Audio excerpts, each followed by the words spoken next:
From Hollywood, it's time now for...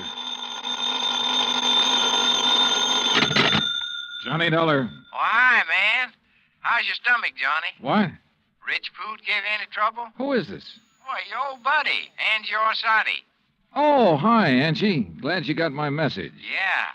How about dinner tonight at Antoine's, Johnny? Shrimp gumbo, oysters, Rockefeller. Yeah, sounds fine.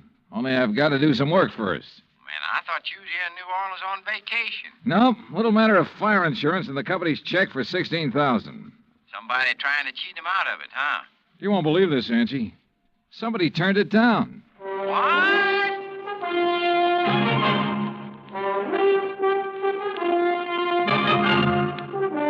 Bob Bailey in the exciting adventures of the man with the action-packed expense account. America's fabulous freelance insurance investigator. Yours truly, Johnny Dollar.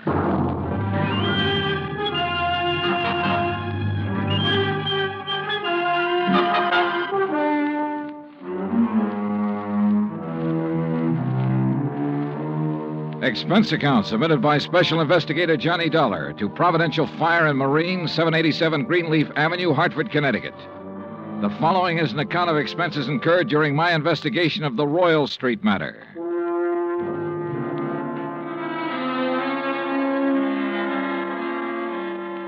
Expense account item 1, $103.82, transportation to New Orleans. Item 2, $4.20, cab from the airport to the Roosevelt Hotel.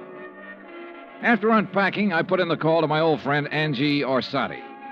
Nobody knows the French Quarter or the people living there like Angie does. For 3 months of the winter, he stays in the swamp trapping muskrats.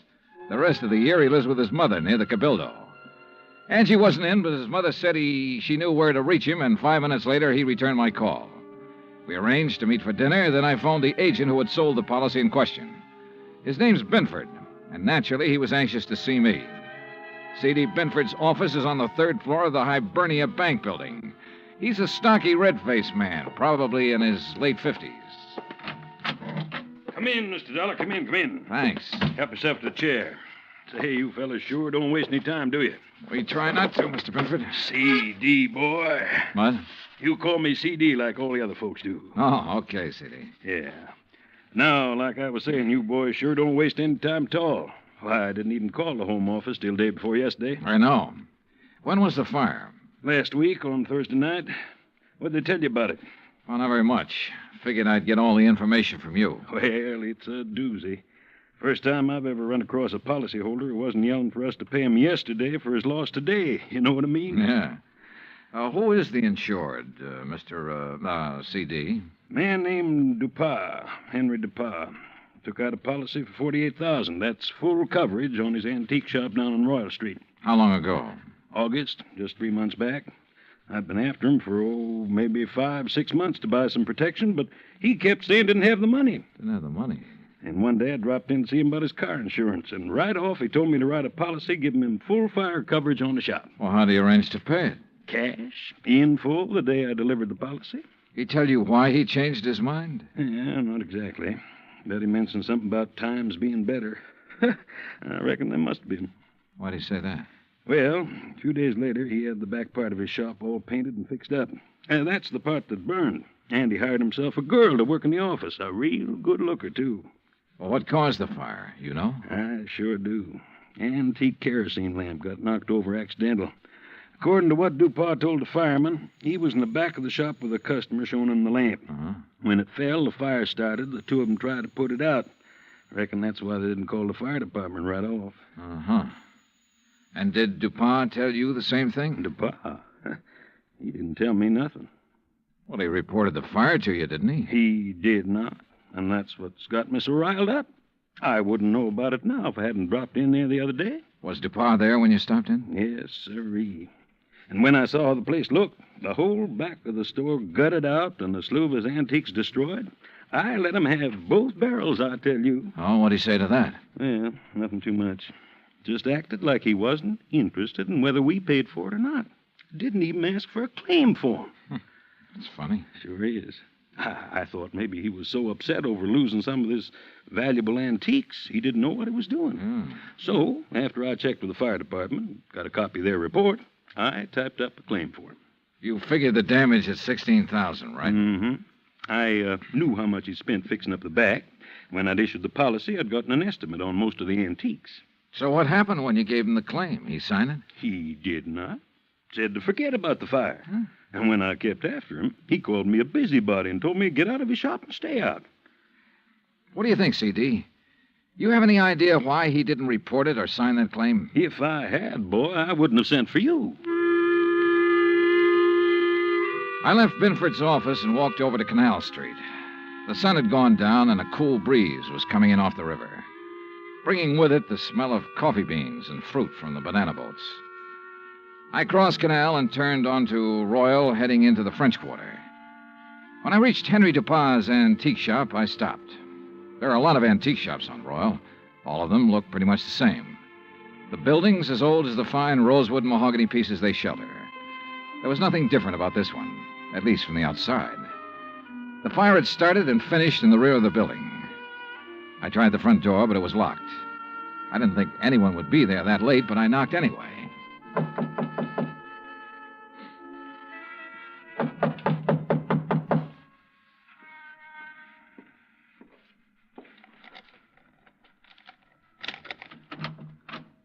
Yes, who is it?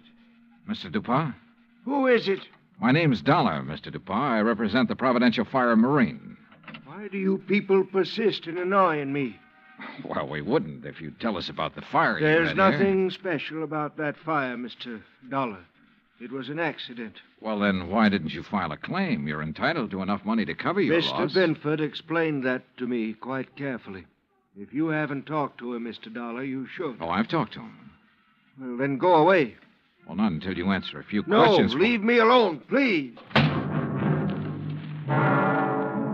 I'd noticed an alley next to the shop that ended where the rear door had been. I started back along it, not quite sure what I was looking for or what I expected to find. But I was sure of one thing. Dupin was a frightened man. It was too dark to see anything at the end of the alley, so I returned to the street.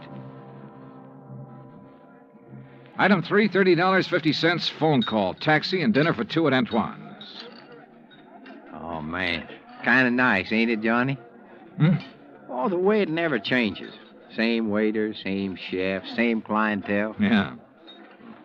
Like another Cafe Royale, Ashy? No, thanks. Well, Johnny, Yeah? well, when you going to ask me? Ask you what? Oh, don't kid me, John. You've had that old bloodhound look in your eye ever since we sat down. What's the question? Okay, Angie. What do you know about a man named Henry Dupin? Dupin's antique shop? That's right. Oh, not much. Seen him around some's all. Yeah, where? Oh, you know what kind of places I like, Johnny. Yeah, but I can't picture Dupin liking them. Well, maybe he don't, but maybe that little old blonde he's been carrying with him does. Blonde? Yeah, you know, female, girl, bleached hair. I know. Yeah. How old? Oh, 24, 5. Yeah, real nice for an old coot like him. Real winter and spring, huh? Yeah. You seen them together often? Oh, a few times. Saw him about 2 weeks ago at Butcher's place. Hey, you know something? I walked in there that night with a 5, and I walked out with 200. How about that? Great. You know who the blonde is? No, but I might be able to find out. You want? Yeah, I want. I left Angie and started back toward Royal Street. On the way, I ran up item 4, $1.85 for one flashlight and batteries. The shades on Dupin's shop were drawn, but I could tell there were lights on inside. In the alley, a small pickup truck was parked near the side entrance to the shop. In the back of the truck, looking like they'd just been taken off the boat, were several stalks of bananas. There wasn't much else to see except the charred wood and refuse left in the alley after the fire. I started back toward the street when a man, a much larger man than Dupin, came out the side door and got into the truck. He turned over the engine and switched on the lights before I could get clear. Hey, what are you doing there? Hold it, mister, right there. Here, buddy, you just hold it. What were you doing back there, huh? Well, right now, mister, I'm wondering what this load of bananas is doing in an antique shop. What is it, Carl? Well, I just caught this guy snooping around in the back. What? It's Mr. Dollar. Yeah, that's right. You know him, Dupin? He's one of those insurance men I told you about. Oh, well, What are you here for, Dollar? Didn't DuPont tell you he doesn't want any money from you people? Now, why not? Because he's afraid we might have to take a good look around before paying No, off? son. Now, look, Dollar.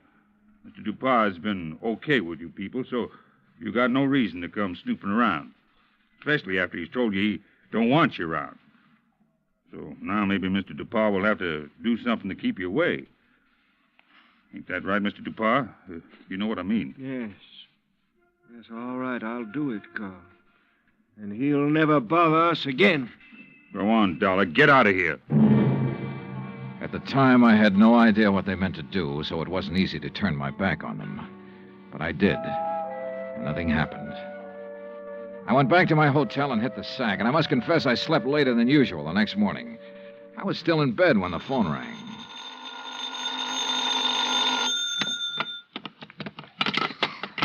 Johnny Dollar. Why, hey, now, where's my dynamic northern friend? Oh, he's off today. I'm taking his place. Well, in the news I got, well, I reckon it'll keep till tomorrow. Yeah. Well, so long. No, wait, Angie. Yeah. Did you find out anything about that blonde DuPont's been seeing? Sure, everybody around the French Market coffee shop used to know her. Used to, meaning up till she went to work for Mr. DuPont. She worked for DuPont? Yeah, in the office at his store. Started in there about 3 months ago. Well, come on. Well, since then, nobody sees her anymore. At least none of her old gang. You know where she lives? Yep. The Pont Alba Apartments. That is, unless she's moved. Well, what's her name? Rose Ellen. What? Yeah, she used to be a dancer. That enough for you to go on? Yeah, Angie, thanks. That's plenty. Expense account item 5, $1.40 cab fare from my hotel to the Pontalba Apartments. The list of names on the register near the manager's office told me Rose Ellen's apartment was number 215. But when I got up there, the girl who opened the door wasn't a blonde. Yes?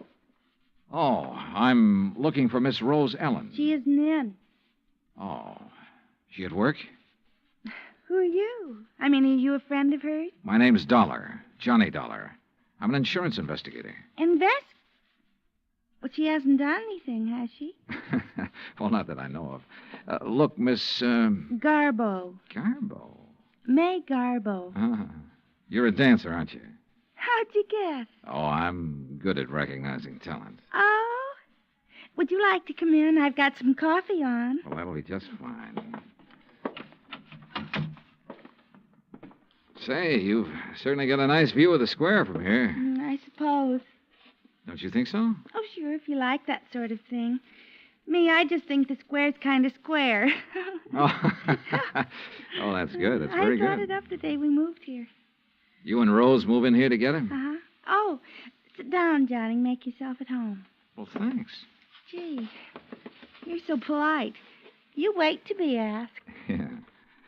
Look, tell me, what time do you think Rose will be home? Oh, I couldn't say. May, this is important. What time does she usually get home? Well, I don't know. I mean, after all, she's got her own life to live, you know, and I'm not her keeper. Okay. Sometimes she doesn't get home for days. Oh, I better get the coffee. She ever say anything to you about the fire? Yeah? What fire? The fire down at the antique shop. No, you want cream and sugar? No, thanks, just black. Good.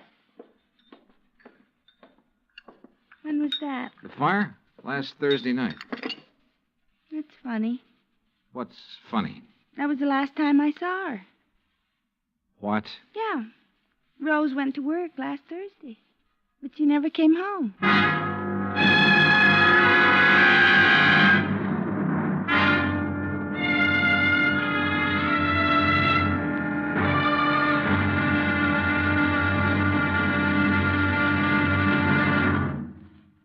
Act 2 of yours truly, Johnny Dollar, in just a moment.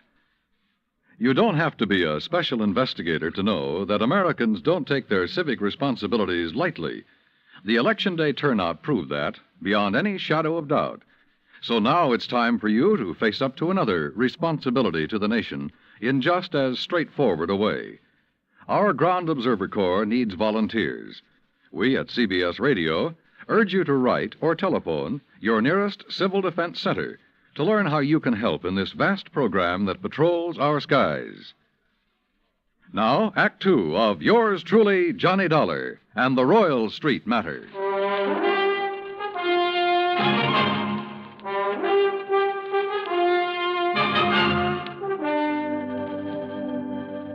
This was the screwiest deal I'd ever seen.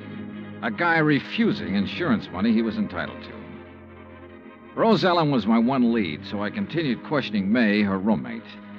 May told me this was the first time Rose had been away so long without at least sending for a change of clothes. I asked about Rose's boyfriends.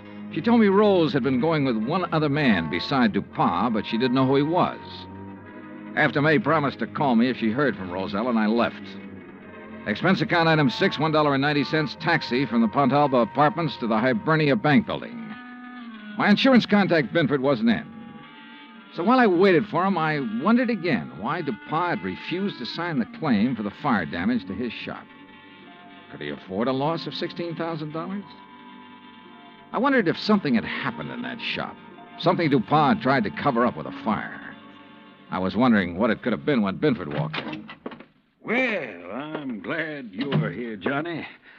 We got trouble. Oh? I hear you paid Dupont a call last night. That where you've been? Yeah. He phoned me about 10, wanted me there fast. Oh, boy. I wish I had sense enough to stay away. Well, what happened, CD? And before I tell you that, you tell me what he said to you last night. Nothing important. Just something about fixing it so I couldn't bother him again. Oh? Well, he did. How? He canceled his fire insurance policy and every other policy he ever bought from me. Cancel? Yeah. So you might as well go on back to your hotel and pack, Johnny. It's none of your affair now, no matter what he's up to. Yeah, it's too bad it had to turn out this way. You want a drink before you go? Yeah, I guess I need one. Yeah. What'll it be, scotch or rye? Scotch, neat, please. Good, saves making a mess. When you reckon you leave? Oh, I don't know. I'll check with the airline when I get back to the hotel. Mm-hmm. Yeah, there you go. Thanks. Better luck next time. Mm-hmm. Well, that's that. CD, Hmm? what about the policy? Policy? Did he return the policy to you? No, he said do it tomorrow. But he's covered until he does return it. Does he know that? Why, no. I don't reckon he does. Good. He might get careless. And as long as that policy is in force, I can bother him as much as I want. Oh, I don't see what's the use, Johnny. He'll have it here by tomorrow evening. That still gives me 24 hours to get lucky. CD, you said something about a customer being with him when that kerosene lamp was knocked over. Mm-hmm. According to what he told the fire department, there was. You had that person's name? Well, I should have. I took it from the fire department report. I've got that right here. Yeah, here it is. Now, let's see. Mm-hmm. The name's Andrew W. DeLong. Address 1515 West Claiborne.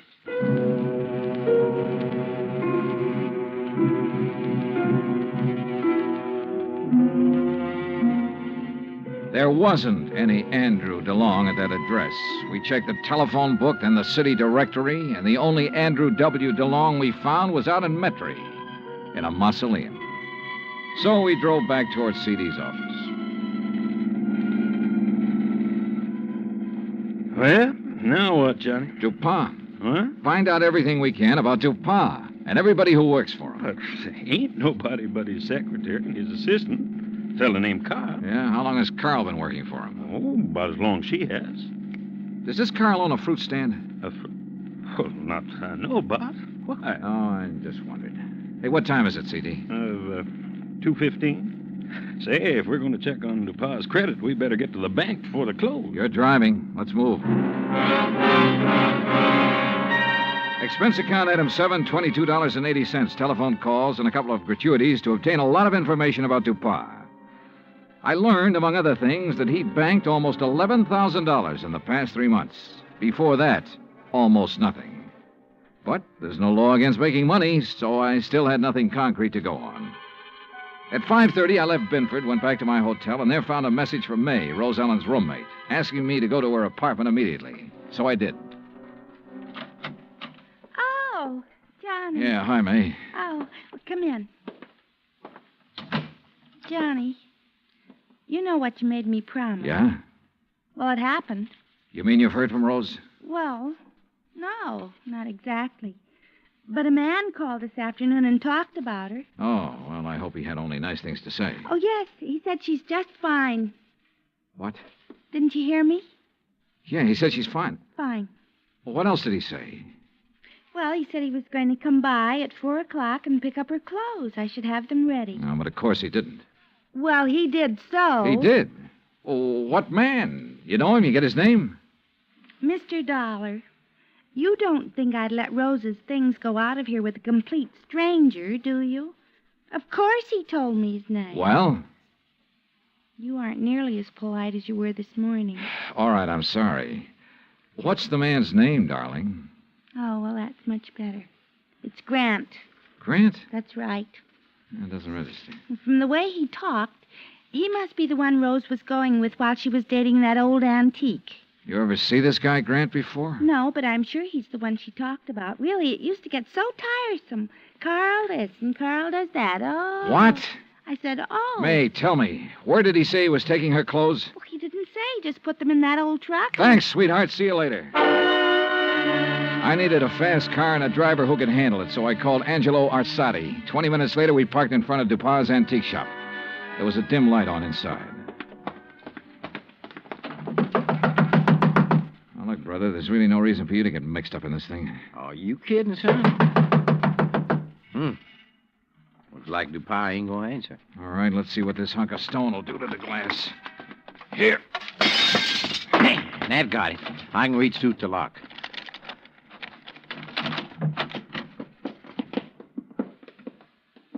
Looks like nobody here. Well. Hey, wait a minute. Yeah, I see him. Carl, what happened to you? Dollar. Angie, call an ambulance. Tell him a man's been stabbed here. Yeah, right, Johnny. Dollar. Get to her before he can. Dupas? Gonna kill Rose. You got to help her. Dupas wants to kill her? Why? She found out. Smuggling. Is that what Dupas been up to? Smuggling in banana shipments. Rose found out. Where is she? He thought I'd killed her, but I love her. Yeah, well, look, tell me. You gotta get to her before he does. Where is she? Old Spanish fortress. Yeah? Out on Bayou Slidell. Old Spanish fortress on the Bayou Slidell. Yeah. You know where that is, Angie? Oh, sure. An old ruin out in the swamps north of town near the highway bridge that goes over to the Gulf Coast. Carl, how long ago did Dupas leave? 10 or 15 minutes. Yeah, well, we could beat him, Johnny, by cutting across the swamps. That is, if you could take it. What do you mean by that? Well, it's rugged. Like what? Johnny, did you ever ride a swamp buggy?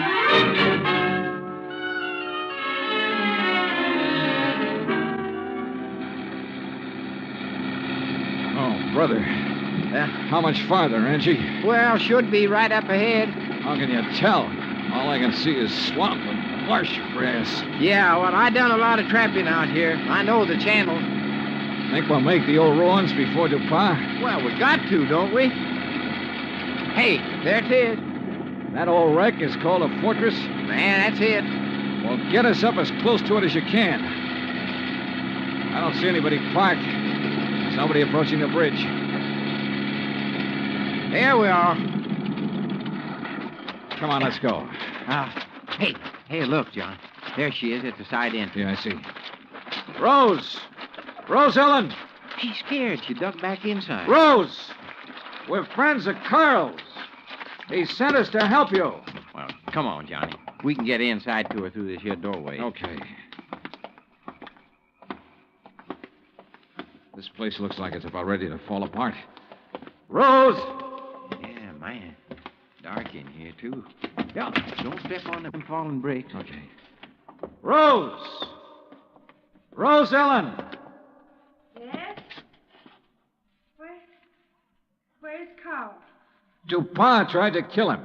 Oh, no. Rose! Come on out here where we can see you. Rose!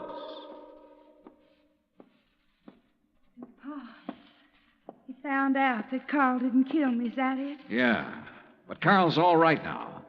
Look, Rose, I want you to tell me all you know about the fire at DuPa's shop. Were you there? Yes. Well, what happened? Pa had me tied up. Told Carl I'd found out what they were doing. Smuggling, I mean. He told Carl to kill me. He didn't know Carl and I was going to be married. Go on, go on. Carl argued with him. That's when the lamp got knocked over. They didn't stop arguing until DuPas said he'd kill us both. So finally, Carl told DuPas he'd take care of me. Well, he had to, or DuPas would have killed us. But instead, Carl brought you here. Yes. Oh, come on, Johnny. Let's get out of this dark Wait a hole. minute, Angie. Rose, do you know why DuPas was afraid to report his fire to the insurance company? Some of the things he smuggled in was lost in the fire. If anybody come poking around, they might have found out what he's doing. What was he smuggling, do you know? Little tiny boxes filled with white powder, hidden in the bananas. Johnny, narcotics. Yeah, sure. No wonder he banked so much money so fast. I'll bank much more after I get rid of you, Dollar. Look at that. There he is in the door. Yeah, watch it. See, I ain't fooling, Dollar. He can't see us. No, but what a target he makes in that doorway against the light. No gun, Johnny? No. We can try one of these bricks. Yeah, man, but if you miss... Dollar. Wish me luck. Dollar. Right here to pop! Come on. Oh, man, dear. You could qualify for the New York Yankees, Johnny. All right, DuPas. On your feet. Let's get out of here.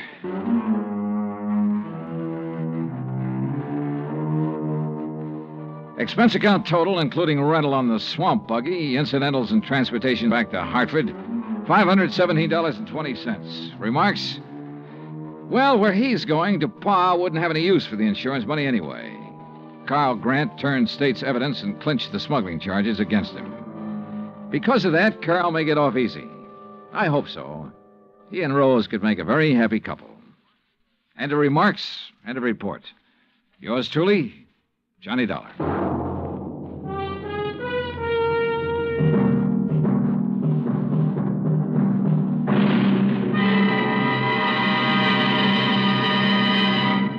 Our star will return in just a moment. If we are to remain alert to possible acts of aggression, we need the continuous operation of the Ground Observer Corps. And if the Ground Observer Corps is to remain on the job around the clock, 7 days a week, your help is needed. Tomorrow, telephone your nearest Civil Defense Center and volunteer a few hours of your time each week to the Ground Observer Corps. Join our Ground Observer Corps at the Civil Defense Center nearest your home. Now, here is our star to tell you about next week's story. Next week, 3 sets of twins, 2 men, 2 girls, and 2 fires that hit the coast of Florida with the impact of a hurricane. Join us, won't you? Yours truly, Johnny Dollar. Yours truly, Johnny Dollar, starring Bob Bailey, originates in Hollywood. Written by Charles B. Smith, it is produced and directed by Jack Johnstone. Heard in tonight's cast were Virginia Gregg, Forrest Lewis, Lou Merrill, Lawrence Dobkin, and Frank Gersel. Musical supervision is by Amerigo Marino and Carl Fortina. Be sure to join us next week, same time and station, for another exciting story of yours truly, Johnny Dollar. Dan Cubberly speaking.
From Hollywood, it's time now for Johnny Dollar. Hi, Johnny. Who dat? George Reed. Well, Merry Christmas, George. Is it? Oh, what's the matter? You ever hear of Jediah Gillis? Eccentric? Owns about half of Rhode Island? That's the boy. A couple of weeks ago, he wrote a special policy on an item he wanted insured. And it's up and disappeared, huh? How'd you know? Oh, just a wild guess. What did he lose? I hope you're sitting down, Johnny. Yeah? Why? Because the insured item is a mouse. House? Mouse. What?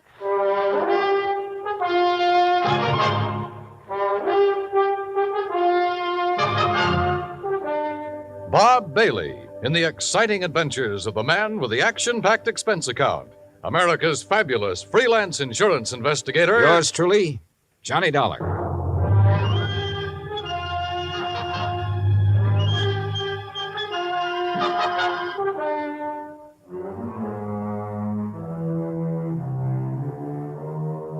Expense account submitted by Special Investigator Johnny Dollar to Floyd's of England, American Branch Office, 443 North 15th Street, Hartford, Connecticut. The following is an account of expenses incurred during my investigation of the missing mouse matter. Expense account item 1, 85 cents. Taxi from my apartment to George Reed's office. He was on his feet waiting for me. His Ivy League suit looked as though it had been slept in, and he needed to shave. Close the door, Johnny. Yeah, sure.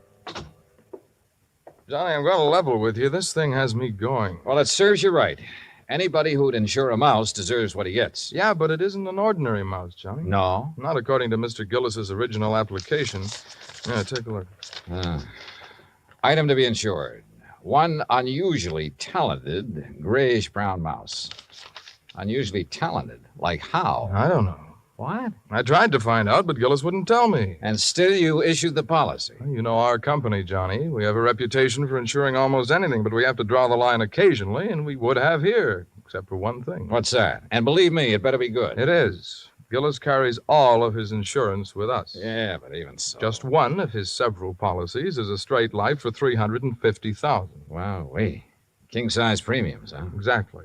So when he called asking us to insure this fellow's mouse for a few weeks... Wait a minute. Gillis doesn't own it? No. Well, who does? It belongs to a friend of his, a man named Glazer. He's spending the holidays with Gillis. Gillis didn't want to be responsible if something happened to Glazer's mouse while he's there, so he asked us to write the policy. How much did you insure it for? All the company would allow, $5,000. Oh, now, George, you think I want to get all worked up over a lousy $5,000 loss? What kind of a commission can I possibly make on that? Look, give me a chance to finish, will you? All right, but only because it's Christmas. All right. Late last night, I received a call from Gillis. He wanted to know whom we considered the best investigator in this part of the country. When I told him, he told me about the mouse and insisted I send you up to help look for it. No, George, I'm sorry, but I'm going to pass. I've handled some screwy cases in my time, but this is... Please wait till I finish, will you? I told Gillis you wouldn't be interested. That's when he started putting on the squeeze. Squeeze? How do you mean? He said if I didn't get you, he'd cancel his policy. Oh, come on. You don't believe that, do you? I don't know what to believe. Gillis is a screwball of the first water. We've known that for a long time, and frankly, I'd rather not take a chance. Well, you've got to. Maybe not. I've received an okay from upstairs. On this one, you can write your own ticket. Well, why didn't you say so in the first place? You didn't give me a chance. Look, there's a train for Providence at 3:30. Here's Gillis's address. He wants you to stay with him. That'll cost more, Georgie. It figures. Merry Christmas, Johnny. Same to you, Santa Claus.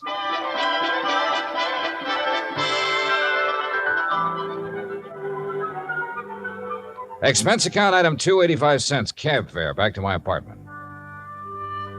I was intrigued by what George had told me and by what his company was going to add to my bank account, so I didn't really mind changing my plans for the holidays. Expense account item 3, $18.90. Transportation, including a round-trip ticket, Hartford to Providence, and cab fare out to the Gillis residence. Palace would be a better word for it. It stood in the middle of a large wooded park. Must have been half a dozen acres, all of it surrounded by an old-fashioned iron fence. I dismissed the cab and had started toward the front door when it opened. And standing against the light, watching me, was a tall, beautiful girl. Careful of the steps. What? The steps, they're icy. Oh, thanks. We've been expecting you, Mr. Dollar. Hi. Well, hi. Mr. Glazer and Father are in the library. Would you like to meet them now or wait till after you're settled? I'm afraid I'd better see them right away, Miss Gillis. Marion, Johnny. Well, come along. You know, for the first time, I'm glad I came home for the holidays. Home from where? New York. Here we are. You'll have to come visit me, Johnny. Maybe I'll do something drastic, like losing a mouse to guarantee it. Marion, I told you to keep that door closed. Oh, Mr. Dollar's here, Father. Oh, well, have him come in. Yes, by all means, have him come in. See you later, Johnny. Yeah. Well, Dollar, glad you finally got here. Yes, indeed. Thank you, sir. This is my friend and associate, Bert Glazer. Hiya, Mr. Glazer. Bertie and his pals, Mr. Dollar. Beg pardon? My dog act. You investigators are supposed to have good memories. I hoped you might have caught us at some time or other. No, afraid not. Oh, would you like to have a drink, Mr. Dollar? No, thanks. Now, suppose I got anything you want to drink. I got an eggnog, hot buttered rum. Well, maybe later. Right now, I'd like to hear the details of your loss. You mean that insurance agent didn't give you all the information? He didn't know it all, Mr. Gillis. All he did know was that a so-called talented mouse has disappeared. So-called. And he hasn't disappeared either, not at all. He's been kidnapped, that's what. Kidnapped, yes, sir, and we know who did it, too. And why. We know why, too. And it's your job to get him back, Dollar. Oh, now, wait a minute. And I'm not going to pay 1 red cent for ransom. Not 1 cent. Not 1 cent. Okay. But what makes you so sure the mouse was kidnapped? Well, I'm afraid I can't tell you that without Bert's permission. Well, Mr. Glazer? Well, if we tell you, we must have your solemn promise you won't repeat it to anybody until Christmas Day.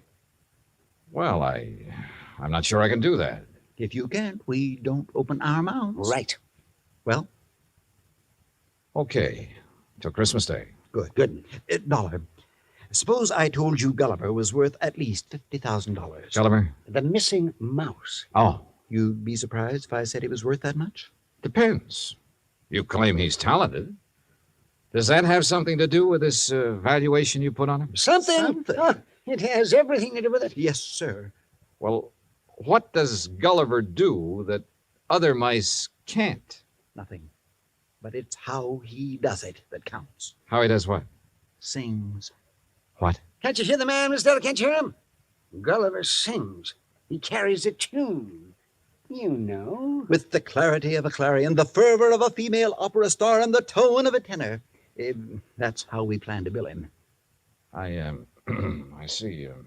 But he doesn't believe us. Oh, no, wait. I didn't say that. There's no need to. We can tell by your face. Can't we, Bert?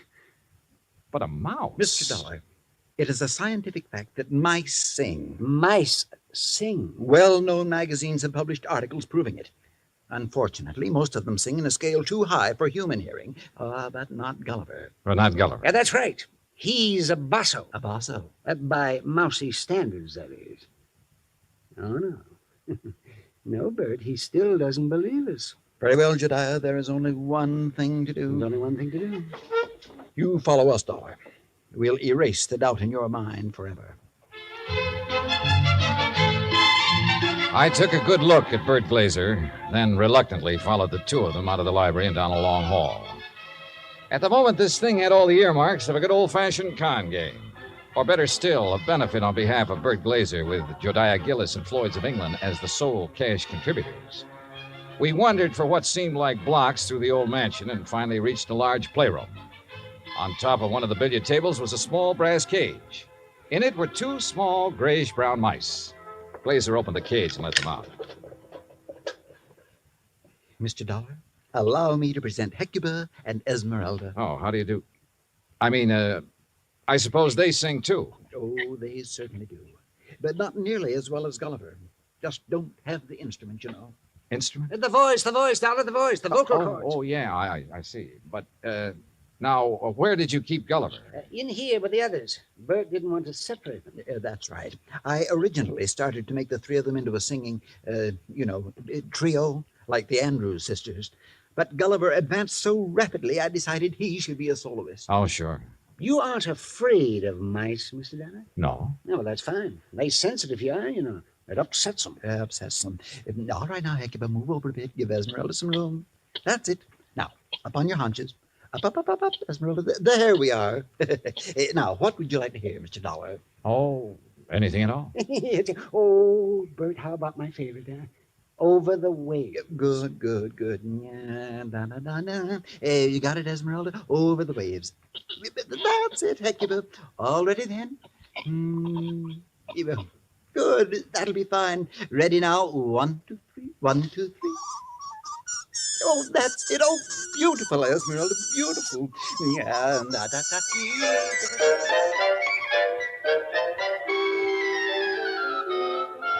Well, I won't say I was convinced, but I won't say I wasn't. But I will say those mice were singing something, or giving a mighty good imitation of it. We returned to the library, and this time I sampled the eggnog liberally. Is that all right, Dollar? Oh, fine, thanks. Well, Dollar, you know now why we believe Gulliver was kidnapped? Well, I'm not sure. To exploit him. What else? Exactly. You have any idea who did it? Harry McQueen, that's who. McQueen. Who's McQueen? Used to be my agent. Theatrical agent? Uh-huh. He's been snooping around here lately, Johnny. We figure he's gotten wind of our mice. Well, what do you mean by snooping around, Mr. Gillis? Oh, you know, he's been out here twice this week wanting to see me. Had to kick him out of here yesterday morning. How'd he get in? Well, my daughter answered the door. Yes. She didn't know McQueen from Adam. So when he asked for me, she figured he belonged in here, rehearsing the show with the rest of us. Rehearsing what show, Mr. Gillis? What show? What, the show for the Children's Hospital. Jodiah puts one on for the sick kids every Christmas Eve. Of course. You know, Dollar, variety act, a Santa Claus. This year, though, we got a radio hookup. Go all over the state. And Gulliver, well, he was going to headline. And that's why I sent for you, Dollar. I figured you can get him back by tomorrow afternoon if anybody can. How long was McQueen in here before you noticed him? Long enough to lift Gulliver. This was our dress rehearsal, Dollar. We'd asked some of the kids from around the neighborhood in to watch, so it was pretty crowded. Where were the mice during the rehearsal? Well, that's where I made my mistake. What do you mean? We were keeping them a secret till the real show. Well, where were they? In their cage, over there on the mantel. Now, we were using this part of the room for the stage, so McQueen could have just reached in and taken Gulliver without us seeing him. Now, what makes you so sure McQueen did it? We told you. Besides, who else would want him? Who else? And it was right after I kicked him out of here that I discovered Gulliver was missing. What'd you do then? I called off the rehearsal and started searching for him. McQueen? Big Gulliver. And I put in a telephone call to the Providence house where McQueen was staying. Did you talk to him? Nope. They said he checked out. After questioning them for a while, I finally had a nightcap with Jediah, then went to the phone in the hall and made some calls, including one to George Reed. Well, how's it going, Johnny? It's not. That's why I'm calling. Look, they think a theatrical agent named Harry McQueen stole the mouse. He has offices in Boston and New York. I placed a person-to-person call to both offices, but with tomorrow Christmas Eve, he might not get the message. So, what do you want me to do? Find out his home number. Ask him to call me here. Okay. Anything else? Hello? Johnny? Johnny, you there? Yeah.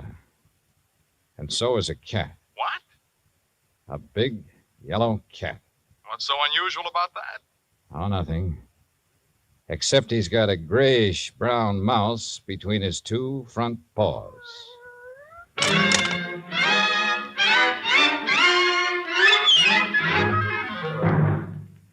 Act Two of yours truly, Johnny Dollar, in just a moment.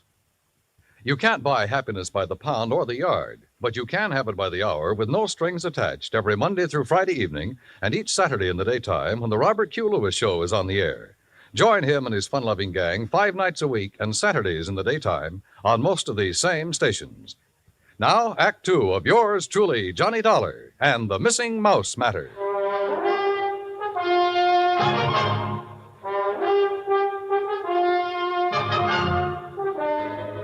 I was standing in the hall of Jediah Gillis's home looking at a big yellow cat that had a mouse between its two front paws. As far as I was concerned, a mouse is a mouse, and this one could be Gulliver. I cut short my phone conversation with George Reed, then started toward the cat. Here, kitty. Here, kitty, kitty. Nice, kitty. Pretty kitty. Mama, Here, kitty. Mama, where are you? Here, kitty, kitty. That's a good kitty. Now, kitty, let me have the little mouse. Mama, you naughty cat. Where? Oh, This cannibal belong to you, Marion? yes, I promised Father I'd...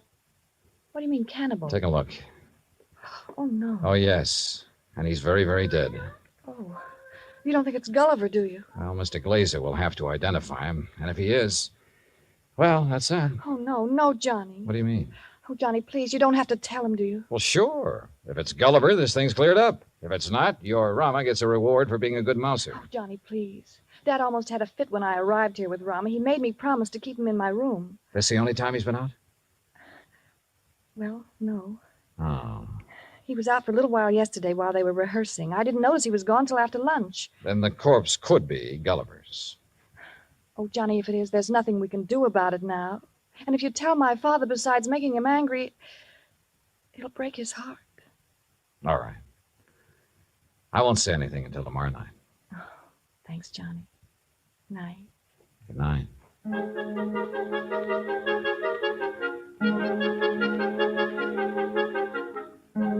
Christmas Eve morning came cold, crisp, and clear. The Gillis grounds were covered with new fallen snow, and the trees were heavy with icicles, giving the whole place the look of a winter wonderland. I dressed and went down to join Gillis and Bert Glazer at breakfast.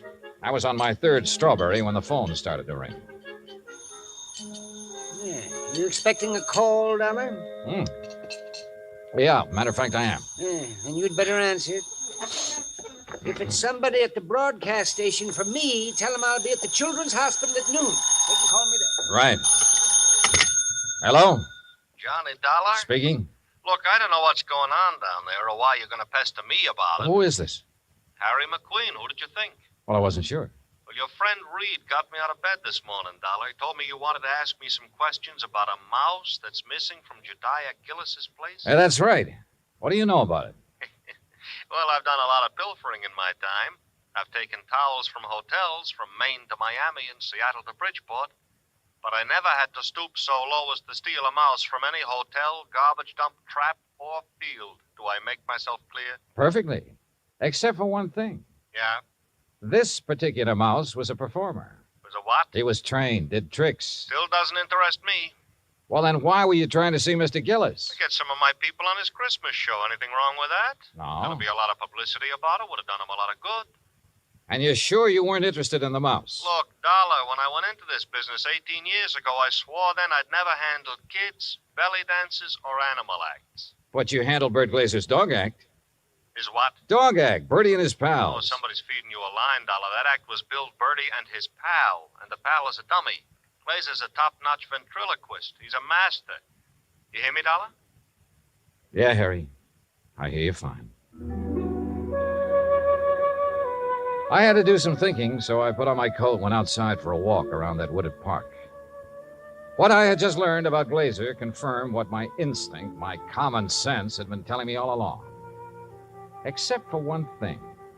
The performance given by Hecuba and Esmeralda the night before. If Glazer had been doing the singing for those two mice, he was a master ventriloquist. Which was exactly what Harry McQueen said he was. I'd started back toward the house, wondering if I should get Jediah aside now and tell him or wait until after the show when something soft and cold hit me on the back of the head. Hey! Sorry, Johnny, I couldn't resist such a serious target. Anything new? Well, if you mean have I found Gulliver, the singing mouse, no. Dad told me to tell you if Gulliver does turn up before 1:15, rush him over to the hospital. Yeah, sure. But I think that's extremely unlikely. You think Rama got him, don't you? If he did, he got a very ordinary mouse. He didn't get one that sings. I'm afraid I lost you. Doesn't matter. Oh, now I wonder what he wants. Who? That boy on the porch. Oh, well, if this was Hartford, I'd say he was the paper boy coming around to collect. Well, it's not Hartford, and he's not a paper boy because Dad doesn't subscribe to anything but Fortune. Oh, well, then he's selling something. Well, if he is, he's not going to give us a chance to buy any. Johnny, looks like we scared him off. That's funny. Hey! Hey, come back! He sure tore out of here when he saw us. Wonder what he wanted. Do you suppose he was one of the kids they invited in to see the dress rehearsal? Well, if he was, what would he be doing back here today? I don't know. Let's take a look around. We found it in the playroom, near where Gulliver's cage had been. It was a roundish metal clamp, the kind of boy wraps around his trouser leg when he's riding a bike. I was about to call the hospital and ask Jediah for a list of all the kids they'd invited to the rehearsal when the front doorbell rang. Johnny, it's that boy again. Better let me get in.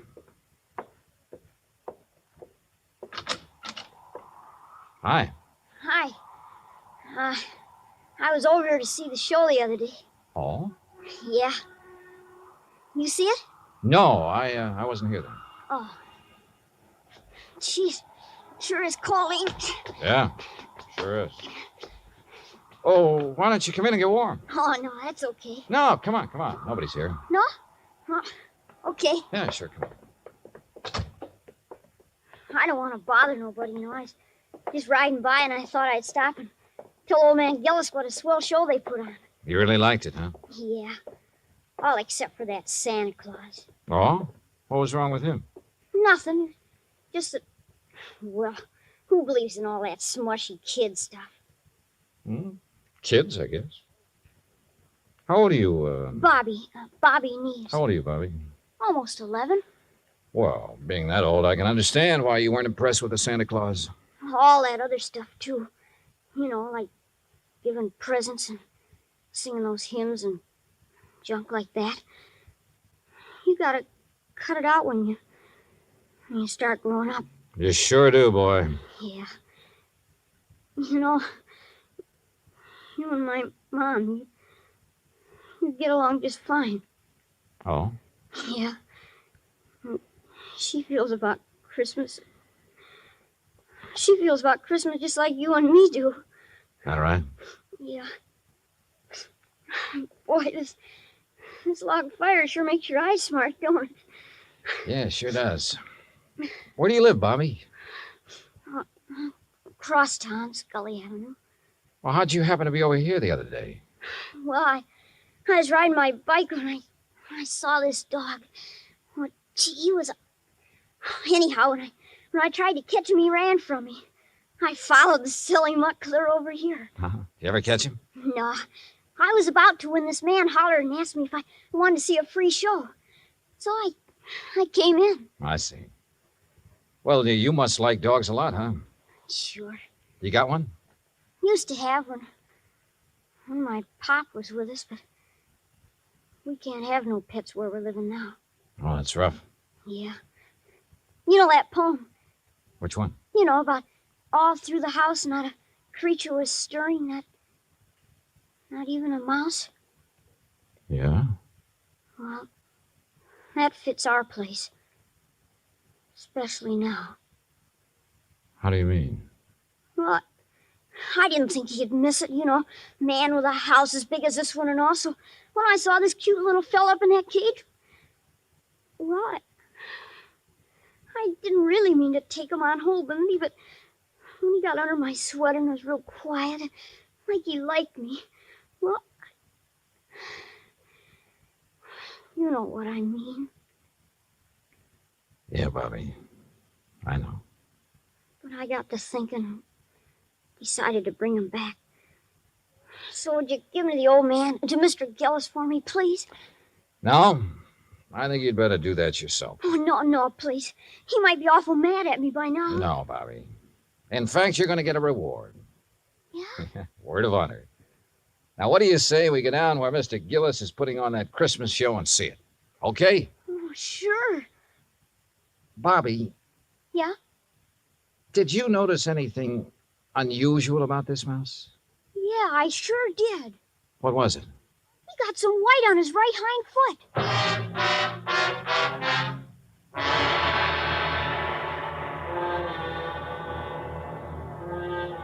Expense account item 4, $1.60. Cab fare from the Gillis residence to the Children's Hospital for Mary and Bobby and myself. Inside, we followed the sound of children laughing and reached the auditorium. Marion found a seat among the nurses, and I took Bobby backstage.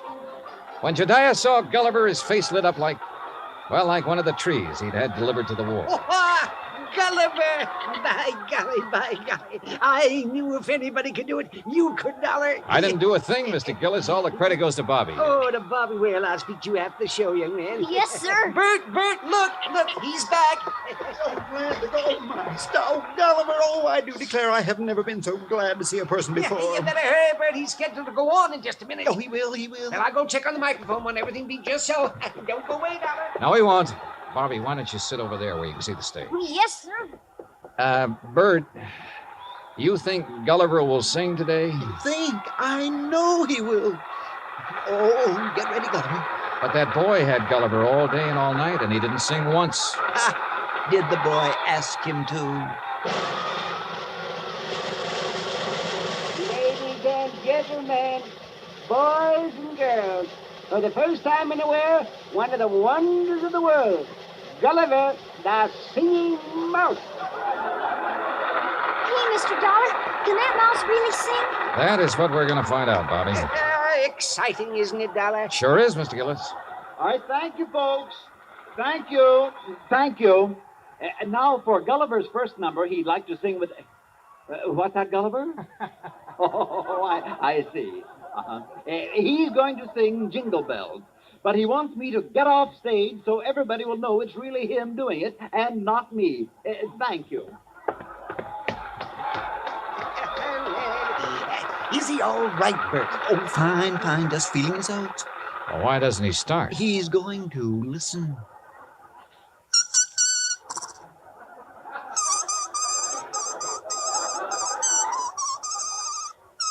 Well, Dollar. Now I have seen everything. Me too. Gee.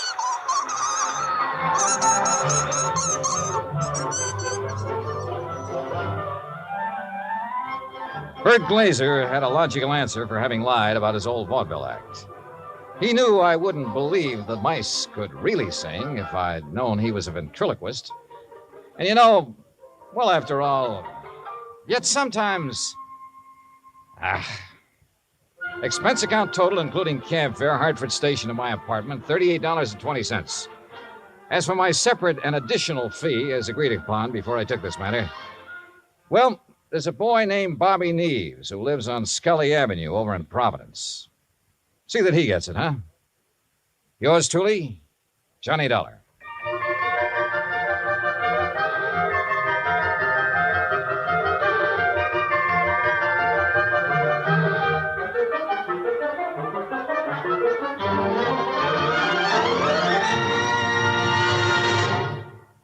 Our star will tell you about next week's story in just a moment. Meantime... Hey, Dan, I'll make a deal with you. Oh? Let me have the mic for a second, then you can tell them about next week's story. By all means, be my guest. All right. I just don't want to pass up a chance to do two things. First, well, Pam and Eric and Fran, Mr. and Mrs. Froelich, Helen, Will, Scotty, all the rest of you nice people who've written in to tell us how much you like the program. Thanks. I really appreciate hearing from you, and believe me, I'll answer your letters just as quickly as I can. Second, well, I'm sure you know what this is, and I want you to know it comes from the heart. Merry Christmas to you. God bless you. Now, next week. Next week, the case of a prize fighter who could win only by losing, because his life depended on it. Right. Join us, won't you? Yours truly, Johnny Dollar. Yours truly, Johnny Dollar, starring Bob Bailey, originates in Hollywood. It is written by Charles B. Smith and produced and directed by Jack Johnstone. Heard in our cast were Mary Jane Croft, Howard McNear, Parley Bear, G. Stanley Jones, Bill James, Lawrence Dobkin, and Richard Beals. Musical supervision is by Amerigo Marino. Be sure to join us next week, same time and station, for another exciting story of yours truly, Johnny Dollar. Dan Cubberly speaking.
From Hollywood, it's time now for...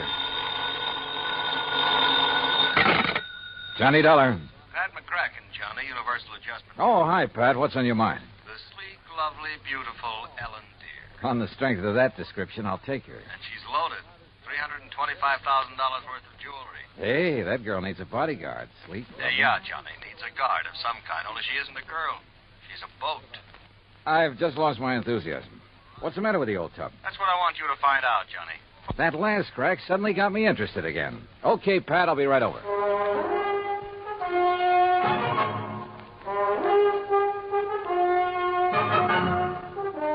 Bob Bailey in the exciting adventures of the man with the action-packed expense account. America's fabulous freelance insurance investigator. Yours truly, Johnny Dollar.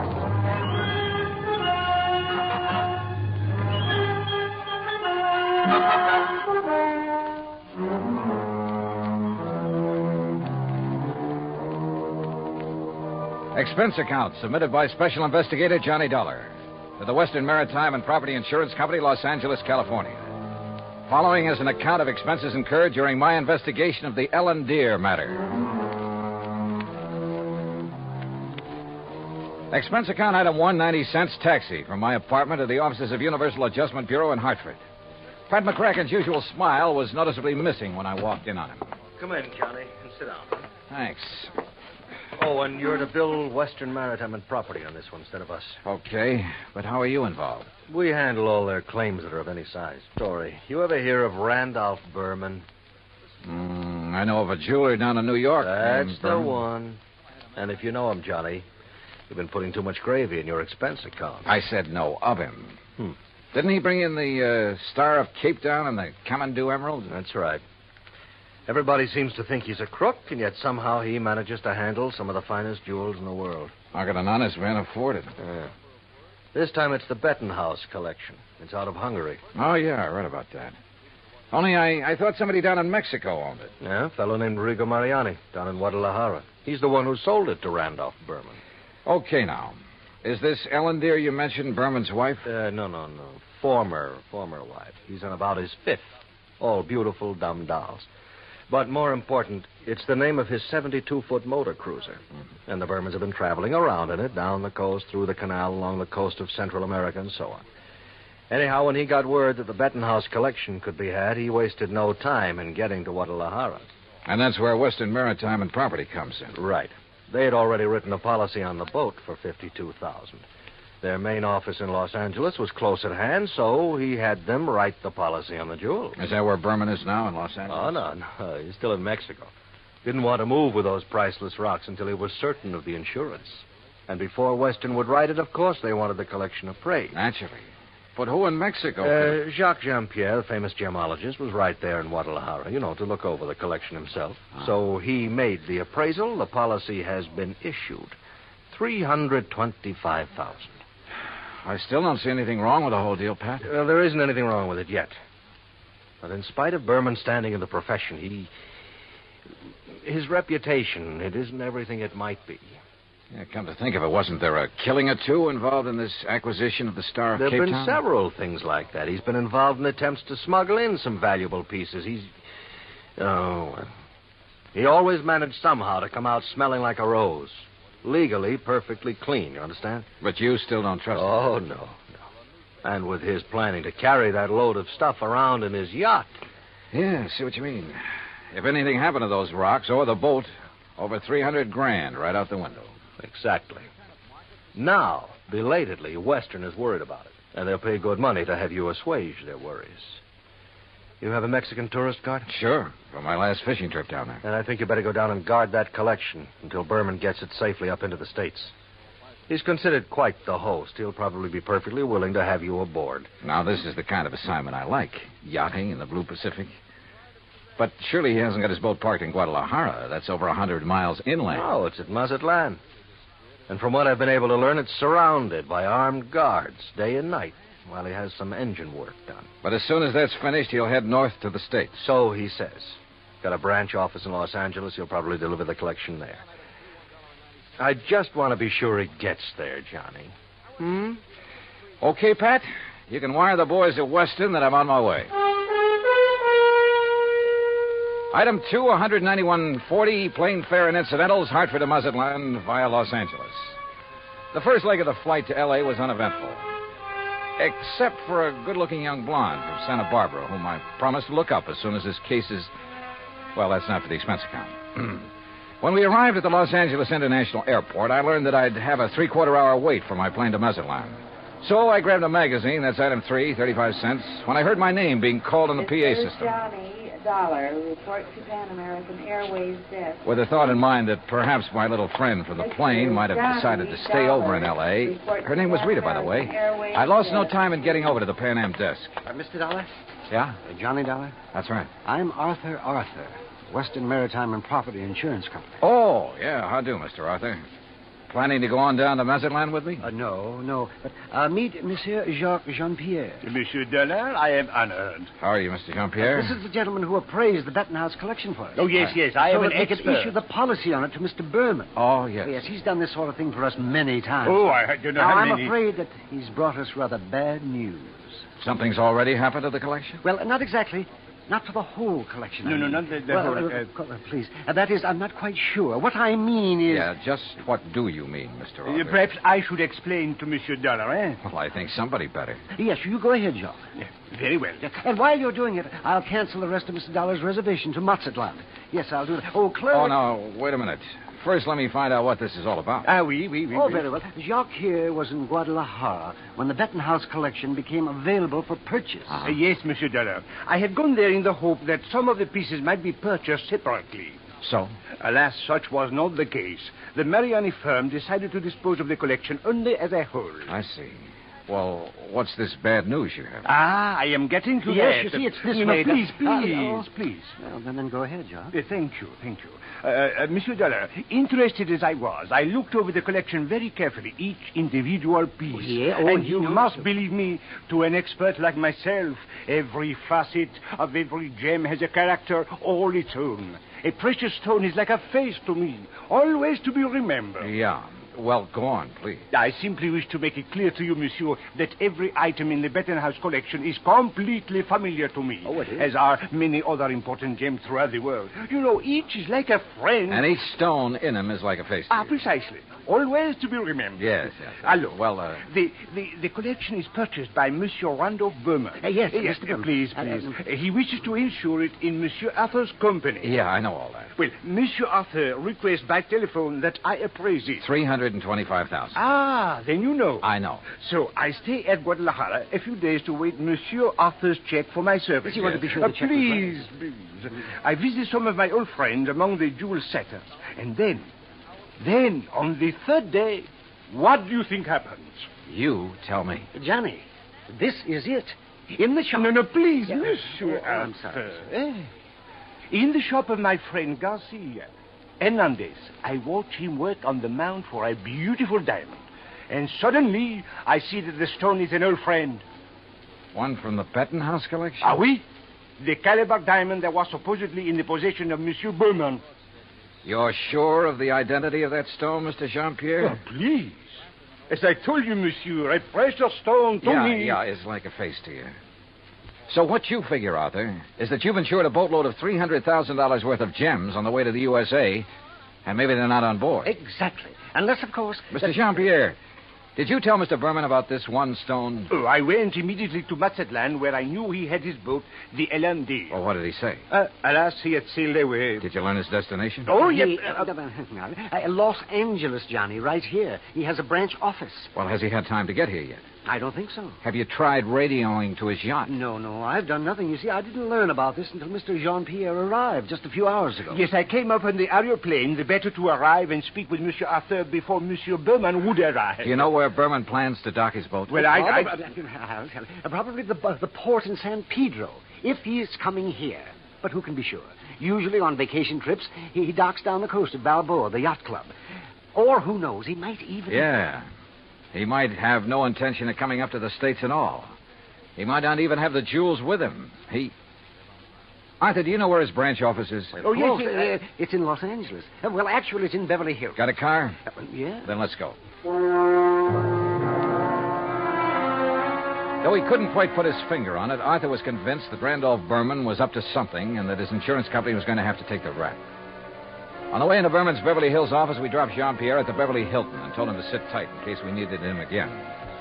Berman's office was in a nice modern building on South Beverly Drive, tastefully furnished with pictures of various famous jewels on the walls, but with nothing of particular value in evidence.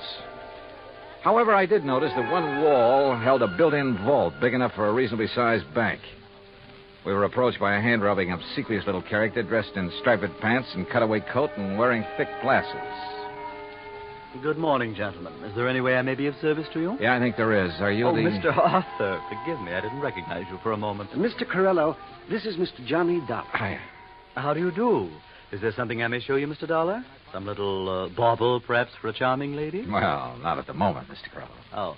Oh, Mr. Arthur, there's no reason to mail this to you. Let me see now. Oh, yes, here it is. Here is a request for slight revision of the policy on the Bettenhouse collection. Oh? What's this? Well, the wire was sent by Mr. Berman just before he embarked for Mazatlan. I was going to put it into letter form to be more What's proper, it say? but... Well, now here, I'll read this. Please request Arthur revise Bettenhouse policy. Exclude Calabar diamonds.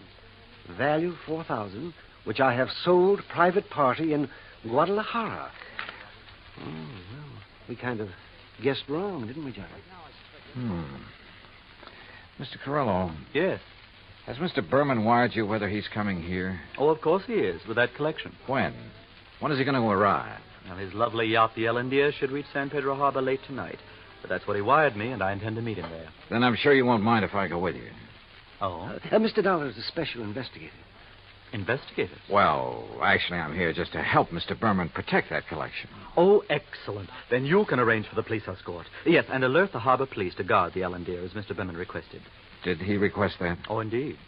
But apparently he hasn't been worried about anything happening to the collection while he's at sea. At sea? Oh, surely you don't mean pirates or anything like that in this modern day and age. You know something?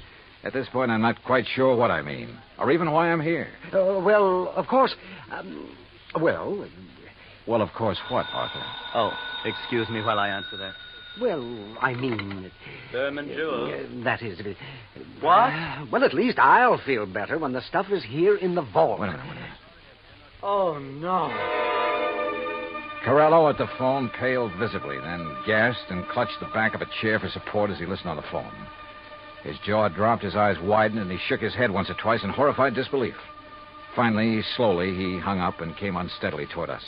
Mr. Corello. Yeah, what is it, Mr. Corello? The Coast Guard. Yes? They said the Ellendeer, the yacht. Yes? Sunk. What? In 600 feet of water. In the outer channel.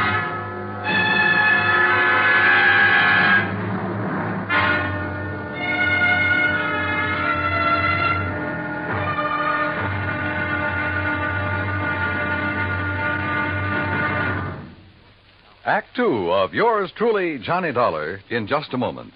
Democracy. What has it to do with money, the medium of exchange of mankind? A couple of thousand years ago, it was said that money alone sets the world in motion. That's one way of saying that money and economy are virtually one and the same thing. The economy of a nation depends on its commerce. Commerce depends on manufacturing and services. It has been proven that those nations which practice democracy have the greatest economics. That means money, more money for more people, and a greater freedom of opportunity to earn a higher standard of living. That's why democracy provides mankind with its richest legacy of freedom. Now, Act two of yours truly, Johnny Dollar, and the Ellendeer matter.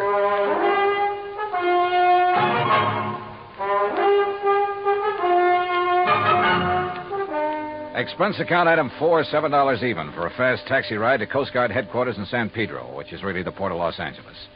By dint of elbowing my way in, I got directly to Captain Barney Thorson. I'm afraid you got only half the story, Mr. Dollar. All I know, Captain, is that the Ellendeer went down in some 600 feet of water in the outer channel. Total loss. That's correct. However, what you don't know is that the passengers, Mr. and Mrs. Berman, and the crew were picked up and brought in here. Oh? Outside of a little soaking and a little scare, they were perfectly all right. You see, the Ellendeer had apparently had some engine trouble before she left Mazatlan. Yes, so I understand. Mexican authorities, with whom we fully cooperate, notified us we'd better keep an eye out for her. So when she reached the channel, we weren't surprised to get a radio call from her asking us to stand by, that Universal joint was kicking up. Is that what happened? By the time one of our cutters got within hailing distance, she was on the way down. That propeller shaft had whipped loose, torn through the hull, and the Ellendeer was sinking fast. Ask me, that boat was overpowered, Dolly. How do you mean? Well, it must have been, because sheer torque tore the whole engine loose from its mountings. And it plowed through the bottom along with everything else on board that was heavy.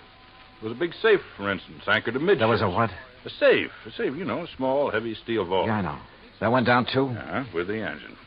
It was all our boys could do to keep the owner from diving over after it. It was crying like a baby. You'd think he'd had the crown jewels in it. Maybe you're not too wrong at that. What? Not the crown jewels, perhaps, but a collection worth something over $300,000. And what about salvage? Salvage operations in 600 feet of water in that channel? Oh, yeah. No, Dolly. Salvage, even if it were possible, it'd cost a couple of times the worth of that stuff at least. The only passengers were the Bermans, huh? That's right. Crew of 3. And they weren't able to save anything? Nothing. Not of any consequence, that is. One of the crew didn't even have his shoes and shirt on. What about Berman and his wife? It's funny what people will do in an emergency sometimes. What do you mean? Well, you've heard about the man whose house catches fire. He gets panicky, throws all the china and the glassware out the window, and carries out the mattress. What are you getting at, Captain? The only thing that Berman saved in his excitement was 2 beat-up old hats and a fishing rod. Oh, yeah, I see what you mean. And all his wife brought along was a handful of nylon stockings. She was hanging on to them for dear life. Oh, yeah, a big hat box with an evening dress half hanging out of it. And that's all? That's all. Hey, you know, that Mrs. Berman's quite a dish. Not too bright, but a real looker. Where are they now, Captain? They're headed for Beverly Hills. Beverly, Wilshire was the hotel, I think. In any event, Dollar, I'm afraid your company is going to have a big, fat claim to pay. On the yacht, yes. What's that mean? What do you think? Item 5, 320, long-distance call to the police in Mazatlan. I wanted to be sure that the Benton House collection had been on board the Ellendeer when she left port down there. Inspector Romulo assured me it had, that he'd checked the safe on the boat himself before allowing it to sail. Furthermore, he had insisted his own maritime service keep tabs on it up to the point where it made contact with the U.S. Coast Guard. In other words, the loot couldn't very well have been passed to someone else at sea. Item 6, 580 cab fare to Beverly Hills, where I dropped in at Berman's office. No, Mr. Dollar. He and Mrs. Berman are at the Beverly Wilshire. I'm sure you understand it's been necessary for them to buy a lot of clothes and things. Yeah, but he will come here. Oh, yes, indeed. From his last phone call, I'd say he'll be here within the hour. All right, then I'll come back. Please ask him to stick around and wait for me if he doesn't mind. Of course, Mr. Dollar, I shall be glad to. Oh, incidentally, he has had me phone Mr. Arthur and ask that claim forms for both the Benton House collection and the loss of the cruiser be brought here to the office just as quickly as possible. Yeah, I'd figured as much.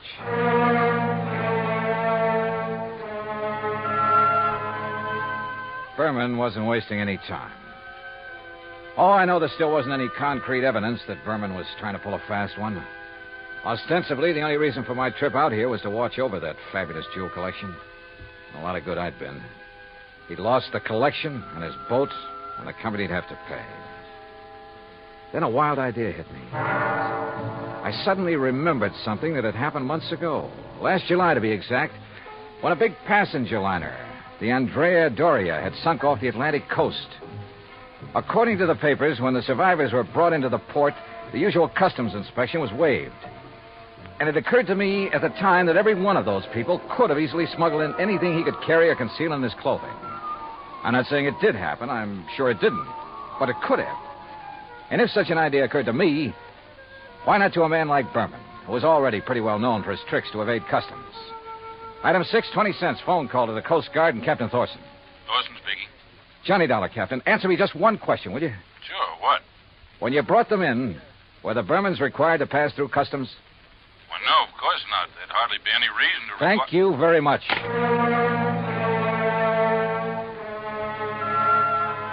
Item 7, 10 cents, another call. This time to Arthur at Western Maritime and Property Insurance. You caught me in the nick of time, Johnny. I was just walking out the door. On your way to Berman's office? Why, yes. With a handful of claims forms? Yes. Now listen, get there as fast as you can. Get there ahead of him. What? So that you can see if he brings anything into the office, like the Benton House collection. What? Though I doubt if he'd be that foolish. Foolish or not, how could he, Johnny?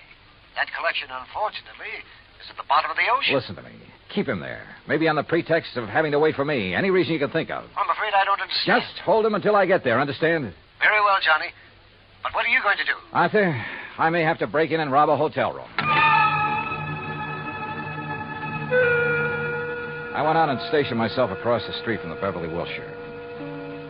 5 minutes later, I saw Randolph Berman walk out the front door and head east on Wilshire Boulevard in the direction of his office on Beverly Drive. I waited a few minutes to make sure he didn't turn back, then entered the hotel. At the desk, I learned the number of Berman's suite on the 9th floor. Break in, it would have taken a battering ram. So I tried knocking.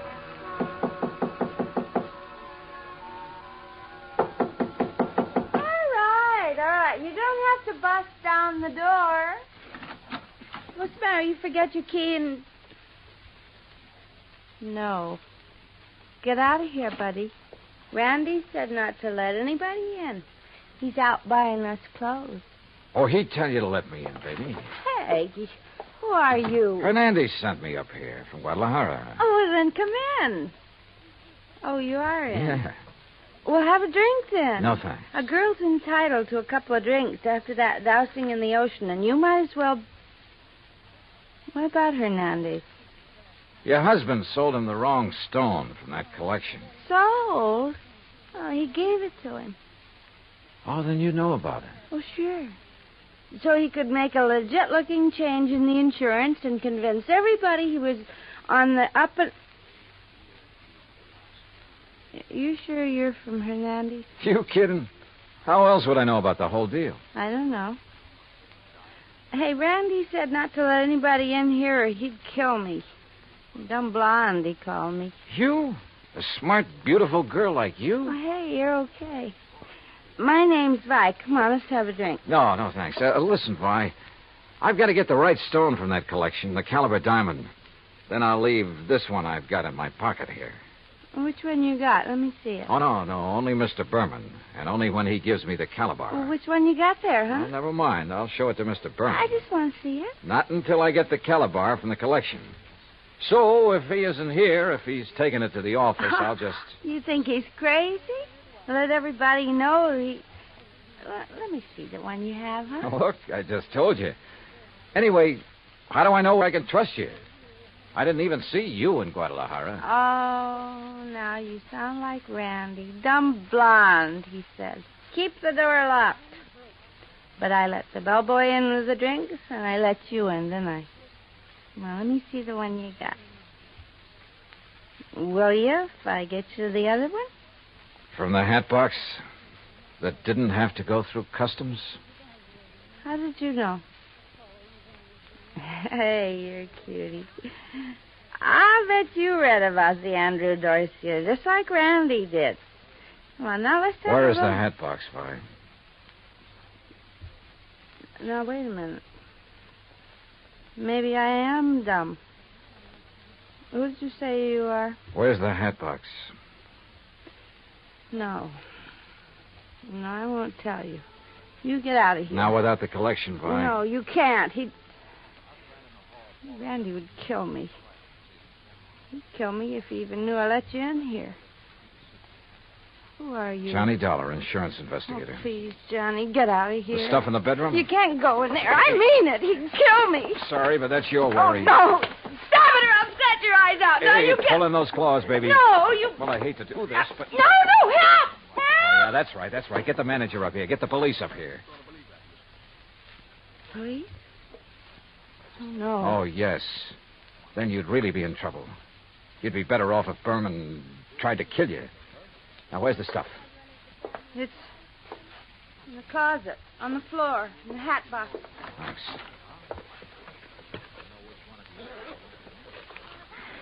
Well. Just a handful, but worth a fortune. Well.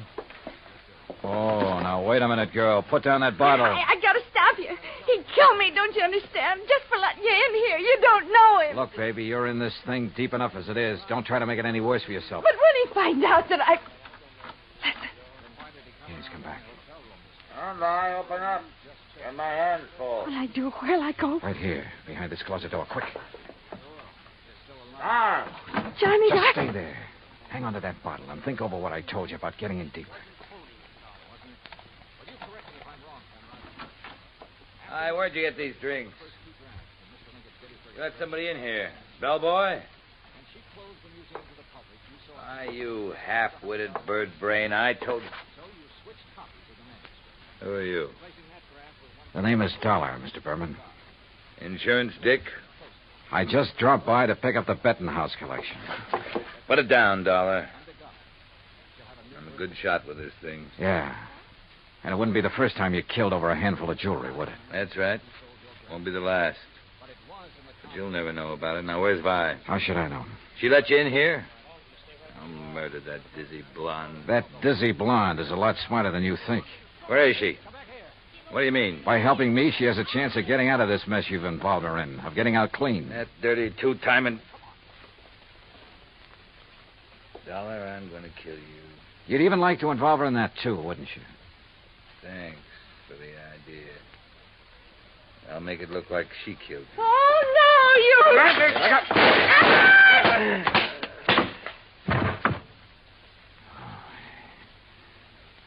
Nice work with that bottle, Vi. Sorry he missed you. Please, you won't let him... No, don't worry, baby. He won't bother anybody. Not for a long, long time.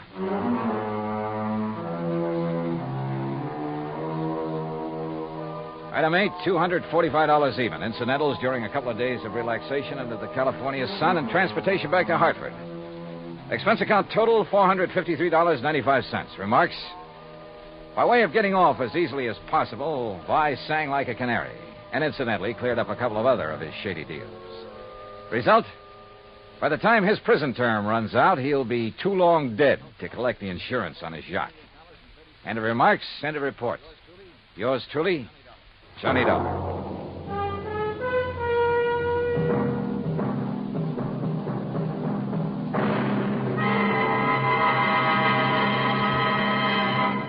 Now, here is our star to tell you about next week's story. Next week, the DeSalle matter, and I promise you a double-barrel thrill in it. Join us, won't you? Yours truly, Johnny Dollar. Yours truly, Johnny Dollar, starring Bob Bailey, originates in Hollywood.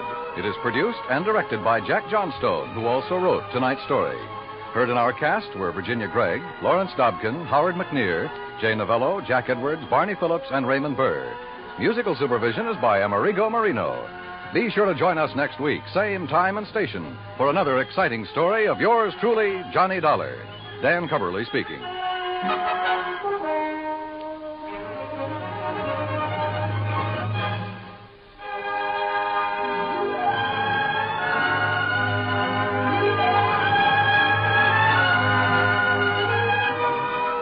Johnny Dollar has come to you through the worldwide facilities of the United States Armed Forces Radio and Television Service.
From Hollywood, it's time now for...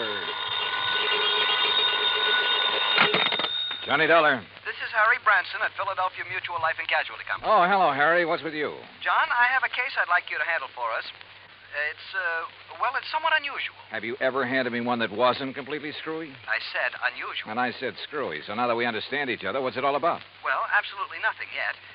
But I'm very apprehensive about one of our clients. Oh, Harry, you're the biggest worrywart I ever knew. What was that? I said, who is this client? Oh, Dr. Walter Merrill. Merrill? The scientist? That's right. Nobel Prize winner? The man who worked out the molecular orbital contraction something or other? Yes, that's the one. As I say, John, I'm worried. Well, who wouldn't be about him? I'll be right down to see you.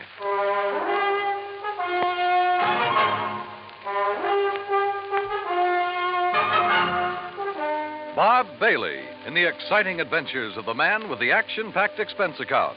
America's fabulous freelance insurance investigator. Yours truly, Johnny Dollar.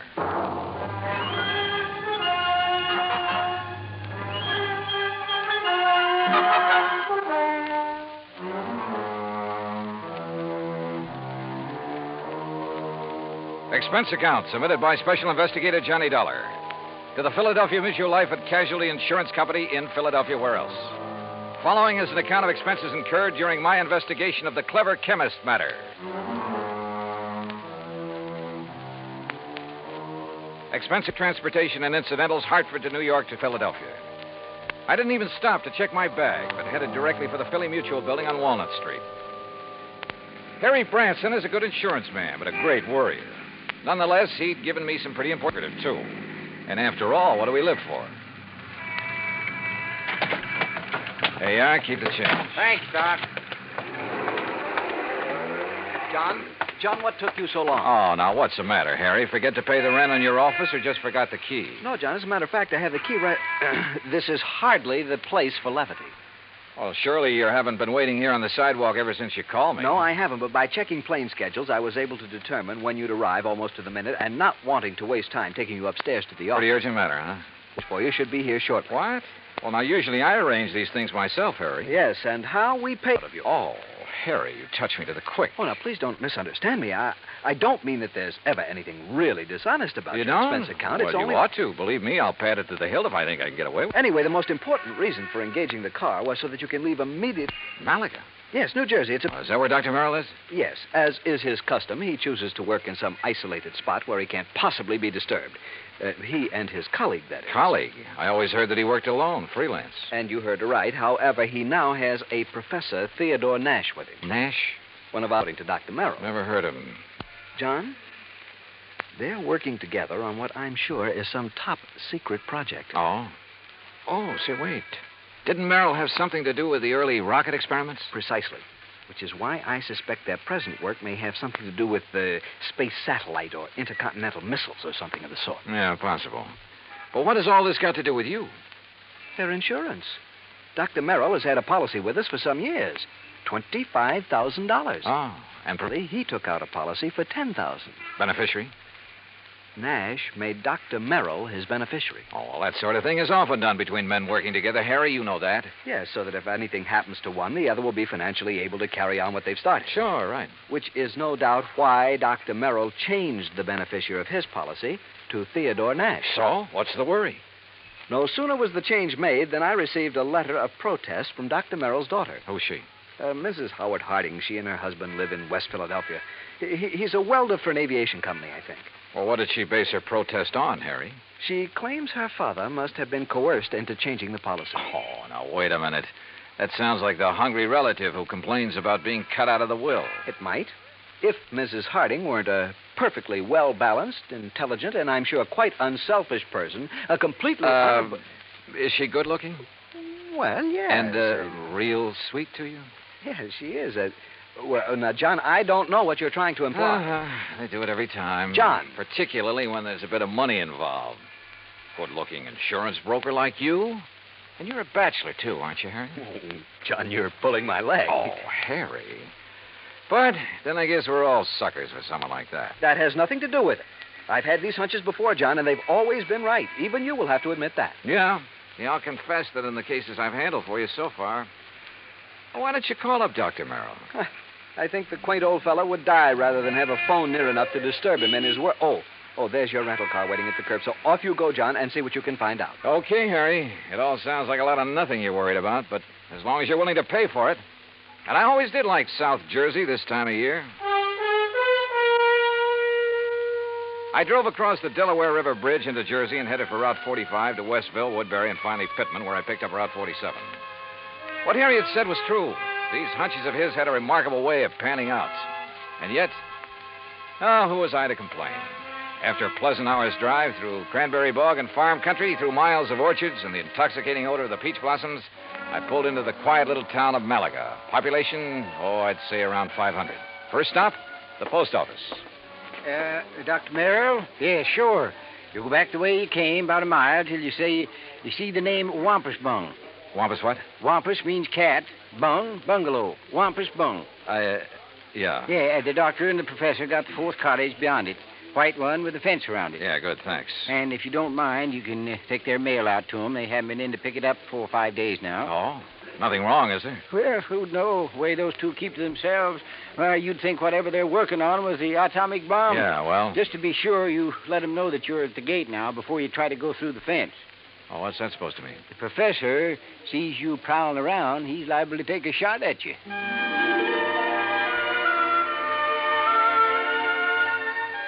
As I drove back and toward the edge of Little Malaga Lake, the idea of getting shot at by anyone living in this peaceful, quiet place seemed ridiculous. The lake itself, by the way, looked pretty inviting. I made a mental note to come back here on my own sometime after the fishing season opened. As the postmaster had indicated, the fourth cottage beyond Wampus Bung was heavily fenced in, so I gave notice of my arrival.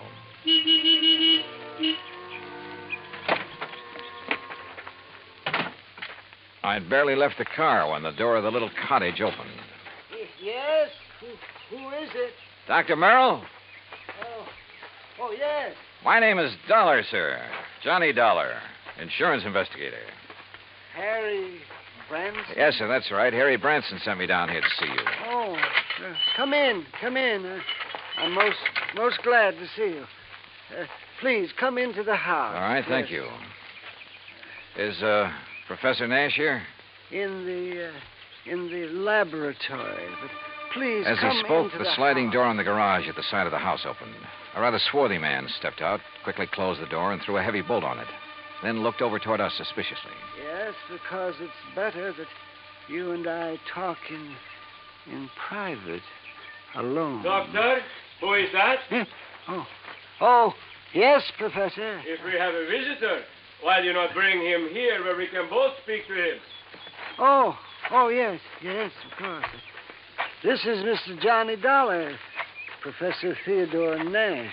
Mr. Dollar? How do, Professor? I'm from your insurance company. Just making a little routine checkup. Oh, fine. I'm very glad to see you. As a matter of fact, I wish to talk with you. How do you do? Now, come into the laboratory. Professor, do you think it wise? Oh, of course, Doctor. Since he is not a man of science, I'm sure there is no harm in his seeing it. And you have an experiment going, remember? But I wish to Mr. speak Dollar, to him alone. within these four walls, the genius of Dr. Merrill and my own poor efforts are creating things that will startle the world. Outside, the small building looked like an ordinary two-car garage, someone in need of paint and repair. But inside, it was immaculate and loaded with scientific equipment of all shapes and sorts and sizes. There were racks of test tubes, bottles of chemicals, beakers, a centrifuge, machines and apparatus I'd never seen before, that I imagine much of the world never dreamed of. And all of it as neat as a pin, not so much as a stirring rod out of place. Look, Doctor. The polymerization step is almost complete. Eh? Now, you must continue the molecular balance check immediately.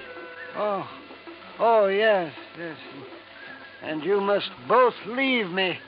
This must not be seen by anyone. Yeah, we understand, Doctor. We understand. I hope you will pardon me, Mr. Dollar. Yes, of course, Doctor. Oh, come, Mr. Dollar. Yes, I will lock the door. Yes. He does require privacy, doesn't he? Yes. Oh, hey, you're not going to bolt that door, are you? Oh, of course not. Force of habit, I guess. Oh, it is he who keeps things locked so tightly when he is working, unnecessarily so. But then genius is permitted his idiosyncrasies, huh? Harry Branson seems to think you two may be working on something to do with guided missiles. Very perceptive man. But that is something we must not speak about. Now, why have you come here, Mr. Dollar?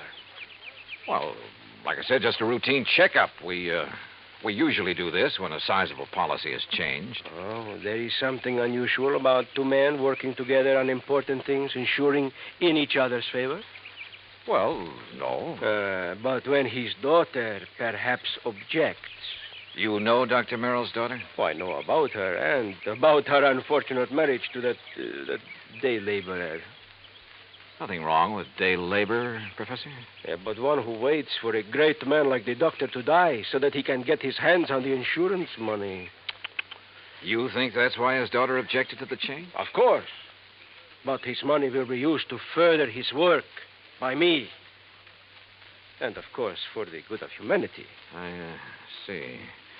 Well, how soon do you think the doctor will be through with his experiment? An hour, perhaps two. And then he will call me in to assist him with the next, the crucial step. But now, about this look, why don't I insurance- run in town, arrange for a place to stay, grab a bite to eat, and then come back here, huh? If you like. I'm sorry we have no room in the cottage. No, to don't put give it you a up. second thought. I'll see you later. Something of Harry Branson's hunch had passed on to me. A strange feeling about the whole setup. There was something wrong about both Merrill and Nash, particularly the latter. Something I couldn't quite put my finger on. Was Dr. Merrill afraid of Nash? I don't know. Item 2, $1 even for a quick bite in a little cafe along the highway after I'd made arrangements for a room for the night in a private home. It was not much over an hour later when I drove back to the little cottage by the lake.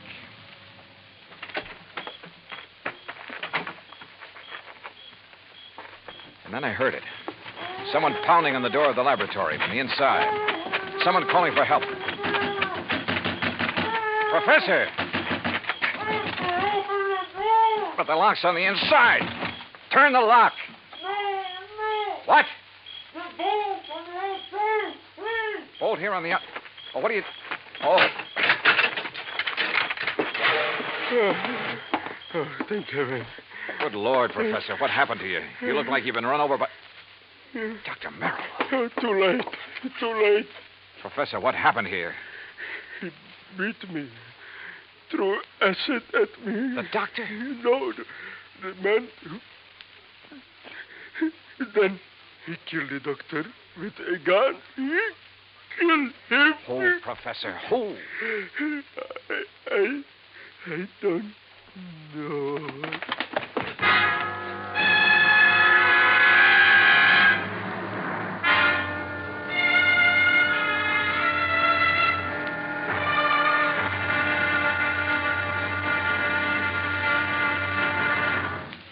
Act 2 of yours truly, Johnny Dollar, in just a moment.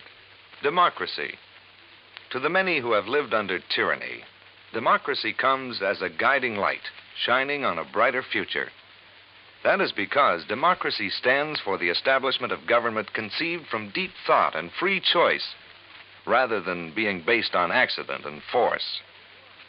It is also normal that the free choice of a democratic government happens because people who choose their own government are directed by true interests in the welfare of mankind. Democracy has been proven to be mankind's greatest legacy of freedom. Now, Act 2 of yours truly, Johnny Dollar, and the Clever Chemist matter.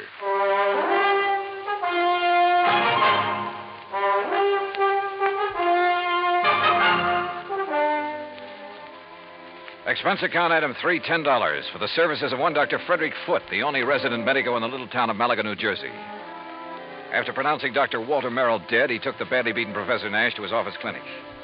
While waiting for Nash to get in good enough shape to talk, I ran up item 4, 10 cents, phone call to the sheriff, who promised to come over as soon as he could enlist the aid of the nearby state police. Finally, Dr. Foote gave the word.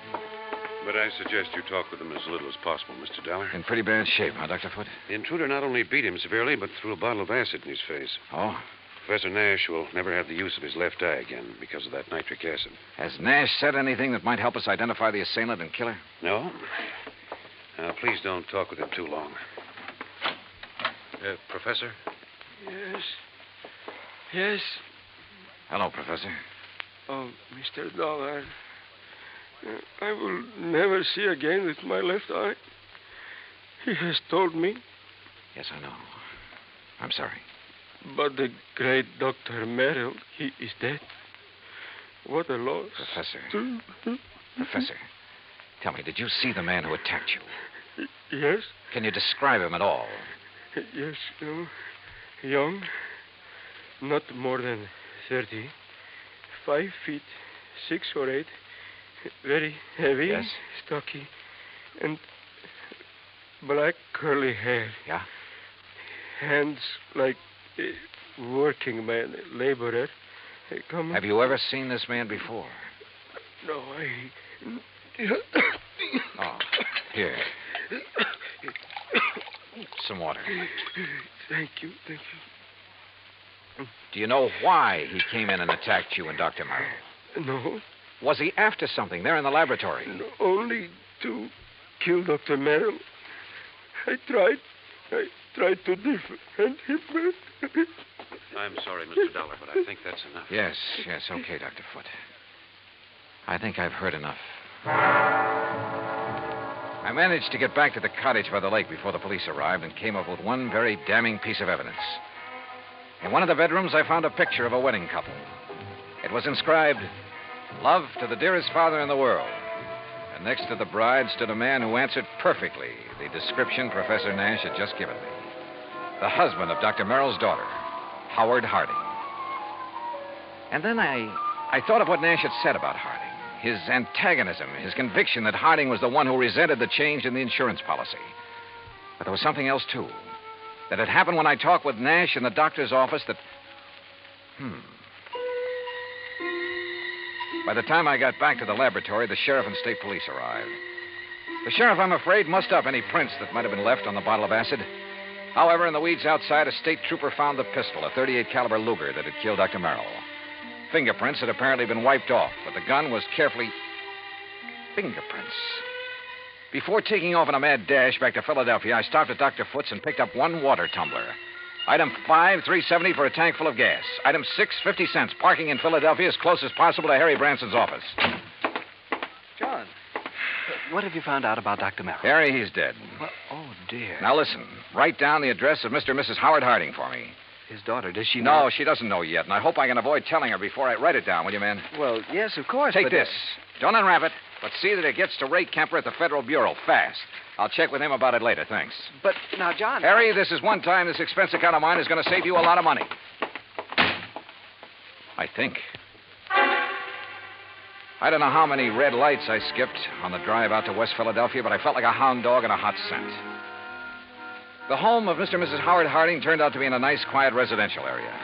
I was met at the door by the girl in the wedding picture. A tall, very nice-looking blonde in her late 20s. Oh, yes? Mrs. Harding? I'm Terry Harding. Well, I'm Johnny Dollar from your father's insurance company. Oh, good. Come in. Perhaps you can help me make him do something about that policy of his. Well, that isn't exactly... Someone has poisoned Daddy's mind, Mr. Dollar. Oh? What do you mean? Well, it isn't that I need the money if Daddy dies, which heaven forbid. No. It doesn't exactly look as though you do. No, of course we don't. Howard's been doing so wonderfully at Colonial Aviation. Yes, apparently. And I'd had a notion he was just a laborer or something. Oh, dear, no. That's what Daddy called him because he wasn't too fond of Howard. And that is the way Howard started before we were married, but now he's one of the officers of the company. Where is he, Mrs. Harding? Well, as a matter of fact, I thought you were Howard when you drove up just now. He's been fishing. Fishing? On some little lake over in Jersey. He goes every Saturday all by himself. Malaga Lake? No, Malaga's where Daddy was. Mm-hmm. He and that. That what, Mrs. Harding?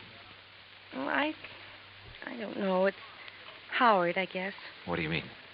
Howard has never liked or trusted him, even though they've never actually met. When Daddy changed his insurance to name that professor, there is something wrong about that man, Mr. Dollar. What, Mrs. Harding?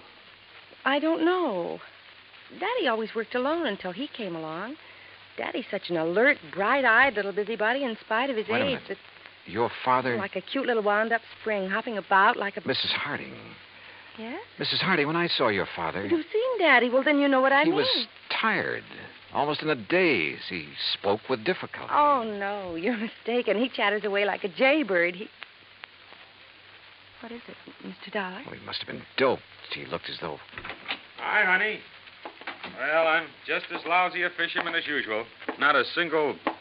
Oh, excuse me. Mr. Harding, just tell me one thing. Well, that depends. Who are you? Mr. Dollar's from the insurance company, darling. Not Johnny Dollar. Yeah, that's right. Well, I've certainly heard of you. Tell me... No, you tell me, Harding. Where have you been? Why, fishing. Where? Over in Jersey. Where in Jersey? Little private lake. Where? Over near Mount Holly. One place I know of where nobody else ever goes, where I can get rid of the cobwebs at my job. Hey, wait a minute, Dollar. What is this? Harding, you've been identified as the man who murdered Dr. Walter Merrill. What? I'm sorry, Mrs. Harding. I'm sorry, but it's true. What are you talking about, Dollar? You didn't know about it? Of course not. How could I? Where did it happen? How? At his place in Malaga. Professor Nash. I'll kill that man. You'll take it easy. You seem to forget that so far you're the only suspect in the case. You're out of your mind. If it was anybody, it was that Nash. Never have trusted that man. And the insurance policy. If anybody killed Dr. Merrill, it was that professor. Now listen to me. Nash was with Dr. Merrill when he was killed, there in his laboratory. Of course he was. But Nash was attacked also, beaten, acid thrown at him. He lost the sight of one eye because of it. And I tell you... You're sure? Yes, of course I'm sure. It was I who found them. Nash beating against the inside of the door of that laboratory, crying for help. A door that was bolted on the outside. But, Dollar, You're sure of that? I'm sure. Well, I still think... Oh, Terry, I'm sorry, honey. Here, let me... Howard, it's so terrible. Better answer that phone, Howard. Yeah. Hello? Yes? Oh, yes. It's for you, Mr. Dollar. Oh, thanks. Terry, dear, come on. You've got to pull yourself together. Johnny Dollar. Right. John, this is Harry Branson. I just received a call from Mr. Kemper at the Federal Bureau. Yes. He says he must see you immediately. Call him back, Harry. Tell him I'll be there in 15 minutes. Harding, just to keep things straight, I wouldn't leave this house if I were you. Well, now, wait a minute, Just Dollar. sit tight. I think you're in the clear. More red lights got passed up on my way into the Philadelphia offices of the Bureau. So Ray Kemper felt that whatever he'd found was important. If so, it would back up one of my suspicions. But in view of the circumstances, that bolted door in the laboratory, for instance, how could it? Important is putting it mildly, Johnny. The prints you found on the water glass, Ray. 3 sets. 1, yours. Yeah, well, naturally. 2, Dr. Frederick Foote, who is currently practicing medicine. I know, in the town of Malaga, New Jersey. That's where the glass came from. Oh, but the 3rd set of prints. Yes. I had to go into the international file for them. And Johnny... Nash? Theodore Nash? Nash. Nashevsky. What? Theodore Nashevsky, chemist from one of our not-so-friendly countries. Huh? Expert on explosives. At one time, he was thought to have attempted to enter this country. That was in 1940. Ray, have you got any pictures on him? Plenty. From the time he was a kid. Here. Tell me how you picked up these prints. The beard in this picture. That looks like him, all right. Yeah, this too, with a shaved head. Almost as though he tried to keep changing his appearance. Johnny... Oh, wait a sec. This picture of him as a youngster, this eye patch on his left eye. Our dossier is pretty complete. He was quite an athlete until he injured that eye. But it doesn't show in these other pictures, and he hasn't a glass eye. No, his eye always looked perfectly natural.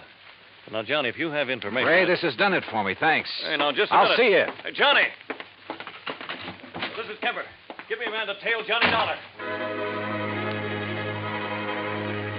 All the way back to Malaga, New Jersey, I hoped my rental car would hold together. It did, in spite of the fact I pushed it all the way. International intrigue is a bit out of my line, but this time, so help me, I was beginning to feel like an FBI man. I stopped at State Police headquarters along the way, and according to them, Nash was off the hook. Not only because of the acid thrown in his face, but even more important, because of my own testimony that I'd found them locked in that laboratory. I stopped again at the lab. Nothing. Then back to Dr. Foote's office.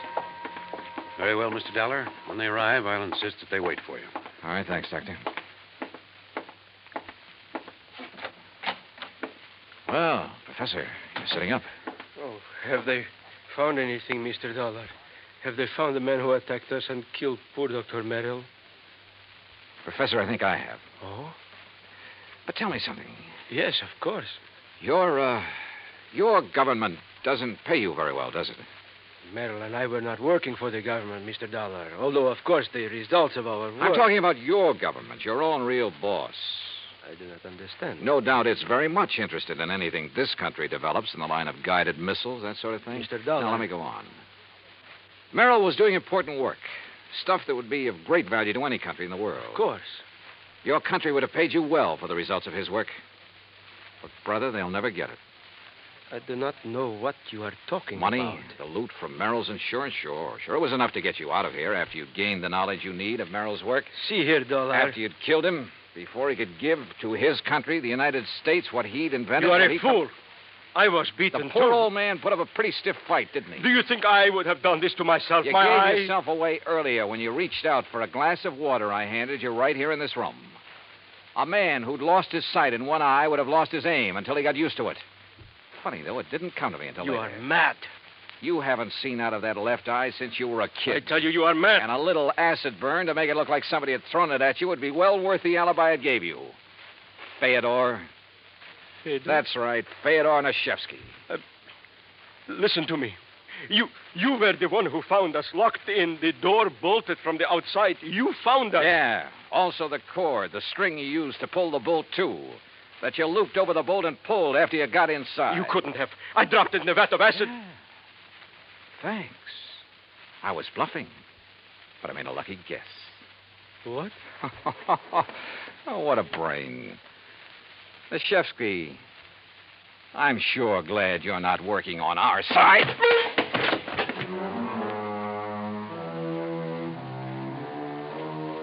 The capsule he fished out of his pocket never got to his mouth. And I'm afraid he won't see very well out of his other eye for a while. My knuckles still hurt. And it was lucky for him that the police arrived. I'm afraid I don't like guys like him. Expense account total, including all the incidentals I could think of, and transportation back to Hartford, $84.35. Remarks? Well, don't beef on this one, Harry. The criminal, in spite of being the named beneficiary, doesn't get paid. Yours truly, Johnny Dollar.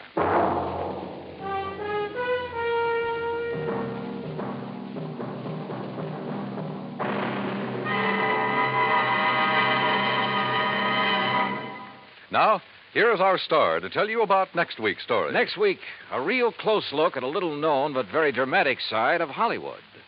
Join us, won't you? Yours truly, Johnny Dollar.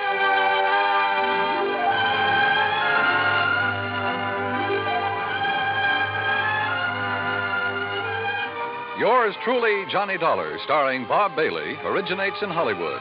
It is produced and directed by Jack Johnstone, who also wrote tonight's story. Heard in our cast were Virginia Gregg, Harry Bartell, Howard McNear, Forrest Lewis, Jack Crucian, Russell Thorson, Frank Gersel, and Bob Bruce. Musical supervision is by Amerigo Marino.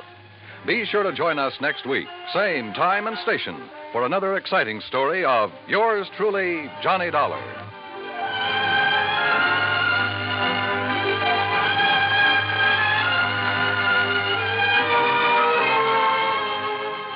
Johnny Dollar has come to you through the worldwide facilities of the United States Armed Forces Radio and Television Service.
From Hollywood, it's time now for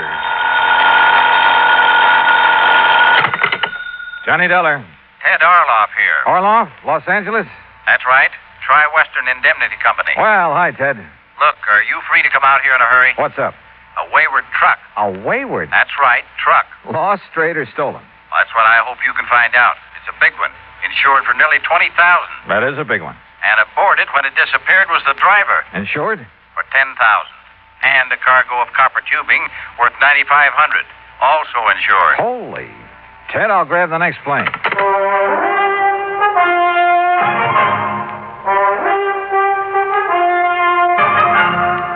Bob Bailey in the exciting adventures of the man with the action-packed expense account. America's fabulous freelance insurance investigator. Yours truly, Johnny Dollar.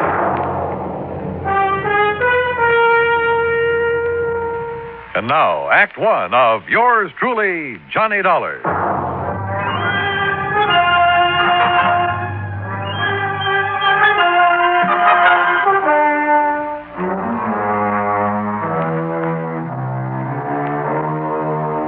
Expense account submitted by Special Investigator Johnny Dollar to the Tri-Western Indemnity Company, Los Angeles office. The following is an account of expenses incurred during my investigation of the Wayward truck matter.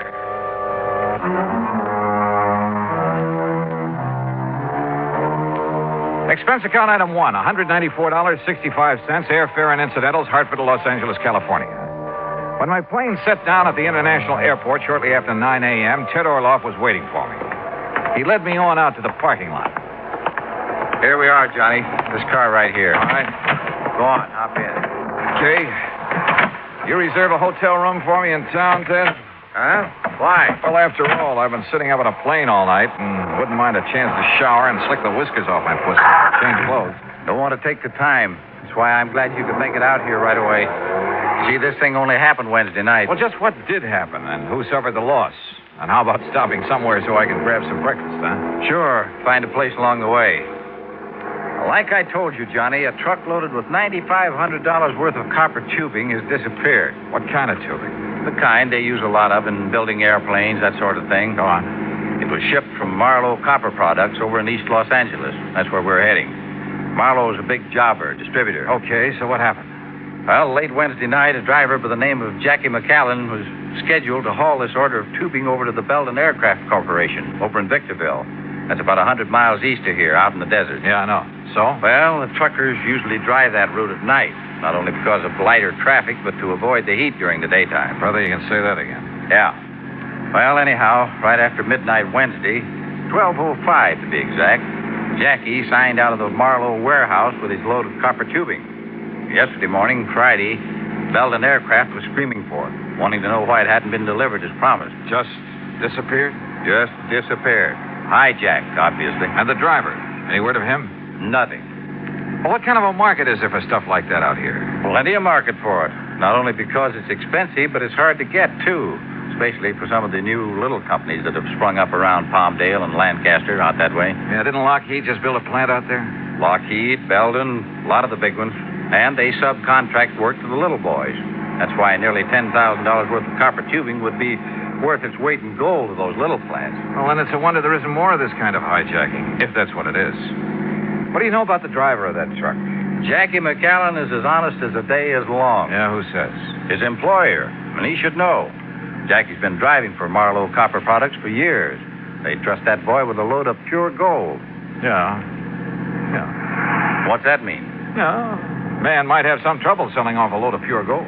Huh? But if what you say is true about the demand for copper tubing in this area. Oh, now, wait a minute. Well, every man's supposed to have his price, you know, Ted. Look, Johnny, I see what you're driving at, all right, but not Jackie McAllen. You sure? 10,000 is a lot of money. Wouldn't be worth 10,000 sold undercover. Jackie would certainly know where to sell it, though, wouldn't he? Johnny. And why hasn't he showed up? I'll tell you why. Because he's probably been killed. Item 2, $1.75, breakfast for me and a cup of coffee for Ted Orloff on the way into Marlowe Copper Products in East Los Angeles. I was amazed at the way this industrial area has grown in the past few years. The Marlowe operation turned out to consist of a small office and a couple of warehouses. Marlowe himself was a tall, lean man of about 50, very much on the ball. Yes, sir, Mr. Dollar. It's as simple as that. Now, Willie here is the night watchman. How do, sir? Hi, Willie. According to Willie's clock in the shipping order in the manifest, Jackie McAllen signed his load out at exactly 12:05. And that's the last we've seen of either of them. He took off alone with a load worth $10,000? $9,500, yes. Well, isn't that taking quite a chance? Well, he's done it many times. Mr. Marlowe, how much does this Jackie earn a week? Well, that would depend. Anywhere from 100 and... Oh, now, wait a minute. If you're thinking what I think you are, you're wrong, Dollar. Dead wrong. Just as I said, Johnny. Sure, why? I'd trust Jackie with my own life. And believe me, whoever's done him in, well, he's going to have to deal with me. I'll see him hang. Well, what makes you so sure he's been done in? Well, it's the only thing that could have happened to make him give up a shipment of goods. A hijacker'd have to kill him. And whoever did this to Jackie...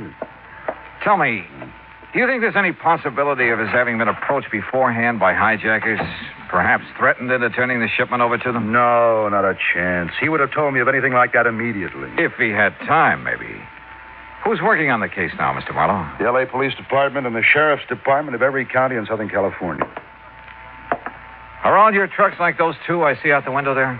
Jackie's was. We got 4 of those big singles. Did have. Now it's 3. And 3 big tractor-trailer rigs. Mm-hmm. A truck like one of those is a pretty big hunk of stuff to just disappear. Willie. Yes, sir. Were you on duty Wednesday? Yes, sir, I was. Did you notice anything unusual about Jackie that night? Why, no, sir. Not that I noticed. He came to pick up his truck alone, huh? I didn't see nobody else with him. Well, did he look worried, anything like that? Well, not that I could see, no, sir. And he didn't say anything that might have indicated things weren't as they should be? Not that I heard, no, sir. Just exactly what did he do? What the driver always does. Come in, signed up the manifest, putting down the time, and then drove off with his truck like always. Nothing unusual at all? Not that I saw, no, sir. Mr. Marlowe, where did Jackie live? Somewhere over on West 3rd Street. He lived alone. Naturally, the police looked for him there first thing. May I have that address, please? I'll have my secretary get it for you. You all through with me, boss? Yes, Willie. If you're going to work tonight, you better get some sleep. Go ahead. Yes, sir. Thank you. And believe me, nothing's going to happen to anything this time. If I were you, Mr. Marlowe, I think I'd have more than that for a night watchman in a place like this. Just what were you thinking of, Mr. Dollar? Jackie's address, I mean. Look, if the police and sheriff's offices haven't been able to turn up anything, well, in spite of what you said, there's always the possibility of collusion in a case like this. Between Jackie and whoever stole that truck? Oh, no, sir. There's always the possibility, voluntary or otherwise, if Jackie was in with the hijackers, even against his will. I wouldn't believe it. But it's a possibility, whether you want to believe it or not. For one thing, how would the hijackers know when and how the shipment was to be made? From any one of a number of sources. The man who supervised the loading here, for instance. Who? Red Kingsley, or almost anybody in the place, or just as easily anyone over at Belton Aviation in Victorville. Belden would know exact time of departure from this warehouse? Well, no. Close timing in a hijack operation is usually pretty important. But they knew the stuff was due at their plant early Friday morning. They've been hollering for it ever since. I'll lay my money on the tip-off coming from this end. Now, has the route between here and Victorville been thoroughly gone over? By the police. And they found no sign of either the truck or this fellow Jackie? That's right. The truck, of course, could be disguised, new coat of paint, that sort of thing, often done. But no body, alive or otherwise? No. So how do you plan to proceed? Well, if Jackie was forced to participate... And I'm sure he wasn't. Then I don't know. Let me have that address, huh?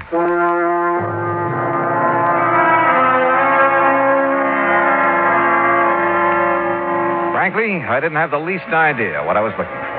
But I couldn't just stand around, so I borrowed a company car with a name and a number plastered all over the side and drove to the West 3rd Street address, hoping I'd have no trouble persuading the manager to let me in. Manager? Not in that old ramshackle frame house. The front door was wide open, and the mailbox had the number 4 opposite Jackie's name. That meant upstairs. As I reached the second floor, I could see that the door of number 4 was slightly ajar. And I could hear somebody moving about inside, opening closets and drawers. Quietly, I slipped close to the door. Inside, his back toward me, was a big, broad-shouldered brute, hastily emptying one of the bureau drawers. He was dressed in dirty work pants and wore a heavy, tattered blue sweater. Hey, what? Maybe you better let me ask the questions, huh? Oh, yeah? Now, look, buddy. What are you doing here? What are you putting into those handbags? None of your business. Now, you get out of here. Not until I find out what you're up to. I said get out. Didn't you hear me? Oh, take it easy. Oh, yeah? You want to play that way, huh? That's right.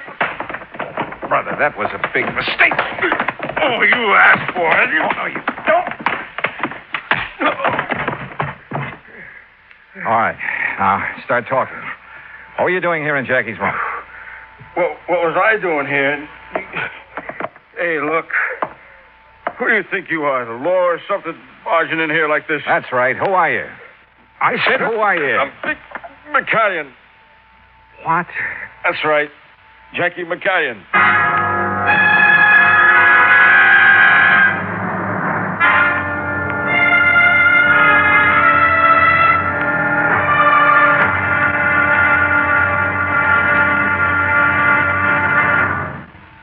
Act Two of yours truly, Johnny Dollar, in a moment. Our flag now numbers 50 stars, and behind each star there stands yet another flag representing one of the 50 states. New Jersey's flag was created at the direction of George Washington. In 1779, General Washington directed that the New Jersey Continental regiments wear coats of dark blue with buff-colored facing. This was done as a tribute to the former ruler of these colonies, the Dutch, whose national colors were buff and blue. Later, he instructed that the field on the flag of New Jersey should be the same buff color, and the state coat of arms in blue be placed upon it. The state's motto, reflecting the aspirations of all who came to these shores, is also inscribed on the flag: liberty and prosperity. This flag was displayed proudly before the combined American and French armies at the surrender of Cornwallis's army at Yorktown.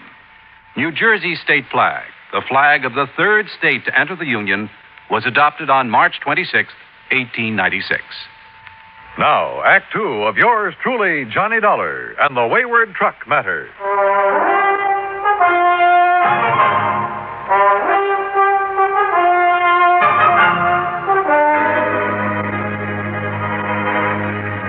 Missing. A $20,000 truck from the Marlowe Copper Products Company of East Los Angeles. Also missing. Its cargo of copper tubing insured for $9,500. Also missing, also insured, the driver, one Jackie McCallion. And when I found a big, ugly-looking character going through Jackie's furnished room, I jumped him. And who does it turn out to be? That's right, Jackie McCallion. Boy, I'll say this, buddy. You're sure handy with your dukes for a skinny guy. Hey, who are you, anyway? Johnny Dollar, insurance investigator. And look, I'm sorry I must jump, Jackie. Insurance what? Well, I came here to find out what happened to you and that truckload of copper tubing that never got to Belden Aviation over in Victorville. What are you talking about? Of course it didn't. Of course not. Well, why? Because the shipment was called off, that's why. What? Well, sure. It was supposed to go out Wednesday night, right after midnight. And it did. At least it left the warehouse. Oh, that's where you're wrong. Because me and Betsy, we was going to take it. Betsy? Yeah, Betsy. You know, my truck. Only the order got canceled out. Who says so? The office. Who at the office? Well, how shall I know? All I know is I was here in my room getting ready to go over and pick up Betsy and the tubing, and the phone rung, and a girl from the office says the shipment is canceled out. What girl? Do you know? I don't know. Some girl says she was in the office or so. You know, one of the girls, like they always giving out the orders, you know. And she told me the boss says on account of there ain't no more trips for me this week, I can start my vacation right away instead of next week. But you don't know which girl in the office told you that. I told you. I don't know. I told her, tell Mr. Marlowe thanks, that's all.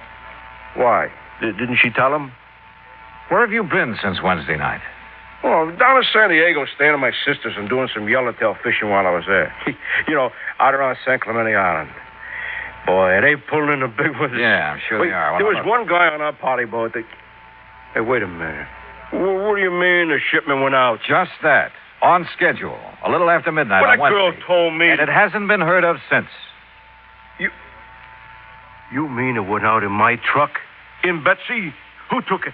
According to everything we know, you. Oh, no, sir. By midnight Wednesday, I was halfway to San Diego in my car. Look, you ask my sister down there. I got there before 1 a.m. Call her up and ask her. Go ahead, call her. You're sure of that? Oh, sure, I'm sure. And if some dirty guy took my Betsy out, I'll kill him. Don't nobody ride Betsy but me. Well, what were you doing when I came in here? Packing those bags in such a hurry. What for? My vacation. What's the matter? Don't you hear good? Hey, well, look, mister. If somebody took my truck out... Okay, Jackie, okay, calm down and come along with me. Where? We're going back to Marlowe Copper Products to talk with a couple of people. Maybe do a showdown. Jackie, with a name like that, I'd pictured a slim, wiry little fellow, not this big gorilla. And from what he'd said and what he told me on the way back to the Marlowe warehouse, I was convinced he was telling the truth about his whereabouts the night of the robbery. But then, who could possibly have been a close enough double for Jackie to fool the watchman? Or had the watchman been trying to fool me and the police? And why? Or could Marlowe himself have somehow contrived to... But again, why? And if Marlowe was up to something, well, he'd have been smart enough to put or at least keep Jackie out of the way. Mr. Dollar, did you find... Jackie! Hi, boss.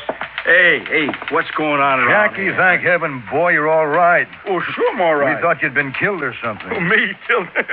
Where'd you find him, Dollar? Where's the truck? Hey, boss, that's what I've been trying to find out. Only all this guy here does is ask me questions. Well, the important thing is you're all right.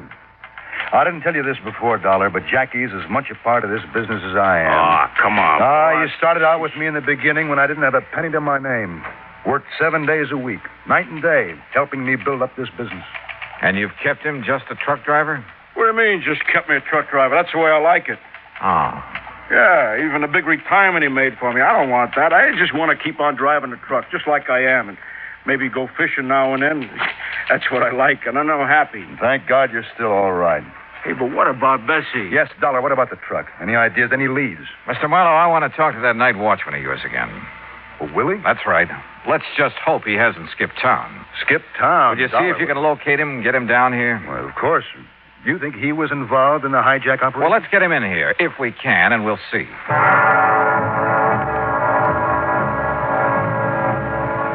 Something had just come back to me. Something pretty damning insofar as Willie was concerned. It was the way he had answered my questions when I talked to him before. Was there anything unusual about Jackie when he came to pick up the truck? Well, not that he noticed, he said. Had Jackie picked up the truck alone? Well, he hadn't seen anybody with him. What had Jackie said? He hadn't heard anything. Not one really positive answer in the lot. Or to the other questions I'd asked him. Much to my surprise, Marlowe's phone call brought assurances from Willie that he'd come over to the plant right away. And I told him I'd get somebody else to fill in for him tonight because of the sleep he's having to miss. Yeah, well, tell me this. Do your watchmen carry a time clock? That's right. There are punch key boxes located in a dozen or so spots all over the warehouse and one in this office. They register on a paper dial on the time clock, Yeah, sir. that's right. That way there's a record of what time he reaches every station on his nightly round. Would you get me that record for Wednesday night, please? Well, of course. And while you're at it, I'd like a copy of the shipping order and the manifest for that truckload of copper tubing. I'll have my secretary get them for you. By the time his secretary dug the punch clock record out of the files, old Willie arrived, looking somewhat the worse from lack of sleep, but apparently willing to cooperate in any way he could. I took him out to the watchman's booth, which was just inside the warehouse gate. Yes, sir, Mr. Dollar. This here's my own private office every night. And this is where you were when Jackie McCanyon came to pick up his truck Wednesday night, huh? Well, now, where else would I be? Well, now, that answer is just as definite as the ones you gave me before, Willie, and it won't do. Why? I asked you if Jackie said anything that night that might have made you suspicious. And I told you, not that I heard, no, sir. Well, did you talk with him at all? Well, no reason to. There were just the two of you here in the middle of the night. Yes, sir. And you didn't even say hi to each other? Well, no reason. Driver comes around to pick up a shipment, all he has to do is sign up the manifest the time he leaves and... You knew what time he was to be here, didn't you? Sure. Yes, sir. It was right on the shipping order. But you didn't see him. You didn't see him pick up the shipping order or sign the manifest or drive out of here with his truck. Knowing he was coming, you left the gate open for him. Or knowing somebody was coming. That's against the rules, mister, leaving the gate... You weren't here when that truck went up. I didn't say that. No. So far you haven't said anything. You've just given a lot of evasive answers to all my questions. All right. Now, if you were here, you were partner to the hijacking operation. No, sir. You'd have had to be. Because Jackie McCanyon didn't pick up his truck that night, as you'd have us believe. If you were here at the gate, that is. And that's something we'll find out right now. Here. Say, that's out of my time clock. That's right. And it's dated the night of May 22nd and 23rd. That's the night... Yes. Now, where's Station 1? Why, that's right there on the gate there. And that's the key I use to punch my time clock. Every single night, right on schedule. And I don't know what you're getting at, young fella. All right. Just listen to me and answer my questions. Station number 1 was punched at 11:41. If that's what it says, that's what it was. Now, where's number 2? Well? Look, I don't like the way... Where is number 2? It's the big double doors back in the warehouse on the right. But now you look here. 11:47. You must walk pretty slowly. Well, of course I do. I look around. I make sure that everything's all right. Okay. Now, where's number 5? Come on, number 5. On the back gate, way around the other side of the warehouse. Yeah. A good quarter of a mile from here. And according to this time clock record, that's where you were at exactly 12:04 that night. And, brother, I'd like to see you do a quarter of a mile around these buildings in less than a minute to get back here at exactly 12:05 when you claim Jackie signed out that truck. Well? You're right, Mr. Dollar. Yeah? Which way am I right? I wasn't here. I left the gate open for him, like I often done when I wouldn't be right there for a night shipment. Like you often did? Don't you see? Nothing like this ever happened before. And when I seen his name on the manifest, I knowed that You weren't here when the truck went out, so you don't know a thing. I mean, I thought Jackie took it because I left the catch on the main gate so it looked like it was locked. You ever done that before? Well, not for Jackie. He was always too close to the boss. Well, he and the boss. Yeah, I know all about that. But I have for the other boys. Yeah. Yeah, you've left this whole place wide open for anybody who wanted to come in and take anything he could lay his hands on. And this time it was a $20,000 truck with a $10,000 cargo. Willie, you're in trouble. Plenty. I questioned him further and got nothing more than a few tears and a plea for mercy, and then I turned him over to Marlowe. Willie was his problem now. But my own was still far from solved. I wasn't any closer to the missing truck and its cargo than I'd been when I arrived. Expense account item 3, $220, lunch for Jackie McCallion and myself at a lunchroom around the corner. We were on our second cup of coffee. Good boy. That was a good donut. Oh, sir, Mr. Dollar. And the more I think about it, the more I say that outside of them pretty girls in that boss's office, the only ones to be sure what time that shipment was to go out was Willie and Red Kingsley. Kingsley? That's his car I used. Yeah, that's the guy. He's in charge of all the shipping. Well, how much do you know about him? Well, I don't know. After all, he's kind of over me. I thought your only real boss was Mr. Marlowe. Well, he is. You just bet he is. And he's the best friend I ever had, too. But if I don't keep my place around the plant, keep subordinating to the guys that are foreman and stuff, what do you think would happen to the morale around the plant? Well, tell me about Red anyway. Dollar, Mr. Dollar. Mr. Marlowe? I just got a call from the sheriff's substation in Victorville. Yes? They've picked up some of that shipment of copper tubing. You see, we put a stamp on every piece. Then whoever hijacked it is already getting rid of it. Yes, but so far nobody's admitting where they got it. It's at Air Metals Company and Stress Products Incorporated, both near Victorville. You want to check on it? Use Kingsley's car again. Right. Hey, you want me to show you the route? Okay, Mr. Marlowe. Sure, Jackie, go to it.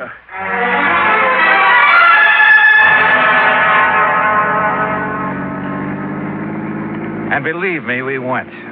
I don't know whether the police along the route have been alerted to let us by or not, but we earned more than one speeding ticket before we hit the cutoff around Victorville. The cutoff that would take us on past Edwards Air Force Base where the plants we were looking for were located. All along the way, Jackie had carefully scrutinized every truck we passed, going in either direction. No.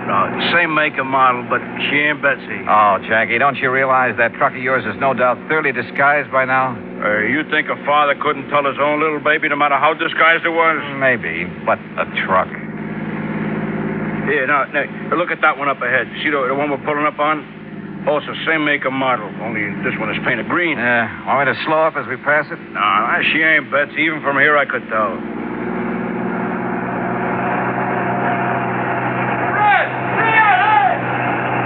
What did he say? Well, I didn't quite... Hey, wait a minute. That's Betsy. You sure? That paint job looks pretty old. That's Betsy. I know by her sound. You stop and block her off. Hey, Red. That's what he shouted.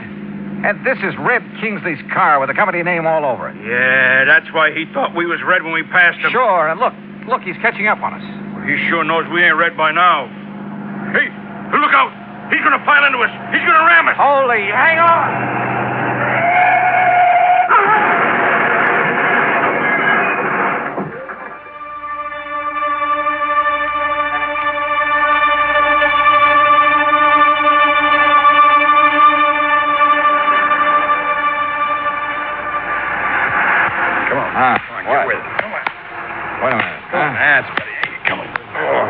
Look, I hate to keep slapping you on the push this way, but come on. Oh, it's okay. It's okay. All right? I'm okay. Hey, your pal's up the road with that other truck. That's the sheriff's car. Up there where a couple of 1,000 miles of copper pipe spread all over the countryside. Oh, yeah. I edged him off the highway and he flipped over. Well, why did you do that? Why? Well, to hear those cops talk, you'd think I was a hero or something. The guys in the green truck rammed you off the road, didn't they? That's right. Well, when the cops seen that happen, they tried to force the truck off. Mister, that takes something like Clarabelle here. Clarabelle? Yeah. That's what I call this tractor-trailer rig of mine. It's not the first time I've given the police a hand.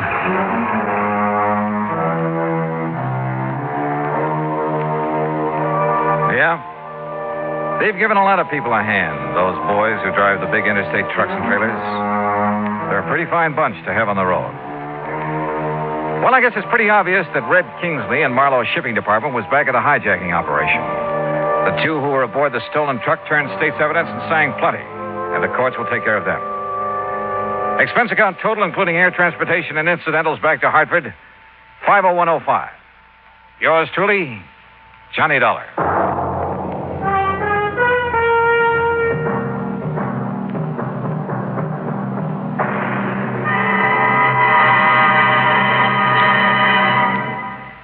Now, here is our star to tell you about next week's story. Next week? Well, if you think a sudden case of complete amnesia is any fun, you're wrong. Because it happened to me. Join us, won't you? Yours truly, Johnny Dollar.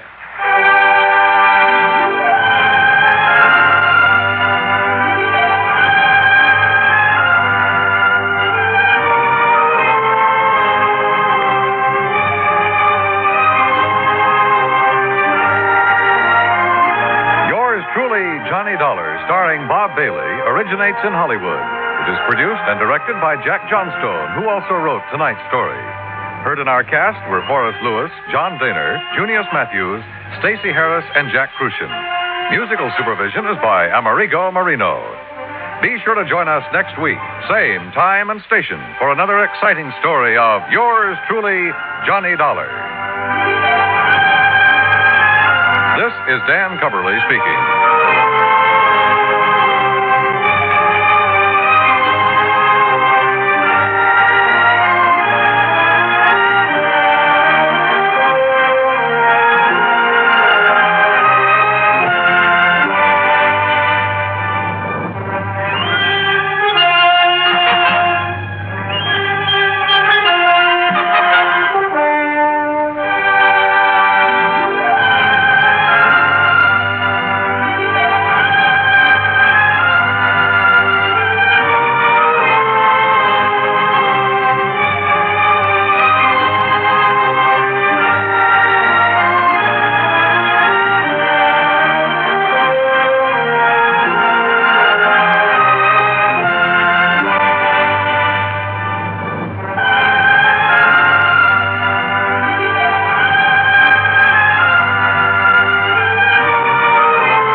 It's time now for Johnny Dollar. Crutcher, Mr. Dollar. Lester Crutcher at Continental Insurance Company. Oh, how are you, Mr. Crutcher? Tell me, are you familiar with the Priest Expedition collection? Priest Expedition? Some of the relics, artifacts of considerable archaeological import that were excavated from the ruins of the city of Ur in the valley of the Euphrates. What? Findings from the temple erected to the god Bale, which proved of such historical value to students of the ancient Babylonian civilization. You know. Yeah, I certainly don't know. But what about it? We carry some special insurance on that collection. And what's happened to it? Nothing yet. But I think you'd better come over and see me. Right away. Okay, Mr. Crutcher. Why not?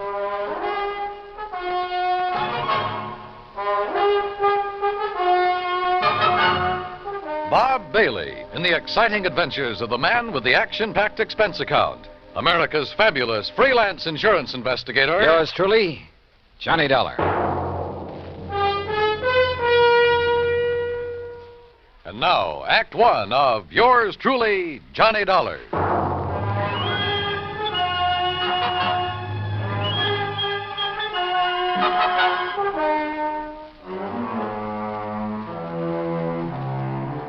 Expense account submitted by Special Investigator Johnny Dollar to the Continental Insurance Company, Hartford, Connecticut.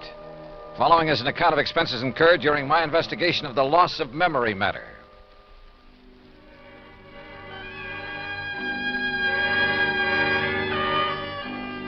Ancient Babylonia, Crutcher had said. So on the way down to his office, I stopped off at the library for a good look at the encyclopedia. And I learned that what was once Babylonia is now a part of the country of Iraq, one of the hot spots in the Middle East. Good. There might be some action, even international intrigue. On a map, I found the location of the long-forgotten city of The confluence of the Tigris and Euphrates River near the Persian Gulf was where it was. Romantic names, all of them. And not too far away, the exotic city of Baghdad. Yes, at long last, a trip to the Middle East. Middle East? Well, that's what the map said, Mr. Crutcher. Near west is more like it, Dollar. Huh? You must have misunderstood me. The relics from the temple of the god Bale I mentioned are presently in the little town of Lakeview. Lakeview? Yes, right here in Connecticut. I guess I did misunderstand. They're owned by a Mr. Alvin Peabody Cartwright, who, I might venture to say, is a crackpot of the first order, but who happens to have placed a great deal of insurance with us on his life, property, art collection, and so forth. I see. You mentioned a priest's expedition collection. Of rare scrolls and tablets, principally, taken from excavations along the bank of the Euphrates River. Some of them over 4,000 years old, all of them of great historical and archaeological value. Here, this is a relatively unimportant piece that Mr. Cartwright gave to me some years ago. Well, what is it? What does it look like? Well, like a tiny sort of sofa pillow. Only it's made out of dried mud or some... Hey, wait a minute. There are a lot of tiny marks on it. Hieroglyphics, Dollar. Those are a perfect example of the cuneiform writing that was used by the ancients. Oh, what's it say? Has anybody deciphered it? It's a receipt for 24 fat sheep, 12 oxen, and 12 goats that were taken to the temple for sacrifice to the great god Bale. Well, how about that? Does the whole collection consist of stuff like this? Yes, and of priceless scrolls made of papyrus and leather. You've heard of the Dead Sea Scrolls? Oh, yeah, sure. That throw so much light on biblical times. Yeah, they've had a lot of publicity in time and life and so on. Yes. Those in the priest collection cover much of the history of the Canaanites and Phoenicians. And you've insured the collection? It's this way. Mr. Cartwright has decided to sell it to the museum here in Hartford. Has promised them that his stepson, Alfred Hocking, who lives with him, would deliver it to them today. But now he's suddenly worried to death that something will happen to it en route. So? So, to keep him happy, we've issued a $20,000 transit policy. Well, then what's he worried about? Now he demands a guard for it, too. Well, doesn't he trust his stepson, this Alfred? Who knows? Who knows what old Cartwright thinks, whom he trusts. Well, now look, And after all, $250 plus whatever expense account you can dream up for a couple of hours' drive in the country. What if his own... Oh? Well, sure, why not?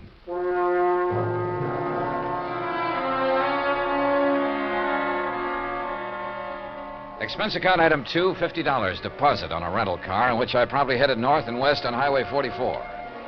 The 50-odd mile drive to Lakeview was easy and pleasant.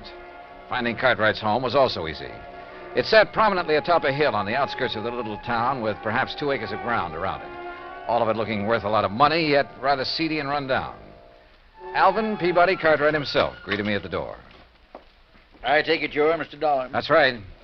Mr. Cartwright? Let me see your credentials. Oh, well, yeah, sure. All right, here you are. Yes, all right, you can come in. This way, in my study. Right here. And there, Mr. Dollar, is the box containing the Babylonian relics. That one carton is all that's to be delivered to the museum in Hartford? That's all. Young man, the contents of that sealed carton are worth $21,000, and it's sealed, you understand, so that neither you nor that worthless stepson of mine can get your hands on any part of it. Alfred, this is Mr. Dollar. Alfred Hocking. Hi, Dollar. Oh, I'm sorry I didn't see you sitting back there. Yeah. Now let me finish this phone call that you interrupted. You still there, Mr. Waring? All right, now. Huh? Yes, he finally got here. Dollar's his name. That's right. Shall I sit down? Yeah, sure. Well, Just you be sure he identifies himself. Yes, and that he's accompanied by my stupid stepson, whose name's Alfred Hawking. Now, if only one of them appears, or if the seals on the carton are broken, you're not to accept it. Make him bring it back to me in a... No. Call the police. Yes, that's what I said. Call the police. Otherwise, give the money to Mr. Dollar. Not to that half-wit stepson of mine. I don't trust him. Now, they'll leave here shortly, and I know it's late, but Waring, just make sure that you're there waiting for them with the money. Goodbye. Mr. Cartwright. Yes? Well, what? If you're so concerned about it, I can't help wondering why you haven't asked the police to guard this shipment for you. Because I don't trust them.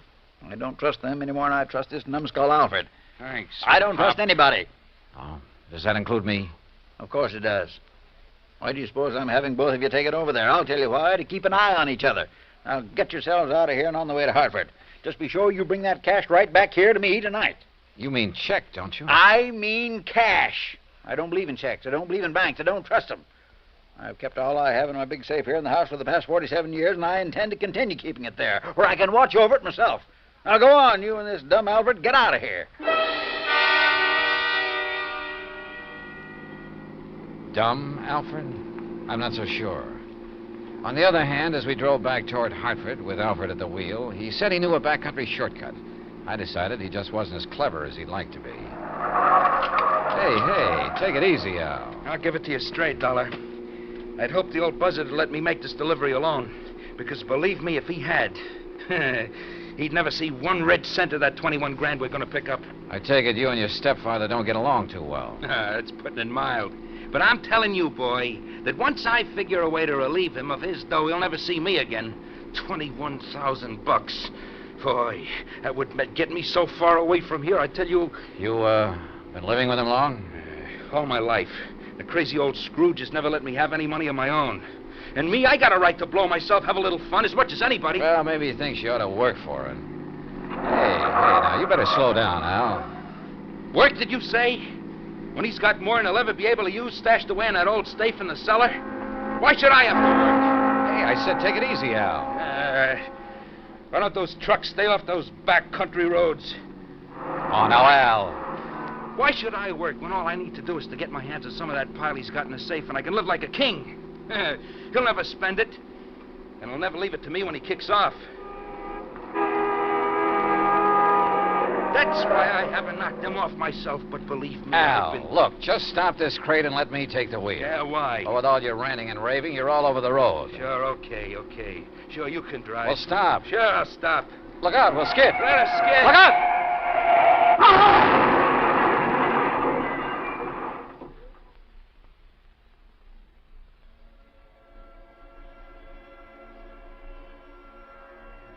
There was a long period of deep, dull blackness, without sound, without feeling. And then, slowly, hazily, the light came back, but it wasn't clear. Everything seemed very confusing, very vague. I was conscious of a terrible throbbing in my head, and then it slowly passed, leaving only a dull ache. A strange and helpless feeling of not knowing who or what or where I was, until the shadow of a man rose from the ground beside me. It slowly took definite form as it wavered for a moment, then stood over me. How about you, boy? Back to the world again? World? Yeah, you really hit that windshield frame. Here, let me help you sit up. I'll lean you up against what's left of the car. Here now. Car? Sure. Here, this is the wreck we cracked up in. There you are. Nothing busted. You were just knocked out. Cracked up? Sure. On our way to Hartford. Hartford? Hey. What's the matter with you? I don't know. I can't seem to remember anything. What do you mean? Not anything. I can't remember. My mind is all blank. Well, you know who we are, don't you? No. What? No, and my head, it's... Look. Are you kidding, Bud? car? Sure. Hartford, to deliver some stuff and collect the big water. You're sure you don't remember? I don't remember. Not even who you are? I don't remember. I'm trying to, but... Well, I'll be... Okay, now listen. Everything's going to be okay, real okay. You want to know who you are, huh? Yeah, who I am. Sure you do, and I'll tell you. Your name is Hocking. Alfred Hocking. Alfred? That's right, yeah. You're Alfred Hocking. We were driving along here in the car. See, I was. You were keeping me company, you get it? Yeah, I guess so. Sure you do, sure. You see, I have to deliver some stuff in Hartford. It's in this box here in the car. There, you see it? Box? Oh, yeah. Yeah, you just came along for the ride. The ride to Hartford, see? Oh. Yeah, and after I deliver this stuff and pick up make a little pickup, that is, why, then you and me will part and go our merry way, you see? I don't know, I guess so. Sure you do, sure you do. Sure I do. You feel better now, huh? Yeah, much. If only my head would clear. If only I could remember something, anything. Look, you're going to be okay. Al? Al. I'm Al. That's right. Yeah. But you... I can't remember. Huh? Who are you? Me? My name is Johnny Dollar. Dollar? Yeah, remember that. Johnny Dollar. That's right. Yeah.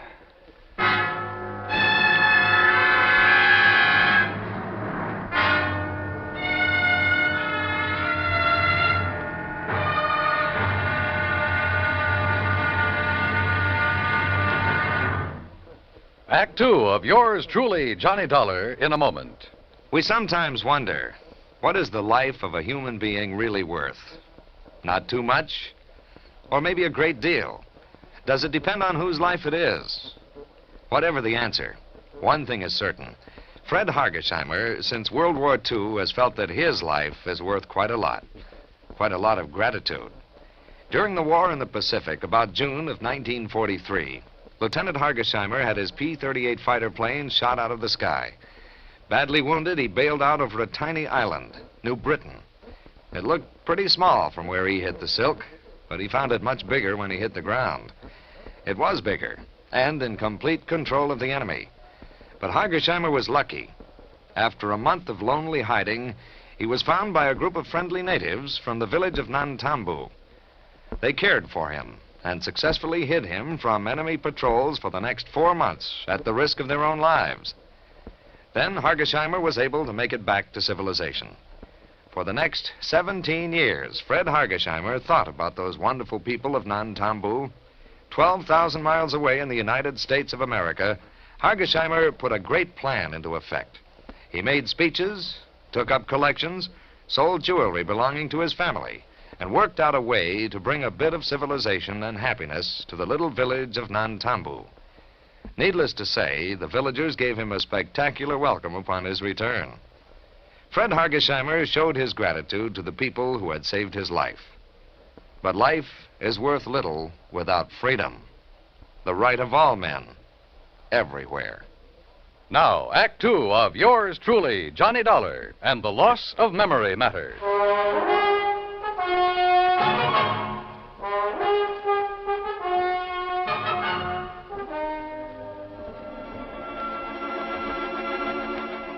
Amnesia. Sudden, complete amnesia. And all the feeling of utter helplessness that goes with it. The man who was with me told me the crack-up of our car on the way to a place he called Hartford. Hartford meant nothing to me. Nor did I recognize anything of the countryside or the road where we sat waiting, hoping someone would pick us up. Names, places, I remembered nothing. Not even who I was, or who the man with me was. That's right. Dollar. I'm Johnny Dollar. I see. And your name is Hocking. Alfred Hocking. Hocking. Yeah. Yeah, you're feeling better, aren't you? Yeah, I think so. Well, look in the pocket of your coat. Pocket? Oh, isn't there a billfold there? Yeah, open it up. Yeah, here's... Yeah, there's a name in it? Sure, see? Alfred P. Hocking. That's right, that's you. And I'm Johnny Dollar. Just remember that and everything will be all right. Now, why don't some truck come along and pick us up, or a car? What are we doing out here, Johnny? You see this box? Well, I've got orders to deliver it to the museum in Hartford. Museum, huh? What's in it? No, just some old relics. Then I'll collect the money for it, and that'll be that. You can be on your merry way, okay? Yeah. Yeah, I guess so. Sure. But how come I'm going with you, Johnny? Why, you live in Hartford, see? Oh, I see. You didn't even know that. You still don't remember anything. Only what's happened since I woke up here. Look now. Yeah? Why don't you take me home first, if we can get a ride, that is, and maybe if I rest, I'll feel better. No. Maybe my mind will clear up. No, first the museum. But, Johnny... All right, listen. The crazy old coot I'm delivering this stuff for, well, he phoned ahead that there'd be two of us, see, so you've got to come along to the museum. Museum? Yeah, the museum, the one in Hartford, like I told you. Oh, yes, Hartford. But once I get the money for it, I'll take care of you. Yeah, I'll take care of you. You've done pretty good as it is, I guess. Sure I have, Al. I mean, I've pulled you out of the wreck and all. Hey, look, here comes a big moving van, and if I know those boys, who'll pick us up. Come on, get up on your feet, and we'll flag him down.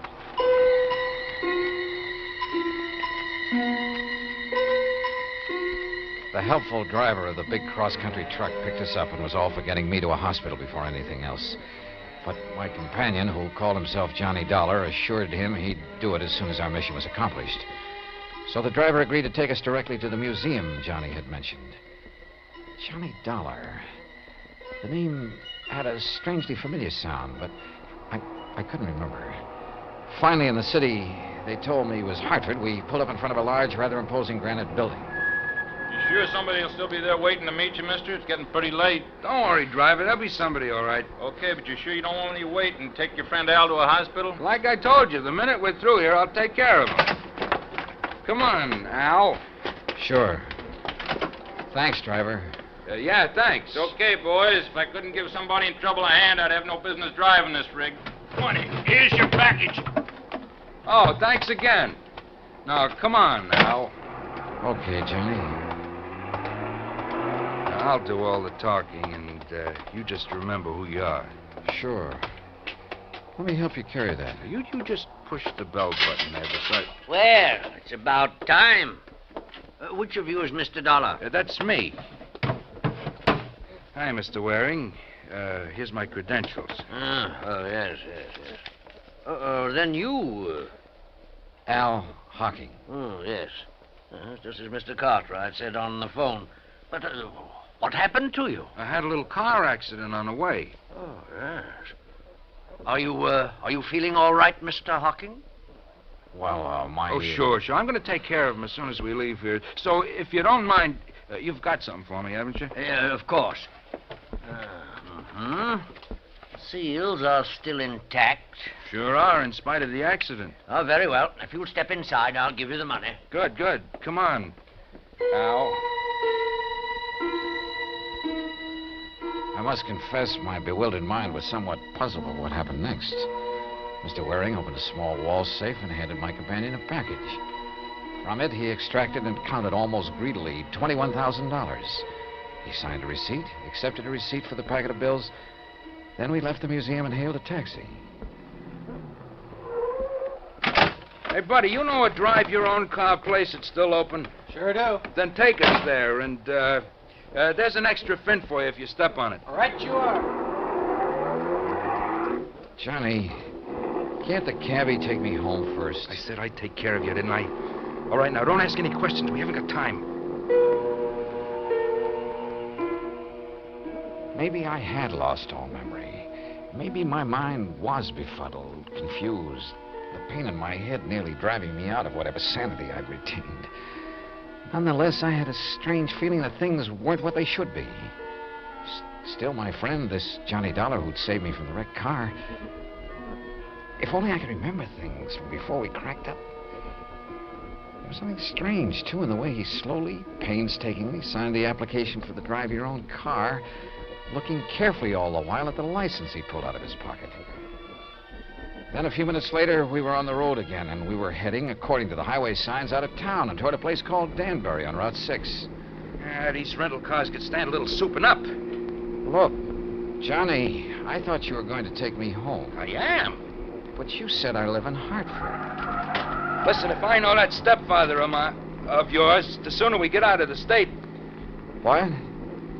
What were you going to say? Nothing. Now, listen. I got to get you to a hospital, see, and the best one I know is over the line in New York. You want to get your memory back, don't you? Yeah, sure, but now look, Al. Huh? What'd you say? It's funny. I called you Al. What's funny about it?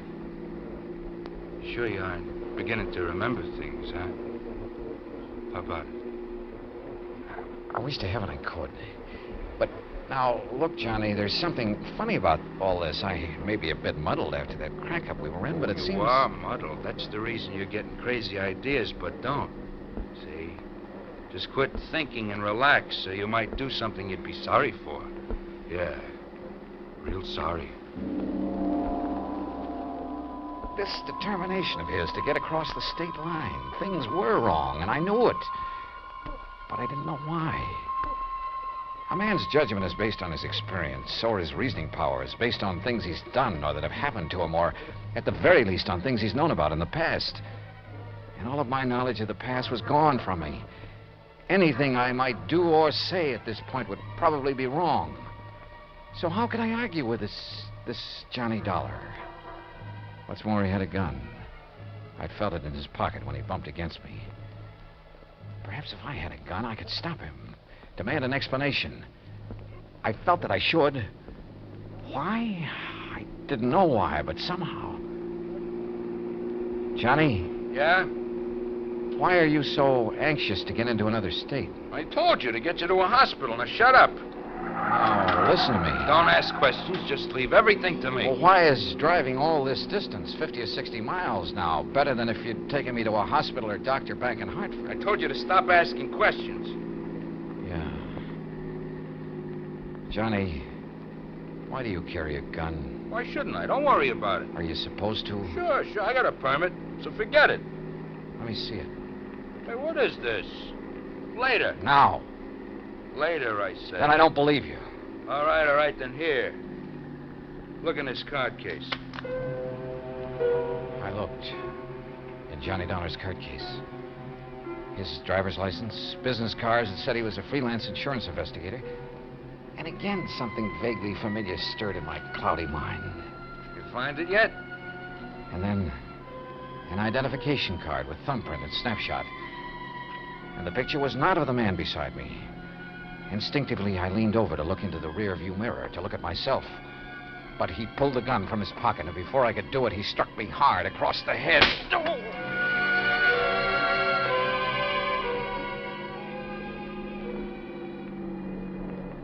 All right now, Al. We're gonna stop. You hear me, Al? Yeah. Yeah. You hit me with that gun. That's right. That was a mistake. Because that second blow on the head. Why have we stopped? You'll see. You see, you gave me an idea about this gun. Get out. Sure. Why not? Pretty wobbly, huh? All right, now. Look down over the side of the road there. What about it? See that deep ravine down there? Why? Al? That's why. Because you called me Al. And this time you meant it. Yeah? I guess I did. Thanks to that poke on the head. So, you got some of your memory back, huh? but not your strength. No, so before you do... No, put that away. Oh, you're not going to get away.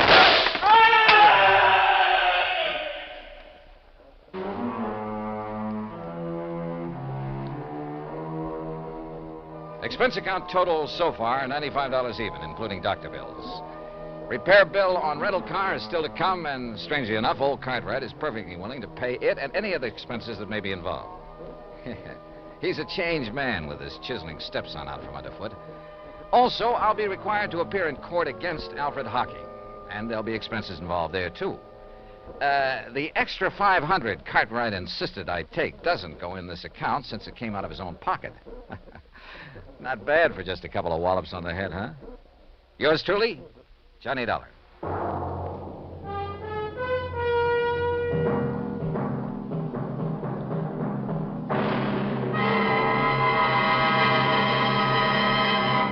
Now, here is our star to tell you about next week's story. Next week? Well, it's another case of mistaken identity, but believe me, a completely different affair. Join us, won't you? Yours truly, Johnny Dollar. Yours truly, Johnny Dollar, starring Bob Bailey, originates in Hollywood. It is produced and directed by Jack Johnstone, who also wrote tonight's story. Heard in our cast were Les Tremaine, Parley Bear, Joseph Kearns, Barney Phillips, Tom Henley, and Shepard Menken. Musical supervision is by Amerigo Marino. Be sure to join us next week, same time and station, for another exciting story of yours truly, Johnny Dollar.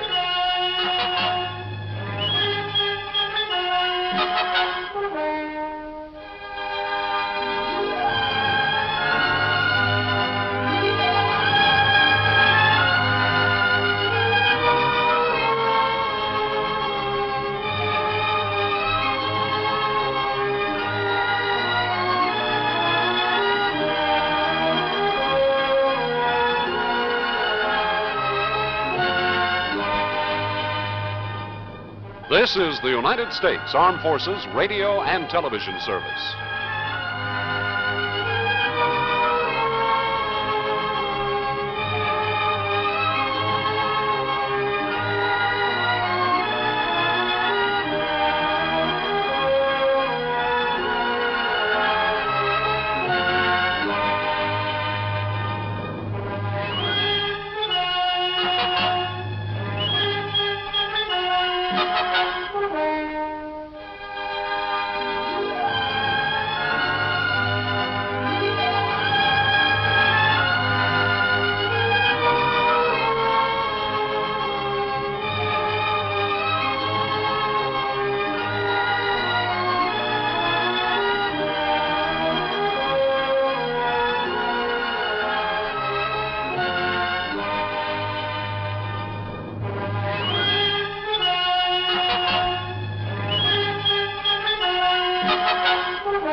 From Hollywood, it's time now for... Johnny Dollar. Batter up, Johnny. Who's that? McGraw. Oh, as if I didn't know. What's on your mind, Bert? Dollar Mason. Ever hear of her? Her uncle, Sylvester Mason. Mason Steel and Iron? That's the man. Dollar's his favorite niece. About 6 weeks ago, she disappeared. So? So, yesterday, a body washed up on Newport Beach not too far from her parents' home. Darless? According to her father. And you hold a policy on her? For $25,000, double indemnity. Ouch. So, why don't you pay it off? We would have today, except for one thing. Well, what's that? Right after Mason identified the body, a man named Dixon showed up and swore it was the body of his daughter. What?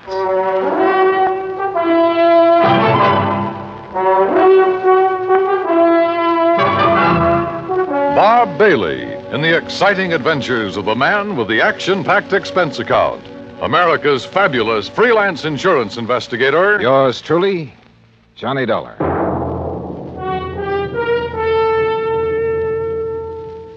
And now, Act One of yours truly, Johnny Dollar.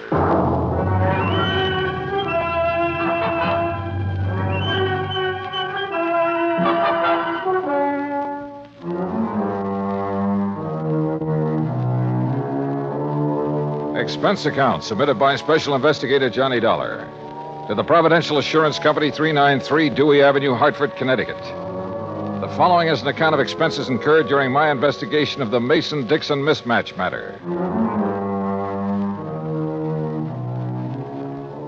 Expense account item 1, $1.20, taxi from my apartment to the Providential Building. The walls of Bert McGraw's office are covered with pictures of sporting events. And as I entered, Bert was preparing to hang another one. Oh, Johnny. Well, come in, come in. You ever see this? Who is it? Who? Well, it's me, that's who. The day I pitched for the Valdosta Lions. Struck out 10 of the cherry pointers that afternoon. Yes, sir. You win the game for him? Huh? I said, did you win the game for him? Oh. No, cheating umpire. There. Well, Johnny boy, you ready to join our little team? I don't know. The body of a girl being found on a beach, Mason identifying it as his daughter, then somebody else showing up. Henry Dixon. Yeah, and saying the same thing. Can't the authorities identify her? Haven't been able to yet. Neither one of those girls had their fingerprints on record? Nope. Well, what about dental work? Nothing to go on there either. Oh, brother. It's not going to be an easy one, Johnny. How long had the body been in the ocean before it was washed up? Well, they figure about 6 weeks. You know what that means. Yeah. Hello? Oh, yes, sir. I see. Uh-huh. Well, if it isn't the Mason girl... Yes, sir. Yes, sir, that's right. Thanks for calling, Captain. That was Captain Miller of the Newport Police. They find out who she is? No. So if it is the Mason girl, we're going to have to pay out $50,000 on the double indemnity clause. You aren't surprised, are you? No, I didn't think she died from a natural cause. But I didn't think it'd be from a gunshot wound either. What kind of a gunshot wound? A 38, right through here. How old did you say the Mason girl was, Bert? Oh, around 20. Dixon girl, too. Both of them pretty, full of life. At least they were. When did the Mason girl disappear? Oh, about 6 weeks ago. And the Dixon girl? Well, she's been missing about 3 months. Well, one of them's still alive. I'll try to find her. Bert gave me all the information he had on both the Mason and the Dixon families. I took a cab back to my apartment. That's expense account item 2. Item 3, $18.10, transportation, Hartford to Newport, Rhode Island. After checking in at the Ogden Hotel, I called Darla Mason's father, rented a car, and drove out to the Mason home on the beach. I was about to ring the bell when the front door opened. Hi. Well, hi. You must be Johnny Dollar. That's right. Come on in. I'm Joan Mason. Darla's little sister. Uh-huh. This way, Mr. Dollar. Mother's waiting for you in the den. Your mother? I thought my appointment was with your... Oh, my father's indisposed. Besides, Mother's the brains of this family. Of course, if you really want to know about Darla, you ask me. Maybe I will. You better. Mr. Dollar's here, Mother. Thank you, my dear. Come in, please, Mr. Dollar. See you later, Johnny. A dreadful mistake my husband made has upset him so. I thought it best to see you myself. Just what mistake are you referring to, Mrs. Mason? Well, we've released a statement to the newspapers. I thought you had heard. No, ma'am, I haven't. You've made a trip over here for nothing, then. Oh? Yes, you see, my husband erred when he identified that body as being our daughter's.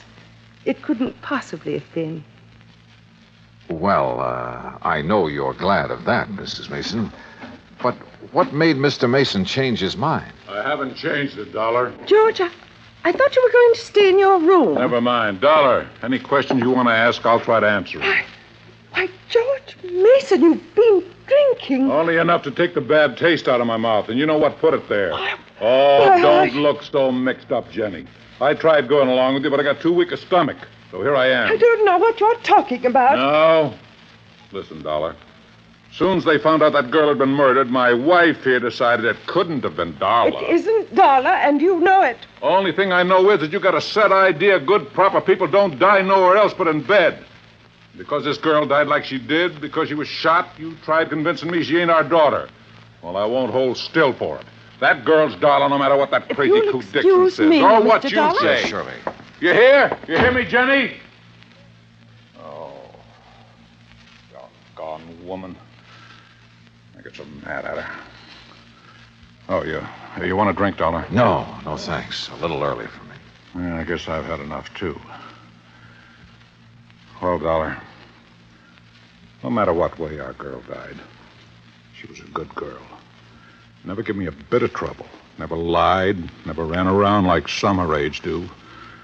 Oh, she was a real good girl. Mr. Mason, the police haven't been able to make a positive identification. I know that. Well, would you mind telling me why you're so certain that girl is your daughter? Oh, of course not. First thing, Darla had no reason to run off. She had everything I could give her. Charge accounts all over the place. Everything money could buy. So she had no reason to leave here like she did. Where was she last seen? At the Newport Yacht Club, at the bar. Younger daughter Joan saw Darla talking with a stranger. When she walked out of the club, it was the last anybody ever saw of her. Well, Mr. Mason, do you have a picture of your daughter that I could borrow for a few days? Yeah, I might be able to find you one. What do you want with it? I'm going to try to find her. You what? Darla, you... Or find the Dixon girl. Oh, yeah, I see what you mean. Well, you might locate Ruth Dixon somewhere. Do you know the Dixons, Mr. Mason? No, I never heard of them before this happened. What about Ruth Dixon? Could Darla have known her? Oh, of course not. Are you sure?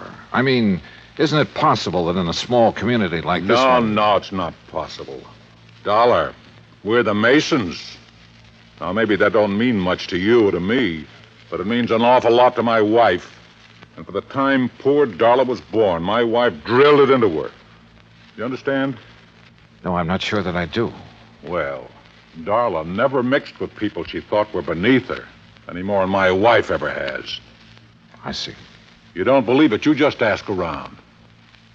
I plan to, Mr. Mason.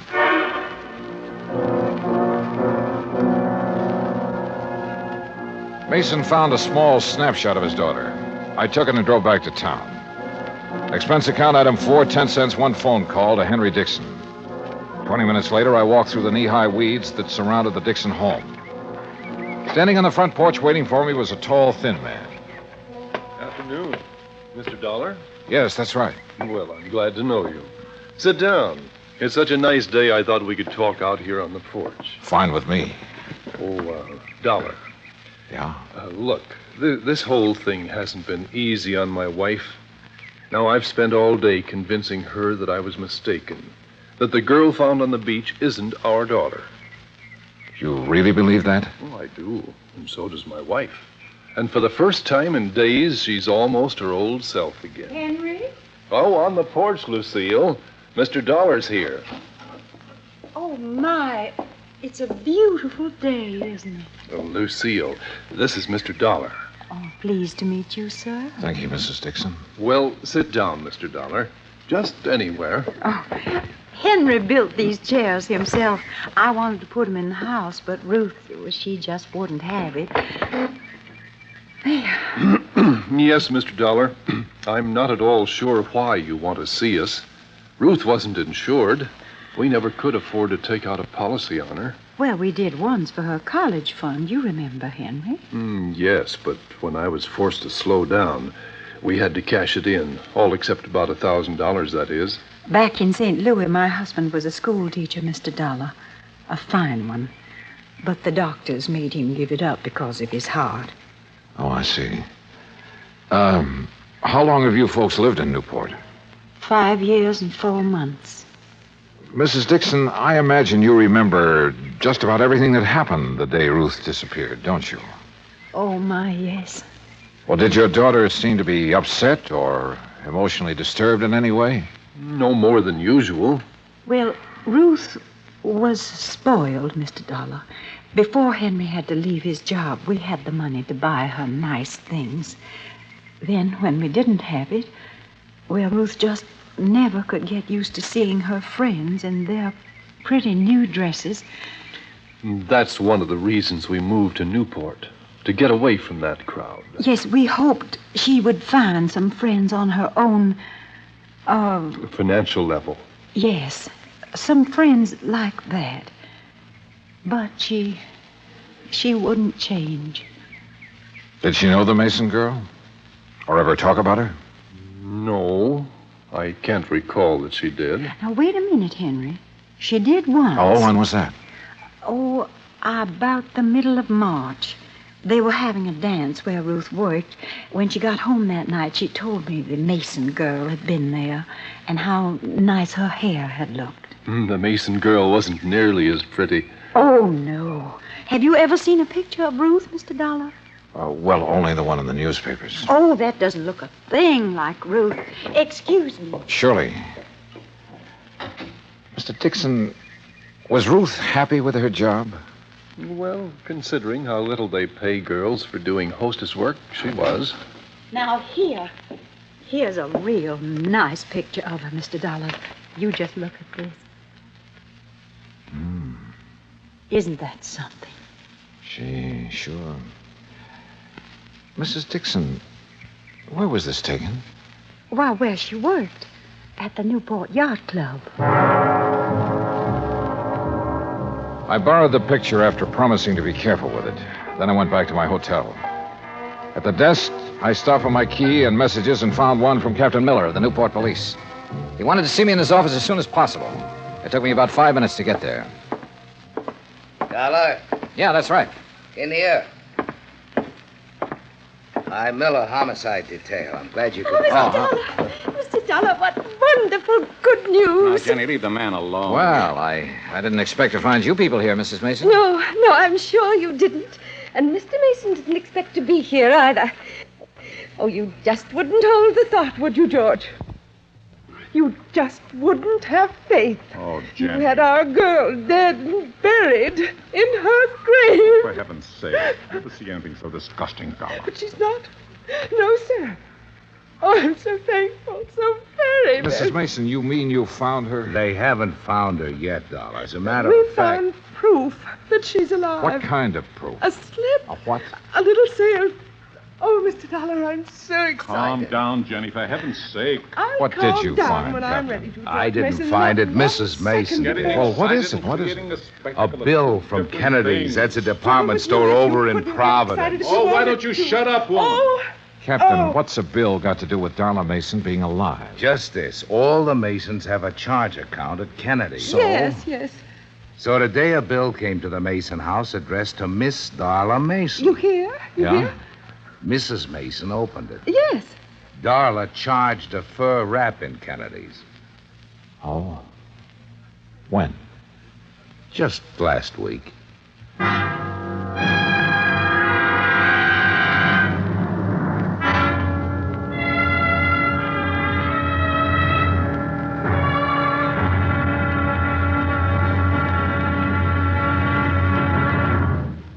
Act Two of yours truly, Johnny Dollar, in a moment.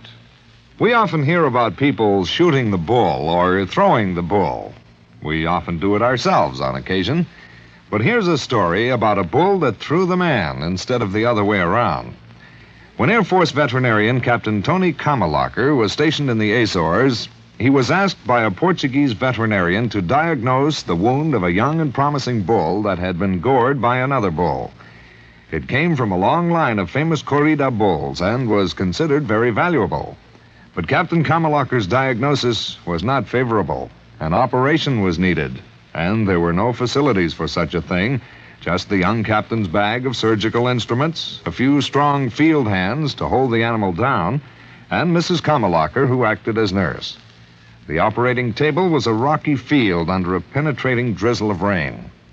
But Captain Tony Kamalacher couldn't be stopped with mere inconveniences. After giving the bull a dose of tranquilizers and a shot of local anesthetic, he proceeded with surgery. Just as the operation was completed, the bull came to life. With a mighty lurch, it leaped to its feet, throwing the field hands aside like sticks, and, for thanks, immediately charged at the surgeon. But Kamalacher escaped over a nearby stone wall. The bull recovered, and its grateful owner renamed it Kamalacher for its debut in the ring, where, Portuguese style, it is against the law to kill the bull.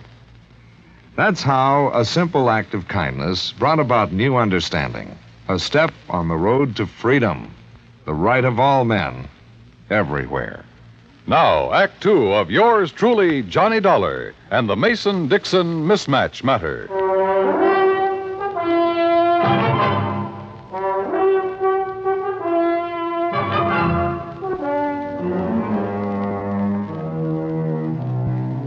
After telling me that the Mason girl had used one of her charge accounts just 5 days before the body was discovered on the beach, Captain Miller produced the original sales slip. Written across the bottom of it was the name Darla Mason. I wish to heaven I could be positive it's really her signature. You mean you think it's a forgery, Captain? I don't think anything yet. Mr. Dollar, you believe it's Darla's signature, don't you? Well, I haven't anything to compare the signature with, Mrs. Mason. Mrs. Mason, do you happen to have any of your daughter's legal documents at home, or her driver's license, or anything else that might contain her signature? No, I'm afraid I don't. You can order a copy from the Department of Motor Vehicles, Captain. Yeah, I will. What do you want it for, Captain? Well, it's just a matter of form, Mr. Mason. We have to be sure. But Darla's mother and me, we are sure. And we're the only ones that count. Well, that's not quite true, Mr. Mason. What? Have you forgotten about the Dixons? Oh, yeah, I guess I did for a minute. Well, you go ahead. Mrs. Mason and me will be at home. Yes, sir. You'll let us know as soon as you can, Captain. Yes, ma'am, I will. Thank you. Well, Darla, now what? How far is Providence, Captain? 40 miles. Why?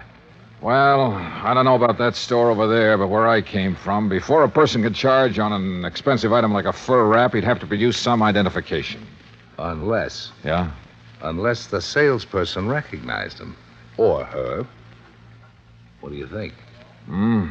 It's 3:10 now. If we hurry, we might have time to do a little shopping.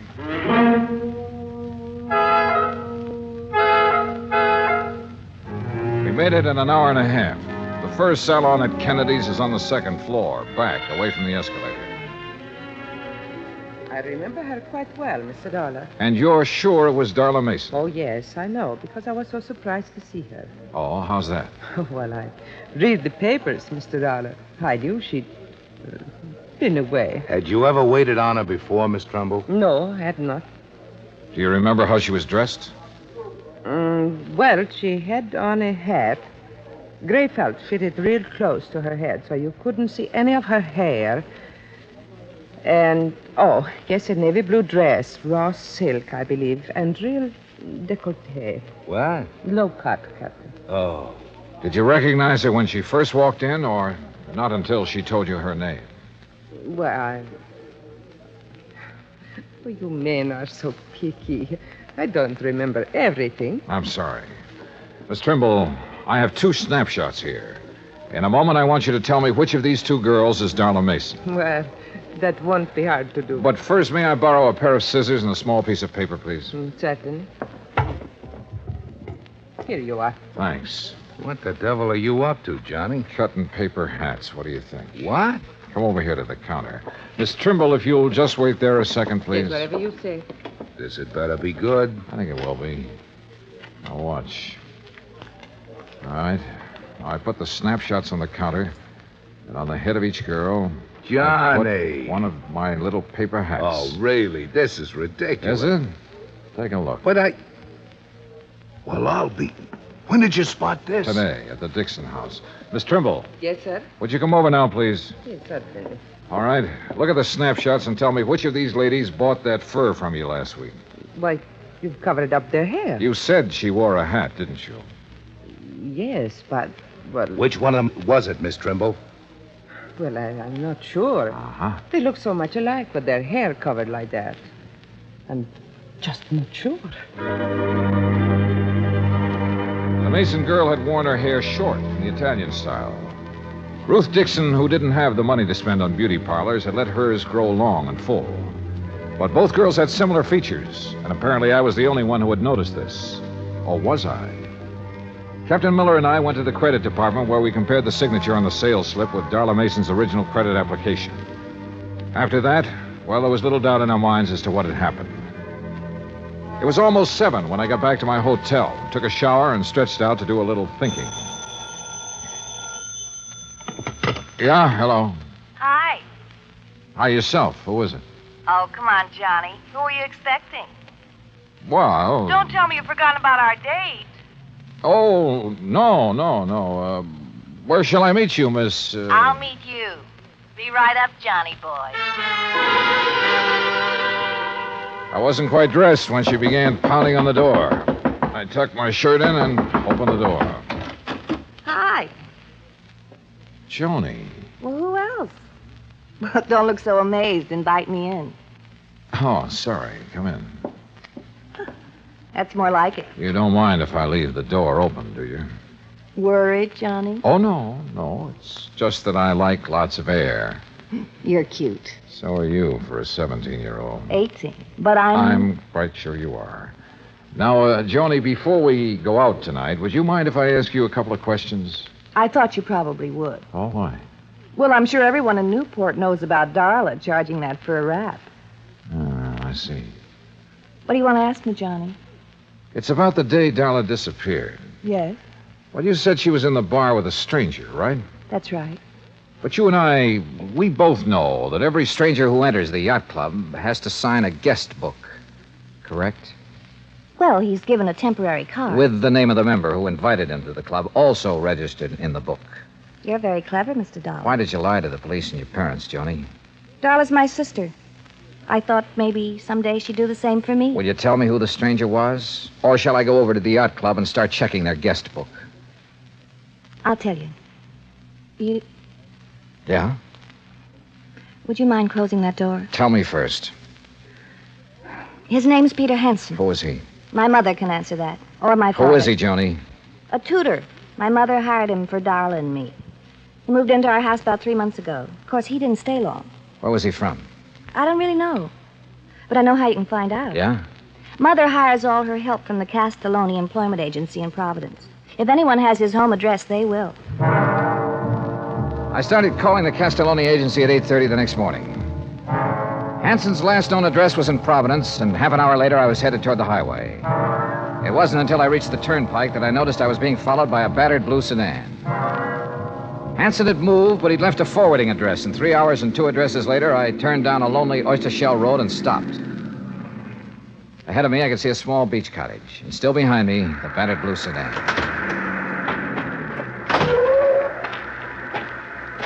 You make it real easy for a man to follow you, Mr. Dollar. If I had known it was you, sir, I wouldn't have. I hope you don't mind my tagging along like this. Mr. Dixon. Now, wait. I know what you're going to say. But let me say this first, Mr. Dollar. I've waited around, wondering if it was our girl you would find or the other one for so long. Well, I just couldn't anymore. I had to do something. You understand that, don't you? Yes, sir, I think I do. Good. Well, then, you go on about your business, and I won't bother you. You go on up to that house, and I'll wait right here. Go on now. Yes, sir. I wasn't sure who or what I would find in that beach house, but I was sure no amount of talk could persuade Mr. Dixon to leave until I did. I knocked on the door for a good minute before it finally opened. Yeah? Mr. Hanson? Yeah, what is it? My name is Dollar. I'm an insurance. Insurance man. Oh, I thought you... Honey, it's just an insurance salesman. Look, Dollar, even if I had the money, I wouldn't buy any insurance from you. You come around too early. You didn't let me finish. Huh? I'm not a salesman. I'm an investigator. Oh. Hey! Oh, no. Give it up, Hanson. No! Honey! Honey! Honey, Pete, don't let him. you can't stop me, Hanson. You want to bet? Yeah. Kill him, Pete. Kill him. Pete, no! Oh, Pete. Oh, Pete. He'll be all right. Why did you have to find us? Why? Why did you disappear? You know how much trouble you've caused? I can read, I know. It didn't bother you? Your family not knowing whether you were dead or alive? Not a bit. I'd be happier if they thought I was dead. Oh, Dolly, you don't mean that. I proved it, didn't I? I'm not sure. Why did you disappear? Because I was bored. Tired and sick of living like my family makes me live. And how's that? Come out here.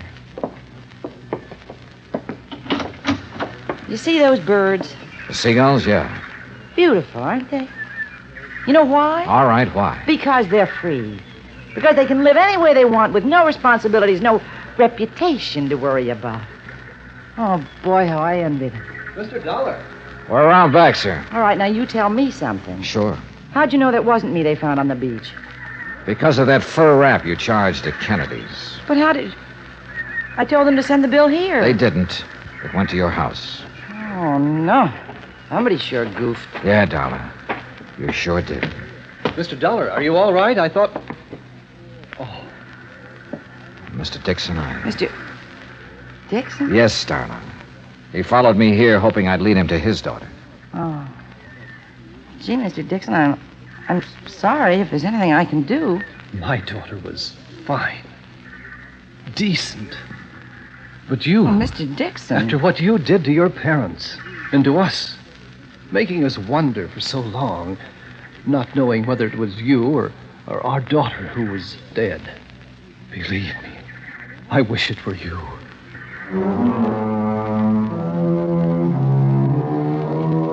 Like Bert McGraw told me a long time ago, somebody has to handle the rough ones. And for me, this was it.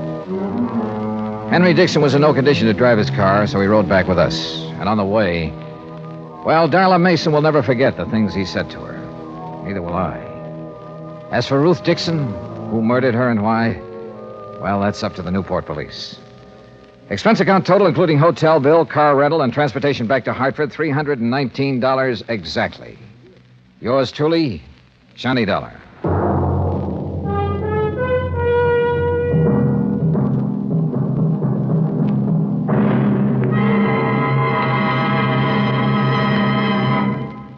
Now, here's our star to tell you about next week's story. Next week, well, I suddenly found out there was more to this case I just finished. More. The really tough part. Join us, won't you? Yours truly, Johnny Dollar.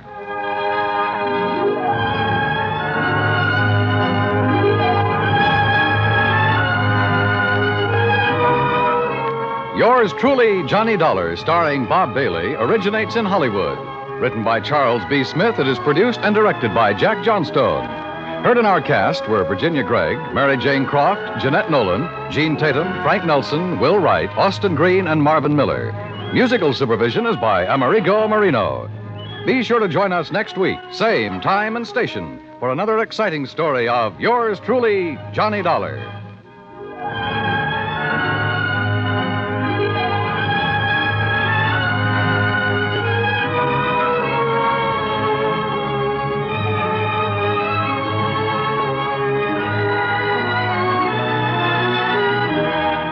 This is the United States Armed Forces Radio and Television Service. From Hollywood, it's time now for... Johnny Dollar. Earl Poorman, Johnny. In Sarasota? That's right. Florida?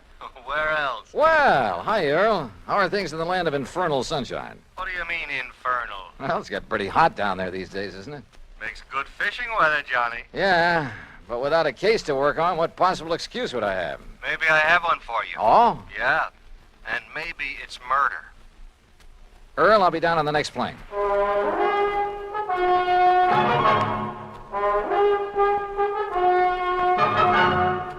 Bob Bailey in the exciting adventures of the man with the action-packed expense account, America's fabulous freelance insurance investigator. Yours truly, Johnny Dollar.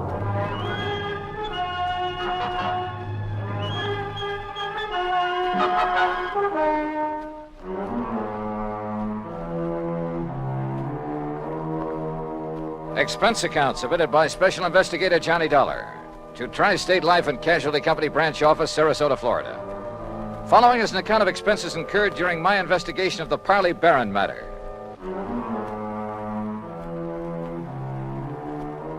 Expense account item 1, $131.50, transportation and incidentals to Sarasota, Florida. Knowing Earl Poorman, I didn't bother checking into a hotel, but instead took a cab to his office in the Conroy building. Tall, lanky, easygoing, he welcomed me like a long-lost brother. Oh, Johnny, you're looking great. And I'm glad you're here because you can clear up this case in a hurry, and then you and I can get out in the Gulf and do some real serious fishing. Oh, well, that's okay by me, Earl. Your last trip down here, you remember, they weren't biting so good. But, oh, Johnny, so help me now that... Oh, I see you've got your bags with you. Well, yeah. Good, because you're going to stay with us out the house. Now, I'm not going to take any argument. I told that old battle axe I'm married to hang out an extra towel for you. How is Mike? Oh, she's great, just great. I never did understand how I was lucky enough to grab that dame, Johnny. Oh, well, now, I think maybe she kind of cares for you, too, Earl. Now, about why women we show funny taste sometimes. Hey, maybe the old horse will go fishing with us. Mike? Yeah. Anything over 10 pounds would pull her right out of the boat. Oh, but now, what kind listen, of a problem? She's been getting pretty good with a rod and reel. Look, will you? This fishing talk is just making my mouth water. First, we'd better discuss... Yes, I know. Once I get started on fishing... I know. All right, now. Let's get down to cases, huh? Oh, all right, if you insist. I insist. Yeah, all right. Okay. I was just trying to stall off having to. You know where Lido Key is? Lido? Yeah, a mile or so offshore, just beyond St. Armand's Key, where we live. Oh, yeah, sure. Well, a client of mine, a man I've known for years. He retired, bought himself a piece of property there, built a nice little home on it. His name is Parley Barron. So? Well, I've handled all his insurance for him, including a straight life at $50,000. Uh-huh. Beneficiary? His wife, Laura Barron. And what's happened to him? Well, Friday morning, now that's the day before yesterday, he left the house just to do some errands. Well, go on. Yeah, well, he hadn't got back home by about 5 p.m., and his wife started calling around, trying to find out where he was, and nobody seemed to know. So finally, she put in a call to the police. Who's your man there? Sergeant Harry Brackett. Oh, I remember him. Sure. Go on. Well, then around 7 p.m., they found Barron's car. Found it parked down by one of the fishing docks. But no sign of him? Not a sign, not then or since. Had he gone out fishing? Police questioned everybody, the boat owners, all the boat livery, everybody. Old Will Bright, who runs the dock where the car was parked, he was closed up. Sign on the door saying he'd gone up to Gainesville.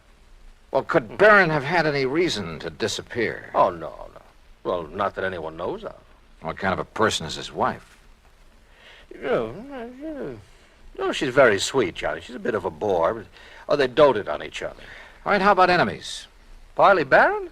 Never. Sweet old guy. I sure hope you can find him. That he's still alive. I'm afraid I doubt it. Well, so far you've given me no reason to believe he's dead. Well, it's just a feeling, I guess. And I don't like it. Well, what else can you tell me, Earl? Nothing, really. Then maybe I'd better talk to Mrs. Barron and to the police. Yeah. Oh, here. You take my car. Oh, thanks. It's the new air-conditioned cad out in back of the building. What did you do? Oh, Michael picked me up. Now, we'll see you at the house for dinner, huh? Well, that may depend on what I find out in the meantime. Whenever you're ready, there's food and there's a bed waiting for you, and I hope you... Well, I just hope you find Parley Barron. Pretty good friend of yours, isn't he? Oh, yeah, Johnny. He was. Earl seemed so sure that Barron was dead. I was pretty down in the mouth about it. But I wondered, did he know something about the old man that he hadn't told me? That didn't seem like Earl. He gave me the Barron's address on Lido Key, and I drove out there. Laura Barron was a fragile, gray-haired little old lady wearing steel-rimmed spectacles and with almost a sanctimonious air about her. She sat primly, properly straight in her chair as we talked, a Bible in her hand. Then Mr. Earl Poorman has told you as much as any of us knows, Mr. Dollar. I see. But even the smallest bit of information may hold the key to finding your husband. Only prayer can help us now, Mr. Dollar, or help him if he's gone to the great beyond. Well, tell me, how was he dressed on Friday morning when you last saw him? As you see him in the picture there on the table in old gray pants and a rather tattered sport shirt and that old straw hat. That shirt is blue? Yes. He was so happy the day that picture was taken. He just finished making an addition to our dock with his own 2 hands. He was so proud. Now... Yes, I'm sorry. He'd hoped to get his own little boat, too, for fishing. He loved to fish so. Yes, well, tell me, please, do you know of anyone who might have wanted to harm your husband? Oh, dear, no, Mr. Dollar. And you'd had no argument or disagreement with him before he left here that morning? Huh? We had no disagreement even about little things in 41 years of blessed marriage. Not even about his work. I see. What did he do before he retired, Mrs. Barron? I had hoped you wouldn't ask that because I've always felt that the good Lord wouldn't approve. Of his work? I'm a very religious woman, Mr. Dollar, and as I say, in 41 years we never questioned one another's thoughts or actions. But... What was your husband's work? I won't say that it was sinful, because he wasn't a sinful man. Parley was a good man, and many times he made it plain that his work helped to save lives, too. And I accepted it because he felt he was doing right. Yeah, well, you still haven't told me, Mrs. Barron. Always deep in my heart... Mr. Dollar. Yes? Have you thought that perhaps it may have been the intercession of divine providence that has taken Parley from us. No. But you must consider it, mustn't you? Because the workings of the power that guides our destinies, our birth and our Mrs. death, Barron. they are sometimes too mysterious for us mortals fully to comprehend, much less question. Well... And so, if my beloved Parley has been taken from us for some divine purpose or for something he might have done unknowing that was not in accord with the supreme will... Mrs. Barron, I'm sorry, but I would like to know what your husband's work was. I know, and perhaps it was my humble mission on earth, the cross I had to bear to guide him away from it, to chemicals. He was a chemist, Mr. Dollar. Explosives. Explosives? Yes, heaven, please forgive me for not having led him into some other Where did he field. work? Tampa, Dufresne Chemical Corporation. Dufresne. Oh, yes, I've heard of it. Explosive things to kill in defiance of the Almighty's purpose, that we love one another. Yeah, that but now how long ago was this? He retired in 1951 And since then? here in Sarasota. And to keep himself occupied? Oh, this lovely home of ours and his fishing, though he never caught anything. Oh, I see. Never caught anything, Mr. Dollar. Do you suppose that that was some retribution for the work he had done so long, for some error in his living or thinking? Well, well, who knows, of course. Yes, who knows? But we should consider it, shouldn't we? Where did he do his fishing? He never told me, but he left here almost every day to try his skill. And always he came home empty-handed. Yeah. Well, thanks, Mrs. Barron. I'm sorry to have had to ask you so many questions. It's all right, Mr. Dollar. My faith will sustain me through this ordeal. I'm sure it will. Thanks again. Here, you must take some of these pamphlets with them. Oh, read them. Any aid to piety of the mind is good for all of us. Yes, well, thanks. The inspired word may help us all. Oh, sure. Thanks. Thanks very much.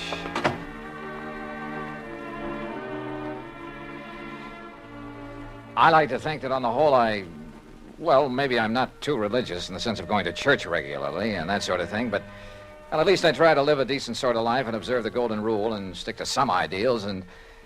But in an atmosphere like that, well, I couldn't help wondering if her husband didn't have good reason for wanting to get away for a while. In any event, I'd got nowhere on the case, so I phoned Sergeant Harry Brackett. That's item 2, 10 cents. But the desk at headquarters said he wouldn't be back until about 6 p.m. And since I really had nothing to go on until I could see him, I dropped in on Earl again. You kidding? Then we'll take the boat, run out into the Gulf, and get some fish for dinner. It's the best time of day. So who was I to refuse? And within the hour, we were fighting the tide through the pass between Lido and Longboat Keys on our way along into the Gulf. Yeah, Johnny, I find I always have my best luck along about this time of day, just before sundown. I still ought to be back there working. Why? Sergeant Brackett won't be back at headquarters until 6 o'clock. You told me yourself. Now, what can you do until you talk to him and find out what leads he may have? Oh, man, you are a funny one. You call me long distance to get down in a hurry, then insist I go fishing instead of working on the Don't you know, fishing's the answer to more problems than anything else in the world. You got worries? Go fishing. You'll forget them. Got a nagging wife? Oh, don't let Mike hear you say that. Well, she's different. You little shrimp. But you know what I mean. A writer, he wants ideas, he goes fishing. A businessman? A detective? Huh? Go ahead and say it, an insurance investigator. Sure. I'll bet that more than once when you've been stumped on a case, why, if you had just relaxed your mind by going out somewhere and wetting a line... I wish it were that easy. And so far as this matter is concerned, I haven't even got started on it yet. Well, relax anyway. Who knows? Maybe the answer to what's happened to poor old Parley Barron will just come to you. Oh, yeah, sure. Oh, sure. Instead of you chasing Earl. him. Huh? Yeah? Up ahead, just to the right there. Where? Oh, yeah. Somebody's old beat-up straw hat. Yeah, and a little further. You know something? The tide will carry that skimmer right smack into the Earl, city pier. look. And if the fellow that lost it Look, knows... further over to the right. Huh? What is that, floating there? I don't know. Well, it looks like...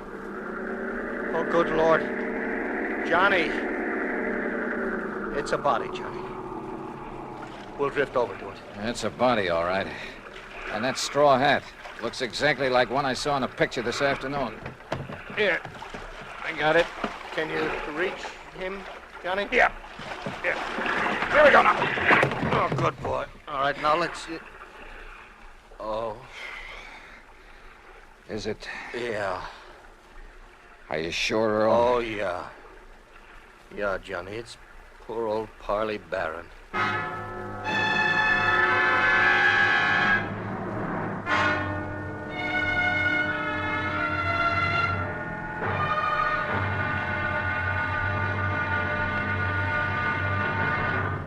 Act two of yours truly, Johnny Dollar, in a moment. Everyone loves kids, and every kid loves candy. American servicemen have heard the tearful cries for candy in most parts of the world, in Europe and the Far East during World War II and after. And there's never seemed to be enough candy to go around. Well, more than a dozen years ago, during the Berlin airlift, an Air Force lieutenant from the United States discovered he had no candy to offer some German children. However, he promised to drop them some candy the next day as he came in for a landing. Improvising a parachute out of his handkerchief, Lieutenant Gale Halverson dropped the candy bars the next day as he had promised. Now, this idea caught on among other Air Force men in the airlift, and that's how Operation Little Victuals began.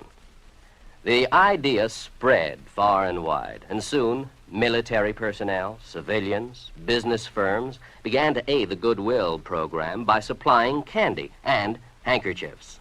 Time after time, as the sleek cargo planes of the United States Air Force swooped low over the landing field, a shower of little bundles of sweets dotted the sky as their tiny parachutes carried them safely to the ground. And the hungry German children gathered up these bundles of mercy, which the communists try to keep from them. The men of the United States Air Force did a great job satisfying a lot of appetites, but they did more. By a wonderful sense of understanding, they nourished the cause of freedom, the right of all men and children everywhere. And now, Act two of yours truly, Johnny Dollar, and the Parley Barron matter.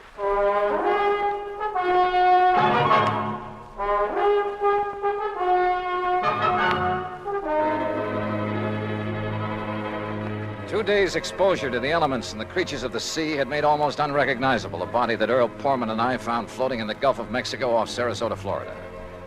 But Earl was certain it was the remains of old Parley Barron, who had disappeared 2 days before. The men on duty at police headquarters confirmed the identification and placed the body in the morgue to await the autopsy surgeon. On a hunch, I asked Earl to drive me over to Will Bright's boat dock, where Barron's car had been left parked. It's like I just finished telling the police over the telephone. I wasn't here when poor old Barron come for his boat on Friday.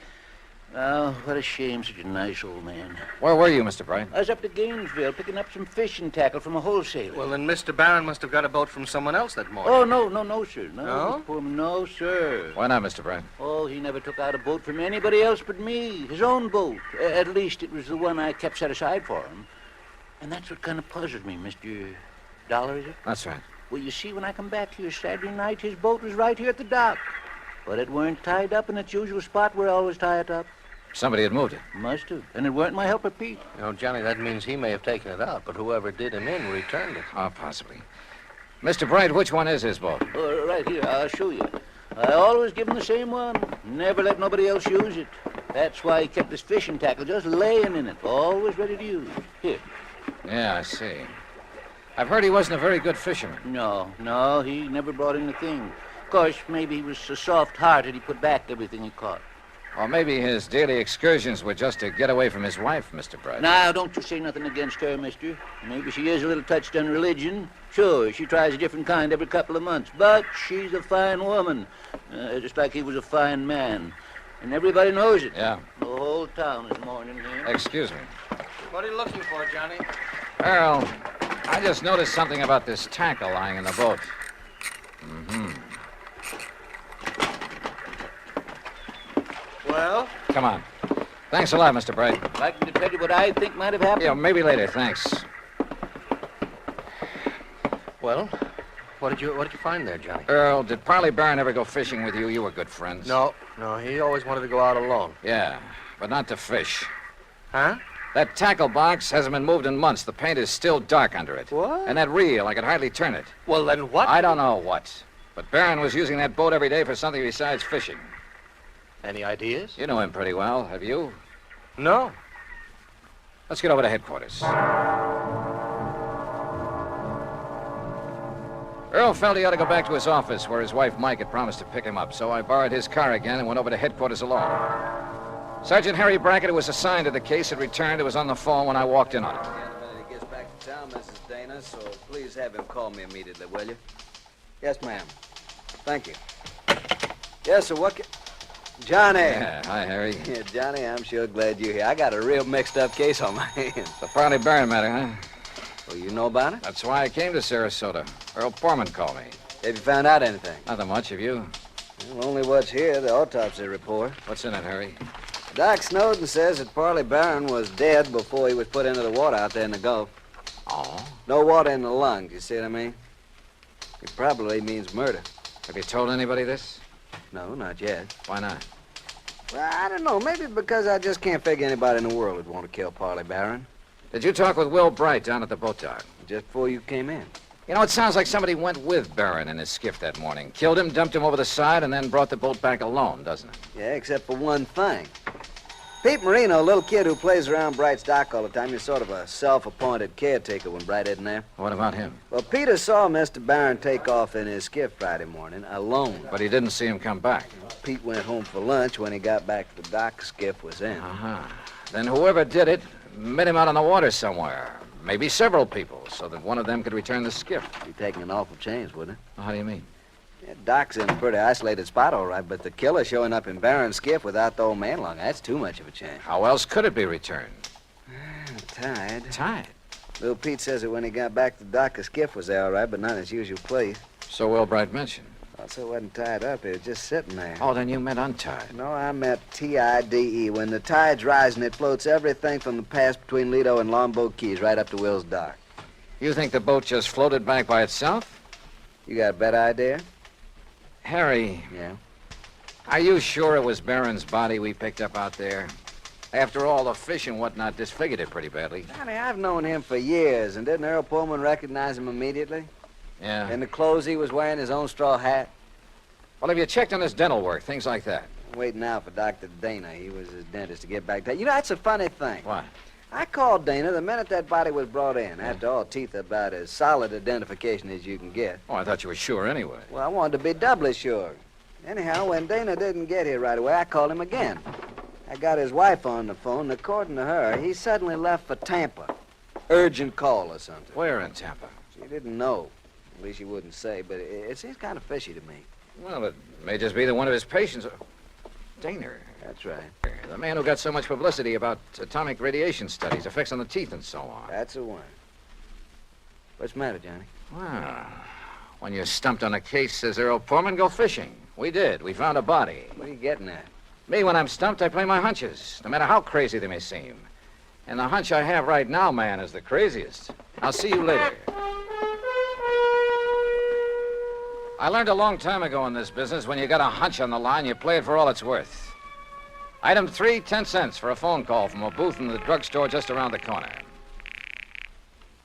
Hello? Hello, Mrs. Dana. Yes, this is Mrs. Dana. My name is Larkin, Mrs. Dana, from the Federal Bureau. The Federal Bureau? That's right, so you can see why it's important you say nothing to anyone about this call. Well, how can I be sure you I'm are? simply checking to make sure your husband has followed instructions. Oh, I see. Has he left for Tampa? Why, yes, the minute he got the phone call. Did he tell you who called? Why, no, but I did hear him mention the name Dufresne. Dufresne? Yes, only he didn't know I heard. And... Oh, maybe I shouldn't have mentioned it. Just be sure you don't mention it to anyone else. Oh, no. Goodbye. Item 4, 390 at the sign of the Flying Red Horse on the way to Tampa. The least I could do for the use of Earl's car was fill the gas tank. On expense account, of course. The FBI gag had worked before, so I used it again to bowl my way through the gate at Dufresne Chemical Corporation and to the office suite of Dufresne himself. I wasn't at all surprised to see activity in the suite despite the late hour. Sir, are you the man the front gate just called about? Yes, that's right, FBI. Which is the door to Mr. Dufresne's office? Well, I'm afraid he has some people with him, sir. What did you say your name is? Never mind. Is this the door? Sir, please, you'll have to wait. Come in, Mr. Dollar. Come in. Oh. I'm Arnold Dufresne. This is Dr. Dana, and this is Mr. McLaughlin of the Federal Bureau. How are you? We've been expecting you. Oh, have you? Sit down, Dollar. I guess this is your show now, McLaughlin. My credentials, Mr. Dollar. First, I suppose I should prefer charges against you for impersonating a member of the Bureau. Yeah, well, I can hardly say that I blame you, though, under the circumstances. Incidentally, our man in Sarasota's had quite a time keeping track of you. You mean there was a tail on me? From the moment you arrived. No kidding. We didn't dare take the chance that you might upset things for us. After all, you've a reputation for being pretty sharp. We should have anticipated that you might be called in on the case, but though we planned things very carefully, we, shall we say, overlooked you. Even as we almost slipped up with Dr. Dana here, who would identify that body. Look, will you please tell me what this is all about? A man named Poorman called you in Hartford and asked that you come here to investigate the disappearance of his old friend and client, Parley Barron, right? Yeah, that's right. Now, where is he? What happened to Barron? Do you know? We do. And we were afraid you might find out and let the, shall we say, cat out of the bag. That is why we were all ready to send for you to come here, but, well, as it turned out, you came all by yourself. Mr. McLaughlin. Parley Barron, by the way, Mr. Dollar, is all right, alive, healthy, and happy. Then that body we picked up? Dressed in his clothes? During the last war, Mr. Barron, as a research chemist, made vitally important contributions to our, or shall we say, national security. Oh. He was too valuable a man to lose, even though his wife objected to his work for religious reasons. Yeah, I gathered that from talking to her. Or perhaps you even thought she might somehow be implicated in his disappearance. The thought certainly entered my mind. Well, in any event, so that he could continue to have a happy home and at the same time carry on his tremendously important work, we arranged for the little deception that has been going on for some years now. His so-called daily fishing trips. That's right. But each morning in a small hidden cove, I needn't tell you where, he was picked up and brought here to Tampa to carry on his work. Well, I'll be darned. No one was the wiser. Even our, shall we say, competitor nations in atomic and missile research, who were bound to keep tabs on such a man, they knew only that he was working for the Dufresne Chemical Corporation. They did know that, huh? Well, we must suppose so. International espionage is pretty well organized these days. But now this disappearance, Mr. Were changes in plans for nuclear developments had made it mandatory that he spend some time in, elsewhere. Where? Well, shall we say, somewhere in New Mexico, something like that. So to openly send him there would have indicated to our competitors what these new developments could be. That had to be avoided at any cost. Therefore, the plan for his disappearance was carefully worked out and carried out. Then whose body was it we picked up? Well, some poor, unidentified old derelict who was on his way to Potter's Field. I see. Well, believe me, if the Bureau functions this thoroughly in everything it does... Oh, we try.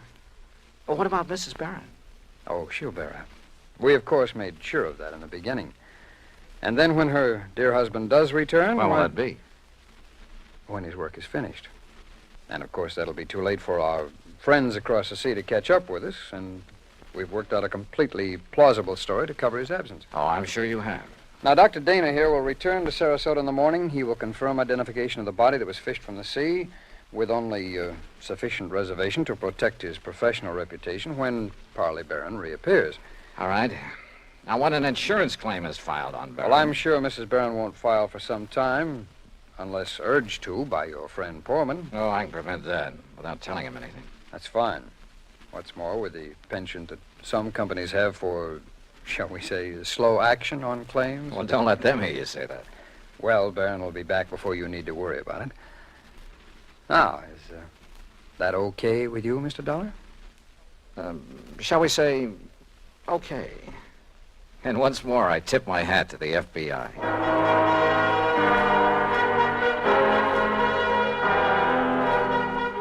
Expense account total, including plane fare and incidentals back to Hartford, $421.50. Remarks? For obvious reasons, I have used fictitious names throughout this report, and of course delayed filing it until obtaining official clearance. Yours truly, Johnny Dollar.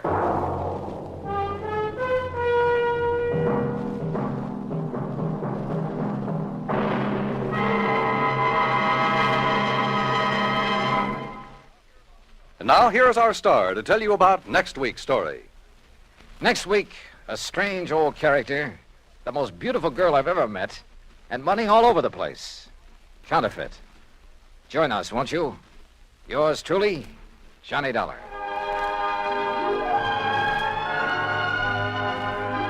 Yours truly, Johnny Dollar, starring Bob Bailey, originates in Hollywood.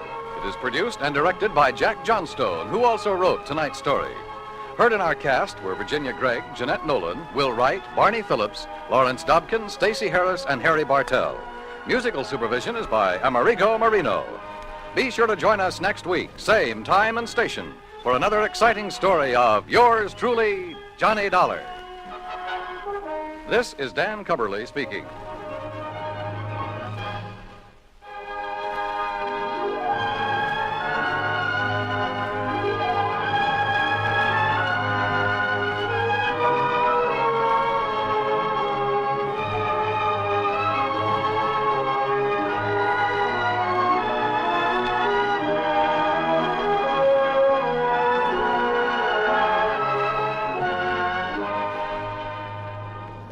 Johnny Dollar has come to you through the worldwide facilities of the United States Armed Forces Radio and Television Service.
From Hollywood, it's time now for Johnny Dollar. Ah, how weary, stale, flat, and unprofitable seem to me all the uses of this world. Who's that? Garrett Reynolds, Johnny. Reynolds in Trenton? That's right, New Jersey State Mutual Life. Well, what was the quote from Shakespeare about? Hamlet, wasn't it? Alas, I would a tale unfold whose lightest word would harrow up thy soul, freeze thy young blood, make thy two eyes like stars start from their spheres, thy knotted and combined lungs apart. Now, wait a minute, will you? Particular hair to stand on end like quills upon the fretful porpentine. Garrett, have you gone off your rocker? Why don't you come on down here and see? Yeah, I think I'd better.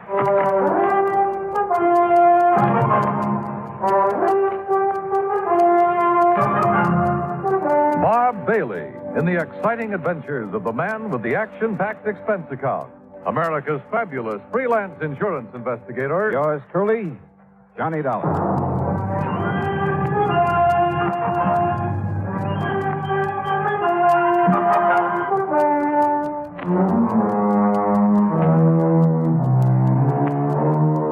Expense account submitted by Special Investigator Johnny Dollar to the New Jersey State Mutual Life Insurance Company, Trenton, New Jersey office. Following is an account of expenses incurred during my investigation of the Heatherstone Players matter.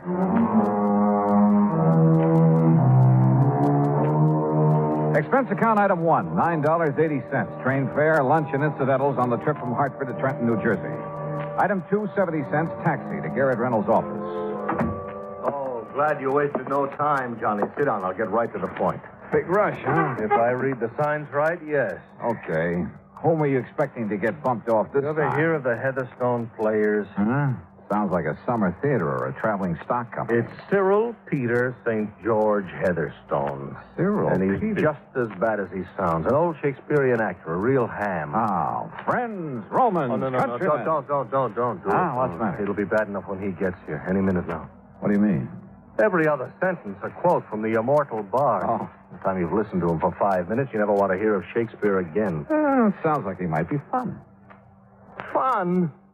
He's poison. And if he gets knocked off, it'll cost the company $10,000. All right, come on, tell me all.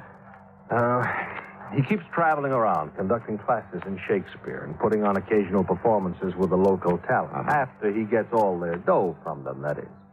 Whenever he pulls out of a town, he leaves behind a lot of unpaid bills. No wonder he keeps traveling around. It's no joke. He also leaves behind a lot of enemies and a lot of broken hearts. He thinks he's Romeo himself or Casanova. Anyhow, he's back here in Trenton.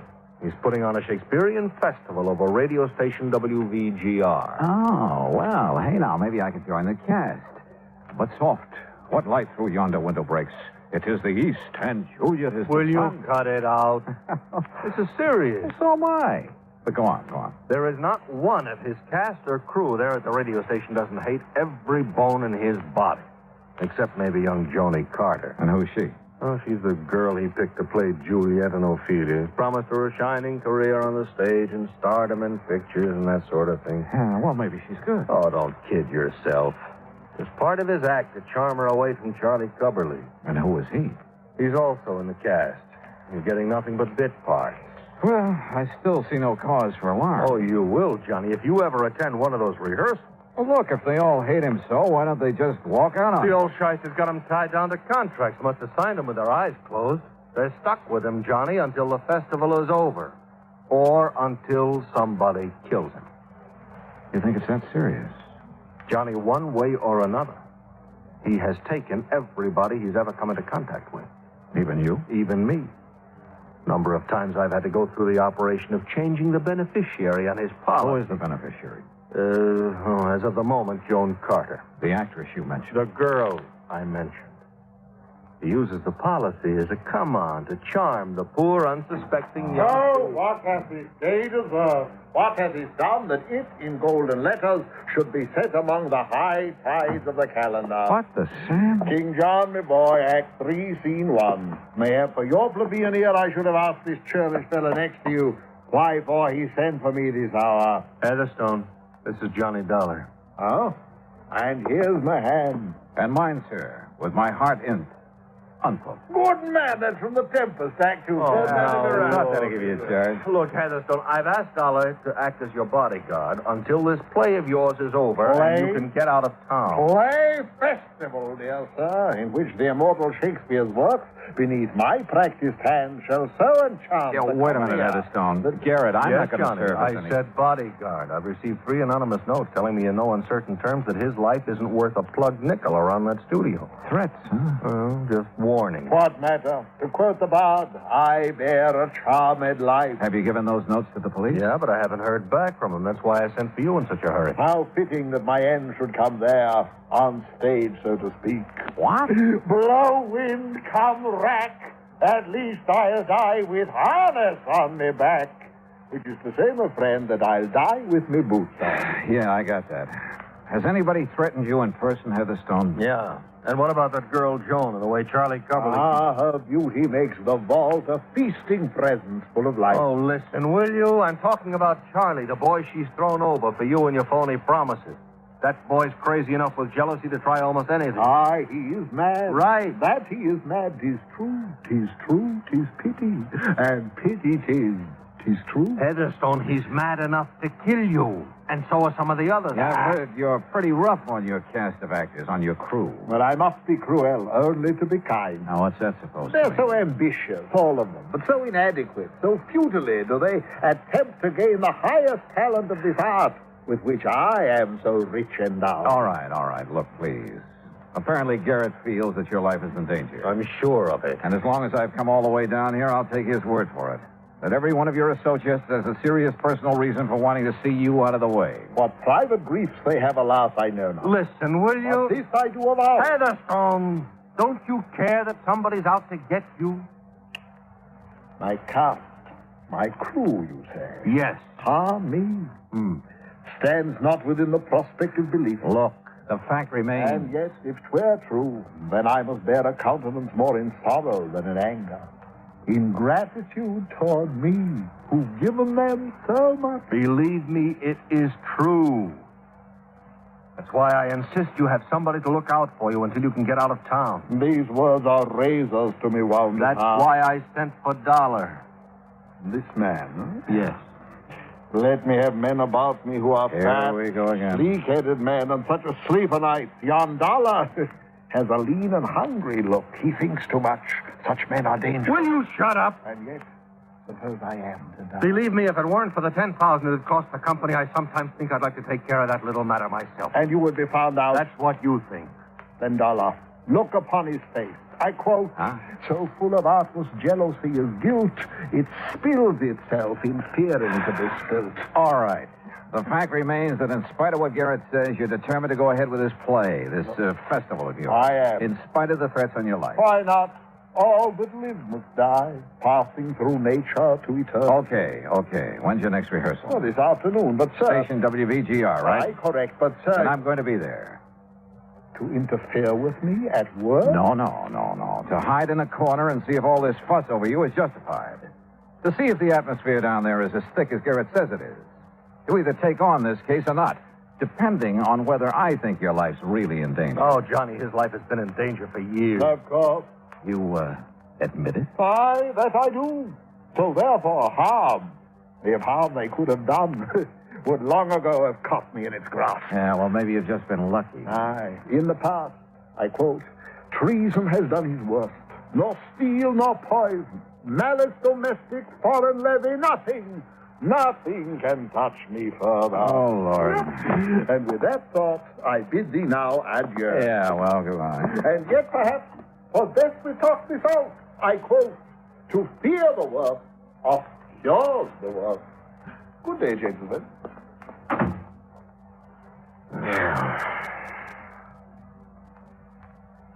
You want a drink? Garrett, that is the craziest clown I've ever met. But I still don't really see what you're worried about. That's because all you've seen is the amusing side of him. But I tell you, Johnny, look, did you mean that about going over to the studio? Yeah, sure. And frankly, more to see how a radio show is put together than anything else. Then I'll arrange for you to sit in the control room with the engineer, the fellow who keeps the voices and sound effects and music and things in balance. Great. I'll have a ball. Yeah? Well, you'll see why I sent for you. Why I'm so sure somebody's going to murder Heatherstone. Hey, if I didn't know you so well, Garrett, I'd think you were planning to do it yourself and call me in as a cover-up. You know something, Johnny? Well? I'll call the studio, make arrangements for you.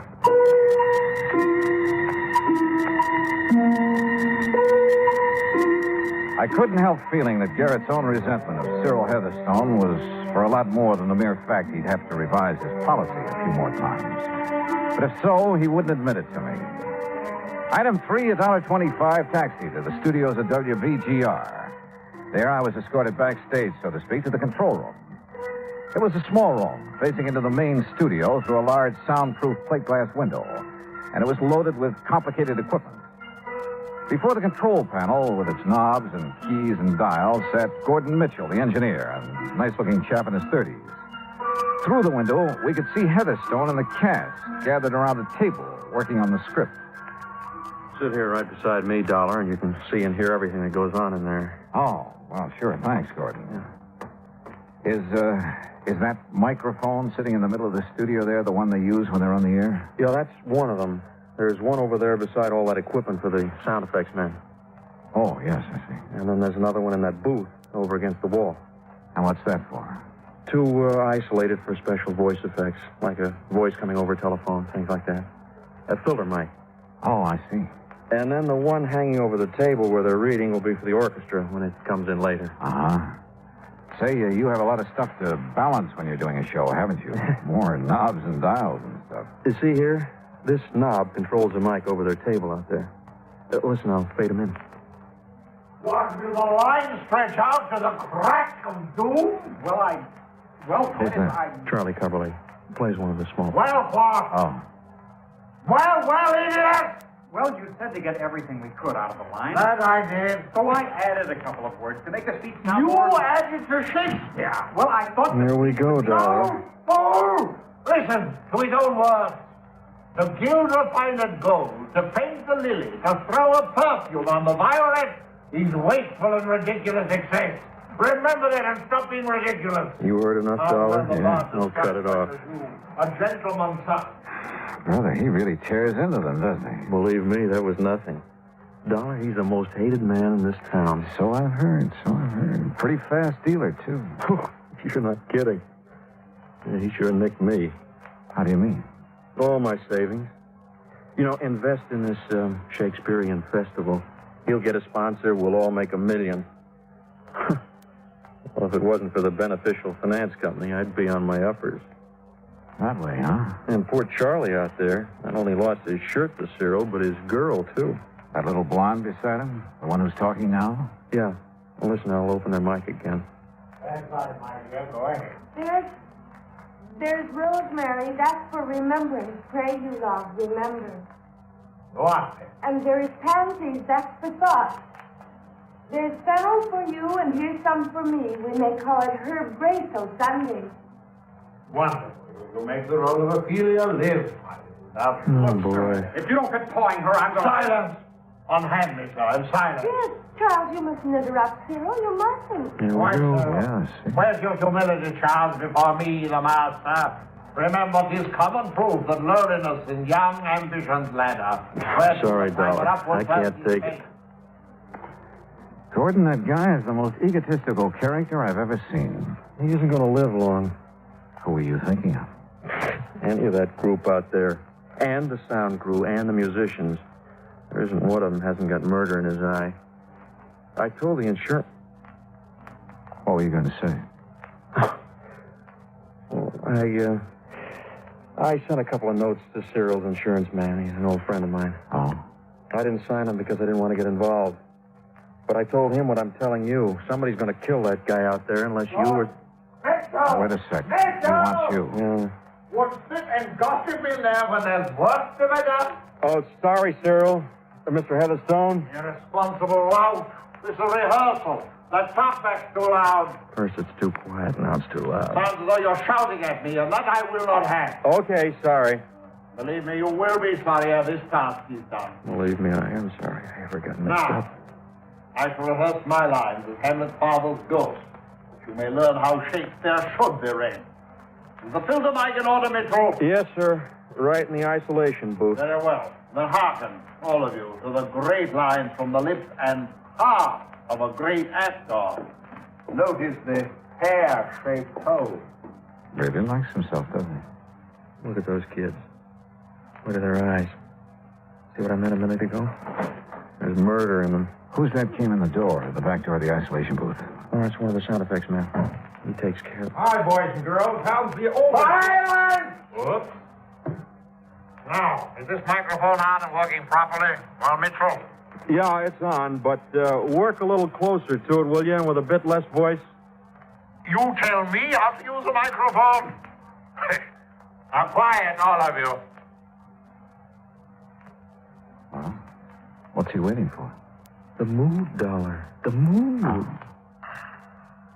Oh, come on, you old ghost. I am thy father's spirit, doomed for a certain term to walk the night, and for the day confined to fasting fires, till the foul crime done.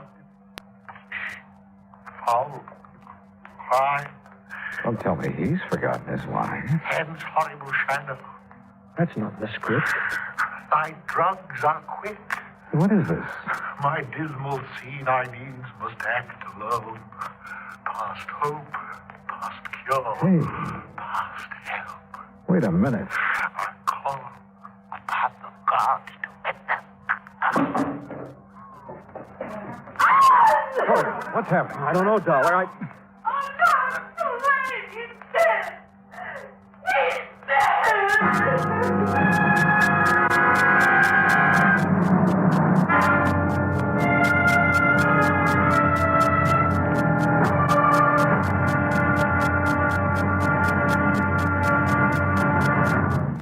Act two of yours truly, Johnny Dollar, in a moment. Who among us has not hoped for a better life? Who has not had a desire to help stamp out disease and suffering among more unfortunate people throughout the world. Many have wanted to help, and many have done so. That sort of work is going on everywhere. Everywhere there is hope for freedom and a better life. Outstanding in this field of activity is Project Hope, which operates from a converted U.S. Navy hospital ship called, appropriately enough, the Hope. The good ship Hope carries out its mission of mercy in far eastern waters. Wherever doctors, nurses, dentists, sanitation, and public health experts are needed, the Hope steams full speed ahead and gives what help it can. In addition to giving medical aid, the staff of the Hope works with local doctors to acquaint them with the newest of medicines and medical procedures. At the same time, the staff of the Hope learns a great deal about the symptoms and the cures of diseases with which they have had no previous contact. When the Hope was in the United States Navy, it was called the Consolation. And it is certain that the people who now operate her will give both consolation and hope to those who are suffering. Consolation, hope, and a new life. For wherever the hospital ship Hope is anchored, its staff is to make emergency trips to scenes of disasters and epidemics. Their services include a wide variety of skills, from removing a tumor from a child's neck to putting a bandage on an old woman's cut finger. But most importantly, with the Hope comes friendship and understanding. Good medicine for healthy freedom, which is the right of all men everywhere. And now, Act Two of yours truly, Johnny Dollar and the Heatherstone Players Matter. Cyril Peter St. George Heatherstone was dead. There was no doubt about it. And the old Shakespearean actor had died muttering the words of the immortal bard, there at radio station WVGR in Trenton, New Jersey. When he fell in the isolation booth at one side, I immediately rushed into the main studio, checked the dead man's body, his clothes. I searched every nook and cranny of the isolation booth and came up with nothing. He's dead. Cyril is dead. Terrible. It's terrible. Is it? Well, I'm glad he's dead. He's had it coming for a long, long time. Oh, stop it, Joan. Stop it. But he was going to make me an actress. A great actress. A star. Oh, don't kid yourself, Joni. He was taking you like he took the rest of us. And me, I'm glad to see him lying there. Who are you? Huh? Oh, Don Ringo, sound effects man. I just came in time to... Hey, wait a minute. Who are you? Johnny Dollar, insurance investigator. Investigator? That's right. Gordon. Yeah, Dollar? That phone in the control room. Can you call outside on it? Sure. Then call headquarters. Get somebody from Homicide over here. Right you are. Don. Yes, sir? I want you to stay right here by this isolation booth. Make sure that nobody... Say, who, by the way, opened the door of this booth? Well, I did, Mr. Dollar. Did you touch his body? No. Oh, no. Well, I hope not, because... What's the matter, Mr. Dollar? Plenty. What is it, Mr. Dollar? Well, at least I know what killed him. Yeah? What? Don, you stay here. Okay. The rest of you, back to the rehearsal table. I want to talk to you. It was so faint I wasn't quite sure for a second. But there was no doubt about that odor that came from the isolation booth. Like peach blossoms, only more delicate and more deadly. It was the odor of potassium panthen. And I'm glad the trace of it was faint, because one good whiff at full strength would kill almost instantly. Had killed. I'd left Don Ringo there at the booth to watch him, to see if he made any move toward Heatherstone's body. But Don had been the last one near him before he died. All right, now. Officially, there's nothing I can do until the police get here. You said you know what killed him, Mr. Dollar. Yes. Potassium panthen, Charlie. Ever hear of it? Well, no, of course not. One tiny crystal, if swallowed, kills instantly. Or a single whiff of it when it's heated, vaporized. Same thing. You think maybe he committed suicide, Mr. Dollar? What do you think, John? Well, what do you mean? Doesn't sound like Heatherstone to me, Dollar. Kill himself. All right, so he needed help from someone in this room. And, Don, you were the last one near him. Now, wait a minute. Okay. Charlie? Yes, sir? Can you think of anybody here who might have had a better motive for killing Heatherstone than you? No. No, I can't. Charlie. I wanted to see that phony, egotistical shyster dead more than anything else in the world. But I wouldn't have killed him. Well, I would, Charlie, gladly, and I make no bones about it. Police will be here any minute, Dollar. Good. How about your feelings in the matter, Don? Sure. I'm glad he's been knocked off. But don't accuse me of having... I'm not accusing anybody yet. But isn't it kind of funny? The only one who admits he would have killed Heatherstone is Gordon here. But he was in the control room with me, not only when it happened, but long before it happened. And potassium Pearton doesn't wait. The rest of you, though, were right here next to Heatherstone. Any one of you could have slipped the stuff to him before he walked into that isolation booth. Yeah? But how would we have made him take it? That's a good question. Did you find any of that potassium, whatever it is, in the booth? No, but I got a good whiff of it. Well, you said it had to be vaporized. For the Pearton gas to do its work, yes. Dollar, could a capsule of it have been tossed into the booth or maybe left in there for him to step on? Then where's the capsule? Gordon and I went over that booth with a fine-tooth comb. Joan, Yes, Mr. Dollar. are you the only one who touched him before I came in from the control room? I didn't touch him. I told But you were the only one who went into the booth, weren't you? Yes. The only one who could have removed any evidence of the means used to get that vaporized Pearton in there. Mr. Dollar, Look here, Dollar. If you're saying that Joni had anything to do with... What's the matter with you? Didn't you know that she was in love with that... All right, Charlie, all right, take it easy. I thought I loved him, Charles. Honey. I guess it took this to bring me to my senses. Joni, oh, Joni. All right, look, we've got a murder on our hands. And unless the police are able to come up with more than I have, well... But they weren't. The doctor who came along with Lieutenant Harper agreed with my conclusion that Heatherstone had died from a hefty whiff of Pearton gas. But neither of them could find any possible source of the gas, even after thorough inspection of the isolation booth, the studio, and every one of us in it. Nothing. Dead end. Finally, after some 4 hours of futile questioning. Well, it was murder, all right, Dollar. No question about it. Any suspects, Lieutenant? Any suspects? All of them, every one of them. Except maybe the guy who was in the control room with you. Lieutenant, that should make him number one in the list. You've been reading too many mystery stories. Oh, look, Lieutenant. How much longer are we going to have to stay around here? You anxious to get away? What's your name, Ringo? Well, I mean it after all, you know. Inspector, would there be any harm in putting my equipment away? What equipment? Oh, mics and mic cables, patch connections on the board in the control room, so on. You see any reason, Dollar? No. Go ahead, Gordon. Thanks. I'm a little tired of just standing around. What about us, Lieutenant? Is it doing any good to keep us here? Look, somebody in this place killed Heatherstone. Yeah, but you're not getting anywhere finding out who it was. Are we all under suspicion? Yeah, excuse me, Dollar. You're standing on this mic cable. Oh, sorry. I asked you a question, Lieutenant. The answer is yes. Yes, you're all under suspicion. But what good is keeping us here? You'd rather be locked up? Hey, excuse me again, Dollar. Now this cable. Oh, sure. Hey, now, wait a minute. That's the cable for the mic in that booth? Yeah, that's right. Hey, excuse me. Yeah, you go ahead and take it away. Gordon. Those mics all stay in the studio? Yes, sir. Oh, if you ever want to inspect them... Inspect them? What for? What? Oh, I didn't know. Maybe I know, Gordon. What? This cable to the booth mic. It's thicker than the other. Oh, yeah. Probably an old one. Or maybe it's bigger because it has a couple of extra leads in it, extra wires.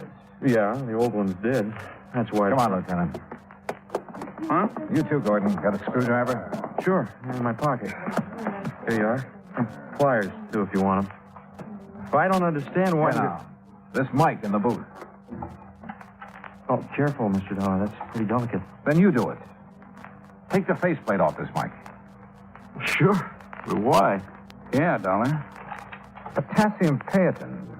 A crystal of potassium Pearton. Vaporized in this booth. Oh, sure, but you going to tell me how? Well, maybe I'm just guessing, but I think so. Go ahead, Gordon. Yes, sir. Well, I still don't... Yeah, there you are. Well, there's the insides of it. Yeah. That's all. There's a... Look. This tiny ball of fused metal. Yeah. All that's left of a heating element that was melted away inside this mic. Thanks to the extra wires in that cable. Oh, it's probably just a little piece of stuff. Look at the color. A livid red. Typical of the action of potassium Pearton on fused metal. Huh? On the heating element that was placed in the mic and destroyed by a surge of current through it. Hey, that color, that's right. You're right. Well, then, The one man who didn't hesitate to say how he felt about Heatherstone, who said he would kill him, who warned us, and the one man with an alibi because I was there in the control room with him. I suppose you disconnected the power leads to that cable when you went into the control room to call the police, didn't you, Gordon? Yeah, Mr. Dollar, you guessed right again. But it was a good try, wasn't it? No flight of angels will sing him to his rest. So, that was it. And the company will have to pay the claim. Expense account total, including incidentals and fare back to Hartford, $51.25. Yours truly, Johnny Dollar.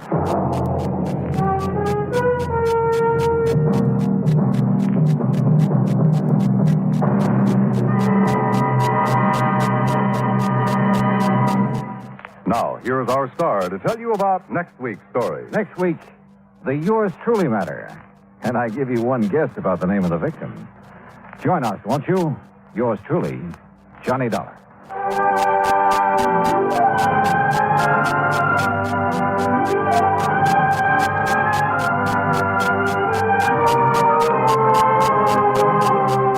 Yours truly, Johnny Dollar, starring Bob Bailey, originates in Hollywood. It is produced and directed by Jack Johnstone, who also wrote tonight's story. Heard in our cast were Virginia Gregg, Lawrence Dobkin, Dick Crenna, Sam Edwards, Frank Gerstle, Herb Bygren, and Hans Conried. Be sure to join us next week, same time and station, for another exciting story of Yours truly, Johnny Dollar.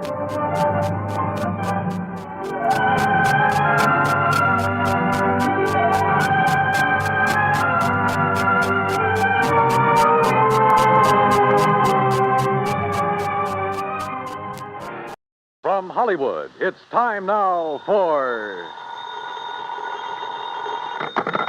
Johnny Dollar. Howdy, Mr. Dollar. My name is Jake Denham. I own a cattle ranch out here in Craig, Colorado. How'd you like to come out here and see me? Colorado? That's right. I have a policy with one of your companies, Tri-Western, office over in Denver. Well, what seems to be the trouble, Mr. Denham? Trouble? Oh, nothing like that. Not at all. Then why have you called me? Well, you see, the brand I use in my beef cattle is a Lazy JD. Yeah, you said your name is Jake Denham. That's right. But JD is your initials, too. Oh, yeah. Yeah. And the lazy part fits me to a T. But now why have you called me? Well, you see, I listen to your radio program every week. All those insurance cases you handle all over the country. Glad to hear it.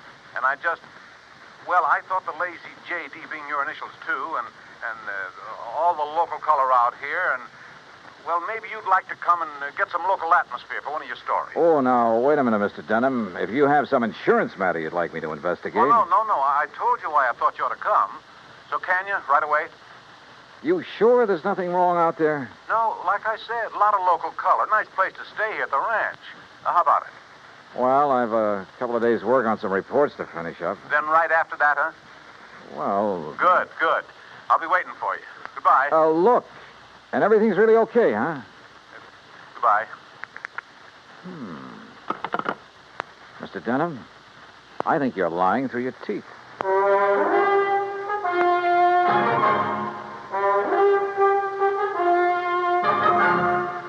Bob Bailey in the exciting adventures of the man with the action-packed expense account, America's fabulous freelance insurance investigator. Yours truly, Johnny Dollar.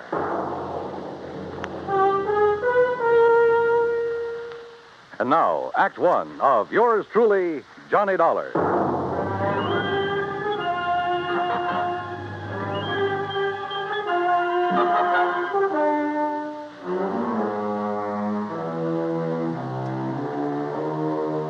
Expense account submitted by Special Investigator Johnny Dollar to the Tri-Western Life and Casualty Insurance Company, Home Office, Denver, Colorado.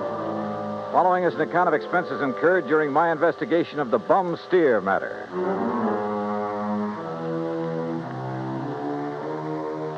Expense account item 1, 370, long-distance call to Hal Versky, my contact at Tri-Western in Denver. Johnny, good to hear from you. You out in this neighborhood? Nope, still in Hartford. Hal, I want you to okay an expense account for me. Well, now that depends. Listen, do you know a client of yours by the name of Jake Denham? Yes. As I recall, he owns a big cattle ranch over near the little town of Craig. Uh-huh. Carries a straight life for something like 40, 50,000. Well, look, I got a phone call from him begging me to come out there and see him. Oh? Something wrong? He says not, but I don't believe him. Well, have you any reason to think something is wrong? Well, only the half-baked excuse he gave me for wanting to see me. Look, Hal, I realize this is just a hunch, but Certainly sounds like it to me.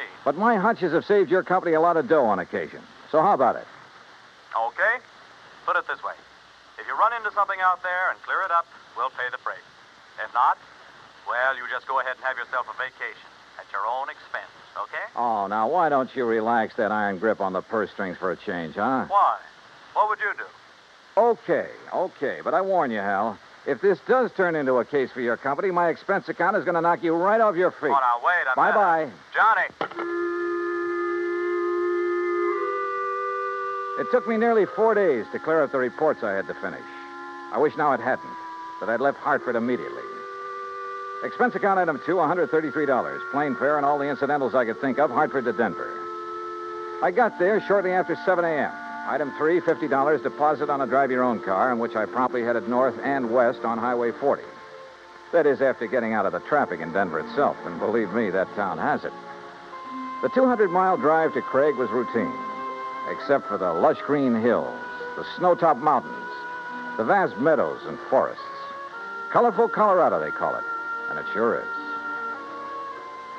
Finally, about noon, I pulled into Craig and stopped at the Cosgrove Hotel for lunch. That's item 4, $3.50. From the waitress, I got directions to the YTJD ranch.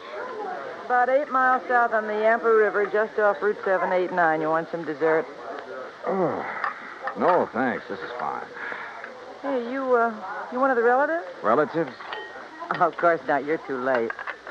Too late for what? It was real beautiful, though. Half the town turned out for it, and most of the big ranchers. What are you talking about? Oh, my gosh, it's after 1:30. Look, I'm not supposed to be on duty now, and I got a date with my boyfriend. Hey, well, now... Excuse me, now, I wait a gotta go. second. Just say the cashier in the lobby. Well, but look, Okay.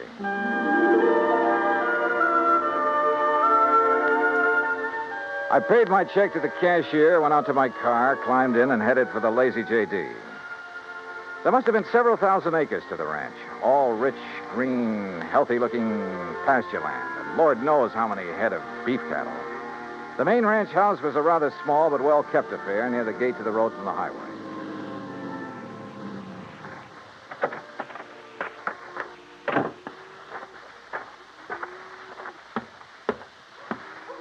And then I saw it.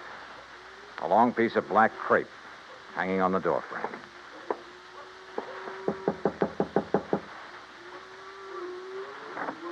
Yes? How do you do? My name is Dollar, Johnny Dollar. Oh, Johnny Dollar. Why didn't you come before? What? He begged you to come, didn't he? To come right away? Mr. Denham? Yes, but I Then told why him... didn't you? You might have saved him. Saved him? Yes, saved him. We buried him this morning. And I think he was murdered.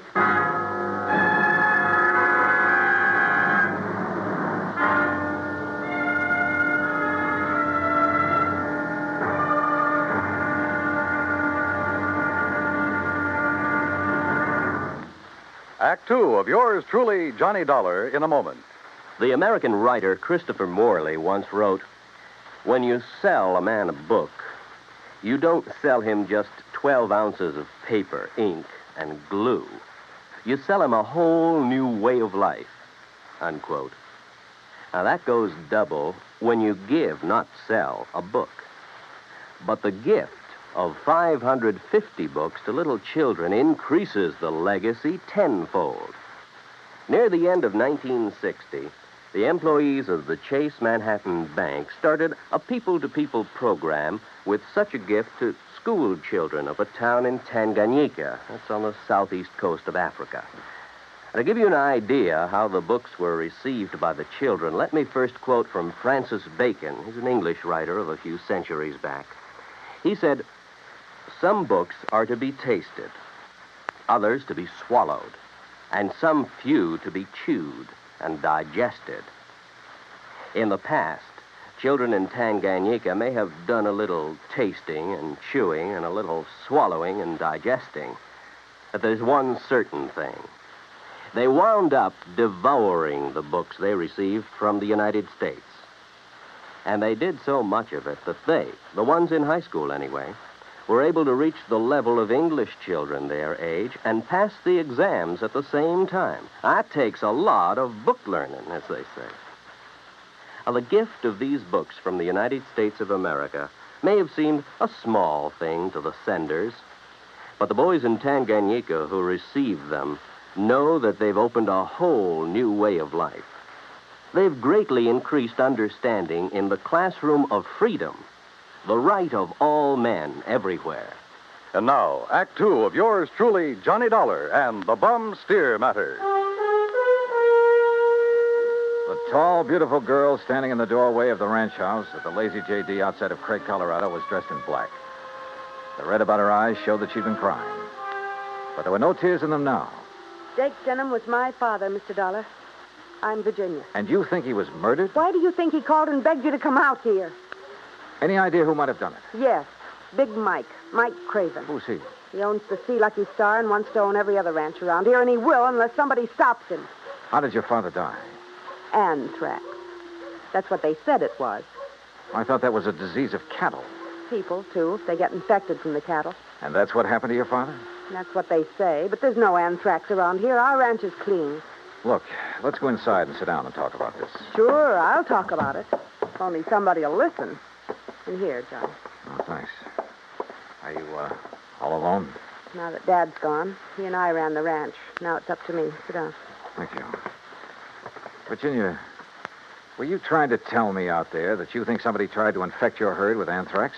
What would you think? Who was your father's doctor? Dr. Regis Ross from in town. Who are you? Well, my name is Dollar, insurance investigator. Say, you fellows act pretty fast, don't you? Sometimes. Feeling all right now, honey? I guess so. I told the hands that you're in full charge now. They'll take their orders from you. Or from me. Or from... Sure. Sure, I guess that's best. Thank you, Pete. They might as well get used to it, because after we're married... Look, honey, why wait any longer? I know this is a bad time to talk about Yes, it, but I Pete. also know, and you know, that this is no time for you to try to go it alone. But what about your medical school? I'll give it up. This is a lot more important than... Well, you're a lot more important. Oh, look, Jenny, you stalled me for a long, long time. I know, Pete, because I... Don't you see I can run this ranch alone? No. You need me, honey. And I'm here to help you. Do you know how Dad felt? Sure. That all I wanted was this ranch. The same as he felt about anybody else who ever came here. Just who are you, Pete? This is Pete Kermer, Johnny, my fiancé, I guess. That's right. Didn't I see a Kermer ranch on the way out here, a small one? That's right. My pa's. He's Carl Kermer. Well, what do you think caused the death of Virginia's dad? Just what everybody says, Mr. Dollar. Galloping anthrax from that Hereford. Then why did he send for Mr. Dollar to come? I'm afraid we'll never know, honey. Well, I do. It's because he knew something was going to happen to him. Where is that steer now? Buried. On orders from the vet and the state inspector. Mr. Dollar. Yeah? You said investigator. Hadn't you better talk to Dr. Ross? Yeah, I guess so. Want to let me have his address? Sure. I'll write it down for you. And, while you're at it, tell me where I can find the veterinarian. And that state inspector, too. Huh? Sure. Why not? When I left them, a few minutes later, Pete was still making a quiet, but I must say effective pitch for Virginia's hand. Expense account item 5, 10 cents for a phone call to the state inspector. He told me he'd never seen the infected steer on the Lazy JD, that he was confined to his bed at the time. I called the vet's office, and he was expected back shortly. So I sat around the hotel lobby and glanced over some magazines. And then, in one of them, I found an article that made my eyes fairly pop out of my head. Item 6, I called the vet again. He was in. You caught me just in time, Mr. Dollar. I was about to drive over to the Sea Lucky Star Ranch for dinner. Mike Craven and I are old friends. That's so? Yes, ever since we roomed together at college. Oh, I see. I understand you're the man who spotted the anthrax out at the Lazy JD. Yes, sir, that's right. Just that one Hereford. How it ever got to him, I'll never know. The rest of that herd's absolutely clean. That poor old Jake Denham, too. You think he became infected from that steer? Well, how else could it be? Galloping anthrax. Just like that. Doctor, where is that steer buried? Do you know? Yes, I had it buried myself. It's some miles out in the far corner of the lazy JD property. Then phone the Sea Lucky Star and call off your dinner date. You and I are going out to take a look at that carcass. Oh, no, just a minute, young Investigator, did you say you are? That's right.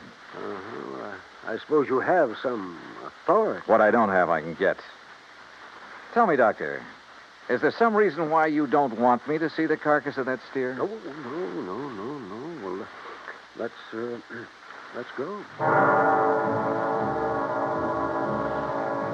Along the way, we picked up two fellows who were handy with pick and shovel.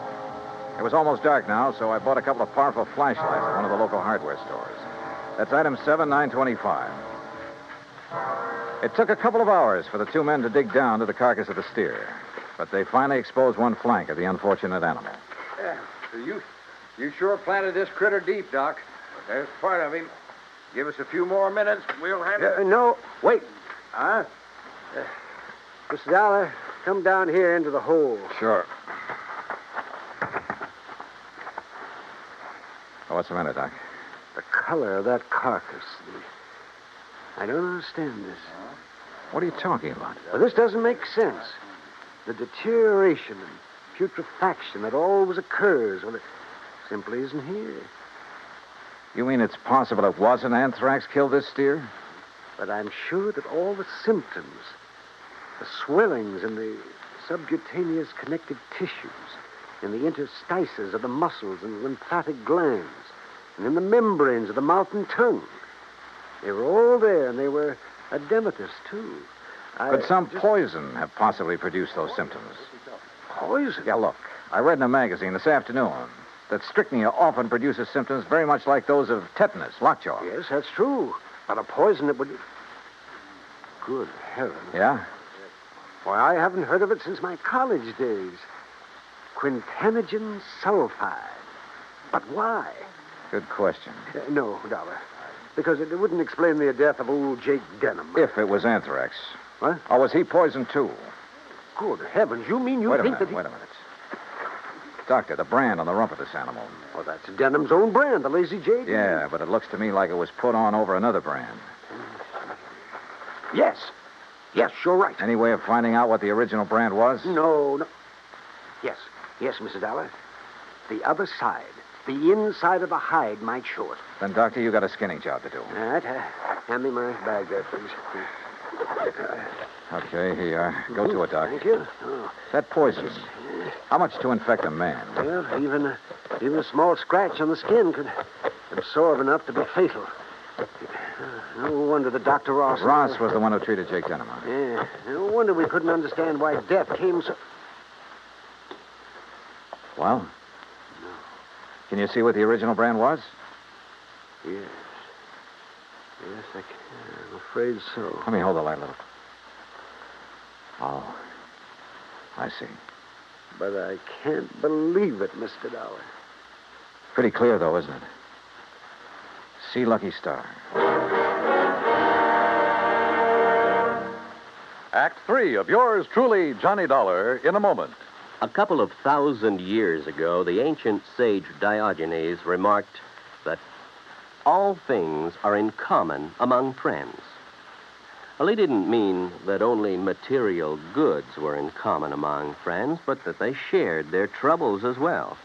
For a long time, the United States Armed Forces have been a friend in time of need, during fires, floods, and pestilence all over the world. Many peoples of the earth have come to believe in the friendship which the U.S. military personnel have spread for so many years, and the calls for help they answer in time of personal emergency, a response which has always been immediate. Not long ago, a Korean Buddhist nun was suffering from beriberi, an advanced form of acute malnutrition. But she was living in an isolated monastery deep in the Korean hills and valleys. Her sister nuns contacted the nearest Army Signal Corps relay station, and wheels began turning. In no time, an Army helicopter landed at the station's helipad. American soldiers carried the stricken nun to the copter. She was flown to a waiting ambulance and whisked away to the hospital. Her recovery was rapid, thanks to the United States Army, her newfound friends.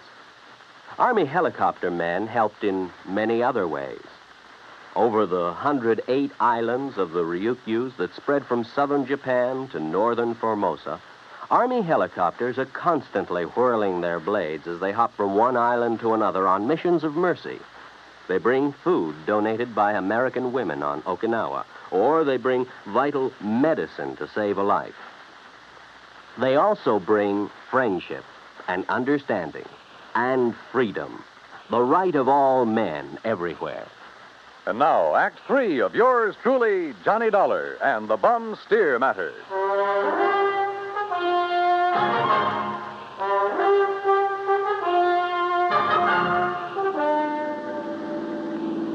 Looks pretty bad, doesn't it, Mr. Dollar? Yeah, Doc. It looks as though this Hereford steer was brought over from the Sea Lucky Star, was rebranded with a Lazy JD, was given the poison to make it look like it died of anthrax. Yeah, but Mike Craven, who owns the Sea Lucky Star, I know him, Dollar. I've known him ever since our college days. Medical college? Oh, no, just during the preparatory years. But Big Mike couldn't have done a thing like this. Big Mike has wanted to get his hands on the Lazy JD for years, Well, hasn't of he? course, so have a lot of other big ranchers, but I'd stake my life on it. He'd never do it. Hey, wait. Yeah? You should have taken that left turn to get to the Sea Lucky Star. That's not where we're heading. Yeah. Well, then where? If I remember correctly, it's this road to the right, here. Well, you mean the K-Bar K? Got any better ideas? Well, I'll be...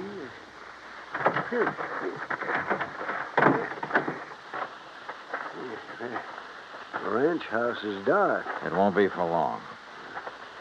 Would you call this a good ranch, Doc? No, old Carl has been just a hanger-on. He hasn't made the place pay for quite some... What's going on out there? Who is it? Johnny Dollar, Pete. Oh? I want to talk to you. Oh, sure.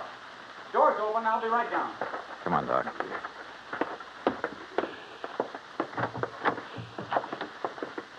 Let's see if I can find the light switch. This flashlight will do. And we're going on upstairs. Huh? Wait down there. I'll be right down. We'll be right up. Well, now, wait a minute, if you don't mind. Wow. Nice place you have up here. Look, I asked you to wait down.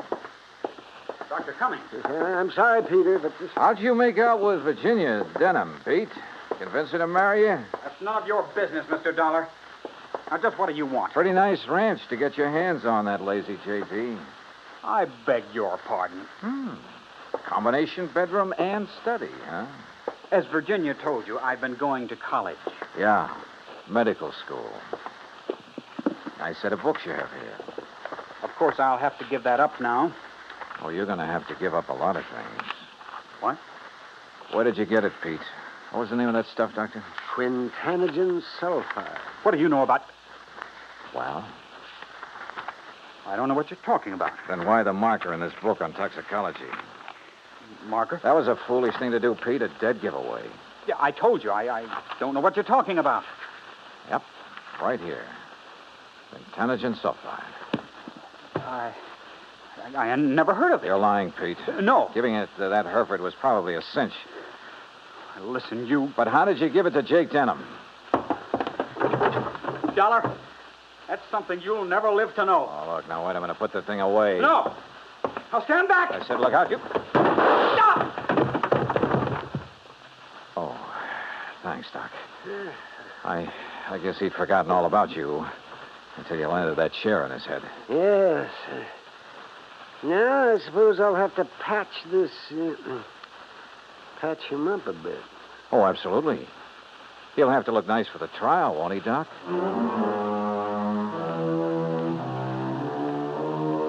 Expense account item 8, $55.95. Living expenses in Craig while waiting for the autopsy on Jake Denham. And yes, the same drug was used on him as on the Hereford steer. A small bottle of the rare drug was found in Pete Kermer's trunk. So Pete's not only lost a chance for a nice ranch, but for living very long. Expense account total, including incidentals and fare back to Hartford, $618.50. On second thought, how's about just sending that check to the community chest? Then I'll feel a little better about this case. And about myself, too. Yours truly, Johnny Dollar.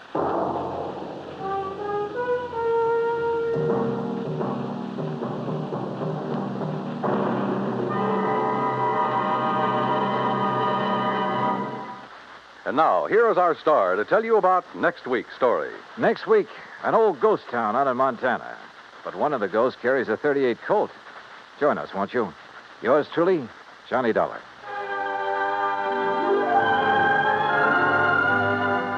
Yours truly, Johnny Dollar, starring Bob Bailey, originates in Hollywood. It is produced and directed by Jack Johnstone, who also wrote tonight's story. Heard in our cast were Virginia Gregg, Gene Tatum, Will Wright, Jack Edwards, Howard McNear, Sam Edwards, and Forrest Lewis. Be sure to join us next week, same time and station, for another exciting story of yours truly, Johnny Dollar. Dan Cumberly speaking.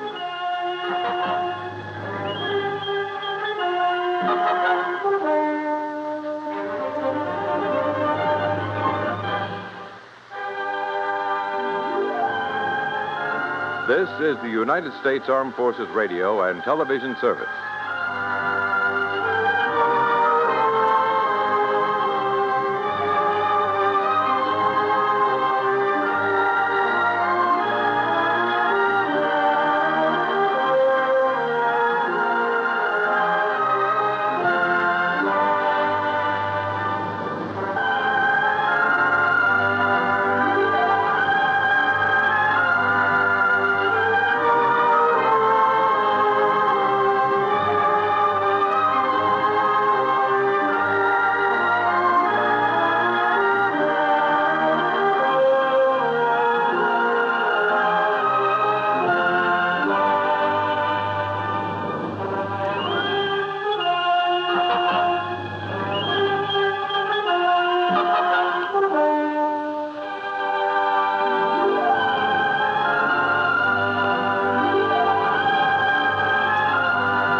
From Hollywood, it's time now for... Johnny Dollar. George Reed here. Well, hi, George. Haven't heard from you in a long time. Skip the formalities, Johnny. I have a problem. You and everybody else. $25,000 problem, possibly $50,000. Double indemnity clause, huh? Right. Who's insured? Name's Mercedes Crabtree. Crabtree? Elderly woman, lives out in Montana. Uh-huh. And how long has the policy been in effect? Almost 30 years. And you're crying because you have to pay it off? Well, that's it, Johnny. We aren't sure. What? A few days ago, somebody took a shot at her. They missed. But, Yeah? well, last night, she disappeared.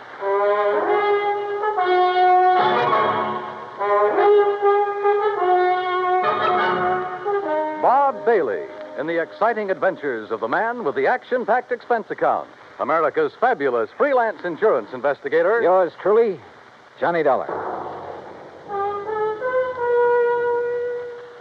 And now, Act One of yours truly, Johnny Dollar.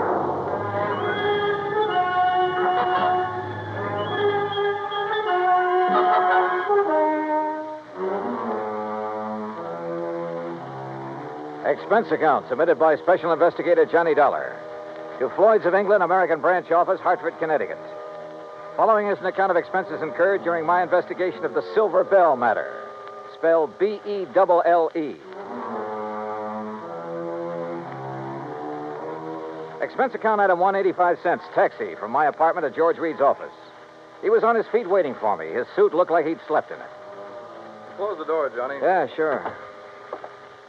Johnny, I'm not going to mince words with you. This one's important, not only to me, but to Floyd. Oh, how come? Because Mrs. Crabtree was one of our first American clients, and because Murdoch Morton sold her that policy. Murdoch Morton? Who that? My goodness, Johnny. Mr. Morton's the president of our company. You should know that by now. Oh, yeah, I suppose I should. Yes. Well, at the time Mr. Morton sold her the policy, he and Mrs. Crabtree became very close friends. And where was Mr. Crabtree while all this was going on? He'd been killed in an accident in his mine 6 months before. Johnny, you have a very suspicious... I know, George. Prettier people than you have told me. Yes. Well, anyway, since that time, Mr. Morton and Mrs. Crabtree have corresponded regularly. And when Mr. Morton heard that someone had taken a shot at her... Now, wait a minute, George. Mr. Morton's in London, right? Yes. Well, just how did he happen to hear about the shooting? Through Mrs. Crabtree? No, Mrs. Henrietta Scott wrote to him. Oh. And just who is Mrs. Henrietta Scott? According to her letter to Mr. Morton, she claims to be Mrs. Crabtree's only friend in Silver Gulch. Silver Gulch? Montana. It's where Mrs. Crabtree's lived for over half a century, and it's where Mr. Morton wants you to go immediately. Oh. When did Mrs. Crabtree disappear? Well, you received a telegram from Mrs. Scott early this morning. She was supposed to have dinner with Mrs. Crabtree last night and got up to her house, but it was empty. She waited until midnight, checked again this morning, then wired us. Who's the beneficiary on that life policy, George? Doesn't mean a thing. No? Why not? Well, only a couple of people know the policy exists. Also, the beneficiary happens to be Mrs. Crabtree's favorite charity. Good luck, Johnny. Oh, thanks, pal. I'm going to need it. Expense account item 2, $178, air transportation to Butte, Montana. Item 3, $14.90, bus fare, Butte to Silver Gulch. Like George had said, it wasn't much of a town. I checked into the Silver Queen Hotel, rented a battered Model T, and drove out to the home of Mrs. Henrietta Scott.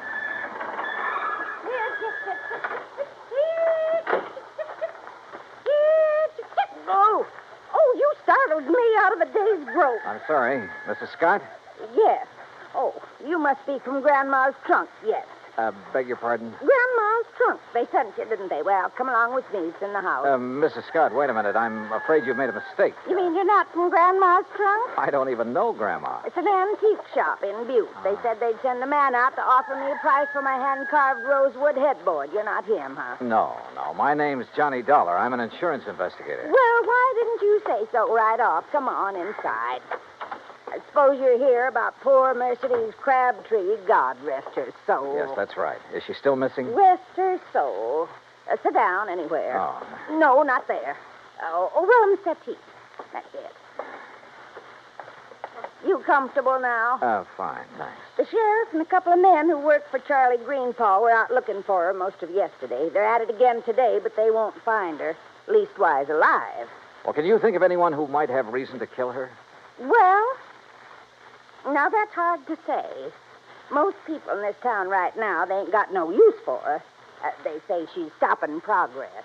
Now, just what do you mean by stopping progress? Well, Charlie Greenpaw's busy getting some of the old buildings fixed up so they're livable again. He's planning on turning the whole town into a tourist attraction. Uh-huh.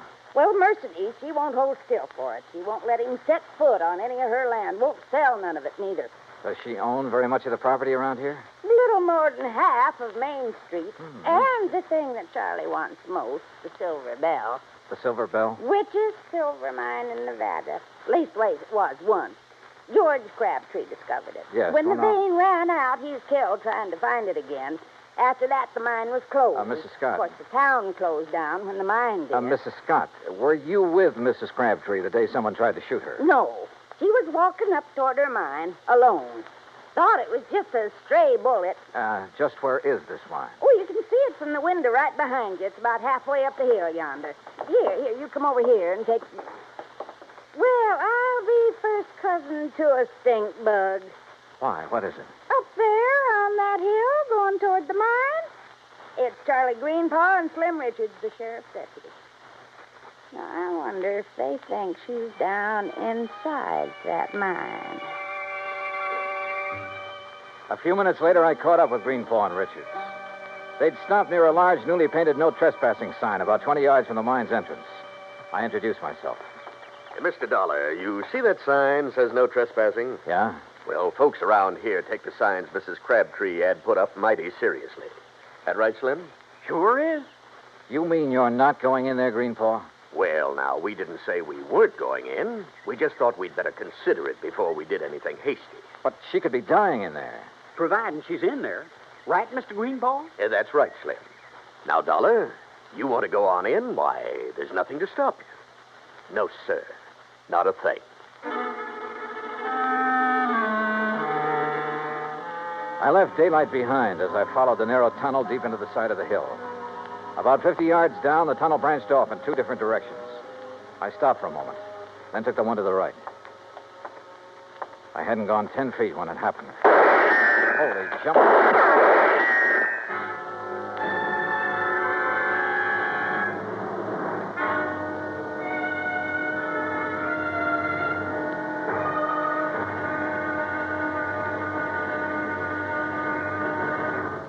Act 2 of yours truly, Johnny Dollar, in a moment.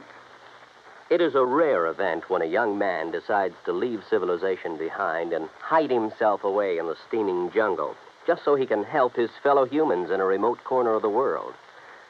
The late Dr. Tom Dooley did just that when he left the United States to help the sick and starving jungle people in the little kingdom of Laos in Southeast Asia.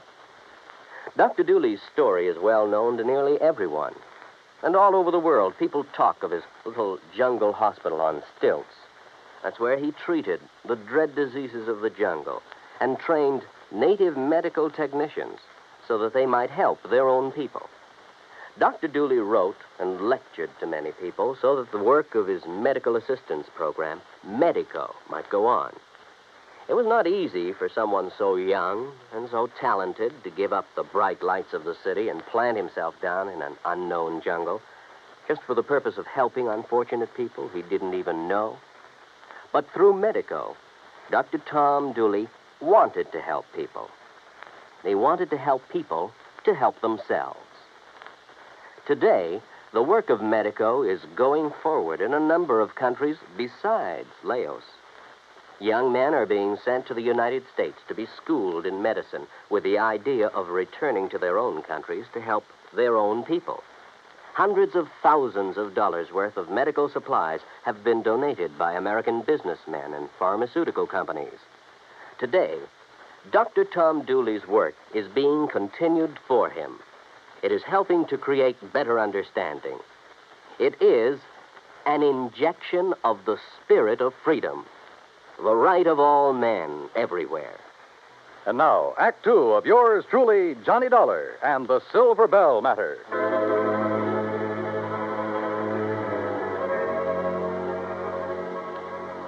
I wasn't alone in the mine, that was for sure. But whoever was in there with me wanted to be alone and resented the intrusion.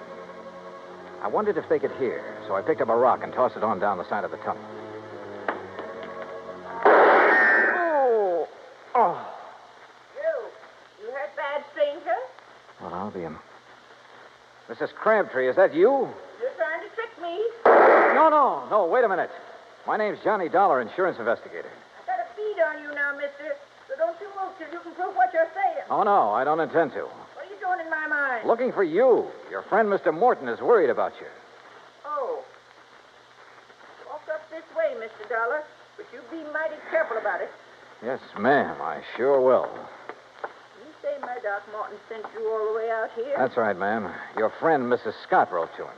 I declare. It seems forgot she even knew. You know Murdoch? No, ma'am, I've never had the pleasure. Oh, he's such a fine gentleman. I remember years ago when I first met him. Oh, he was so kind and understanding. Hey, what's the matter? Oh, crazy fool thing I did coming in here and falling. Hurt myself bad, too.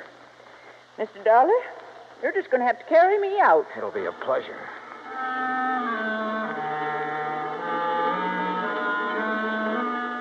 She couldn't have weighed more than 80 pounds, 6-shooter and all. I carried her out of the mine and down the hill to her cabin.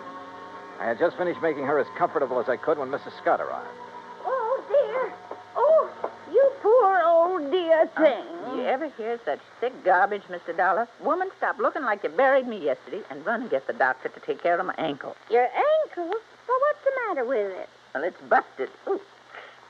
Now, why do you think Mr. Dollar had to carry me? Oh, dear. Is there a doctor in Silver Gulch? Doc Weaver, he's pretty old, Oh, but he's doctored me for almost 40 years. Go get him, Henrietta, before I get mad at you for tattling to Mr. Morton. Yes, dear, yes. Yes, I'll do it. I'll do it right now. Now then, Mr. Dollar, you come over and sit by me. Keep company till the doc gets here. Yeah, sure. Hey, you know, you really ought to rest. Why don't you start asking me questions, Mr. Dollar? Came all the way out here to do that, now, didn't you? Well, there are a few things I'm curious about. Like what? Well, for one thing, why you took those shots at me in the mine. Thought you might be one of Charlie Greenpaw's friends. Well, he's the man who's trying to buy your mine, isn't he? But I ain't going to sell it. No, sir. No matter how much he offers. You believe the mine could be worked again someday? Might be. Somebody could find the vein again. But that ain't why I won't sell. It's because my husband, he's buried in there, Mr. Dollar. Him and the others that were caught in that cave-in. Oh, I see. I've told them all. If they step one foot on my property, I'm going to shoot first and ask questions later. Aren't you afraid someone might shoot back one of these days? Oh, haven't so far. That's not what Mrs. Scott told us. I know what she told you, and she's mistaken. Why, that bullet missed me by a good 2 feet. You don't think it could have been a warning? No, I don't. People in these parts, if they wanted to frighten me, there are better ways of doing it than that. Well, if that's so, I sure hope they don't try any of them.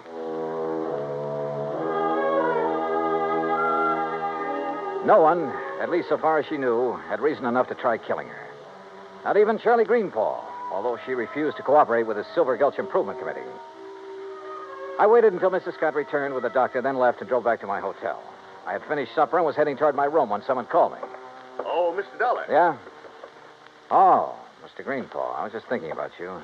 That's so? Yeah. I was wondering why you hadn't thought to take a look in the Silver Bell mine when you first heard that Mrs. Crabtree was missing.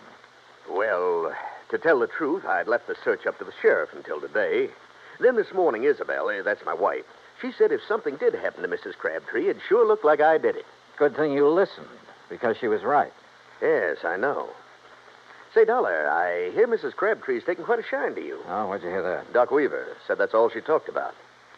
Hey, look, if you'd like to pick yourself up a few $100s, you sure could do it easy. Oh? How's that? Just get the old lady to sell me her mine and the acreage along next to Mrs. Scott's place. I'd give her full value for both.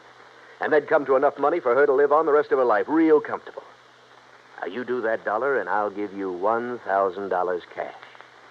You know something, Greenpaw? What's that? I could have been mistaken about you. You want that mine and the land around it real bad, don't you? Sure. I spent a good deal of money fixing up the old buildings here in town. If I can get the Silver Bell and enough land out there to put a dude ranch on, why, this town will be able to make Virginia City look second-rate. Now, what do you say? I don't know. I'll relay your proposition to Mrs. Crabtree. The rest is... What's all the excitement out there? Oh, it sounds like... Miss Greenpaw! What is it, Slim? What's going on? Fire! Miss Crabtree's cabin. It's blazing like fury.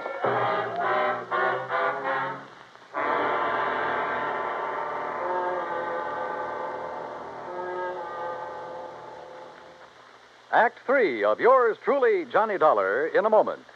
For thousands of years, the oceans of the world have taken their toll of the treasures of the people who live near them or travel over them in calm and in storm.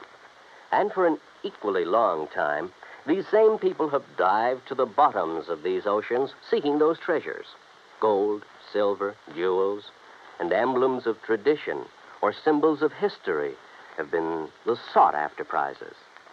Late in 1959, a group of English divers seeking underwater specimens of fish and plant life off the coast of the island of Terceira in the Azores came across a group of some 17 ancient cannons.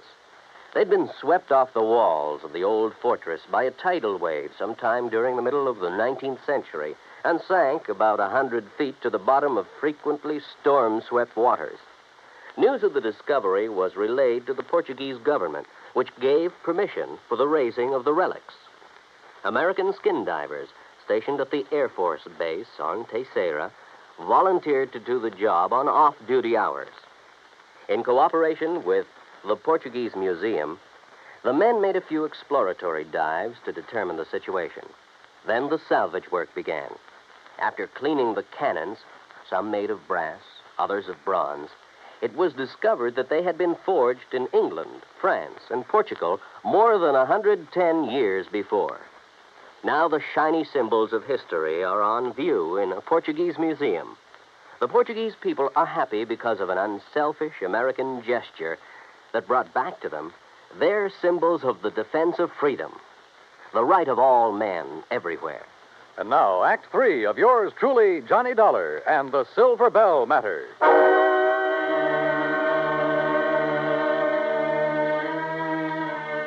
By the time we reached the cabin, it was all over. For a moment, I was afraid Mrs. Crabtree hadn't managed to escape. Then I saw her on the ground near the sheriff's car, wrapped in blankets. Hey, you! Get back over there! It's all right, Sheriff. This is Mr. Dollar. Oh, I heard you're in town, Mr. Dollar. This is Sheriff Wilkins, Johnny. Sheriff, do you have any idea how this fire started? Not yet, I don't. I asked her, but... I'd rather not talk about it now, Johnny. Maybe some other time. Whatever you say. She's pretty done in. Johnny? Yeah? You tell Mr. Greenpaw. tell him I'll sell. Will you do that for me? Well, look, I'll talk to you about it in the morning. No. I want to sell now. Nothing to stay here for. Nothing. We'd better get it down to Mrs. Scott's place. Doc Weaver's given us some morphine. You go ahead, Sheriff. I'm going on back to town. Sure. See you later, Dollar. Oh, Mr. Dollar. Is she going to be all right? Yeah, I think so. Greenpaw, do you have a map of this area, including all the land you're planning on buying? Not on me. It's down at the office. You want to see it tonight? Yeah, I sure do.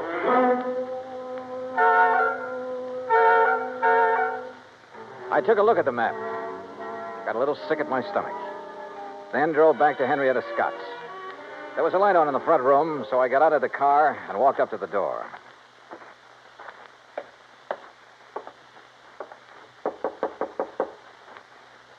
Yes, who is it? Johnny Dollar, Mrs. Scott. Oh?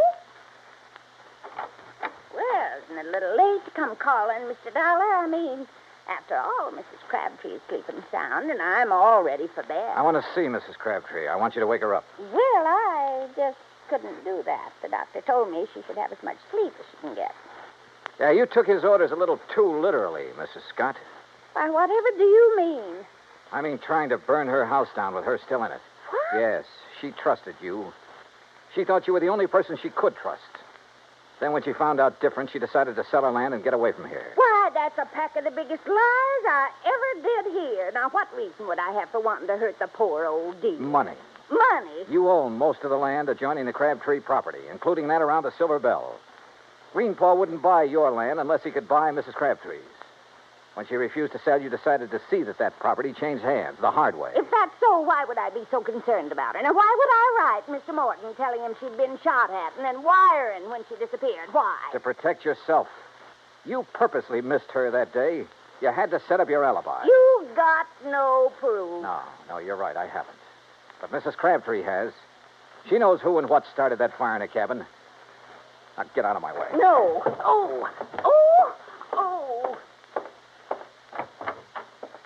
Mrs. Crabtree. Mrs. Crabtree. Huh? What is it? All right, Mr. Dollar. You move away from her. Not until I find Move out. away now, or I'll shoot. Oh, well, when you put it that way, Mrs. Scott, I'll have to. You were right about me missing her on purpose. Anybody's lived up here long as I have, they don't miss with a rifle good as this one. Mr. Dollar? Mr. Dollar, she started the fire. Mercedes, you shut up. You try and make me. Maybe I will, like I should have before. You see that... Oh, no, you don't. No. Give me that rifle, no. lady. No. Why? Why did you have to ruin it? Why? Somebody had to. You okay, Mrs. Crabtree? Yes. Did I do good getting her attention? You did just fine.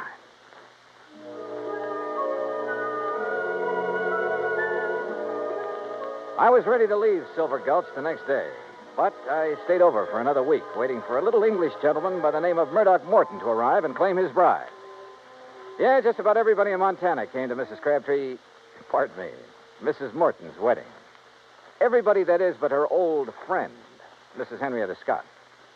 Expense account total, $317.10. Yours truly, Johnny Dollar.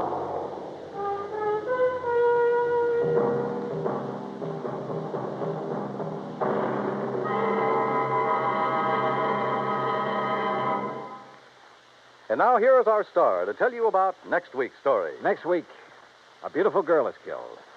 And with her goes a big part of my own heart. It's one of those things that... Well, join us, won't you? Yours truly, Johnny Dollar.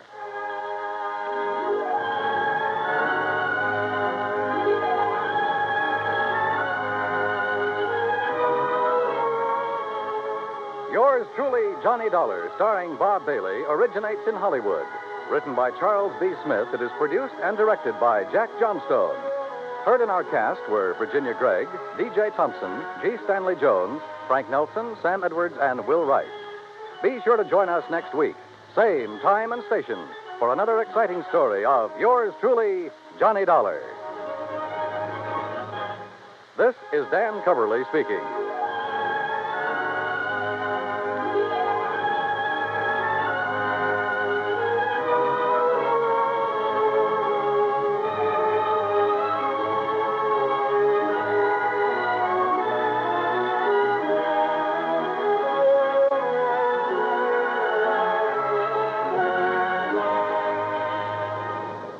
This is the United States Armed Forces Radio and Television Service.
Johnny Dollar. Pat McCracken, Johnny. How's the weather in Palm Springs? A blonde in a bikini just melted past my poolside window. Goodbye now. Oh, don't hang up. Johnny, this job's just a few miles north of where you are. It'll take maybe a day to clear it up. Yeah, you said that last Christmas, Pat, and I got trapped in a blizzard. This season, I soak in the sun. Happy New Year. John boy, we have a bonus list in this office. Your name could be on it. Near where I am, huh? It's a ghost town named Calico. An old prospector named Kringle is breathing his last up there. I thought old prospectors never died. He wants to change the beneficiary on his $50,000 policy, but a nephew, Ned Kringle, threatened suit if we let him. So you contact our agent, Gene Craig, in Barstow. Who's the new beneficiary? Carmen Kringle. Carmen? A burro.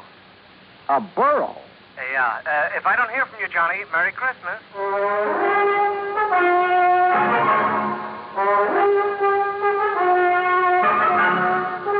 Bob Bailey in the exciting adventures of the man with the action-packed expense account.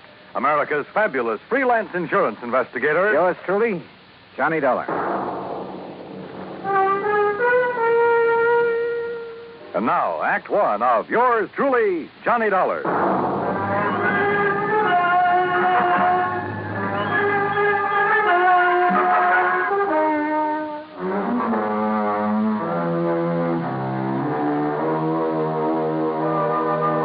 Expense account submitted by Special Investigator Johnny Dollar to the Home Office, Universal Adjustment Bureau, Hartford, Connecticut. Following is an account of expenses incurred during my investigation of the Carmen Kringle matter. Expense account item 1, $1.40. Telegram to Gene Craig in Barstow telling him where and when to meet me. Item 2, $50 even to Al Sterner for his charter plane to the ghost town of Calico. The guidebook says there's something about desert country that's good for the soul. And in spite of the air bumps, I got a panoramic view of the great Mojave that took my breath away. The sun's setting rays hit the weird mineral straters of the Calico Range and turned them into a patchwork of beauty. Night comes quickly in this country, and I turned to Al when a Christmas tree cluster of blinking lights appeared under our wings. By way of answer, he put the plane into a glide and set us down on the smooth surface of a dry lake bed.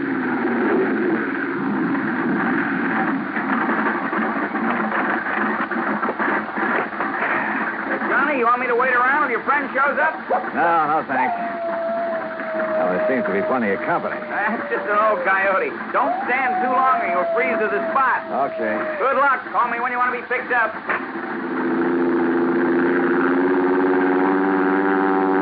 I watched Al's plane until it was swallowed by the darkness. Then suddenly I got that feeling in the hair on the back of my neck that I wasn't alone. The moon was up enough to make out shadows, and silhouetted in a circle around me was a strange collection of figures. One of the pack moved toward me. And for a crazy second, I thought I bumped into Santa Claus's reindeer. Then a car without lights came rushing at me. The headlights slammed on, and I got a glimpse of a donkey herd scattering into the night. All right, mister. Walk toward me. Slow, with your hands high. I've learned never to argue with a Winchester 94, so I followed orders. I spotted the weaving headlamps of another car approaching and prayed it was the agent, Gene Craig. Close enough, Sonny.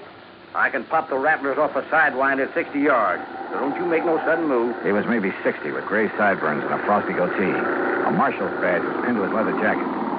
All right, now, mister. Marshal, that's all right. That's Mr. Dollar. Huh? I was supposed to meet him earlier.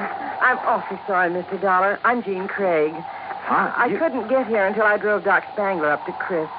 He's had another setback, Marshal. Yeah, some darn fool let down a rail on his corral, and Chris Kringle's whole herd got loose. He don't give a chuck for most of them, though, except Carmen. Now he's fretting because she's running wild. Almost had him tracked down when this here fella showed up. If you vouch for him, huh, Gene? You are Johnny Dollar, aren't you? Well, a frozen facsimile. Come on, I'll drive you into Calico. You tell Chris that I'll have his Carmen back in the corral before the moon's full. And, Gene. Yeah, Marshal. Tell the old sourdough to stay alive, will you? We need him around here. Sorry about mistaking you, Mr. Dollar.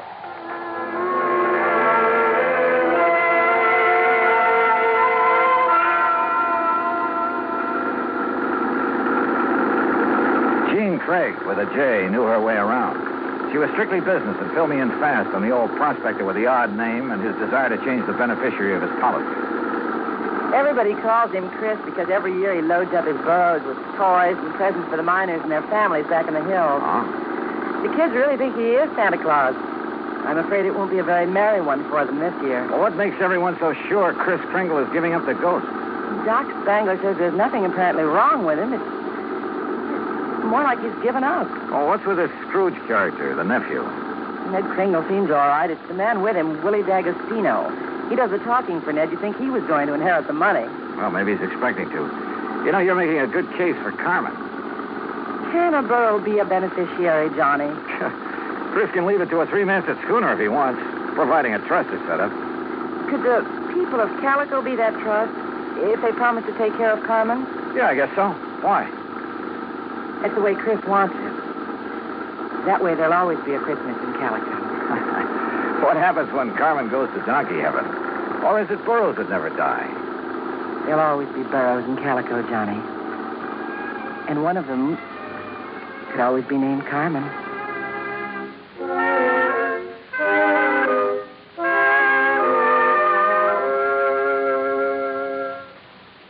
Act two of yours truly, Johnny Dollar, in a moment. Act two of yours truly, Johnny Dollar, and the Carmen Kringle matter.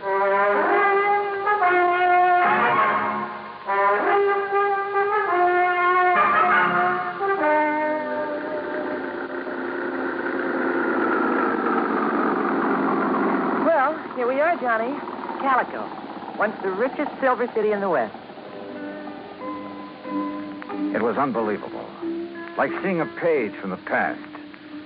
Walter Knott, famed creator of Knott's Berry Farm and Western historian, had bought the old ghost town's battered remnants and restored it to the way it must have appeared in the wild and fevered days of the Silver Lode. I could make out signs nailed to weathered batten boards that told of a flourishing and colorful past. Joe's Saloon, The Last Chance, Hyena House Hotel, Lane's Mercantile, the Calico Print. High on a hill at the edge of town, people were gathered at the entrance to a cave that was illuminated by hundreds of miners' lamps. Kind of gets you, huh? Almost like it was planned. They're rehearsing for the Christmas Eve pageant. Maybe you can spend Christmas Eve with us, Johnny. If you don't have other plans. I have a day with a steam-heated swimming pool. What? Come on. Let's meet the old man.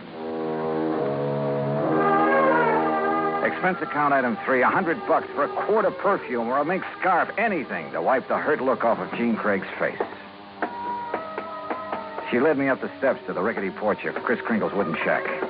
A tall figure carrying a black bag stepped toward us out of the shadows. Jeannie, I'm glad to see you. Will you drive me back to town? Why, certainly, Doc. Oh, this is Mr. Dollar. Hi, son. Hi. Chris, Is he still all right? I couldn't say. Been sitting out here waiting for you. You haven't seen the patient? The medical man knows the duty and all that, but I'm too old to talk back to a gun. You mean they wouldn't let you in? Tired of it. Well, I'm not a medical man. Well, please be careful, Johnny. I told you, Stallbone, stay away and leave the old man Well, if it ain't little Jeannie, the policy fixer. And who are you, mister? Willie D'Agostino.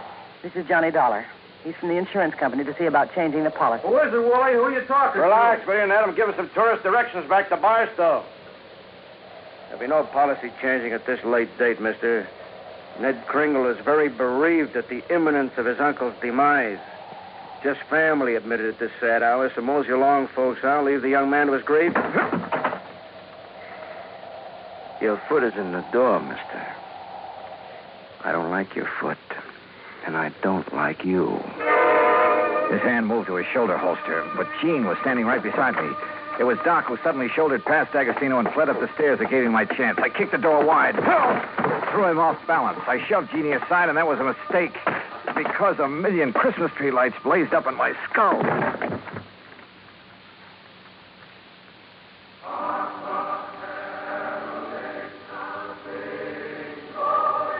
Then slowly the tree lights faded away, and I saw Jeannie fussing over me and looking worried. A young, nice-looking fellow was seated next to a marble-top table. D'Agostino leaned against the stone fireplace and dangled his gun, smiling like he had a stacked deck. He's all right, Doc? A nasty cut, but no fracture. I know how to pull my punches, Doc. The old man. How is he? No better, no worse. Just lying up there staring at the ceiling. I want to see Chris. I have a right to, Ned. I'm an old friend. Wooly, wouldn't it be okay if Jean just went up? No, let him die in peace. He's past care and who sees him. Wooly, these people have a right. I said no. I'll get a hero boy on his feet and shove off. Go on. Come on, Johnny. Help me, Doc. How's it going to feel, Ned? Sharing blood money with a hoodlum. Your uncle paid for that policy with a pick and a shovel.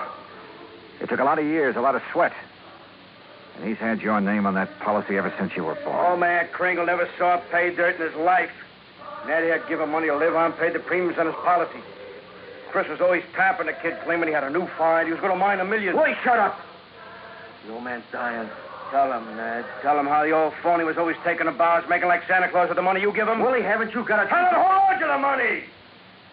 I know he's been waiting a long time for this. Me. Willie D'Agostino, that's who. Is that true, Ned? Yeah. I thought my uncle would make a strike someday. I honestly thought he'd strike it rich.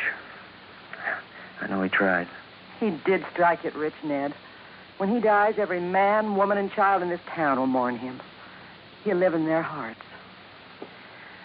What will people remember about you, Mr. D'Agostino? All right, get out and stay out before I... Willie, this rifle will make a hole in your belly big enough to pass a borax team through. So you just drop that gun. Well, I don't know what the shouting's about, but you're guilty of carrying sidearms. You're threatening violence, Mr. D'Agostino. And ain't nobody does that in Calico, as long as I'm the marshal. Now, you better get. Ed Noller, I love you. So let Gladys hear that. Well, I'll see how Chris is. Doc, you tell the old buzzard that I got his Carmen back in the corral. Jingle bells and all. Yeah, nice work, Ed. Now, what's holding you, mister? Okay. All right, let's go, Ned. Let the squares have a round, huh? I'm going to stay here, Willie. I want to be here when Chris... Hey, that's a good idea. That way, no fooling around with the will, huh? Smart kid, that Ned. See you at the funeral, huh? I'll go up now. You were wonderful, Marshal. And you too, Johnny. Oh, yeah, sure. I take a nice sock on the head. Say, you folks better come up, too. Chris wants to say something. Oh, wait a second. I figured on this. The corral. Come on.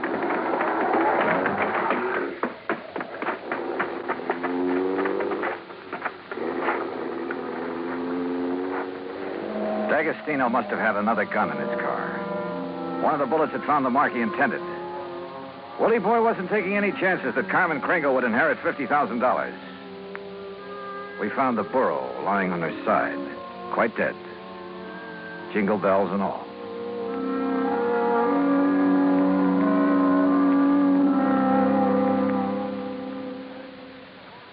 Act 3 of yours truly, Johnny Dollar, in a moment. Oh, Act 3 of yours truly, Johnny Dollar, and the Carmen Kringle matter.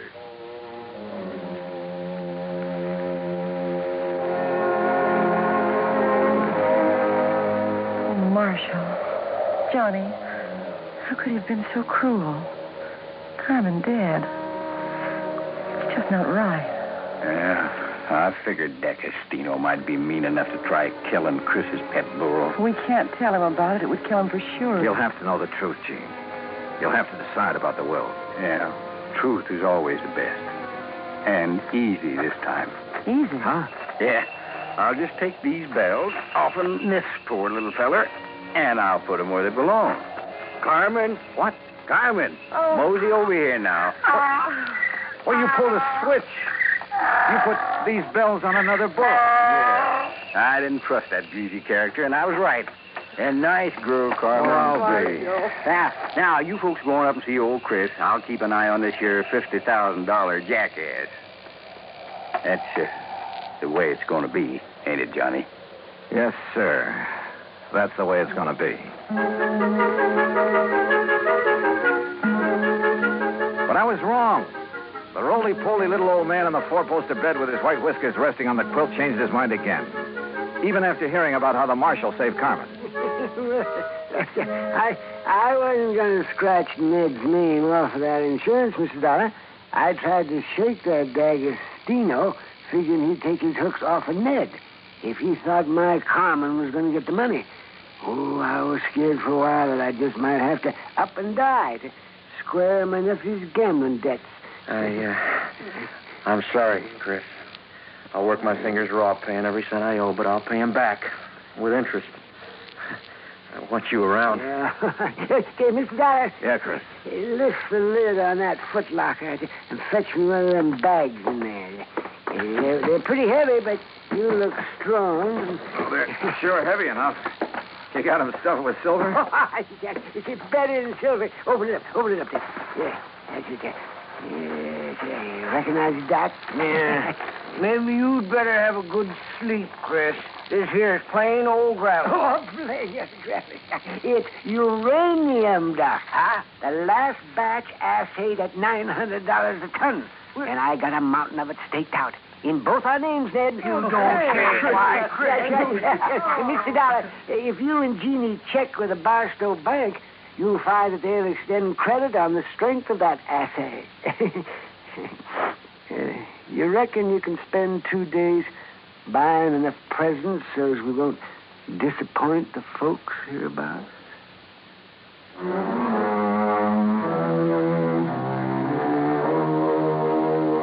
Expense account item 4, $68 even. Telephone calls to 5 principal cities where I thought Willie D'Agostino might be remembered. The police departments had a long list of reasons why they remembered Willie. That was my Christmas present to them. Expense account item 5, another $50. Truck rental to haul the presents we bought for Ned to give away come Christmas morning.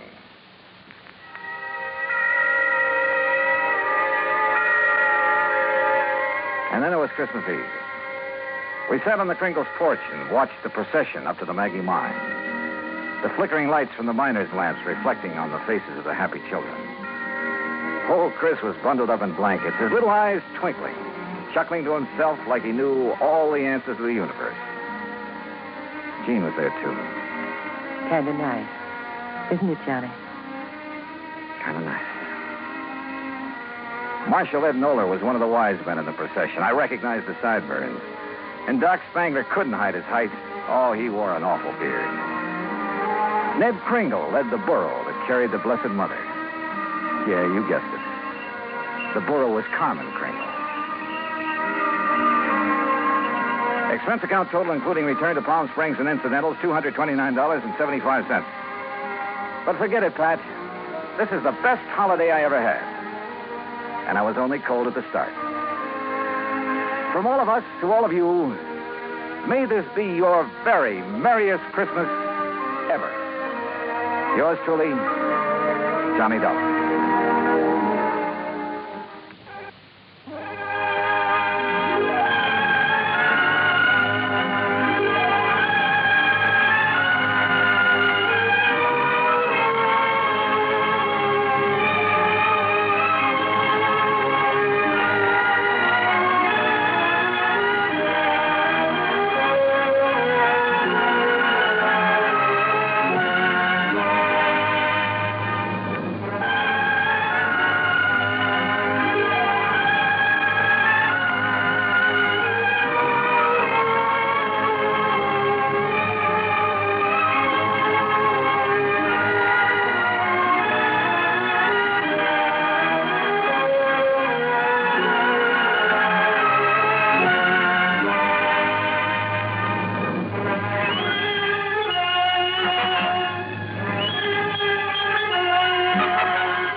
From Hollywood, it's time now for... Johnny Dollar. This is Harry Branson, John. Hi, at Harry. the Philadelphia Mutual Liability and Casualty Insurance I Company. said hi. How are you? Oh, yes. Well, I'm fine, thank you. But that's beside the point. John, this thing has me terribly upset. Comes the day you aren't upset over something, Harry. It'll be a miracle. What's it all about? Can you come down here to Philadelphia right away? Don't see why not. But now what Believe seems to me, be... if you can clear up this matter, I shall be eternally grateful. $985,000. Wow. For what, Harry? Of course, anyone, any criminal, that is, could be suspect in the theft. Theft of what? But the murder, it doesn't make sense. What does it? What do you think, John? What do I think? Look, Harry, you haven't yet given me... What possible reason could there have been for firing the shot that... How about the butler? What, the butler? Of course, I never thought of that. John, what butler? Oh, I'll be down to see you, Harry. Goodbye. Wait. You mean you know something about this case that the police and I don't know? I don't know anything about it yet. I'll be down to see you. But in that case... Goodbye, Harry. But in that case, John, if you don't know anything about it, what leads you to suspect the butler? And what butler... John, you have me all confused. Then that makes us even. Bye. But, John... So help me. If it weren't for the big fat expense account I can foist on Harry Branson, well, here we go again.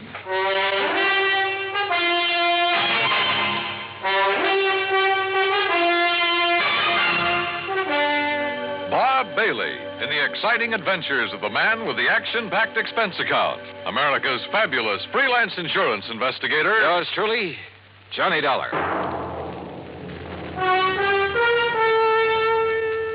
And now, Act One of Yours Truly, Johnny Dollar.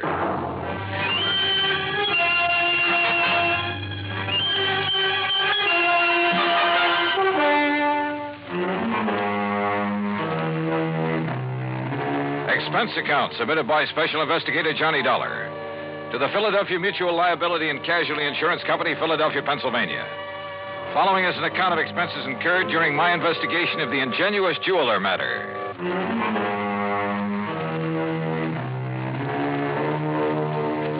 Expense account item 1, $32.70, train fare and incidentals, Hartford, Connecticut to Philadelphia. Cab to Harry Branson's office on Walnut Street. I found him sitting at his desk, his head in his hands.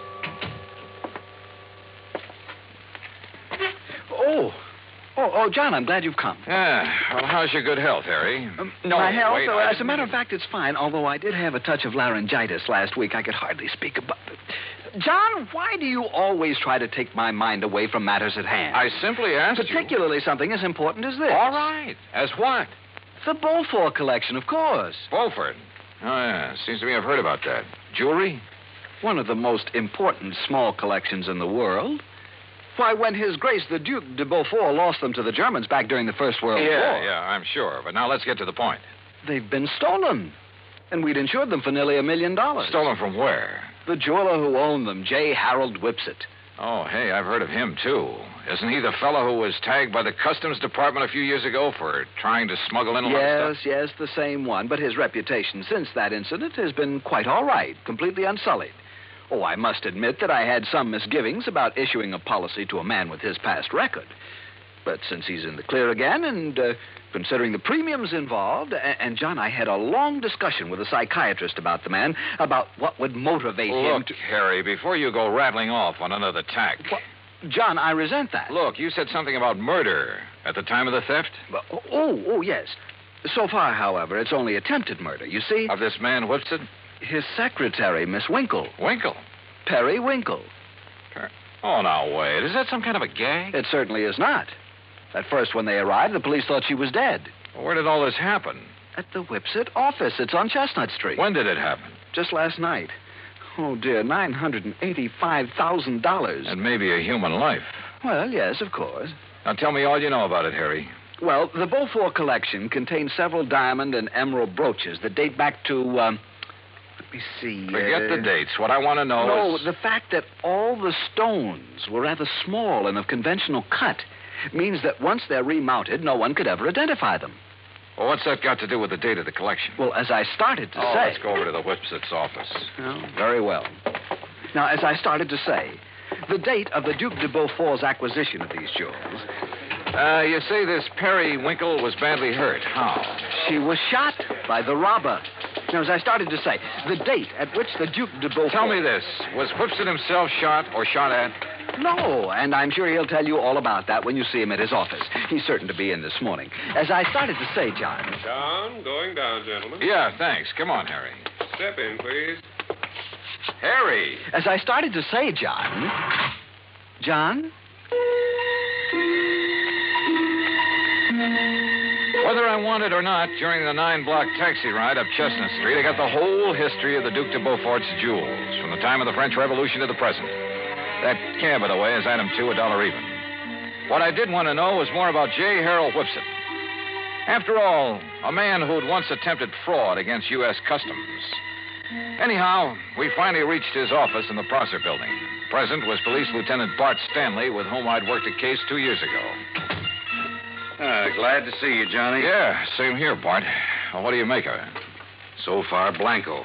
Is Whipsit here?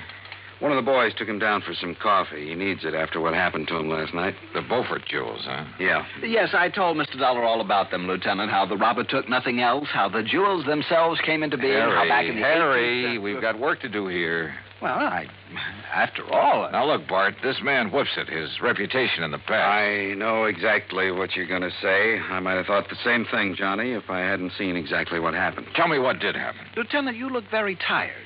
Yes, Mr. Branson, I am. After all, having been up all night on this thing, suppose I bring Mr. Dollar up to date. Well, sure. Oh, no, you don't. I want to find out now, not next week. John. Go ahead, Bart. Well, Whipsit and his secretary, Perry Winkle... Isn't that a name? Yeah, sure is. Where is she, by the way? Jefferson Hospital. Anyhow, they were here very late last night working on the books. Came a knock on the door. Whipsit opened it. This man barged in with a gun and demanded the Beaufort collection. And? Well, Whipsit argued with him, finally gave in when the guy threatened to shoot him. But Miss Winkle made a dash for the door.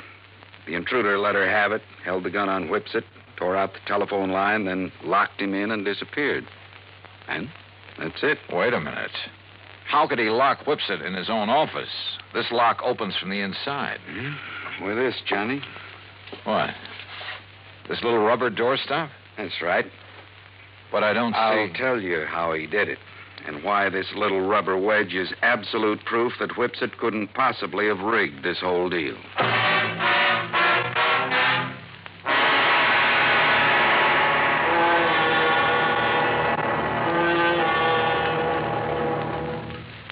Act 2 of yours truly, Johnny Dollar, in a moment. For a long time, people... And now, Act 2 of yours truly, Johnny Dollar, and the Ingenuous Jeweler Matter.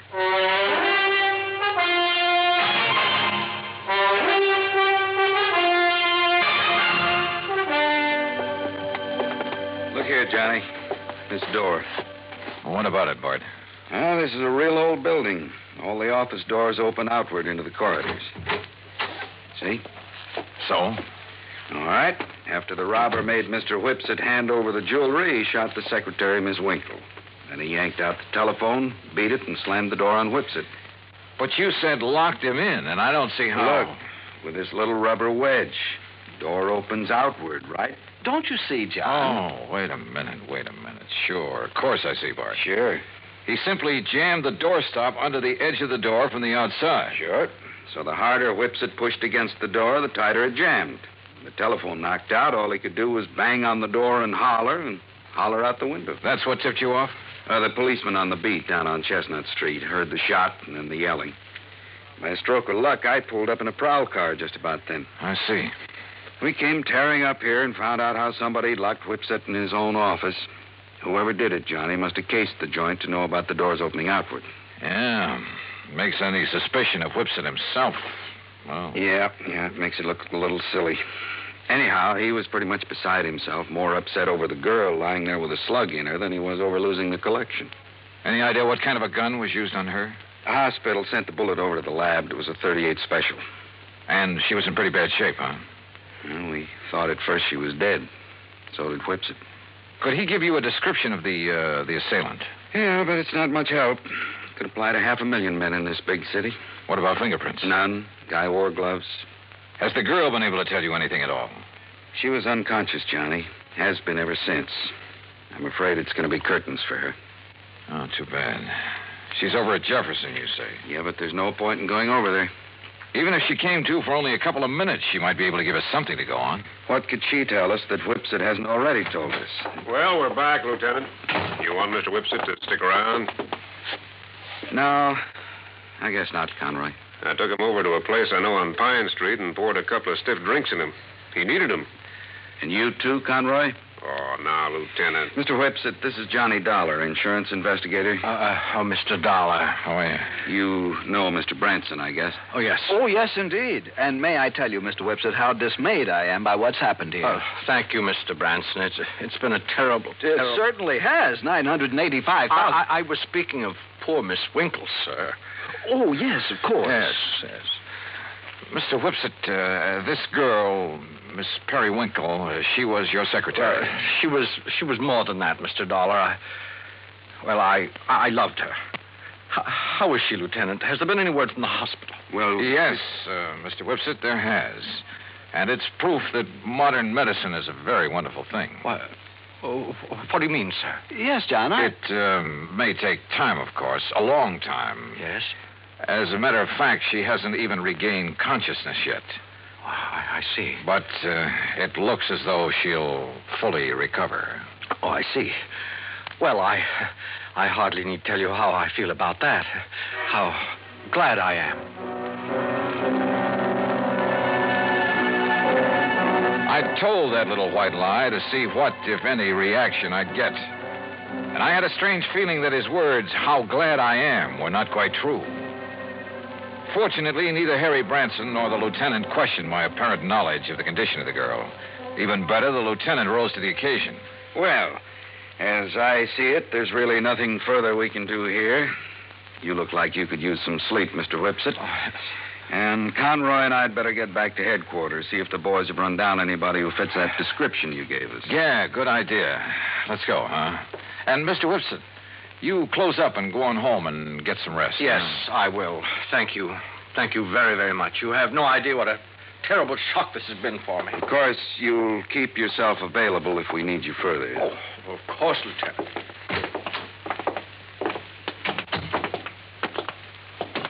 Okay, Johnny. What was that all about? Telling him she'd recover. Yes, John, I almost interrupted. I was afraid you would. That's why I kept talking. Barron, I'm going over to the hospital. Oh, now look, If Johnny. there's only one chance in a million of that girl regaining consciousness, I want to be there when she does.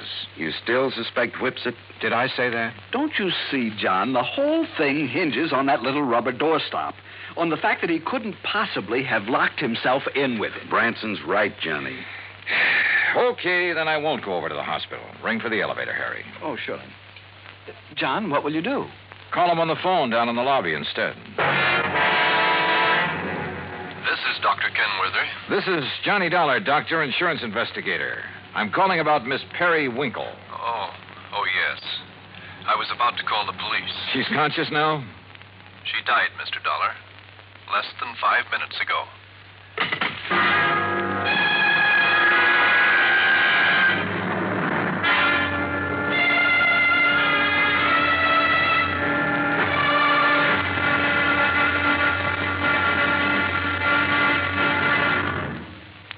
Act 3 of yours truly, Johnny Dollar, in a moment. Our flag, heaven. And now, Act 3 of yours truly, Johnny Dollar, and the Ingenuous Jeweler Matter.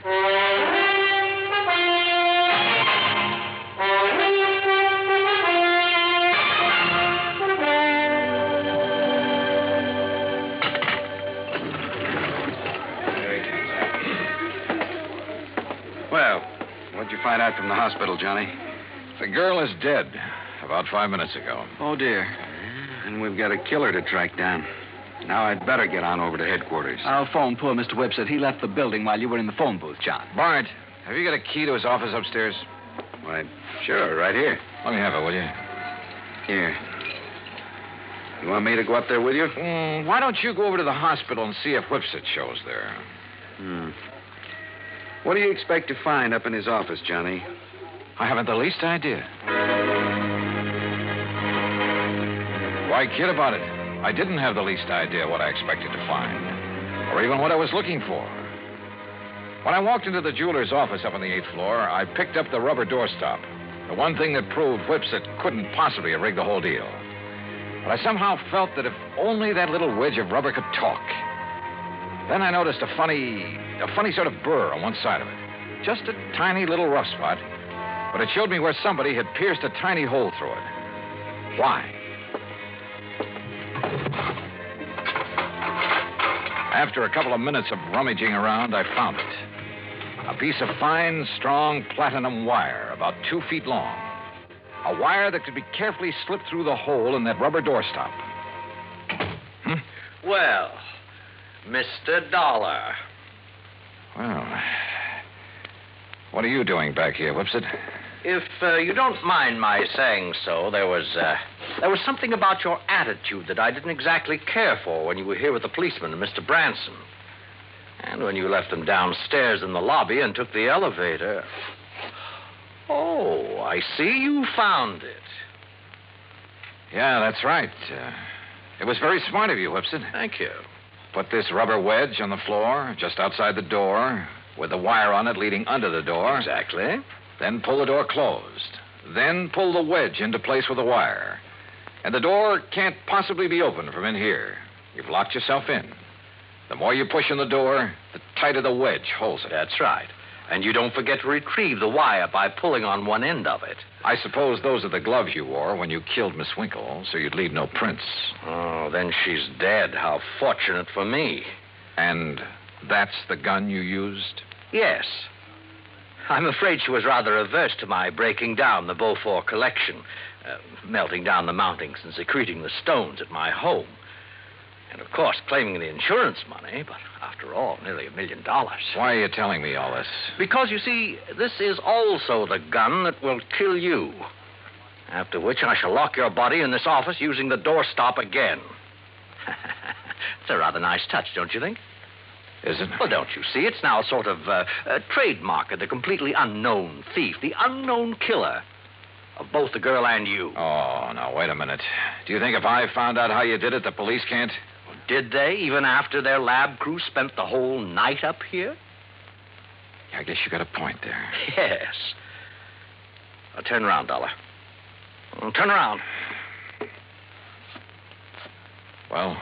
You see, I'm going to have to shove this gun into your back to muffle the sound. Look, Whipsett. Unless you have a better idea. Well, I have. What? Oh, me. Oh, I suppose I might have known this whole thing seemed too easy. All right, Lieutenant. All right, Conroy, wrap him up. Right, Lieutenant. Hands out, Whipsett.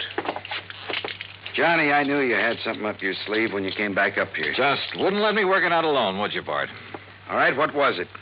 What did you find out that tipped you off? Oh, you'll never know from me. Huh? After all, I might want to use it to stump you sometime. Oh, now look, Johnny. Okay, ask Whipsett here. He just loves to explain things, at great length, too.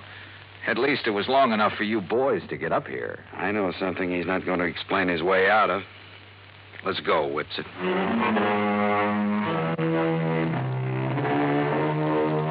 Harry, I think I'll have to figure out some way to pad my expense account even more than usual in cases like this. I mean, where a 38 slug nearly ends up in me. After all, fun is fun, a job's a job, but some of these laddies carry things too far.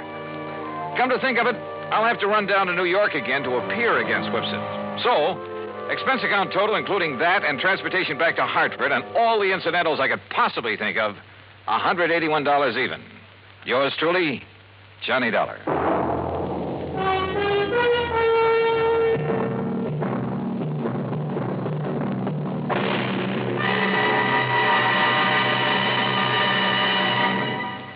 Our star will return in just a moment. With the bigger, more everywhere. Now, here is our star to tell you about next week's story. Next week, an inventor with a device that can either save or wreck our country. Join us, won't you? Yours truly, Johnny Dollar.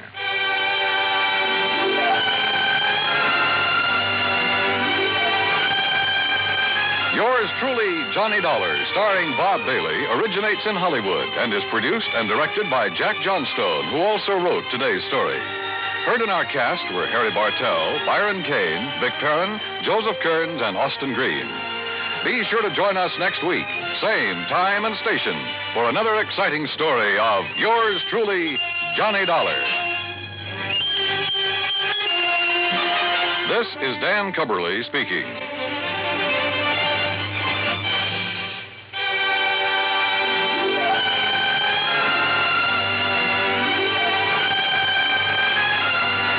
Johnny Dollar. George Reed, Johnny, at Floyd's of England. George, every time I hear your voice on the phone, I shudder. Well, I guess I have asked you to handle some rather out-of-the-ordinary matters for us. George, they have been so wild, crazy, impossible, I sometimes wonder if you ever issue a normal-type policy. Well, it's a very normal-type policy that I'm concerned about now, Johnny. It's the insured himself who has me worried. Okay, tell me all. His name is Joseph, spelled with an F. Joseph Hentler. He's an inventor, among other things. His invention is what we've insured. It's a device, I guess you'd call it, for making some kind of boron-based compound. Boron-based? The sort of thing the government is vitally interested in for its airplane and rocket fuels. Oh? No kidding. I think you'd better run over here and let me tell you about it. Can you? Right away? When you put it that way, George, yeah, I think I'd better. I'm on my way.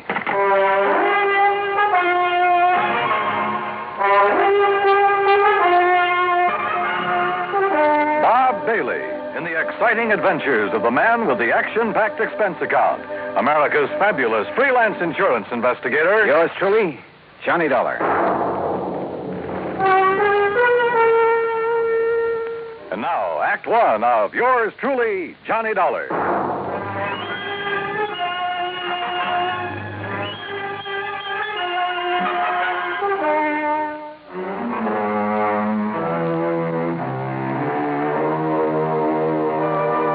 Expense account submitted by Special Investigator Johnny Dollar to Floyd's of England, American Office, Hartford, Connecticut. Following is an account of expenses incurred during my investigation of the Boron 112 matter.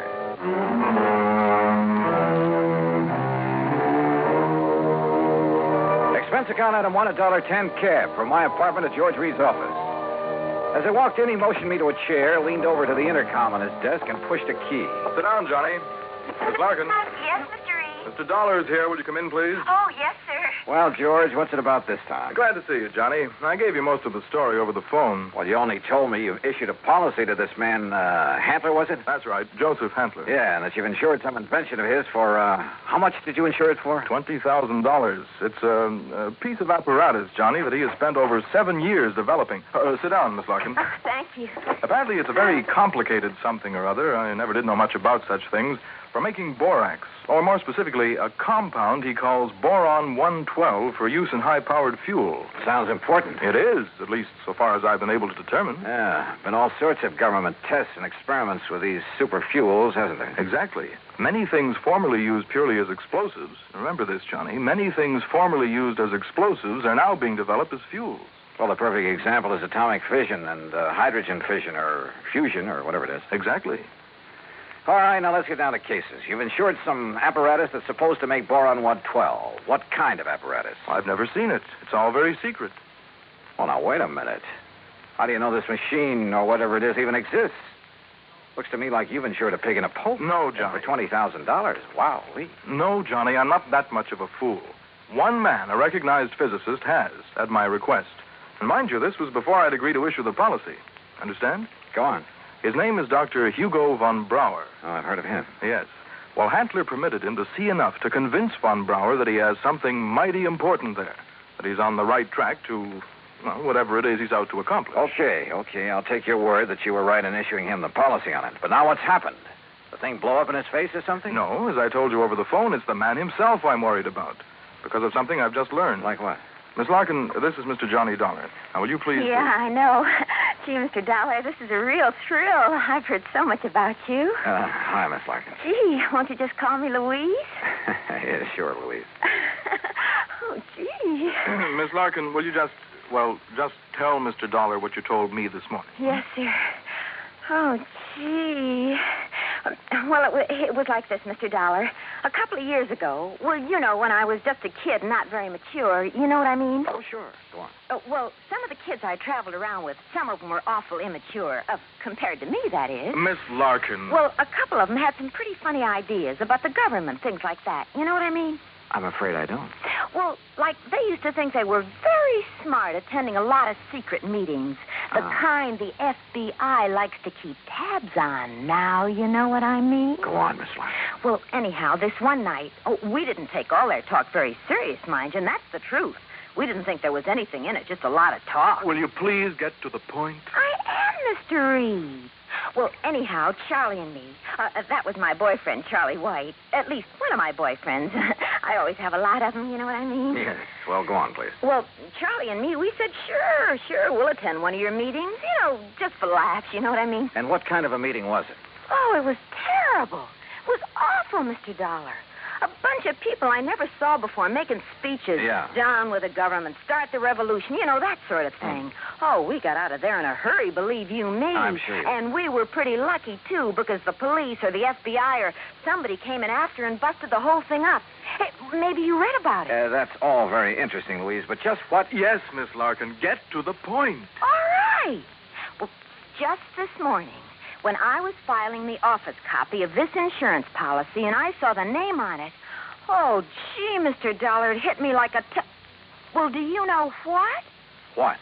That name, Joseph Hantler. Oh. It was the same as one of the fellas, an older guy that me and Charlie had seen at that meeting. Now, what do you think of that?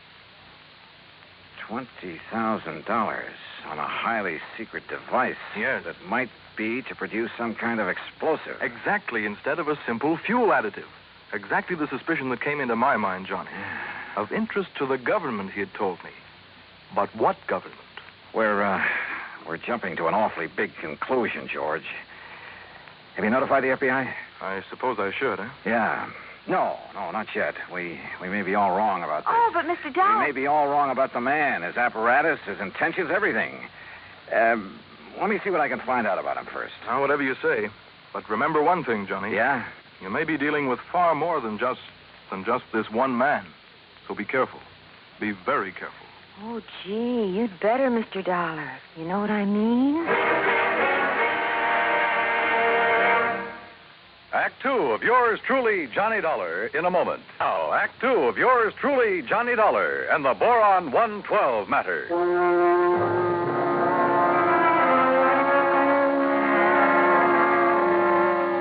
Louise Larkin, secretary to George Reed at Floyd's of England, was certain she would recognize Joseph Hantler, the inventor who had ensured a secret process for making Boron 112. If, that is, he were the same Joseph Hantler she'd met at one time at a meeting of a subversive group. Expense account item $250, deposit on a rental car. In it, Louise and I crossed the Connecticut River to East Hartford, went south to Hockenham on Route 2, then south and east on a seldom used gravel road that took us a few miles to the edge of a stream called the Salmon Branch.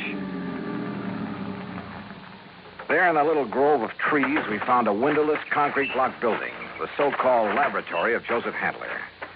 Gee, those directions Mr. Reed gave us were pretty good, weren't they? Yeah. Hantler certainly picked himself an isolated spot. Come on. Boy, this is exciting, isn't it? Now, just remember what I told you. If this is the man you met at that party line meeting, don't appear to recognize him. Just give me a slight nod to say yes or no. Yeah, but what if he recognizes me? Yeah, we'll cross that bridge when we get... Stop! Stop right where you are! Do you not see the signs on the fence? Keep out, keep out. Yeah, Johnny, it's him. You're sure? Yeah, gee. Well, did you hear me? I'd like to talk with you, Mr. Handler. It is Dr. Handler. Who are you? My name is Dollar, insurance investigator. And who is this woman? Just a friend of mine. So, what do you want with me? Well, I want to see the machine, the apparatus that Floyd's of England has insured for you. No, you may not. I'm engaged in highly secret work here. Work that is worthy only of my own great talents as a physicist, chemist, and inventor. Work for the government. Yeah? What government? What are you talking about? The United States government, of course. Suppose you let me see whatever contract you may have with them. I let you see nothing. I have no contract. Oh? And I do not have any patent on my converter. And why? Because either one would reveal the secret of this amazing device before I can turn it over to the government of this fine and glorious country. Yeah, sure. So that is also why I will not permit either you or anyone else to see inside of my laboratory. So leave. Immediately. Go, get out of here. Dr. Handler, if you'll just let us... No. Do you understand me now? Mr. Dollar. Oh, hey, now, wait a minute. What's that thing for? You are trespassing on my private property. If I shoot you, I am within my rights. Now leave. Now! Do you hear me? Come on, Louise. Gee, yeah. And do not come back here. Do you hear me? Never! Same man, huh? Oh, he sure is. And gee, that gun he pulled on you, I was scared, you know what I mean? Yeah, I know what you mean. Well, what are you going to do, Mr. Dollar? You know something, Louise? I'm not sure. But I was sure by the time we get back to Hartford. I took Louise back to George Reed's office. George was out to lunch, but I stopped long enough to telephone an old friend of mine, Lee Houck, at the local office of the FBI. Asked him to meet me for a bite to eat. Sure, Johnny. How about the Hearthstone? Anywhere you say. 1 o'clock? I'll be there. Well. Yeah, I know what I'd do, Johnny. What, Louise? I'd tell the FBI. That's exact. Yeah, well, we'll see. I know what Charlie would do, too. Charlie? My boyfriend, I told you, Charlie White. Oh, yeah. Well, I'd better be on my way. He'd go out there and he'd kill that crazy old man. Well, Johnny, he just hates those people who are conspired to overthrow the government. Hey, look, tell George when he gets back to the Ever office. since we got drugged into that awful meeting of those awful people, why, he hasn't even seen those guys that persuaded he and I to go there that night. Louise. He says if he ever does see any of them, boy, what he'll do to them. Yeah, I'm sure. Now, look, I got to keep a luncheon date. Tell George Reed when he comes back that I'll see him later, huh? Then I'll see you again, Johnny, huh? Hadn't you better answer that phone? Huh? Oh, yeah. Oh, goodbye, Johnny. See you. Floyd's in England. Oh, Charlie. Hey, Charlie, what do you think's happening? Who I've been talking to? My dream man.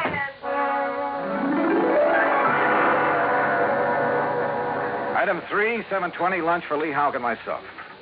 No, Johnny, you're off on the wrong tack. I'll bet on it. What do you mean by that, Lee? And Joseph Handler is just an old crackpot who thinks the world has done him wrong by failing to recognize his fabulous talents as a chemist, physicist, engineer, inventor, anything else he's claimed to be. But if he was attending meetings of a subversive group... A meeting.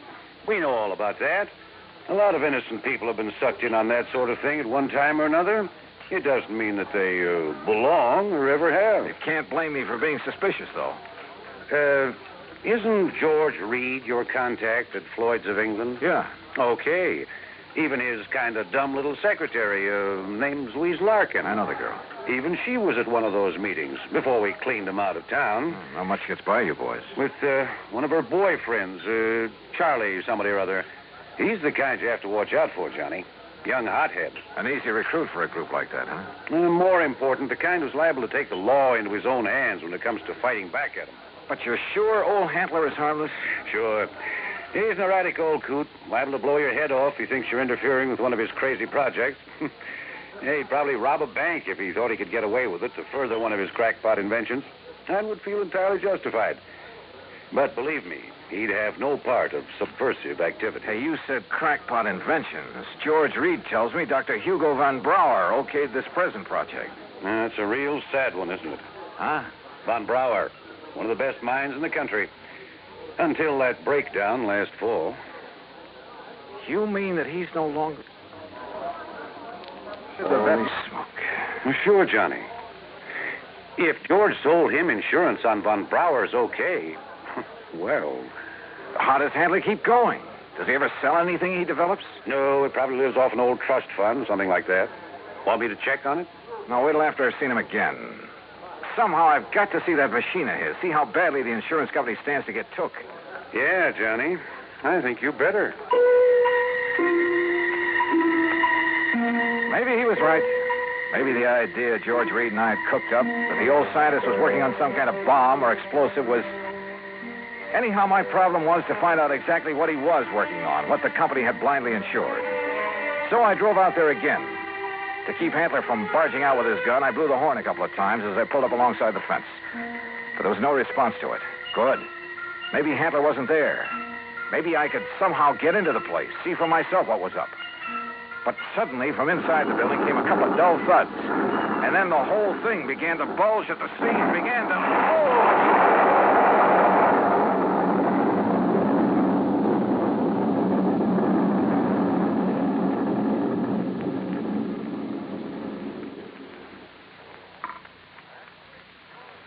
Act 3 of yours truly, Johnny Dollar, in a moment. 3 of yours truly, Johnny Dollar, and the Boron 112 matter.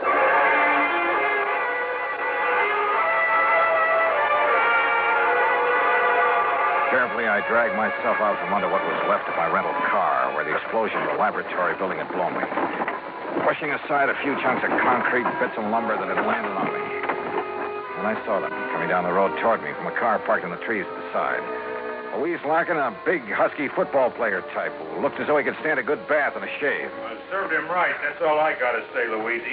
Any guy plotting against the United States, murder's too good for him. Oh, gee, Charlie, it sure looks like he's done for now. He must have went up with the building. Yeah, and it served him right. Oh, gee, there's not a thing left of this lap.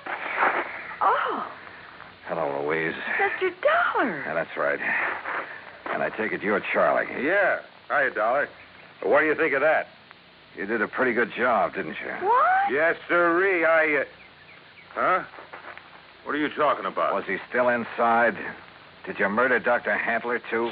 Johnny! Now, wait a minute. You think I done that? Oh, no, Johnny. We just got here. Oh, sure. Honest. Charlie was going to have a showdown with him. He was going to drag him out of that place and hand him over to the FBI. Sure. What'd you think? Gee, I was worried about the old man's gun, remember? I remember. But if you think a lousy gun was going to stop me from handing a subversion guy like him over to the... Now, look, you don't mean you think I done this. What would you think? No, I did it. Oh, was it not wonderful? Dr. Handler. Yes, Mr. Dollar, and I want you to meet... So you're still alive, huh? You're okay. I beg your pardon? Well, you won't be for long because I'm going to take you in. I'm going to... Quiet. Mr. Dollar, my good friend, Mr. Dollar. Huh? I want you to meet this gentleman from the commission in Washington. Commission? D.C., Washington. Dr. Bernard Steiner. The Dr. Steiner? Yeah, but of course. I've heard of you, and now it's nice to meet you, Mr. Dollar. This final test, it was proof. It was final, all right. Yes, it was all the proof I need. We observed the buildup of the explosion from the top of yonder hill. The proof of what? That Dr. Handler has finally come up with a controlled power source in his boron compound of inestimable value to the country's rocket program. So, I am a great man at last. Though why he calls it Boron 112, I'll never know. Well, because it was experiment number 112 with my wonderful converter process. What else? Hey, if you're from Washington, mister, I am, young man, and I assure you the government will take over Dr. Handler's process immediately. Well, I'll be doggone. I don't get this. Neither do I, honey. Well, what about the converter, as you call it? Did that go up with the building? Yeah, but of course. And now I can build for the government a big one. Big enough to serve this glorious country of ours. Yeah, sure. But you'll expect the insurance company to pay for the one you deliberately blew up. Me? Dr. Joseph Handler? No, never. I am a great man now. I am above such petty things. I tear up that policy. I do not want their money because now I am a great man.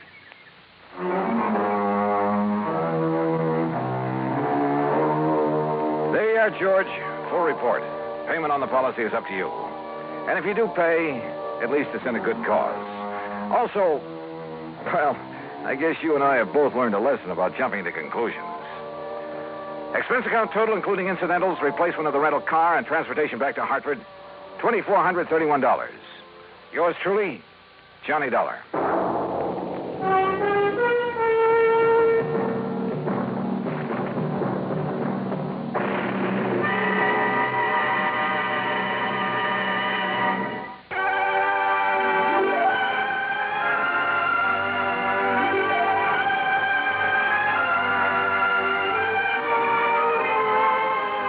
Truly, Johnny Dollar, starring Bob Bailey, originates in Hollywood and is produced and directed by Jack Johnstone, who also wrote today's story. Heard in our cast were Shirley Mitchell, G. Stanley Jones, Parley Bear, Russell Thorson, Frank Gersel, and Lou Merrill. Be sure to join us next week, same time and station, for another exciting story of yours truly, Johnny Dollar. This is Dan Cubberly speaking.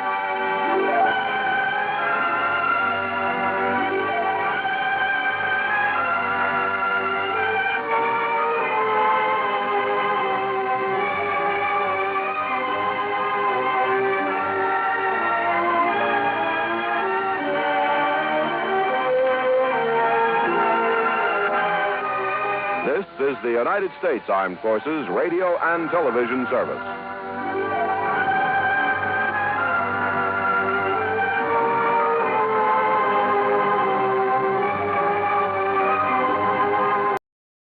From Hollywood, it's time now for Johnny Dollar. Earl Poorman. Hi, Earl. How are things down in sunny Florida? How soon can you come down here, Johnny? You got troubles? Yes, over a $2,000 insurance claim. Oh, now wait, Earl. How can you justify my fee and expense account on a claim as small as that? Johnny. Yeah? The responsibilities of an insurance company sometimes involve far more than just collecting premiums and paying off on claims. Well, sure. Keeping your clients happy, a little good old public service now and That's then. right. Even a little attention to our national security. Sure. But on such a small policy, I still don't see how you can justify national security. Yes, Johnny. I'll grab the first plane.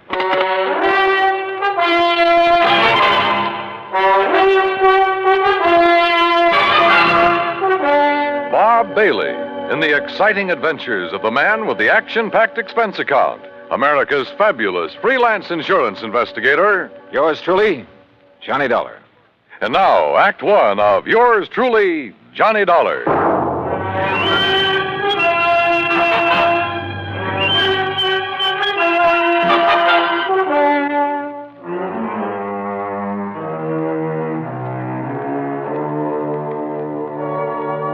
Expense account submitted by Special Investigator Johnny Dollar to Tri-State Life and Casualty Insurance Company, Sarasota, Florida.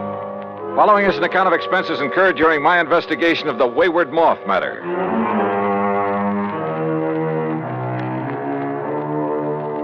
Expense account item 1, 9620, plane fare and incidentals, Hartford, Connecticut to Sarasota, Florida. There I was met at the airport by my old friend and fishing pal, Earl Poorman, and we drove on into town. You, like my new car, Johnny? When aren't you driving a new car? Well, now let's get down to electric cases. windows, power seat, air conditioning. Yeah, sure. Look, you said something about national security in connection with this insurance claim. Yes, Johnny, I did. Well, explain yourself. Well, that's the trouble. I can't. You mean to say you had me fly all the way down here? Now, wait, Johnny. Or was it just some trick to inveigle me into fishing, huh? Is that it? A crack at some of the great Florida fishing you've been promising me all these years? Well, who knows? Maybe while you're here, we will be able to get in some fishing, too. In addition to what? Sure, Johnny. I just had my boat repainted, the engine overhauled. We'll go out in the Gulf for kings and bluefish. Earl. And in the bay and the bayou back of the house, I promise you redfish and sea trout until you get tired reeling them. All right. Just tell me why you've had me come all the way down here to investigate a lousy $2,000 claim. I told you I don't really know.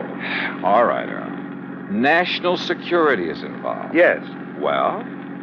Okay, Johnny.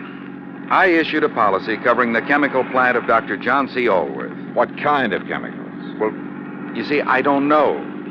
Huh? I issued the policy at the specific request of Todd Swamp. Who's he? Chamber of Commerce. Knows more about this whole area and its people than anyone else.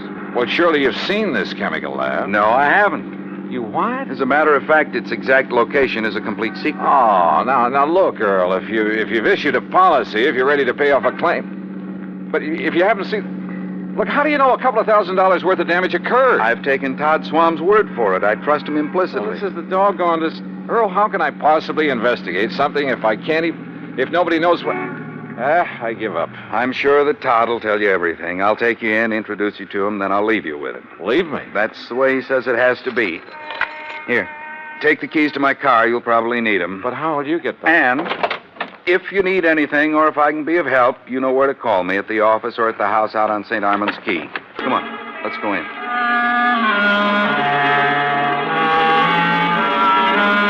Todd Swam is a young, pleasant, aggressive sort of chap. Serious, alert, perceptive. He thanked Earl for bringing me, then led me alone into his private office.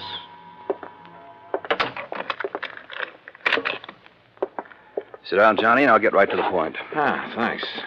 I know all about you, at least all I need to know.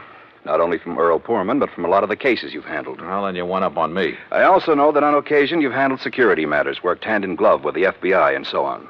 So? All right. My job here is not only to promote Sarasota, tell the world what a nice place it is to live, nice people, good homes, ideal climate. Great fishing. Yes, fishing, boating, just about everything. Okay, I'm sold.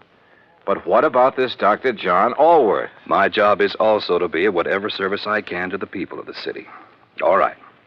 Dr. Allworth has lived here for years. Chemist, retired. Until recently, that is. Well, go on. Now, in his small laboratory, carefully hidden in the swamps of the Everglades, for security reasons, Dr. Allworth is producing an important rocket-fuel ingredient. Oh? For use at one of the testing centers here in Florida. Cape Canaveral? He and his assistant work entirely alone, for obvious reasons. Look, Earl says there's been some damage at his place. That's why I asked him to have you come down. But only a couple of $1,000s worth. That is beside the point, Johnny. I think it's a case of sabotage. But if nobody's even permitted to know where the place is... And if you're ready, we'll go out there right away, okay? Right.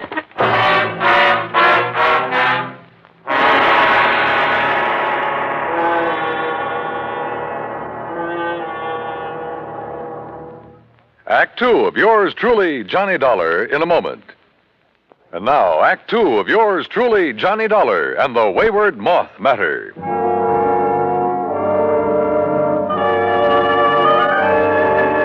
Todd Swam, manager of the Sarasota Chamber of Commerce, suggested we use 2 cars, so I got behind the wheel of the one Earl Poorman had left for me and followed him. We drove south on Highway 41 through Fort Myers, then swung left on Route 82 into the Everglades, and finally into the Big Cypress Swamp Country. A few miles further south, I'm not permitted to say how many, we left the main road for a pair of wagon tracks leading into the swampy jungle. We stopped in a little clearing.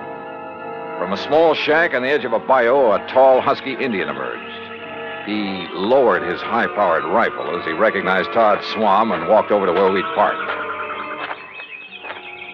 You bring a man, Mr. Todd. Ben Osceola, this is Mr. Johnny Dollar. Hi, Ben. How do you do, Mr. Johnny? Ben, he's to be let through here anytime he wants. Very well, Mr. Todd. Have you the airboat ready for us? All ready. Back of my house. Good. Come on, Johnny.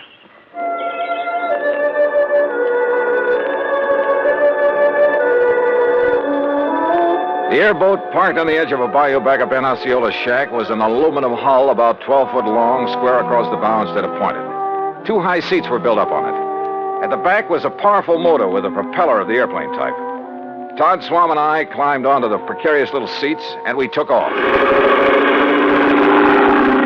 And brother, I mean took off. What a ride. The airboat half planed, half skipped over the shallow water of the bayou. Perched up over the hull itself, I kept waiting for us to flip. After a quarter mile or so, we came on a vast plain of soggy, grassy marshland, splotched here and there with patches of clear water. Now and then, on half-submerged logs, big turtles quickly drew in their heads as we approached. More than once, a huge alligator gave us the beady eye, then quietly sank below the surface of a shallow pool. Plenty of rattlers and cottonmouths around here, too. Thanks a lot. Finally, we pulled up to an acre or so of brush and trees that looked almost like an island in the middle of the swamp. On it sat a long, low building made of concrete block. This is the place, Johnny. Unless you'd like to ride around a bit more. No, thanks.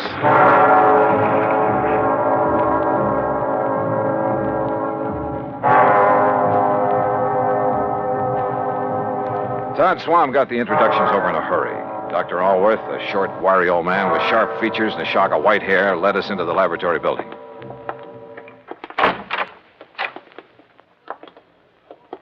No, Mr. Dollar, not in there. Oh. No one is permitted in the laboratory except myself and my assistant. Oh, I'm sorry, Doctor. You lead the way. About your assistant, Dr. Allworth. It was in the vault that the accident occurred. It was an accident. Of course it was. Who would possibly want to... Plenty of people, Doctor, and you know it. May sound corny, but this whole country has enough enemy agents. You speak as though we were at war, Todd. Well, we're certainly in a Cold War. And speaking of agents... A moment, please, gentlemen, while I work the combination of this lock. This vault looks big enough for a bank. In it, I keep two things, Mr. Dollar. The finished rocket fuel component... Yeah? And the delicate apparatus with which I complete the final secret stage of its production.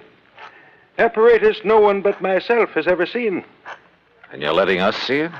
Well, the accident has rendered it completely unrecognizable. I still haven't learned what happened here, you know. Matter of fact, I haven't either, Johnny. But I certainly have my suspicions. Doctor. There we are. No, don't go in. Well, The substance on the floor is so corrosive that... Well, look.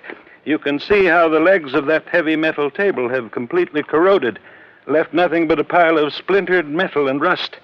The rocket fuel did that? Now, there, in the corner at your left, are the rotting, tangled remains of the apparatus I mentioned. The apparatus the insurance money will replace so I can make up for valuable time lost. Doctor, I tell you, it was no accident. What happened, Mr. Dollar, is that the heavy glass flagon containing the finished rocket fuel additive... Glass, Doctor? A very special glass, over an inch thick. The flagon containing about 5 liters of it was on that marble slab there in the middle of the floor, ready to be crated and shipped to its destination. I see. I had completed processing it night before last. Early yesterday morning, for some reason I have not been able to determine, the flagon exploded. Well, I'll bet I can find a reason.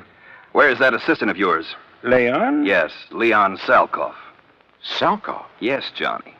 A man doing secret work for the rocket missile project hires an assistant with a name like that. Now, Todd, Leon Salkoff.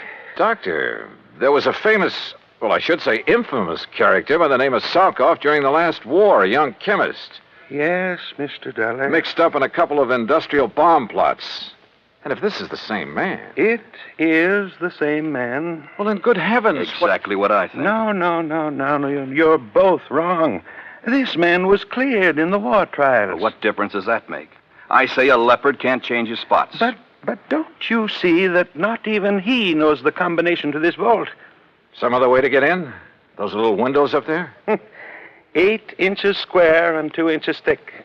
And you're sure there's nothing in your process that would cause the bottle to explode? Oh, I have checked and rechecked it. Where was Leon Salkoff when it happened, and where is he now? Well, he went to Fort Myers for supplies early this morning. He should be back. My guess is that he kept right on going. Yeah, Todd, I'm inclined to agree with you. Because, Doctor, if what you've told us is true, well, somehow, someone must have got to this stuff. How high are those little windows above the ground outside? Oh, about 5 feet. Then a gun, perhaps, aimed in through a window. But they are all in place and unbroken. Well, any reason why one of them couldn't be removed from the outside, then replaced? Well, I don't know. I'm going to see. I'll be right back.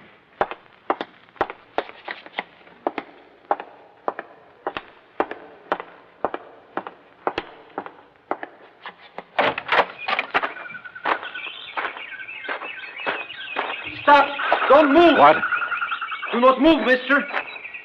Or I will shoot you right through the heart. Act 3 of yours truly, Johnny Dollar, in a moment. And now, Act 3 of yours truly, Johnny Dollar, and the Wayward Moth matter.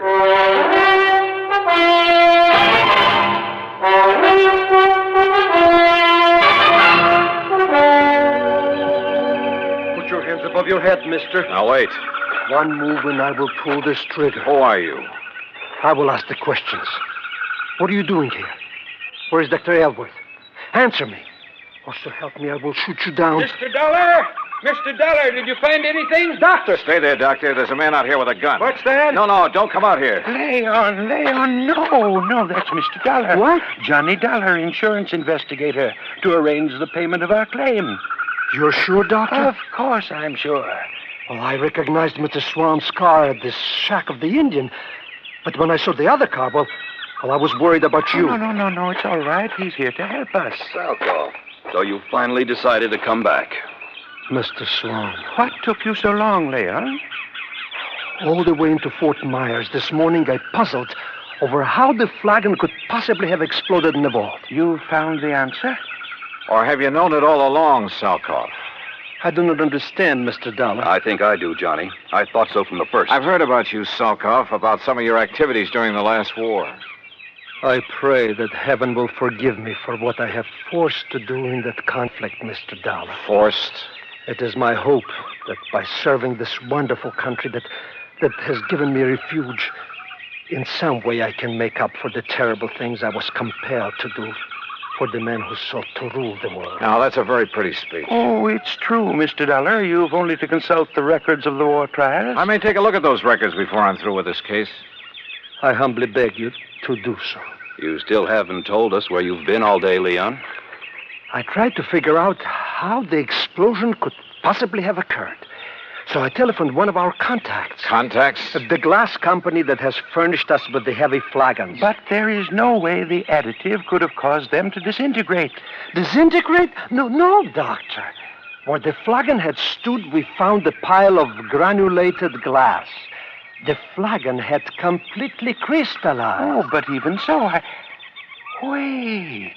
Of course. Of course. By some means, a critical... Exactly. A critical... The formula for the glass that I obtained from the glassworks indicated the possibility. Would you gentlemen mind telling us what this is all about? Mr. Dollar, I believe Leon has found the answer. Well, if he has, I'll take back a lot of the things I've said and thought about him. Of course, we can't be sure until we've proved it. It means waiting until morning. Oh, great. Meantime, we have a lot of work to do.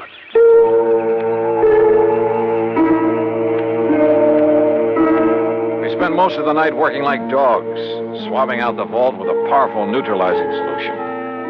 Then, early in the morning, the four of us gathered in the vault. A flagon like the first one was placed on the marble slab in the middle of the floor. We sat around and waited. A long time. Then I noticed something. The rays of the sun, coming through one of the tiny, thick windows. The light was focused, as though through a magnifying glass. Slowly, the powerful searing pinpoint of light worked its way over to the flagon. Dr. Aylworth rose and held a piece of paper where the rays converged. It burst into flame. There!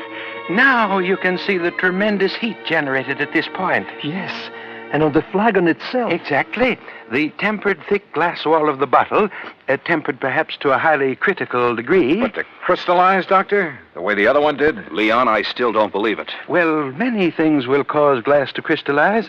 Vibrations of many kinds. You've heard, I'm sure, of the tenor who shatters a goblet by the power, the vibrations of his voice. But light vibrations? Oh, Doctor. Of course, it should have occurred by now. If it's going to at all. Oh, the temperature of that bottle must be terrific. The pressure building up in the glass itself. I don't understand. Still, the angle of the sun is slightly different each day. Or an imperceptible flaw in the one that exploded. Oh, sure. Well, perhaps the other had some outside stimulus to act as a trigger. A sudden draft, perhaps. Oh, any little thing. Excuses, Leon. You're stalling. You said the other bottle was in here alone. The door's closed, only it wasn't because you exploded that thing. I don't know how, but you did it. And if that isn't sabotage... God. Come on, Johnny. This gag has been carried far enough. Look! I saw it, too. A tiny moth, attracted by the blazing spot of light on the side of the flagon, where the focus rays of the sun converged. The moth circled, flew past it, almost brushing it with his wings. We waited. He circled again. Again.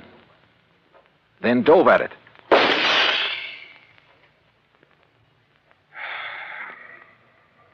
Well, Todd. Yes. Leon, I apologize.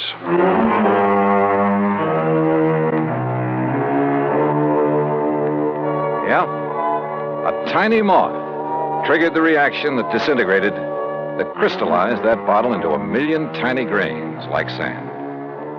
And simply because of the difference in temperature of his little body. Seems impossible, but it happened. Expense account total, including the trip back to Hartford, $204 even. Remarks? Pay up this claim in a hurry, will you? The more help we can give to people like Dr. Alworth and Leon Salkoff, the better. Yours truly, Johnny Dollar.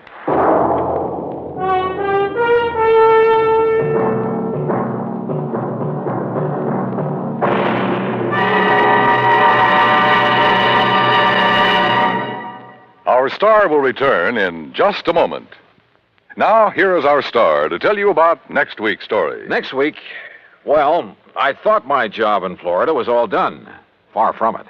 It had just begun. Join us, won't you? Yours truly, Johnny Dollar.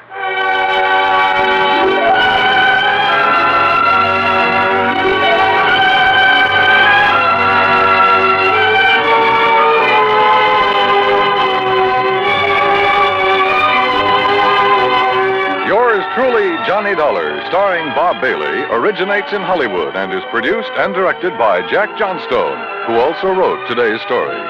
Heard in our cast were Vic Perrin, Herb Ellis, Paul Richards, Lou Merrill, and Leon Velasco. Be sure to join us next week, same time and station, for another exciting story of yours truly, Johnny Dollar.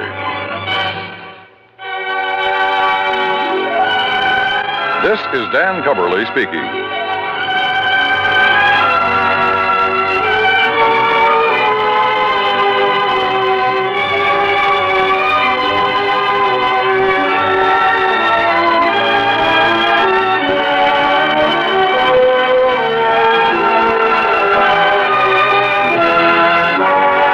This is the United States Armed Forces Radio and Television Service.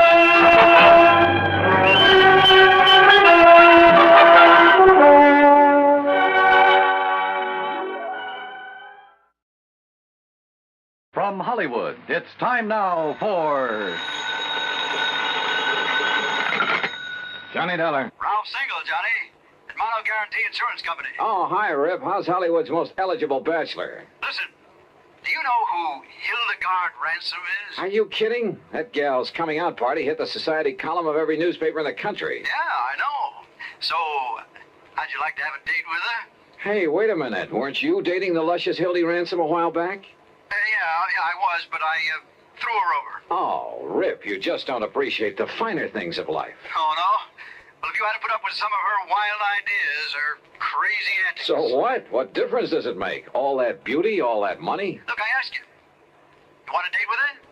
At company expense. Well, why not? Then grab the first plane you can and fly on out here. Okay, I'm on my... what's the catch, Rip? I'll, meet you at the Los Angeles International Airport. Yeah, fine, but suppose you give me some Bye. idea...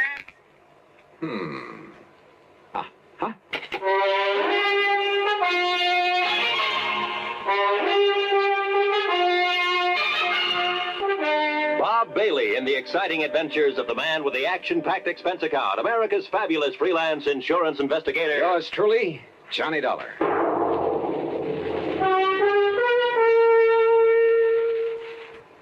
And now, Act One of yours truly, Johnny Dollar.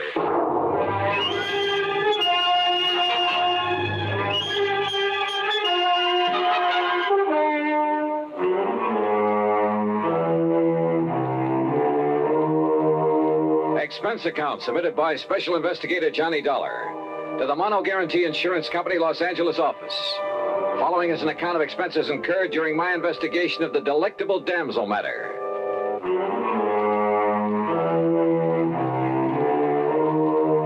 Expense account item 1, $107 even, Hartford to New York, and a DC-7 mainliner to Los Angeles.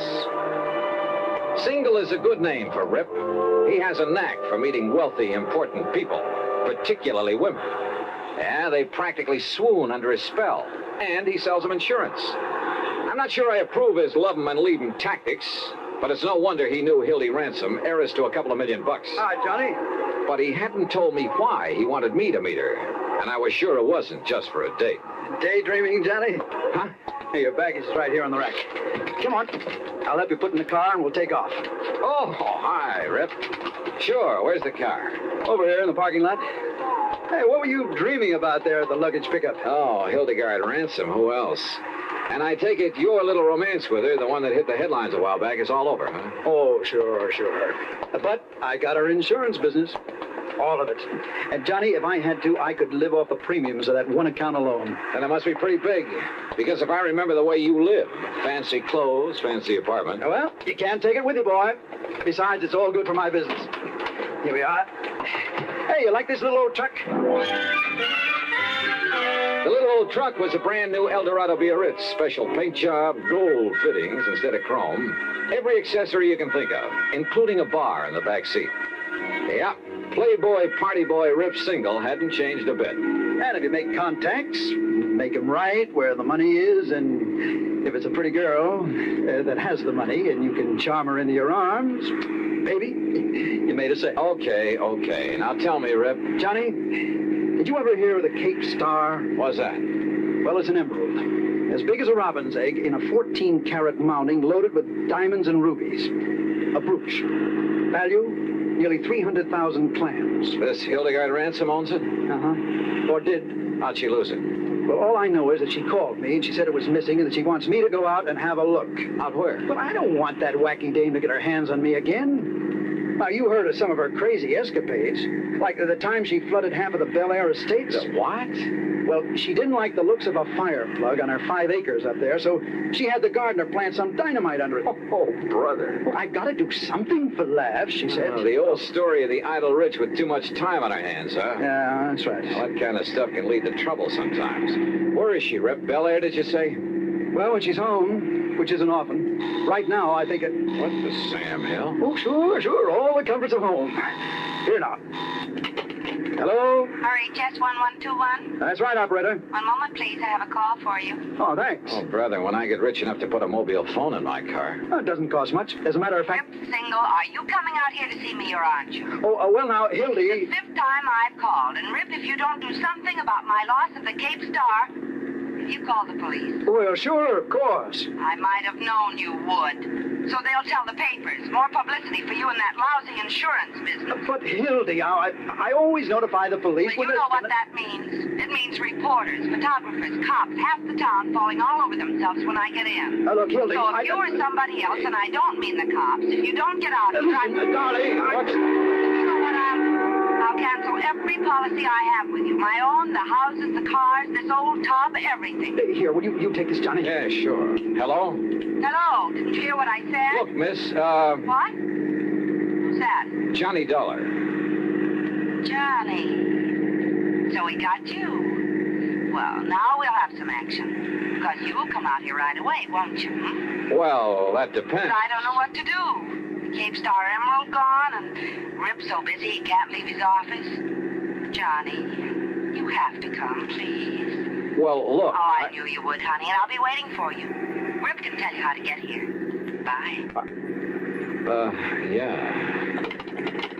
Don't be fooled, Johnny. She really is that charming. When she wants to be. Okay, Rip, take me to her. Not quite. Huh? That old tub she mentioned is her 165-foot diesel yacht. What? And near as I can guess is about 70 miles offshore. Well, do you expect me to walk? Oh, she also has a cruiser. A 58-footer parked down at Balboa. You can go in that. Then you'd better swing around, brother. We're driving north. Oh, there's a private airport up here off Sepulveda Boulevard where I keep my plane. Your own plane? Sure. Holy smoke.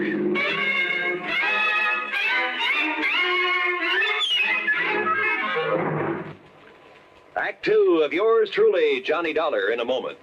And now for another episode in the life of Sergeant Donald Bellwether, my husband.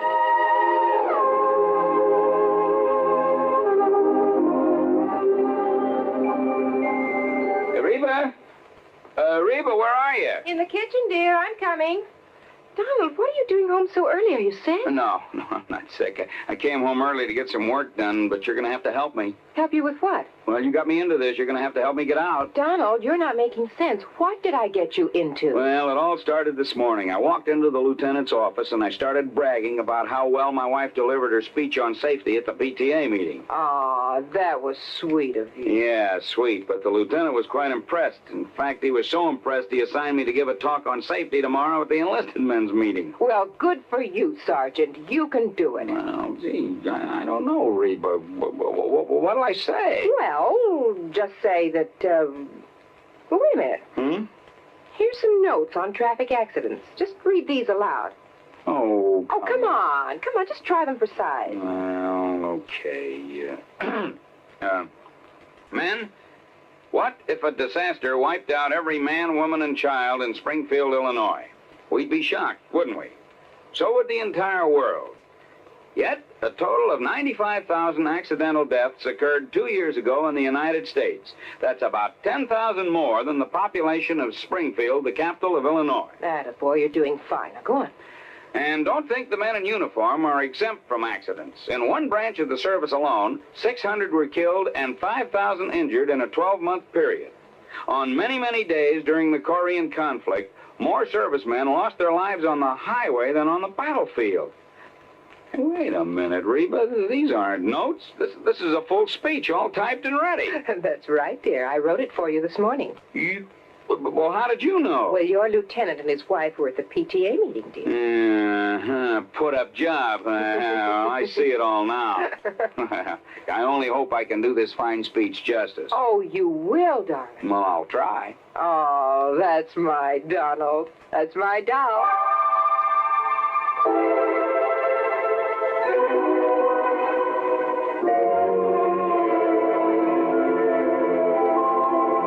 And now, Act Two of yours truly, Johnny Dollar, and the delectable Damsel matter. During the ride from Los Angeles to Balboa in Rip Single's private plane, he admitted to me that he hadn't made all his money in the insurance business. Seems a rich uncle had conveniently died some years before. Lucky stiff. Rip, I mean. Look, all I know, Johnny, is that Hildy took the Cape Star Emerald along with her on this yachting trip, and now it's gone. Yeah, how much of a trip? Oh, Lord knows where she's been. She said she might end up in China, the Philippines, most anywhere. You see, she has the money, she has the time, and she's done everything under the sun that normal people do, so now she keeps looking for the unusual. Anything for a thrill. Yeah, well, when did she discover the stone was missing? She radioed to me today. From out on the high seas? Yeah.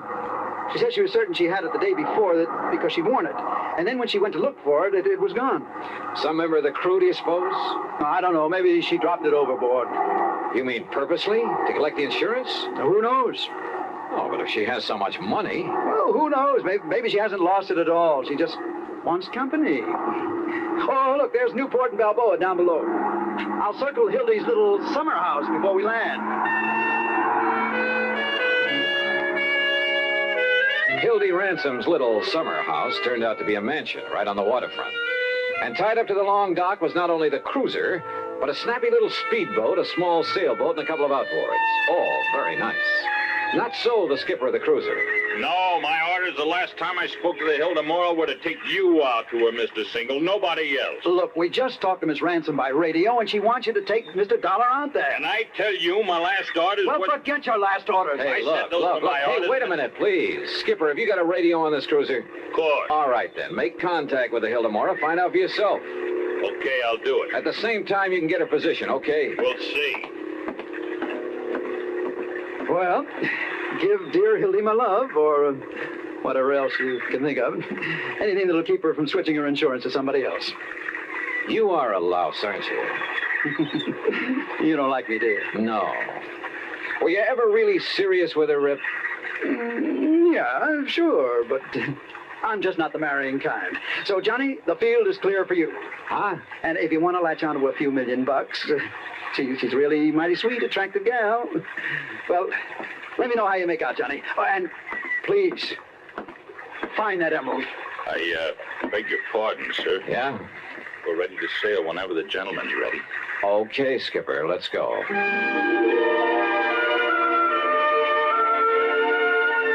The cruiser turned out to be a dilly, luxury from stem to stern. And the trip out to the Hildemora took much longer than I'd expected. In spite of the powerful engines that sent us through the water at over 18 knots, it was well after dawn the next morning when we hove to alongside the Hildemora. And that 165-foot diesel yacht made the cruiser look like a broken-down rowboat. As for Hildy Ransom, 5'6" or 7", she was blonde and she was beautiful, with quick blue eyes that had fun and laughter sparkling in them, and a figure. Well, come on, Johnny, come aboard.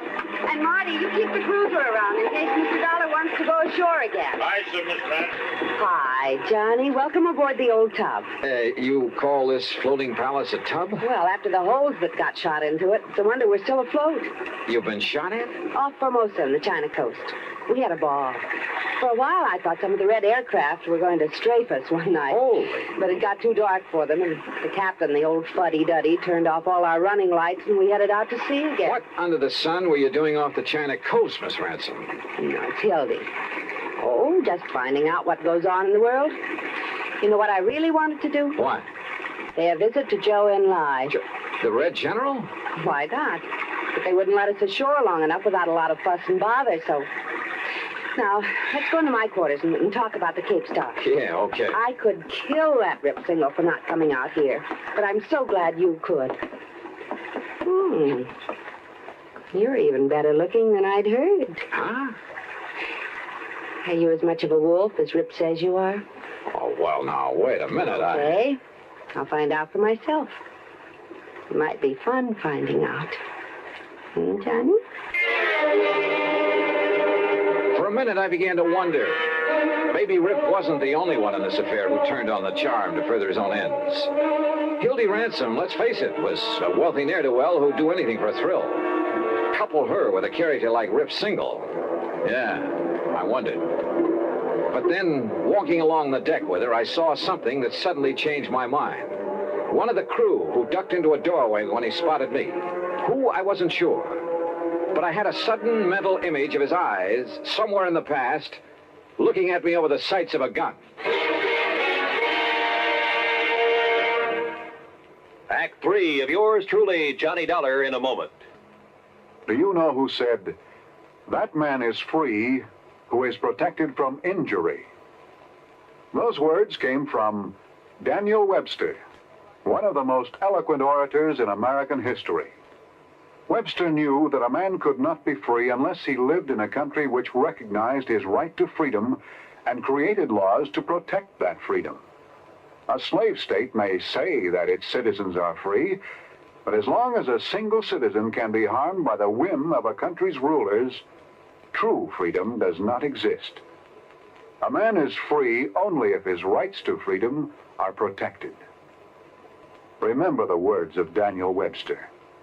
They are part of your American heritage.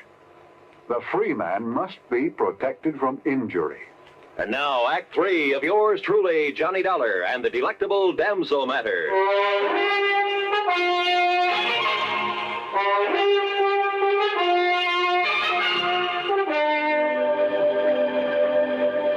I suppose I could have waited till we got in to report the loss of the emerald, but sit down, Johnny, and I'll have some drinks brought in. Okay, thanks. Now listen. Because of where we've been on this trip, we'll have to go through customs, and there'll be the police and the reporters and so on. And whoever took the Cape Star might have a chance to... What's the matter? That drawer where I kept it. I'm sure I left that closed after I'd hunted for it, and... Excuse me. Johnny. Yeah? Look. Look, it's here. The Cape Star, it's back. You're sure? Yes, of course. Here, look at it. And you're sure it wasn't there before? Of course I am. I turned this cabin upside down. Hildy, this isn't some kind of a gag, is it? What? I mean, you're having me come all the way out here to find something that wasn't lost after all? Johnny! Oh, Johnny, how can you say such a thing? Of course not. But now that you are here, and the star is safe and sound, I think we'll have fun together, Hildy. I've got so tired of the other guests I have on board. That stuffy old Professor Randolph and his boring wife, and Charlie Burton, and that girl he's always fawning over. The Cape Star was actually missing? I swear it, Johnny. All right, then. I still have a job to do. I want to meet these guests of yours. Also, I want to talk to the crew. Of course, Johnny. But later, I'll have some drinks brought in, and we can plan ourselves a ball between now and when we put into port. Oh, yes? Miss Ransom. Yes, Captain. One of the men. One of the crew. Name's McCarty. Yes? It looked like appendicitis, ma'am, and I took the liberty of sending him ashore in the cruiser. It'll get there long before we can. Of course, Captain. You've done exactly right. Wait a minute. I'm not so sure of that. Why, Johnny? McCarty, huh? Short, dark, with a scar on his chin? Yes, sir. They've already left. What? Yes, sir. 10 to 1 that McCarty is the man I want. Johnny. Hildy, we gotta stop. A radio call to the cruiser brought no response, and I had a sneaking suspicion the skipper of it had a gun in his back, a gun held by the supposedly sick McCarty. And the yacht, despite her size and power, could never catch up with that cruiser in 1,000 years. If you're right, Mr. Dollar, we'll radio to the Coast Guard to intercept it. But I couldn't be sure that I was right. And then I noticed the speedboat slung between davits on the yacht's afterdeck. Of course, Johnny. And I'll go after them with you. Oh, no, you won't. Just for kids, huh? Please. No. Then 6, 8, 10 minutes later, however long it took to get the speedboat overside, the first mate and I were tearing across the ocean in pursuit of the cruiser. That cruiser will do an even 20 knots if the opens are wide, Mr. Dollar. But she's no match for this, baby. And pour it on. Come on, you see him yet? Sure do, dead ahead. Yeah, I see him too. Well, where's the skipper? McCarty's up on the bridge alone. Hey, look out, that puff of smoke. He's shooting at us. Then hang on, I'm going to swerve around. But he'd never hit us at this range anyhow. Stay down low. He might get lucky. You got a gun to answer him? No. Well, there's a very pistol. Use it for shooting up the stress flares. Where is it? This cabinet under the dash. You see it? Yeah, right. It's no match for a 38, but if you can swerve us in close enough, keep swerving. Right. Hey, look. He's having to reload. Then get us in there fast. Here we go. Well, let him have it. Let him have it. Yeah. Hey, you got him. You got him. Come on, give me another load. Here, Dollar, right here. Watch him, huh? He's changing course. Hey, you're right. Look out, he's turning into it.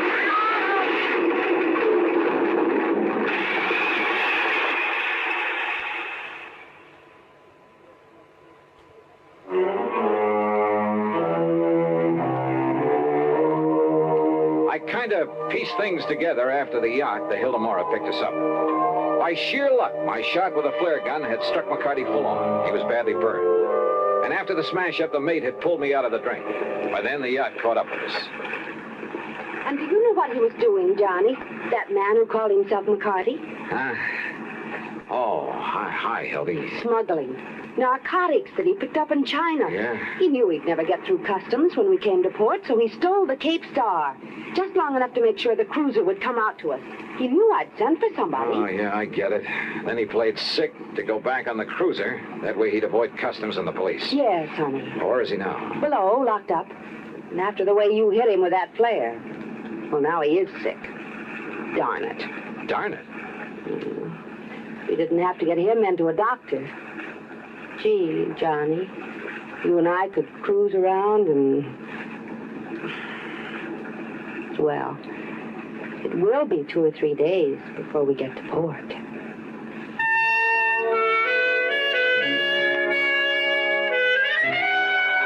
Three days. And what a 3 days. But, oh well. Expense account total, including transportation back to Hartford, $230 even. Remarks? It's funny, isn't it? You never know what you're going to get into when you take on even the most routine kind of case. Yours truly, Johnny Dollar.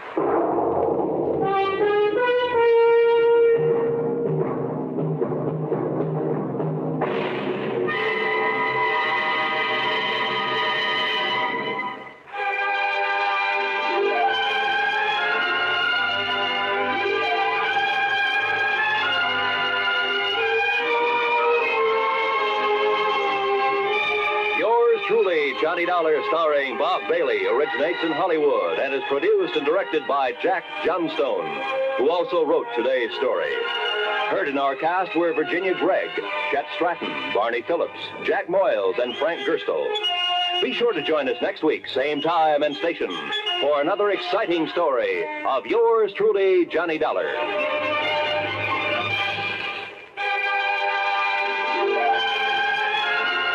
This is Roy Rowan speaking.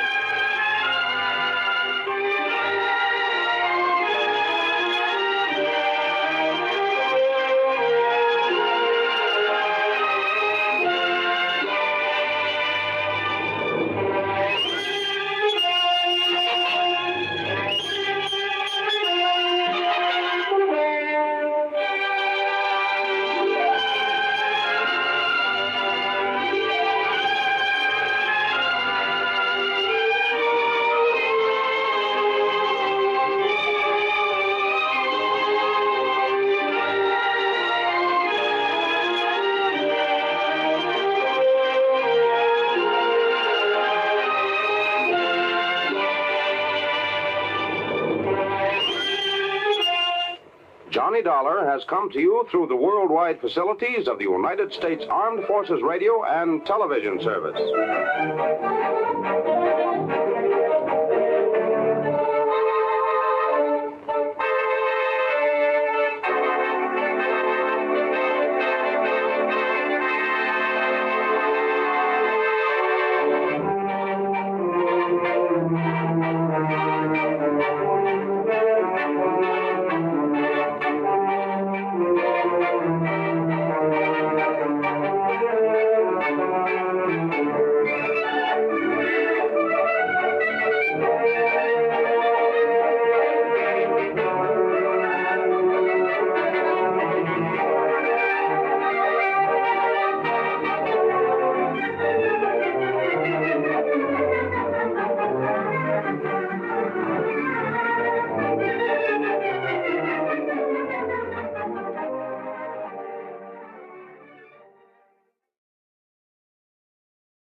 From Hollywood, it's time now for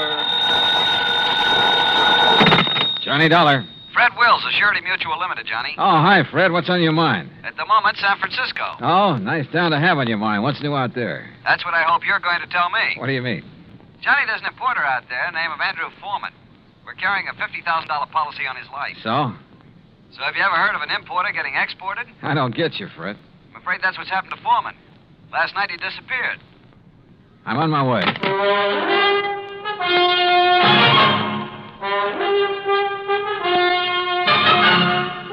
Bob Bailey in the exciting adventures of the man with the action-packed expense account, America's fabulous freelance insurance investigator. Yours truly, Johnny Dollar. And now, Act One of yours truly, Johnny Dollar.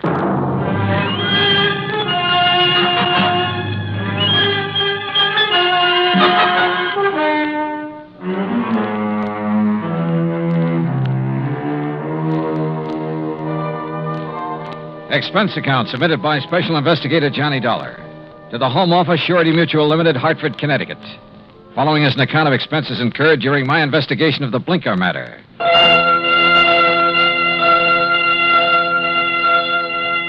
Expense account item 1, $178.50, transportation and incidentals to San Francisco.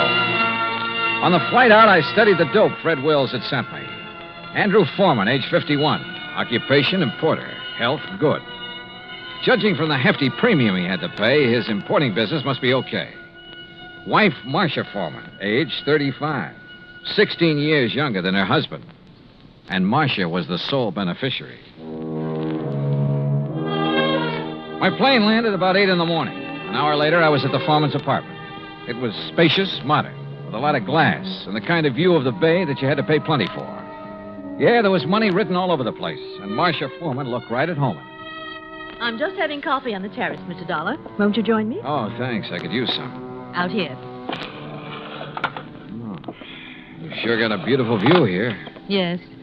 I never get tired of watching the bay, the ships. There's always something going on. Oh, here you are. Thanks. What is it, Mr. Dollar? Oh, I'm just looking up the bay. Alcatraz? Yeah. Such a grim-looking place. Yeah, it's a real exclusive club. But I managed to get a couple of new members into it. I don't think I care for the kind of job you have, Mr. Dollar. Trouble wherever you go. Suppose we talk about your troubles. All right. I told the police all I know when I filled out the missing persons report. But I'll go over it again for you. If you don't mind. Your husband disappeared the night before last. Yes, that's right. What time? I'm not sure. Oh? Around 9 o'clock that night, somebody came to see him. A strange sort of man. How do you mean strange? Well, he was dressed in rough clothes, a seaman's jacket. He said he was an old friend of my husband's. Did he give you his name, Mrs. Foreman? Only Blinker. Blinker? Yes, he said that's what everybody called him. I guess because he kept blinking his eyes very rapidly. I see. Well, I showed this Blinker person into the den where my husband was and left the two of them together. Uh-huh. A few minutes later, my husband came out and told me he was going to drive Blinker downtown and find him a hotel room. So I went to bed. I was tired and went right to sleep. And? Well, my husband and I have adjoining bedrooms. When I went in to call him yesterday morning, he was gone. The bed, it hadn't been slept in. I called his office, thinking he might have decided to work late, but they hadn't seen him. Then you called the police. Yes. Mrs. Foreman, had your husband ever mentioned this man Blinker before? No, I'm quite certain he hadn't. Can you describe him? Well, he wasn't above medium height. Age, maybe in the 40s. A scar on his right cheek, a thin nose, and dark, rather beady eyes. I'm afraid that's the best I can do. Well, considering that you only got a brief look at him, I'd say that was a pretty complete description. Mr. Dollar, do you think this person Blinker could have done anything to my husband? I don't know, but I'm sure the police are looking for him. Just one more question, Mrs. Foreman. Suppose Blinker had nothing to do with your husband's disappearance. I'm afraid I don't follow you. Oh, well, what I mean is, can you think of any reason at all, why your husband might want to disappear? No, Mr. Dollar. Absolutely not.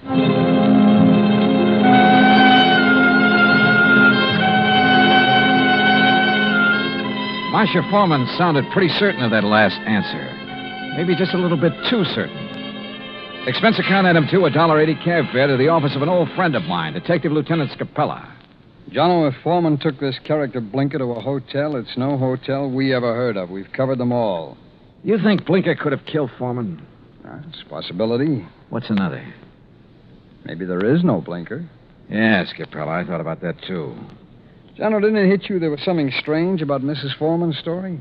She said she let Blinker in the apartment. She showed him to the den. Now, she could have only seen him a couple of minutes. Yet she rattled off a complete description of him. Yep. Sure is to me, Scapella, right between the eyes. And the way she described it. Yeah, I know. Seaman's jacket, beady, blinking eyes, scar on the right cheek. Oh, he sounds real distinctive. Real distinctive. Or real faked. Well, the trouble is, smelling a fake's one thing. Proving it's another. What have we got for a motive? For one thing, $50,000. She was Foreman's sole beneficiary. That's interesting. That's real interesting. Excuse me, Johnny. Capella. Oh? Oh, yes. What? I see. Yes, okay. Yes. All right, thanks, Mr. Arnold. John, it looks like we better back up and start all over. What do you mean? That was Wayne Arnold. That's Foreman's attorney. He had a telephone call this morning. From Foreman? No, but from somebody just as interesting. Blinker. Yeah, Blinker.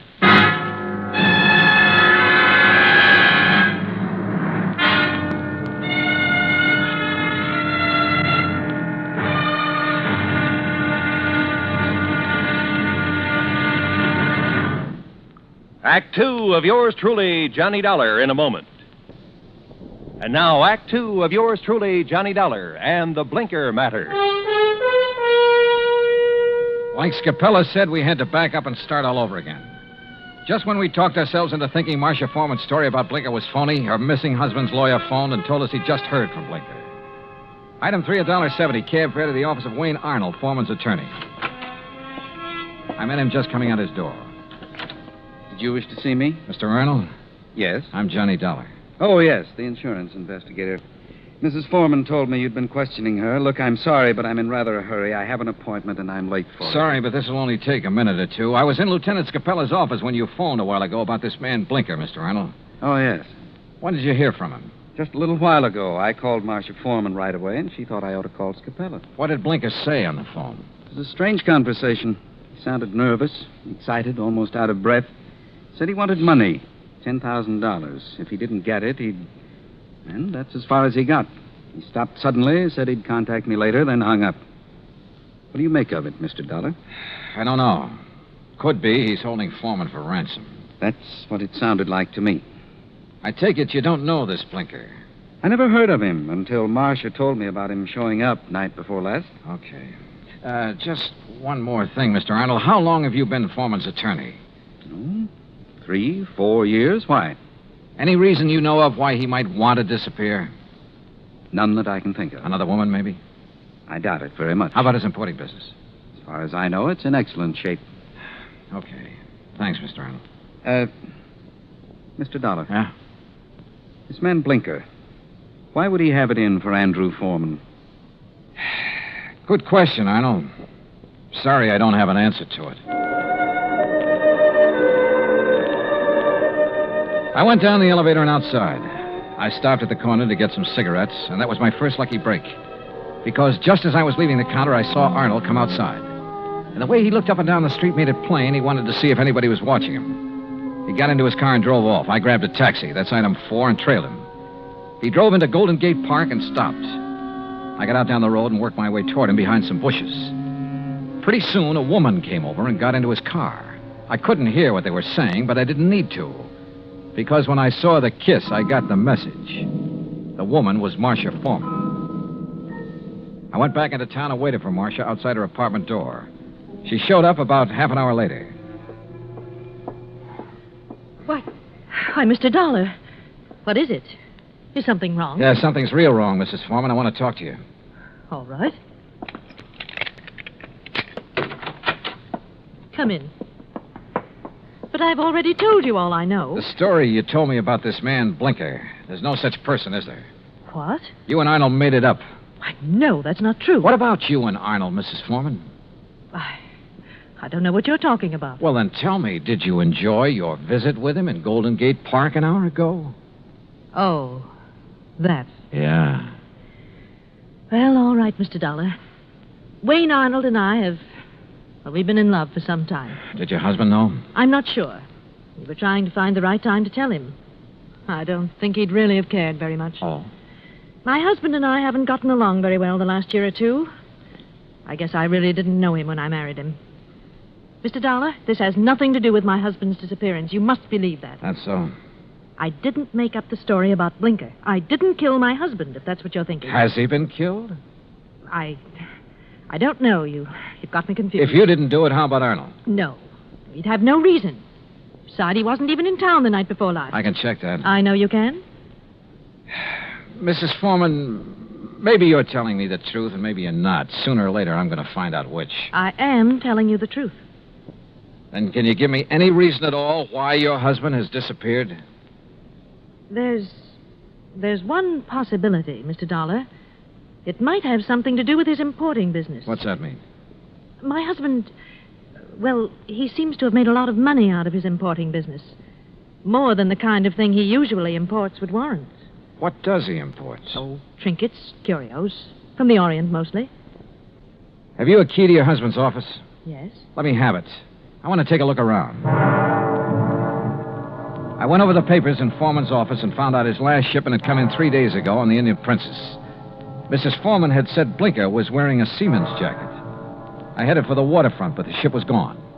Near the pier was a beat-up eating place called Gus's Cafe. A woman with an apron came over. She was about 6 feet tall and almost that wide. What can I do for you, buddy? I want to talk to the owner, Gus. That's me. You're Gus? Short for Gussie. What's on your mind, buddy? Johnny Dollar. I want some information. You a cop, buddy? No, I'm not a cop. You look like a cop. Now listen, that freighter that shoved off from this pier, the Indian Princess. Docks there regular. You know any of the sailors from her? Just about all of them. They all come in here. Hey, look, Gussie. Gus. Okay, Gus. You ever happen to hear of a sailor named Blinker? Sure. You know him? Sure. About medium height, scar on the right cheek, blinks his eyes all the time?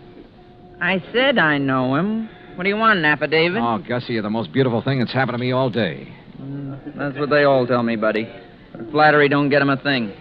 Might help you, though. You're kind of cute. Yeah, look, did Blinker sail on the Indian Princess? Nope. Then where is he? Fact is, I don't know. Blinker's disappeared. Act 3 of yours truly, Johnny Dollar, in a moment. And now, Act 3 of yours truly, Johnny Dollar, and the Blinker matter. Then you don't have any idea where Blinker is now, Gus? Not the slightest, buddy. Oh, great. Then I'm right back where I started from. Blinker was mixed up in something, all right. What do you mean? The Indian Princess docked the other night. Blinker come in here for a cup of coffee. That's one thing the sailors around here all miss when they're out to sea. My coffee. There's no one makes coffee like me. Why, there's nobody on the whole coast. Yeah, I know. About Blinker now. Well, he seemed pretty pleased with himself. Said he was onto something good. Did he say what he meant by that? No. Just sat there looking pleased with himself. Oh, yeah. He showed me the elephant. Said it was going to make him a lot of money. What elephant? He had a carved elephant about 6 inches high. Must have picked it up somewhere. Maybe he was going to sell it. I don't know. Foreman imported curios from the Orient. His last shipment came in on the Indian Princess. That elephant could have been part of it. Foreman? Who's he? Never mind. Well, I wonder where I go from here. I wonder what I'm going to do with all Blinker's stuff if he don't show up for it. Maybe I'm... What did you say about Blinker's stuff? What stuff? I got a back room where I let the boys keep their gear when they're ashore. You've got Blinker's things there now? Sure have. Why didn't you tell me? You never asked me. In the back room, I went through Blinker's sea bag. Near the bottom, I found a carved elephant. An ordinary-looking elephant, until I twisted one of the legs loose. It was hollow, and inside a little paper packet full of white powder. Suddenly, the whole deal slid into place, and just as suddenly, the whole deal made me slightly sick. Now I wanted to see the rest of those elephants real bad. According to the records in Foreman's office, the shipment was in a warehouse. I went outside and over to the pier. Johnny. What? Oh, Gus. Come here a minute, Johnny. Look, I'm in a hurry. Thanks for everything. I'll see you later. You got time to see this. Over here, near the pier. Wait a minute. Yep. It's a body, all right. One of the boys just fished it out of the water. I sent him to call the cops. Looks like it's been in the water quite a few hours. Gus? Yep. It's Blinker, all right. I knew I had to work fast now. I headed out on the pier for the warehouse. Once I thought I heard footsteps somewhere behind me. I stopped and listened. There was no sound.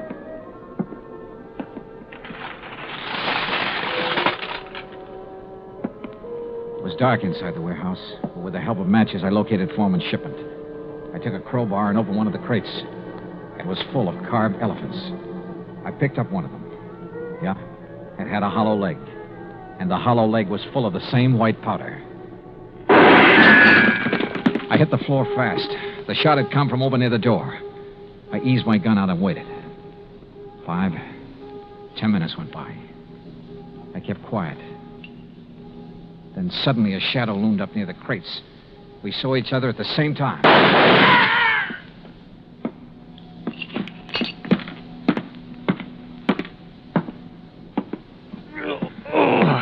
My shoulder. Well. The missing man himself, Andrew Foreman. Look, Blinker found out what you were importing in those carved elephants. He tried to blackmail you. I don't know what you're talking about. Oh, sure. You probably told him you'd pay off. That's when you drove him downtown night before last. Then you tried to kill him, but he must have got away. I tell you... You called your lawyer, tried to put the squeeze on through him. But he had to hang up in a hurry. You were probably getting close. You finally caught up with him, didn't you, Foreman? Look, you've got no proof of anything. Why should Blinker try to blackmail me? Like I say, he found out about the narcotics in those hollow elephants. It was put there without my knowledge. You have no proof I was involved. You know, Foreman, it doesn't much matter. You've got even bigger troubles than that staring you in the face. I don't understand. Blinker's body has been recovered from the bay. I wouldn't know anything about that. You got no proof of that either. No. There were 2 bullet holes in Blinker. 5 will get you 10. The slugs in him came from this gun of yours. The gun? Yeah. This is something that can be proved. Well? All right. I just didn't have any choice.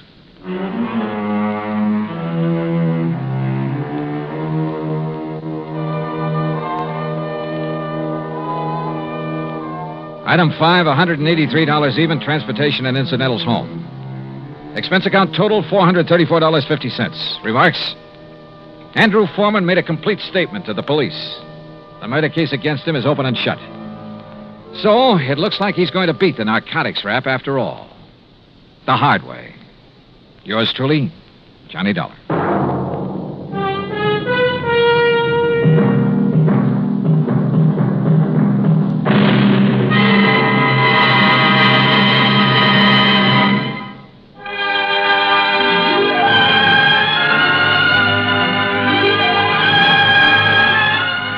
Truly, Johnny Dollar, starring Bob Bailey, originates in Hollywood and is produced and directed by Jack Johnstone. Today's story was written by Robert Stanley. Heard in our cast were Paula Winslow, D.J. Thompson, Harry Bartell, Stacey Heiress, Vic Perrin, and Bob Bruce. Be sure to join us next week, same time and station, for another exciting story of yours truly, Johnny Dollar. This is Roy Rowan speaking.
Johnny Dollar has come to you through the worldwide facilities of the United States Armed Forces Radio and Television Service.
From Hollywood, it's time now for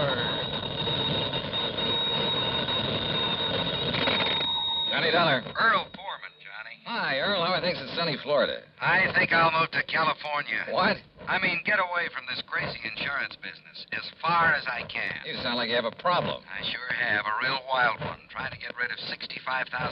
That's a problem? It's insurance on a policy bought and paid for by one Albert Schuyler Kingdom. Well? He died and left the money to his only child, his son Henry. Oh, what's the matter? Can't you find him? Find him? That's just the trouble, Johnny. I've found 2 of them.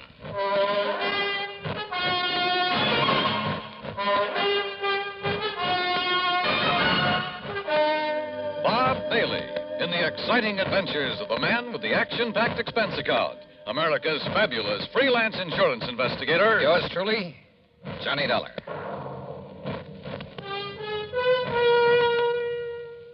And now, Act One of yours truly, Johnny Dollar.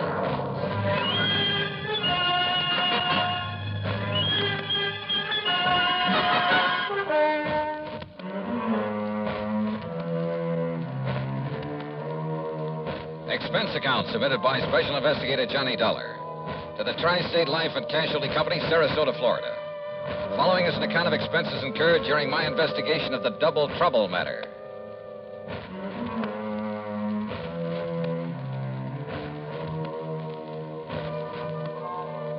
Expense account item 1, 8320, plane fare and incidentals, Hartford to Tampa to Sarasota, Florida. Item 2, $1.75 for a cab to Earl Poorman's office in the Conroy building.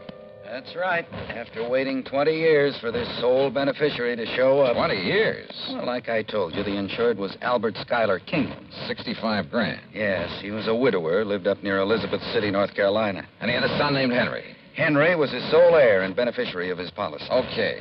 And you say that Kingman died 20 years ago? Yes, during that big hurricane back in 38. Remember it? Did about $40 million damage up and down the coast. Earl, I was a mere child at the time. Oh, sure. How old was Henry? Well, he was 10, just a kid. Anyhow, it was several days before the old man's body was found. And the boy? No trace of him. Disappeared. In due course of time, because of the statute of limitations, the old man's estate was, well, I guess it went to the state. But not his insurance, huh? No. We kept the matter of the insurance open, company policy. Requires a lot of legal finagling, but in the company's history, they've turned up beneficiaries as much as 15, 18 years after death. How? By advertising. And that's what accounts for the sudden appearance of 2 Henry Kingmans, each claiming to be the beneficiary of Albert Kingman's policy, and each having a logical, legitimate story. Each saying he didn't know about the insurance until he saw the ad. Where are these boys, Earl? Right here in Sarasota. They arrived yesterday. They arrived together? No, a couple of hours apart, unknown to each other, they say. I hope you made it perfectly plain that one of them has to be a phony and that when he's found out it's going to go pretty rough with him. Naturally. But, Johnny, I can't find anything wrong with either of their stories. You know, their background, where they've been, and so on. Where are they staying, Earl? A couple of dingy little motels on the edge of town. Now, look. Here's the file on them, or rather on the old man. Well, I don't know that that's going to be much help. There's information about not only Kingman, but his wife, who died before him. There's a lot of miscellaneous information about the boys. I mean, the boy, where he went to school and Sunday school, who his teachers were, the names of some of his friends. There's a lot of stuff here. Well, then, maybe I'd better go through it. Sure. Now, look, it's getting late. You're going to stay with Gertrude and me, as usual. Oh, that isn't necessary, Earl. Well, she'd kill me if I didn't bring you home. So, come on, we'll drive on out to the quay, have cocktails and some dinner, and you can spend the evening poring over that material. Come on.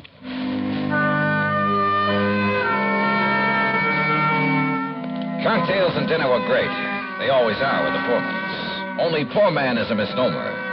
That home of theirs on St. Armand's Key is not only big and new, but beautiful. They have their own private dock and speedboat on the bayou directly back of the house. Yeah, they own a couple of spanking new fancy air-conditioned cars.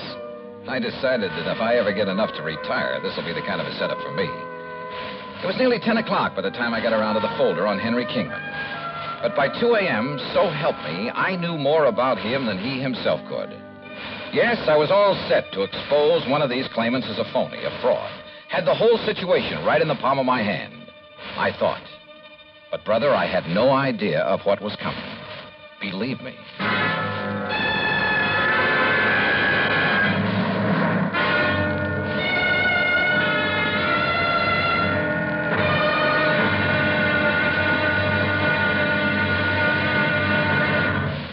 Act Two of yours truly, Johnny Dollar, in a moment. And now for another episode in the life of Sergeant Donald Bellwether, my husband.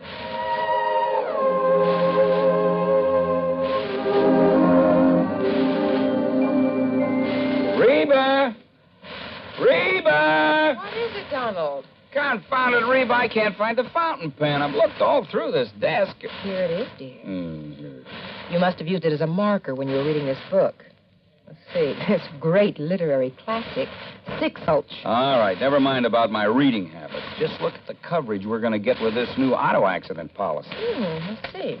Yeah. Collision, $50 deductible. fire, theft, public liability, property damage, medical benefits.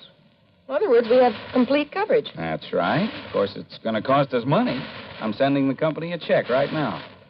Gee, it's too bad we don't live in Rhode Island. Rhode Island? Why? Oh, because then our rates would be lower. Rhode Island has less accidents per capita than any other state. Oh. Well, which state has the highest? Let me see. Here it is, Nevada. No, by golly, Nevada's second highest. Alaska has the most. Really? I didn't know that. Mm-hmm. You know, it's just too bad we can't eliminate traffic accidents completely. Not only would it save life and limb, but it'd be a lot less strain on the pocketbook. Yeah, that's for sure. These automobile accident policies get more expensive every year, just because there's so many costly accidents. Well, I'm glad we've got some good insurance coverage, Donald, but just remember one thing. Oh, what's that, honey? Well, some auto accidents ruin a fender, and some ruin a family. Yeah, that's true. Very true. But as far as I'm concerned, I don't want any of your old insurance money. I want you here at home, safe and sound. You'll always drive carefully, won't you? Yes, I will, dear. That's my Donald. That's my doll.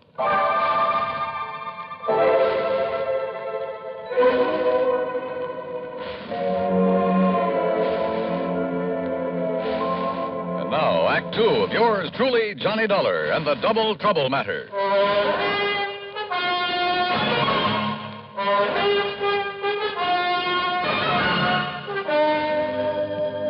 By 9:30 the next morning at a cheap little motel on the north edge of Sarasota, I'd spent nearly an hour carefully questioning Henry Kingman, number one.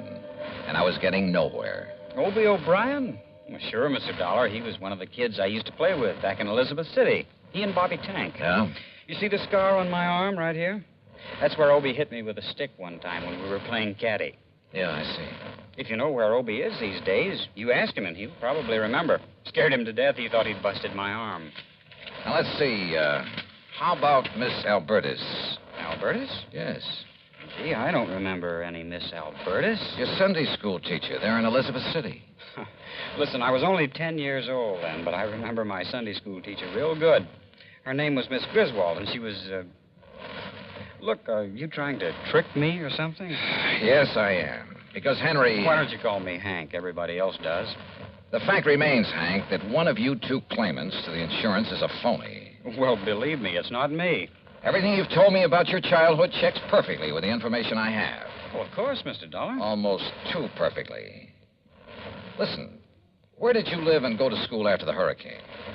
Well, I'll be honest. I didn't have much schooling. Where did you live? Mr. Dollar, I wandered around more than little Orphan Annie. All over North Carolina, then up north. Did you live anywhere long enough to be, well, really be recognized as Henry Kingman? No, I'm afraid I was just a bum. And all anybody ever knew me by was Hank. You saw the ad about the unclaimed insurance in New York? Yes, sir. I was working on the dock, stevedoring. Saw that ad in the Times. And I decided that if I had that much money coming to me and I could get a hold of it, why, maybe I could amount to something. Get an education, maybe, or, well... Hank, all the insurance company has to go on is your memory, or what you say is your memory of your childhood. What I've told you is true, sir. But if the other claimant comes up with the same kind of a story... But he can't. Because, don't you see, sir, I'm really Henry Kingman. I've told you all about my father and the house and the hurricane and the people I knew, about what's happened to me since... Yeah, I know. It's because I am Henry Kingman.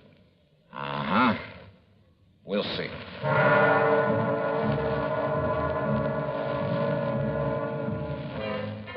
I tried to trip him up in a dozen ways, but with no success. He had a logical, reasonable answer for every question about his past and present. As for not being able to produce anyone who could identify him as Henry Kingman, well, it was simply because of his rather aimless life spent wandering from city to city, never having any close friends because he chose to go it alone. He was a tall, well-built lad with a mop of blonde hair and clear blue eyes. And I must confess I kind of liked him, his open frankness. But you know something? I could have been awfully wrong.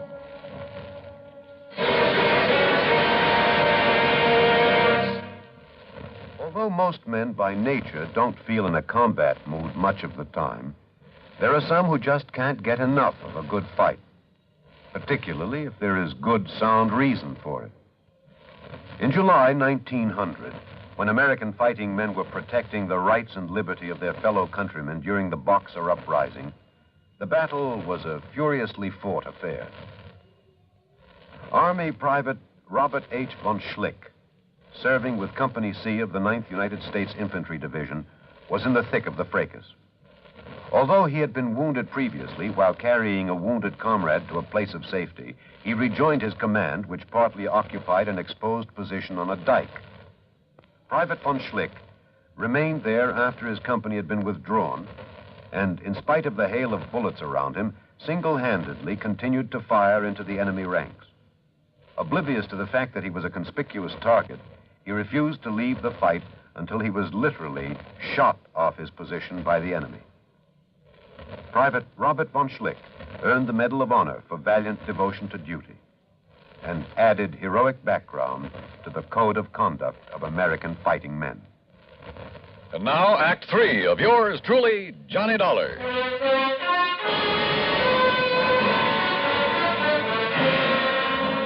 I got into the car that Earl Portman had loaned me and drove to the motel east of town to see Henry Kingman, number 2. Tall, dark, and well-dressed, he was terse and to the point. And he answered all my questions with the same ease and conviction as the other boy. In only one major respect did his story differ. No, sir, I can't name you a single person who can identify me as who I really am, Henry Kingman. And for a very simple reason. What's that, Hank? It's Henry, Mr. Dollar. And the reason is that right after the hurricane, I was adopted by a family that just moved into nearby Bridgeton. Their name was McGovern, so I took their name. Go up to Bridgeton, ask them. Show them my picture, anything you like. They'll all tell you I'm Henry McGovern. Only my foster parents knew that I was really Henry Kingman. Knew? They both died about 7 years ago. And they told nobody else who you really were? No, not even the preacher. They'd wanted a son for years. Now they had a son.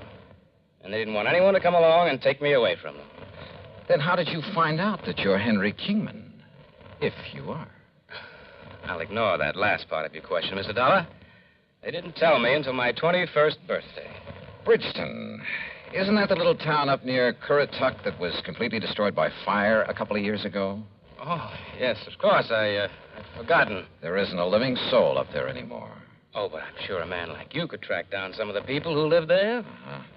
When were you last in Bridgeton? I went up north right after my foster parents died. As I told you, I've been living and working in New York. Now, look here, Mr. Dollar. Well? Hasn't everything I've told you checked perfectly with what you know about my father, my childhood, everything? Hasn't everything I've told you proved to be true? Isn't it proof that I'm Henry Kingman? There's only one trouble. What's that? You're not the only one who has that kind of proof.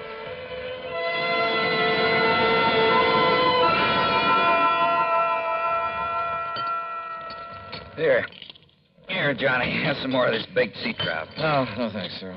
Johnny, you've hardly touched a thing. Yeah, I know, Gertrude. I'm sorry. I will have another cup of coffee, though. Oh, sure. So you haven't gotten very far in your investigation? No, I'm afraid not. I told you, Johnny, the stories of those two boys check out perfectly. Unless the information the company's been collecting for the last 20 years is all wrong. But both of them can't be Henry Kingman. So one of them must be lying.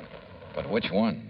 Well, suppose, just for example, that the blonde is Henry. Yeah? Then how would the other have got hold of all that information? Unless... Well? Do you suppose they've known each other sometime in the past? They certainly don't like each other. I mean, each other's being here. I asked them, Earl, and they both deny having ever seen each other until they came here within a few hours of each other. I didn't see the blonde boy, but the other came here to the house, and I just didn't like him. The dark-haired one, I mean. Hey, wait a minute. Yeah? What is it, Johnny? The description of the father in that folder. Excuse me. Can I help you? No, thanks. I got it right here.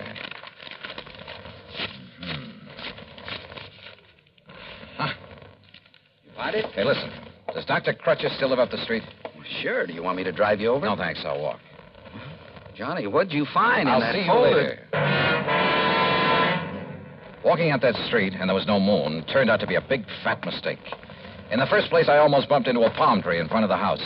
In the second place, I didn't see what stepped out from behind the next palm tree until it was too late. Huh? What do you want? Oh!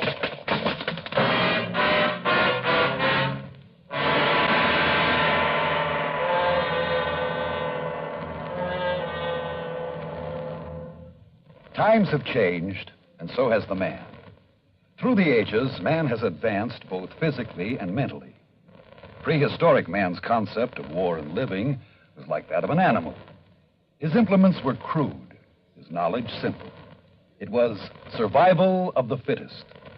From his club and stones to bows and arrows and spears, from muskets and sabers to atomic rifles and missiles, man has progressed in the art of attack and defense.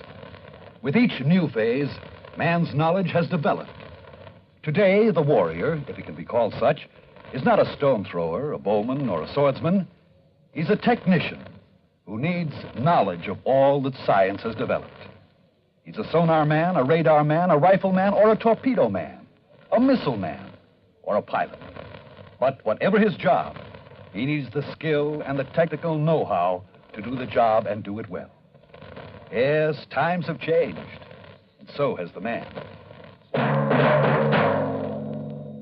And now, Act 4 of yours truly, Johnny Dollar.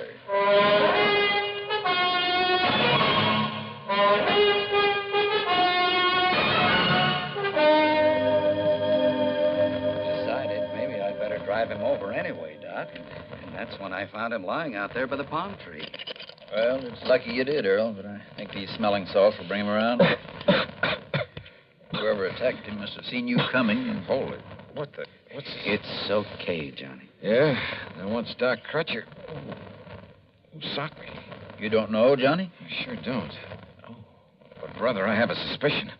A couple of them. Here, Earl, I brought him a cup of good hot tea. Tea? Sure. Get him a slug of brandy. Oh, well, sure. Only make it scotch. Good man, Doc. You feel okay now? Yeah. Earl, listen. Yeah? Get on the phone. Call the motels where those boys are staying. Tell them to get over here immediately. Better still, I'll drive over and get him. Meantime, Doc. Yeah? Here's your scotch, Johnny. Thanks. And if you want some more... Just a minute, woman. Where's mine? Oh, of course, Doc. I'm sorry. Neglect me, huh? Hey, listen, Doc. I want to ask you a couple of questions. What about? Heredity. Heredity? Yes. Okay. Shoot.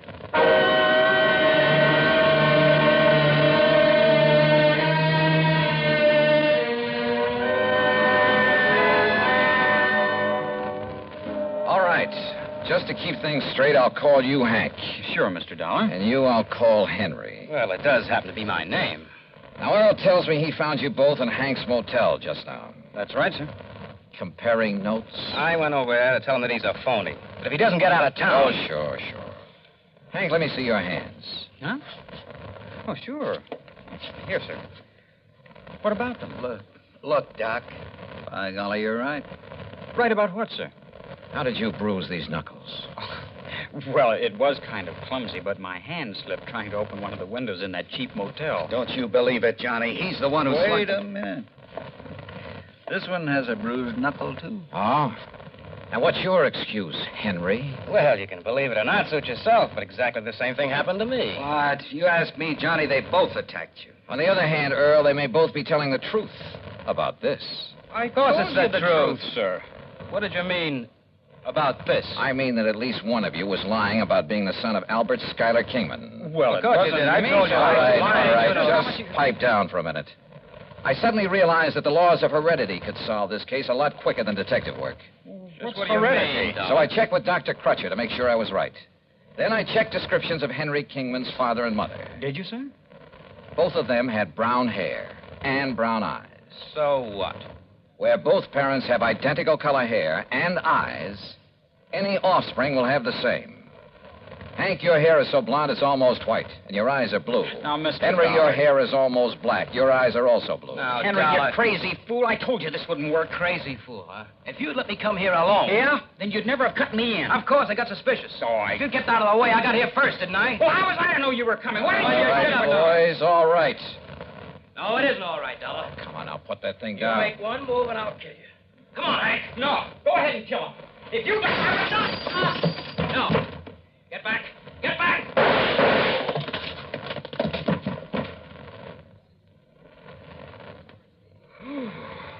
Johnny, you outdrew that Henry like... Wow. Yeah. Take a look at what happened to Hank. Huh? Is everything all right, boys? Holy. Gertrude, what did you hit him with? Girl, I never did like that old bass anyhow.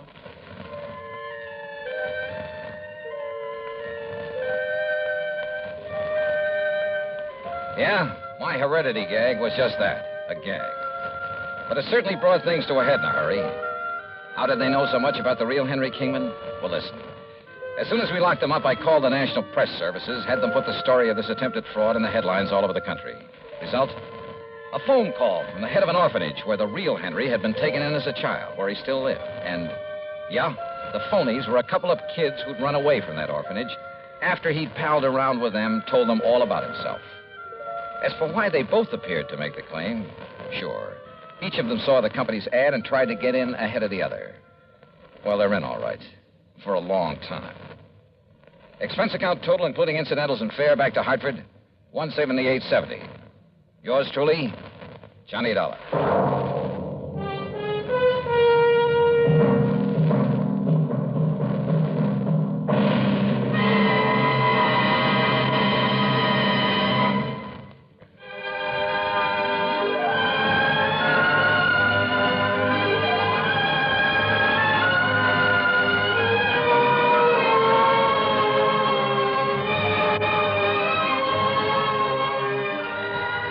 Truly, Johnny Dollar, starring Bob Bailey, originates in Hollywood and is written, produced, and directed by Jack Johnstone. Heard in our cast were Virginia Gregg, Vic Perrin, Sam Edwards, James McCallion, and Parley Bear.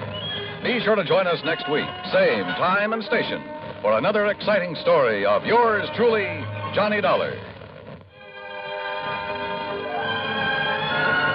This is Dan Gubberly speaking.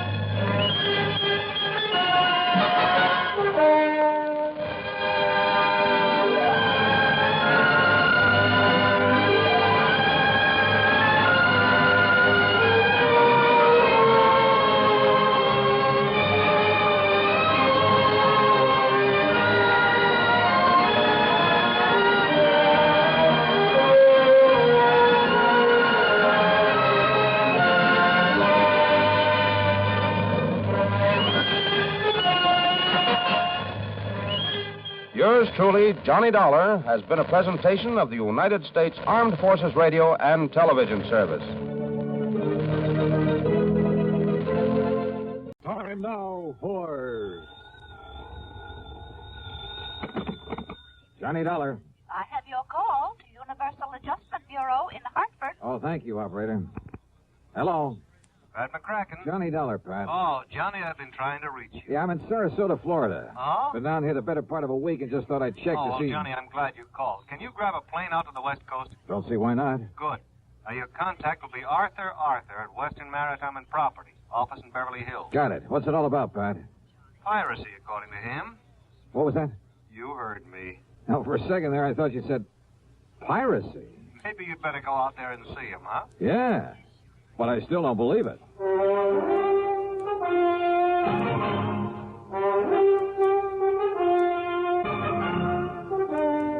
Bob Bailey in the exciting adventures of the man with the action-packed expense account. America's fabulous freelance insurance investigator. Yours truly, Johnny Dollar.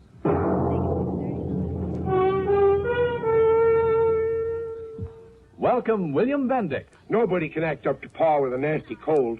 I check my cold distress the fast way with 4-way cold tablets. Yes, tests of 4 leading cold tablets proved 4-way fastest acting of all. Amazing 4-way starts in minutes to relieve aches, pains, headache, reduce fever, calm upset stomach, also overcomes irregularity. 4-way's the fast way to relieve those cold miseries. Then you feel better quickly. 4-way cold tablets, only 29 and 59 cents. Now, a word about another fine product of Grove Laboratories. Does dandruff dull your hair, leave scalp itchy? Get Fitch Dandruff Remover Shampoo and get rid of unsightly dandruff in 3 minutes. 3 minutes with Fitch regularly is guaranteed to keep embarrassing dandruff away forever. Apply Fitch before wetting hair, rub in 1 minute. Add water, lather 1 minute. Rinse 1 minute. Every trace of dandruff goes down the drain. 3 minutes with Fitch, unsightly dandruff's gone. Fitch can also leave your hair up to 35% brighter. Fitch Dandruff Remover Shampoo. And now, Act One of yours truly, Johnny Dollar.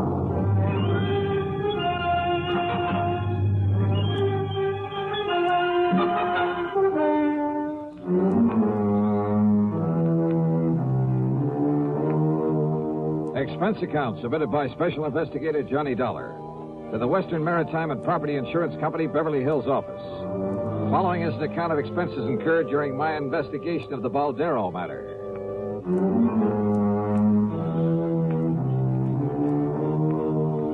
Expense account item 1, $146.85 plane ticket to Los Angeles. Earl Poorman, with whom I just finished working on a case, drove me from Sarasota to the International Airport in Tampa. I don't know why not, Johnny. Oh, are you kidding? In this day and age, a bunch of bearded gorillas stripped to the waist, bandanas wrapped around their heads, waving cutlasses. I didn't say that, Johnny. And Long John Silver, I suppose, leading the boarding party. Oh, Earl, that kind of stuff went on a couple of 100 years ago. Sure. But do you remember that palatial yacht that was boarded and taken over just off San Salvador about a year ago? Well, yes. Convicts from a prison colony on the island of Isabella. They had control of that yacht for 3 days, Johnny. And when they left, they took along everything of value they could get their hands on. Yeah, I remember. You don't call that piracy? Well, maybe so. You think that's what happened in this case? There's only one way to find out. The flight to Los Angeles was uneventful. Thanks to the time zone differential, it was only 4:30 p.m. when I arrived. Item 2, $6 even for a cab to the Beverly Hilton, where I parked my bags. Item 3, 10 cents for a phone call to Arthur, who, if I remember correctly, was quite a character. Good insurance man, but, a character.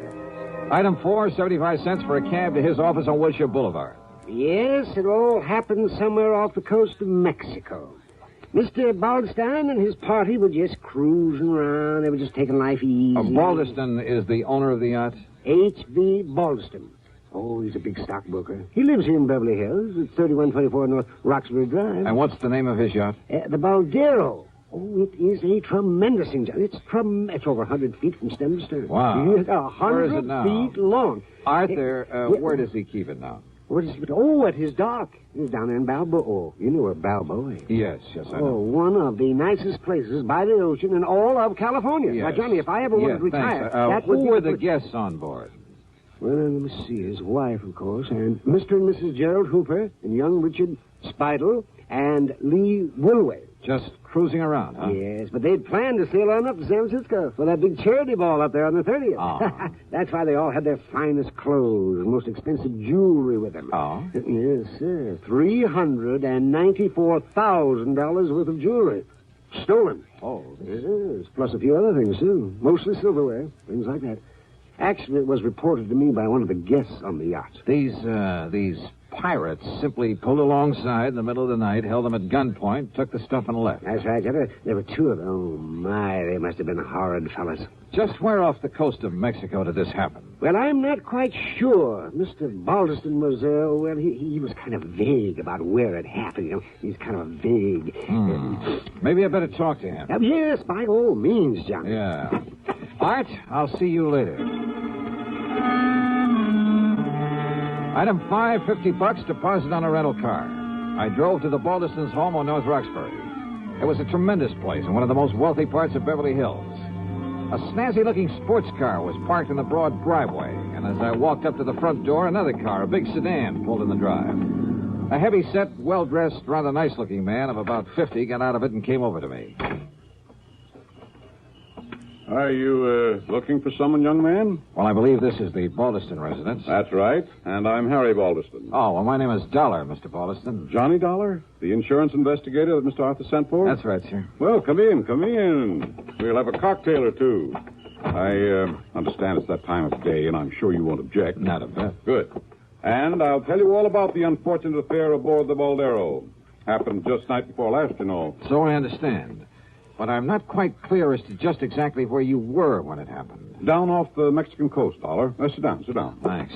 Yes, it took us nearly 12 hours to get back to Balboa, and at 11 knots, well, you can figure it out for yourself. Mary Lee. Yes, Harry? Come on down, dear. I want you to meet Mr. Johnny Dollar. Oh, all right, dear. Now, I'll pour us a drink and tell you all about it. So he poured. His wife joined us, and we talked. But I'm afraid I didn't learn much more than I already knew. They'd both been asleep when it happened. The so-called pirates had come aboard very quietly. Both they and their guests had been held in their respective cabins by one of the men while the other gathered the loot. The men had worn long oilskin raincoats, had nylon stockings pulled over their faces to conceal their identity. Only one of the guests, Lee Wilway, had even seen the boat they'd used.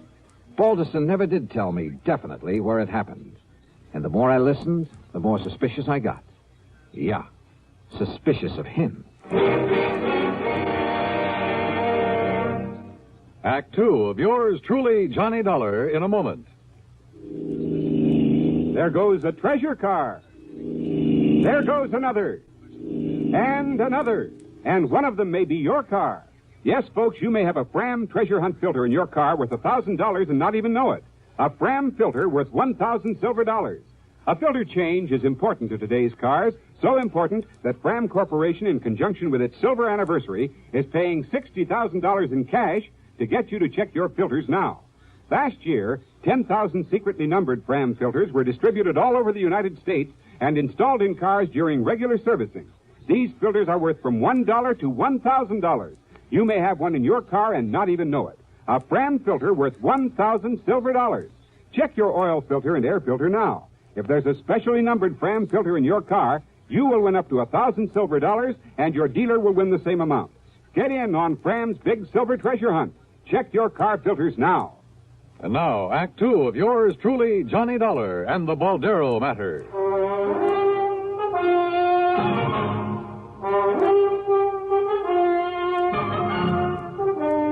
Well, Dollar, it was hard to tell just where we were. I keep an engineer on board, and he'd been at the wheel most of the day. But you were anchored for the night. That's right. You see, we were just killing time until it was time to head north to San Francisco and that charity ball the ladies wanted to go to. Yes, the charity ball. And after waiting 2 months. Now I suppose we'll just have to forget it with all our jewelry gone. Didn't you check your position to find your way back to Balboa? Just headed east, then followed the shoreline. You say that one of your guests... Incidentally, I want to check with them. Oh, by all means. I'll give you their addresses. Yes, there may have been details that we've forgotten, overlooked. After all, we were a bit upset over what had happened, and probably more than a little confused. Well, I know I was. You said that one of your friends got a look at the boat these men used. Yes. Lee Wilway ran up on deck. Of course, it was dark, and there was some fog, but Lee said it was a black boat. Well, now you A can't... long black speedboat. Maybe. By the time the rest of us got up there, it had completely disappeared. Then I had Beacon start the diesels, and we made the run back to Balboa. You notified the Coast Guard, of course. Not until we got in. What? Well, Lee had been fooling with the radio earlier. The rest of us were in the main cabin playing cards. And, when we tried to send out a call, the transmitter wouldn't work. Where'll I find this Lee Wilway? Here, I've written down the address for you. And our other guests, too. Mr. and Mrs. Hooper and Richard Spidel. Thank you. Now, Mr. Dollar... Mr. Baldeston... Yes? I'll see you later. Yeah, there was something very funny about this whole thing. But I wasn't quite sure just what. I checked with Mr. and Mrs. Hooper. Elderly, very quiet and dignified. Their story was the same as the Baldestons, except in one thing. They weren't at all sure it had taken them any 12 hours to get back to port. I drove to the address of Lee Wilway. It was a small apartment below Wilshire. After all, if Lee was the only one awake and alert enough to have taken a good look at the pirates in their boat. Yeah, and what about the yacht's radio that wouldn't work after Lee had spent the evening fooling with it? Yes? Oh, I beg... Well, that is, I'm looking for Lee Wilway. I'm Lee. Who are you? Believe me, Charles of the Ritz would have been proud of this one. A living doll. 23 or 4, she was tall, slim, and her pretty face topped with red hair that looked oh so carefully disarranged. Yeah, she was a beauty. And yet, as we talked, I couldn't quite picture this gal on a yachting trip with the Baldestons. Gee, no, I haven't the least idea where we were when it happened, Johnny. It could have been a million miles out to sea, but if Baldy... Mr. Baldeston says it took us 12 hours to get back. It must have taken us 12 hours. And you're sure you didn't recognize either of the men who boarded the yacht, Lee, huh? No, I certainly didn't, but I saw the boat they had. It was a long black one. Solid black? Solid black. Did anyone else on board see that boat? No, at least... I don't think so. What did you do after they left? Went up to the bridge, to the radio. Didn't they tell you? To call the Coast Guard? Well, yeah, sure, only... They said you were at the radio earlier. Yes, just listening. But after it was over and I tried to call the Coast Guard, well, it just wouldn't work. Like another drink, Johnny? The Baldestons and Hoopers were playing bridge earlier. Yes. Look, Johnny, have you had dinner yet? Where were the other guests? Dickie boy? Yes, Dick Spidle. No, I don't know. And what did he do after you were boarded and robbed? He was probably down in his cabin with his head under the covers, scared to death. If he had any nerve, he could have stopped them, too. What do you mean? Well, his was the one cabin they didn't go into. They didn't bother him. And he knew there was a rifle they used for shooting sharks. He knew it was on the rack just outside his door. And if he'd come up shooting with it, why, those pirates would have jumped overboard and run for home. I'll just bet they would. Apparently you don't think much of this Dick Spidle. Would you? Acting like that? Doing nothing when he could have? Incidentally, when I stopped at the Baldestons, I saw a sports car outside. Oh, yeah. Isn't that a dreamboat? It's Larry's. Who's Larry? Larry Baldeston. He's my... Oh, gee, Johnny, I'm getting hungry. Why don't we have another drink and then have some dinner? Sorry, but I'm afraid I can't. I'm not used to being turned down, Johnny. Well, I'm sorry, but there are a couple of people I've got to see. Oh, like who? Your friend Dick Spidle, among others. Oh. I'll see you later, Lee. I'll be here, Johnny. I guess I'm not as familiar with the streets of Los Angeles as I thought. It took me over half an hour to find Spidle's apartment. It was one of those ultra-swank affairs just off Sweetser Avenue below the famous Sunset Strip. I parked under a big palm tree. Then, as I backed out of my car, another one roared up and stopped behind me. The glare of the headlights partly blinded me. Just a minute, you. Huh? Johnny Dollar, huh? That's right. Who are you? Here. Oh!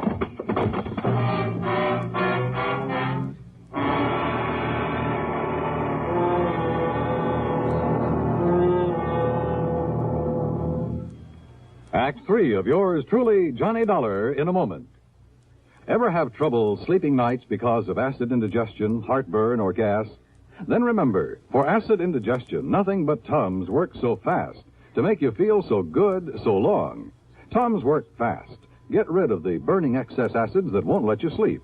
In a matter of seconds, you begin to feel better, and Tums relief stays with you. You relax, go to sleep pleasantly, because Tums bring complete relief. Get rid of burning excess stomach acids completely. Nothing but Tums work so fast to make you feel so good so long. So when acid indigestion keeps you awake, take Tums. Keep a handy roll of Tums on the night table within easy reach. And remember, there's no mixing or fixing with Tums. You don't even need to get out of bed. Get the very best. Get Tums, 10 cents. 3-roll pack, a quarter. Or get the new 6-roll pack with free metal carrier, only 49 cents. Always carry Tums, T-U-M-S. Keep your tummy under Tums control. And now, Act 3 of yours truly, Johnny Dollar. The headlights of my attacker's car had partly blinded me, but I'd seen enough of it to know it was the same one I'd seen at the home of Mr. Baldeston. Yeah, his son Larry's. But I came to find myself parked behind the wheel of my own car. And lying on the seat beside me were 5 crisp $100 bills and a note. Take this money and get out of town, it said. You have no case anyway because the things that were stolen off the yacht have been returned. So you may as well leave while you have your health. No signature. There was only one person in the world I wanted to see at that moment, Larry Baldeston. But I felt a bit rocky. Since I was at the front door of Dick Spidle's apartment, since I'd really come to see him, and if I was lucky, he might have a good stiff drink handy. Feeling better now, Mr. Dollar? Yeah, I am. Thanks, Dick. It's Richard, if you don't mind. Oh, yeah, sure. But go on with what you were saying. Well, the whole thing was absurd, of course. But the only reason Mrs. Baldeston insisted on taking Lee on that yachting trip and to the charity affair, and of course I was supposed to be her escort, was to shame her, to show her up. How do you mean? Well, after all, in spite of her beauty, she is a rather common person, rather cheap. So Mrs. Baldeston hoped that facing her with the ladies and gentlemen who attend the ball would embarrass her. Oh, I see. And that she'd realize she has no place among people like ourselves. People like you are just too good for her. Well, to put it bluntly, yes. In any event, Mrs. Baldeston hoped it would break off this rather sordid romance. Romance? She and Lawrence Baldeston. Larry, she calls him. And Lee is only after his money. But I take it Larry got wind of this little plan. Lawrence said that he would prevent its being carried out if it was the last thing he ever did. So he staged the piracy bet? Oh, I'm sure it was he. He's always done silly things like that, Mr. Dollar. Rich, headstrong, spoiled as he is. So, when I heard the noise up on deck, I simply locked myself in my cabin and refused to budge when he and whoever he had helping him boarded the yacht. All because you were scared? I beg your pardon. Thanks a lot, Dick. It's Richard. You've been a lot of help. Oh, and incidentally... Yes? You think Lee Wilway was in on it, too? That's why she spent so much time on the ship's radio earlier in the evening? Indubitably, so that she could guide him to the yacht in his speedboat. His speedboat, of course, has all sorts of radio equipment aboard. What color is that speedboat? A mahogany. Why?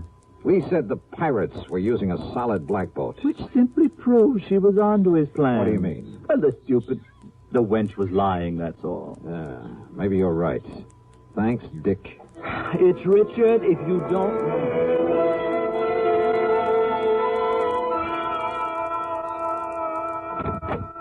Oh, Mr. Dollar, do come in. Thank you, Mrs. Baldeston. My husband's on the telephone talking to the engineer of our yacht down in Balboa. Oh? And what do you think has happened? I think I can guess. That's fine. Just stay on watch, and I'll be back down there to pick those things up in the morning. Goodbye. It's true, Mary Lee. Oh, splendid. Whoever took them from us returned everything to the boat. Everything is... Oh, Mr. Dollar. Did you hear that? Yes, I heard. Where's your son, Larry, or Lawrence, or whatever you call him? Larry? Well, as a matter of fact, Oh, the dear boy came in just a little while ago. Where is he? In the study, I believe. He said he had a call to make on the other phone. Thanks. Why, what's wrong, Mr. Dollar? Mr. Dollar? Yes, I saw you through the window, Lee, trying to make up to that guy Dollar. And let me tell you this. Let me give you this. Larry, what is it? Want some more, Larry? Now, listen, Dollar. Well, if that's the way you feel about it, you and that family of yours can... Well, I'm fed up. I said, do you want some more, or do you want to start talking? Okay, I did it. I rigged the whole thing, Jimmy Driscoll and I, because I was fed up with the way Mother was trying to run my life. Lawrence, dear. Yeah, but maybe she was right about Lee, after all. Of course she was, son. Why, of course, dear. But now, look, Dollar, if you think you can get away with barging in here and slugging me... Oh, you... Yes, why? You want more? Oh, my God, you big brute. Enough, Larry, huh? You had enough? Yeah, okay, Dollar. Okay. Sorry, Mr. Baldeston, but I kind of owed it to him. Dollar, I've been hoping somebody'd do that for a long time. What? Sure, I've spoiled him, too. It's been my fault as much as his mother's. My fault? But I never had any idea he'd carry things as far as he did. Of course, if you like, sir, I could prefer assault charges for his attack on me earlier. No, I don't think it'll be necessary. And I'm much obliged to you. But my poor boy... Just leave him alone, Mary Lee. Oh. And suppose you leave us alone while I settle things with Mr. Dollar.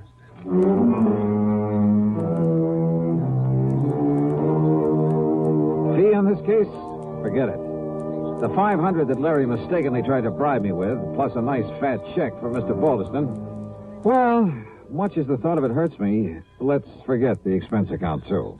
Okay? Okay. Yours truly, Johnny Dollar.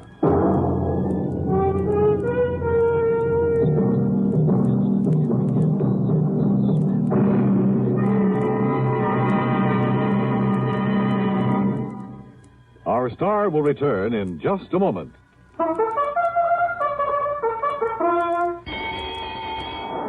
Hey, Who's gonna win the Thoroughbred Kentucky Club's Thoroughbred? Who's gonna win that horse and make it pay? Lots of money, well, Kentucky Club. Pipe Tobacco has to find the winner. So the horse is here, the time is near. Get your entry blank today.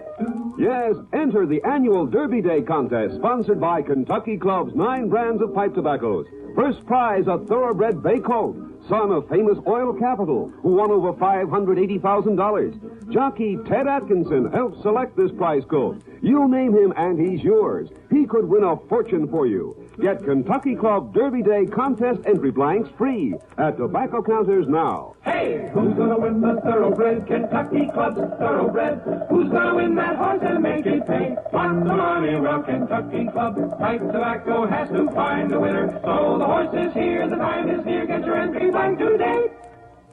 Now, here's our star to tell you about next week's story. Next week? Oh, wait a minute. Belated congratulations to station WJLS in Beckley, West Virginia on its 20th anniversary. Next week, I really go fishing. Yeah, for a body in the middle of Lake Mead. Join us, won't you? Yours truly, Johnny Dollar.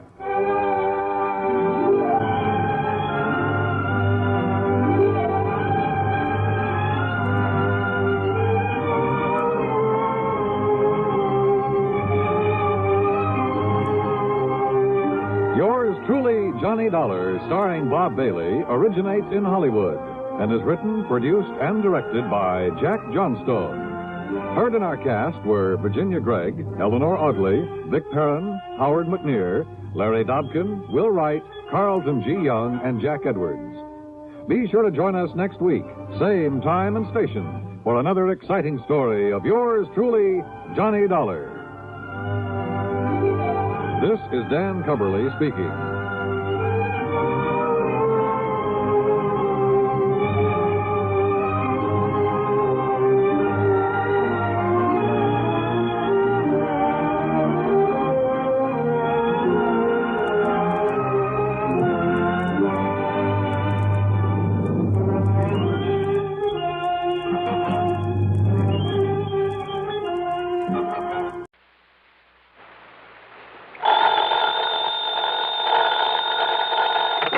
Johnny Dollar. Hi there, Johnny. This is Helen Daner. Helen Daner? That's right. I live out here in Morro Bay, California. I see. Insurance with one of the companies you represent, the Greater Southwest Insurance Company. Oh, yeah, I do a lot of work for them. But also, Johnny, do you mind if I call you Johnny? Well, no, not at all, Miss Daner. Or is it Mrs.? It's Miss. Or better still, just Helen. As I started to say, I not only have that insurance, but, Johnny, I never miss that radio program of yours where you tell all about those exciting cases you solve. Sometimes I just don't see how you do it. Well, I hope you never find out about the ones I miss out on. But now, Miss Daner... I don't think I've missed a single one of your programs. Good. I'm your most loyal listener, and I think you're wonderful. Well, thanks. And that's why I'm calling you instead of the police about this. Well, look, Miss Daner, Oh? Yes. Calling about what? Johnny, if the police weren't able to nab them, isn't that what you say, nab them?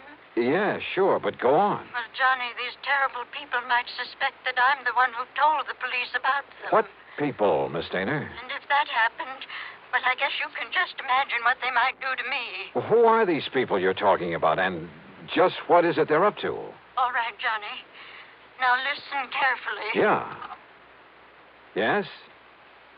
Miss Daner? Hello? Hello? Hello?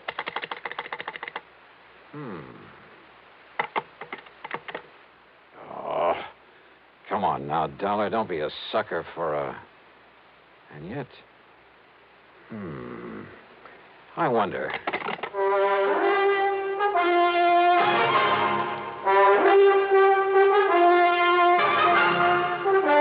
Bob Bailey in the exciting adventures of the man with the action-packed expense account.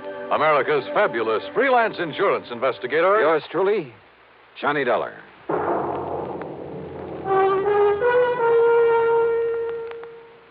Oh, Act One of yours truly, Johnny Dollar.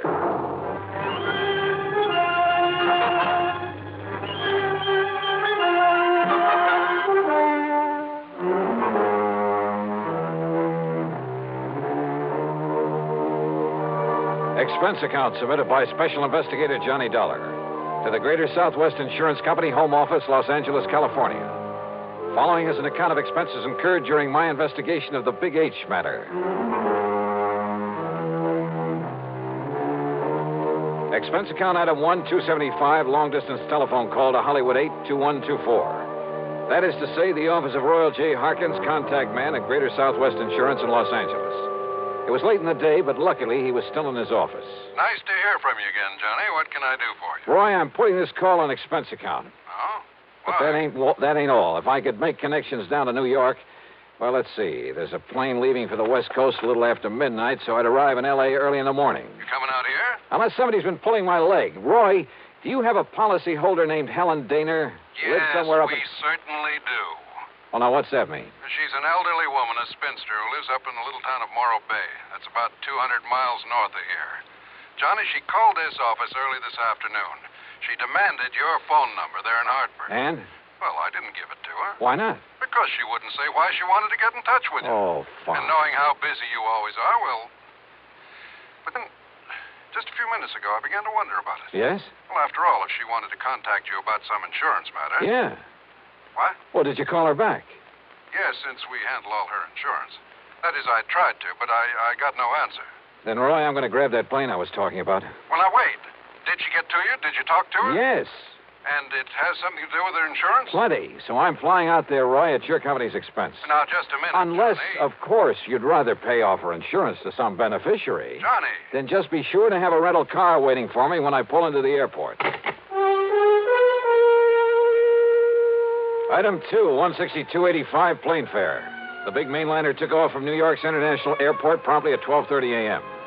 At 6:30 Pacific time, I stepped off the plane at L.A. International. Dollar, this way. Oh, hi, Roy. I didn't exactly expect you to be here in person this early in the morning. Well, I am. I've got a rental car ready and waiting for you out at the curb. Good, good. But listen, you still haven't told me what this is all about. Because I'm not too sure myself. But you sounded over the phone as though something's happened to the old lady. Miss Helen Daner, I mean. That's exactly the way I meant it to sound. And since I still haven't been able to get her on the telephone... Well, what? What's happened to her? I don't know. This my car? That's right. Oh, start making some sense, will you? I wish I could. Well, do you actually know that something's happened to Miss Daner? Nope. But if it hasn't, I've got to do everything I can to prevent it. Johnny, prevent what? Royal, I only wish I knew. Johnny! Johnny! Thanks to an excellent highway and light traffic, I made good time through Santa Monica, then Santa Barbara, even past the famous Pismo Beach. It was just afternoon when I pulled into Morro Bay. When I stopped for gas, that's item 3, 420, I looked up Miss Helen Daner's address in the local phone book. It turned out to be a modest little frame house about half a mile south of Morro Rock on the landward side of the bay. It had some nice, well-kept flower beds in front, and at the back I could see a small, rather decrepit dock that stuck out into the bay. A brand-new, expensive automobile was parked in the street in front of the place. Hardly the kind of car you'd expect a sweet old lady to be driving along. Well, there was only one way to find out.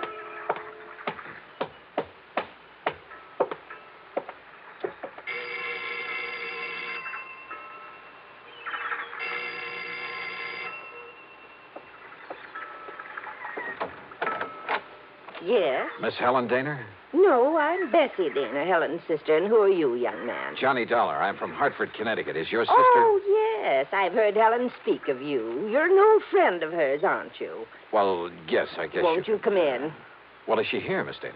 Well, she ought to be back from the market any minute. The market? But she hasn't been at all well, you know. That's why I've come to live with her, sort of take care of her. I see. But I did think it was all right to let her walk down to the market this morning. Would you like to come in and wait for her? Which market, Miss Daner? Well, it's the first one down the street. Now, do you see it? That little supermarket just 2 blocks away.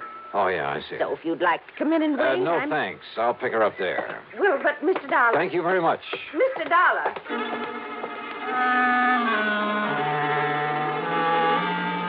There was something very funny here, but I wasn't sure just what. Or maybe I'd just fallen for some gag on the part of a fan on my radio program who wanted to see her favorite hero in person. In any event, there was one sure way to find out, from Miss Helen Daner herself. And if she was still at the market. But as it turned out, I got that well-known kick in the face. Why, of course I know Miss Helen Nor well, sir. Then will you please point her out to me? Miss Helen Daner? That's right. Oh, but she isn't here, sir. Oh. Then perhaps she went to some other store. Most certainly not, sir. What? We deliver everything that she orders to her little house up the street. Well, that still doesn't prove Well, you anything. see, Miss Helen hasn't been out of that house for weeks, hasn't budged. You're sure of that? Why, of course I'm... Why, what's the matter, sir?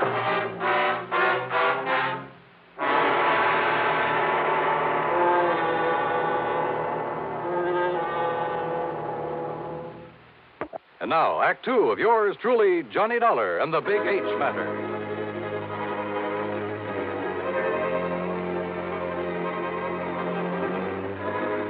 If old Miss Helen Daner, who telephoned me in Hartford, asked me to come out here to Morro Bay in California, if Miss Daner hadn't budged from her little house in weeks, why had her sister told me she was at the market? Could all this somehow tie in with the people, the terrible people she tried to tell me about on the telephone? I jumped into my car and drove back to the little home on the bay.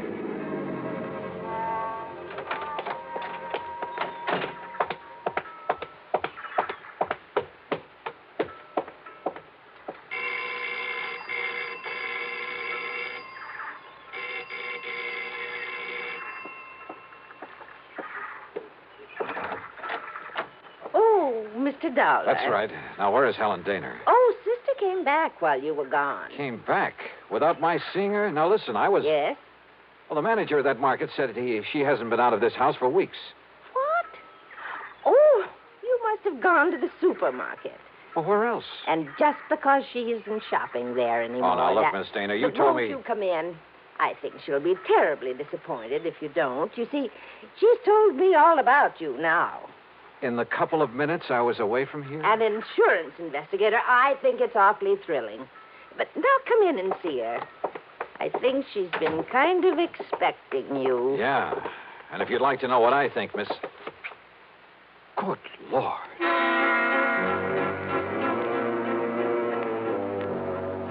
In the middle of the tiny living room was a heavy oaken armchair.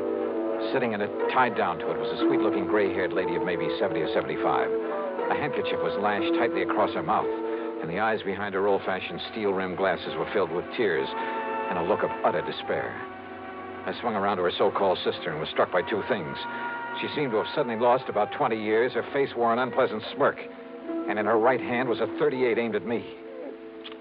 Don't move, Mr. Dollar. This gun is not only loaded, but cocked, and it has a hair trigger. Stand perfectly still, because it'll be right in the middle of your back. So, while I take away your gun... All right. Now, sit over there in that chair against the wall. You'd better do as I say, Mr. Dollar.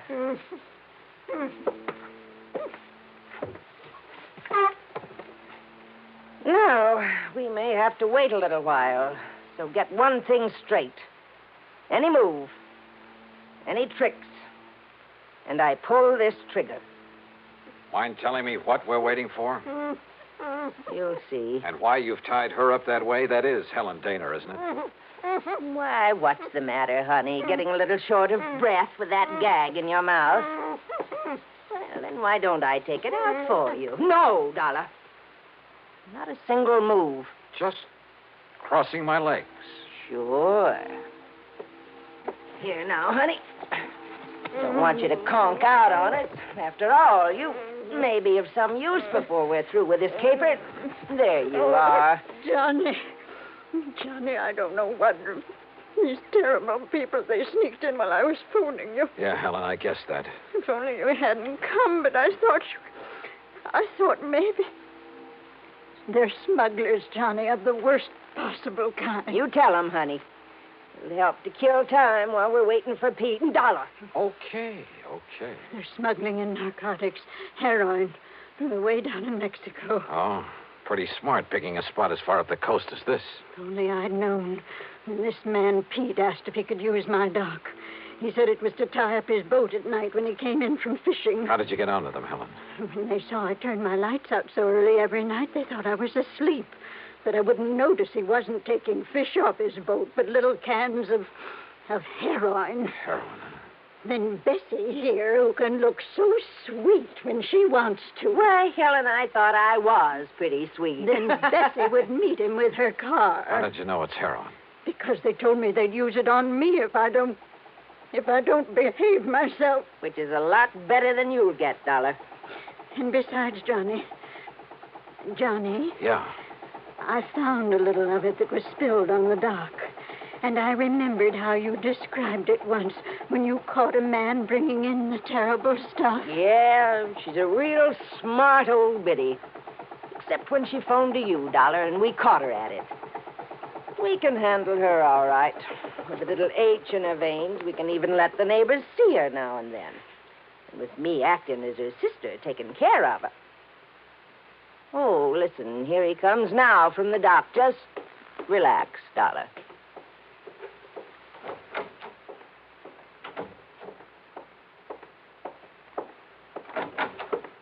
Well, what a charming little party. Johnny, this is... Nice work, Bessie. Dollar, huh? That's right. You want to take care of him, Pete? So you made the mistake of coming out here. Believe me, mister, it was a mistake. I said, are you going to take care of him? Why, of course, right away. We don't want him lying around here. Which is to say, Dollar, we're going to do something I haven't thought of since the old days in Chicago. You and I are going to take a little ride. Well, Act 3 of yours truly, Johnny Dollar. Take a little ride, huh? That's right. Chicago style. Exactly, Dollar. Oh, no, Johnny, don't you see what that means? He's going to take All her right, out. all right, honey. Just keep out of this. No, I won't. Pete's going to kill him. That's right. Now, shut up. Oh, now, just a Dollar. minute, you. Sit down. Bessie, be sure you keep the gun on him. Oh, don't worry, Pete. If I had a silencer, though, I'd get rid of him here and now. Has it occurred to you, Pete, that I may have left word with them that if I'm not heard from... Now, don't try to be cute, Dollar. Sure, it occurred to me. I dismissed it. For the simple reason that you couldn't possibly have had any reason to know what you were getting into out here. So forget it. What are you going to do with him, Pete? Well, whatever it is, it'll have to wait till after dark, when this one-horse town closes up for the night. Well, then what? Well, I've got to be sure that Dollar's body won't be found until Shut up. until we're through with this operation. That means a week or... Wait, I got it. What, Pete? Up on Cayucas Beach. Cayucas? Yeah, that little town 5 or 6 miles north of here. There's a big pile of rocks, a big cave in them. Nobody'd ever think of looking in there. So, as soon as... Oh, what are you doing? Just digging out a cigarette. If you don't mind. No, sure, go ahead. But this is one time the condemned man won't enjoy a hearty meal. Johnny, isn't there anything? To think I got you into this. I told you to shut up. Listen, I told you. Oh, no, you don't.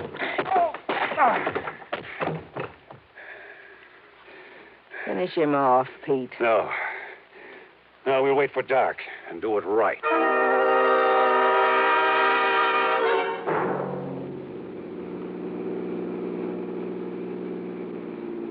I guess he had really slugged me, because by the time I fully came to, it was night.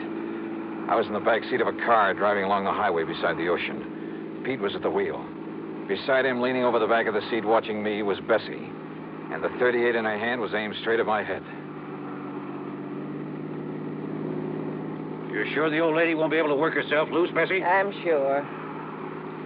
If we'd had any sense, Pete, we would have brought her along on this ride, too. It would have saved us a lot of trouble. Oh, so you've woke up, Dollar. Yeah. Well, just stay put in that back seat. Any funny business? And I said any funny business. Just trying to dig out a cigarette. Stay back in that seat. Yeah.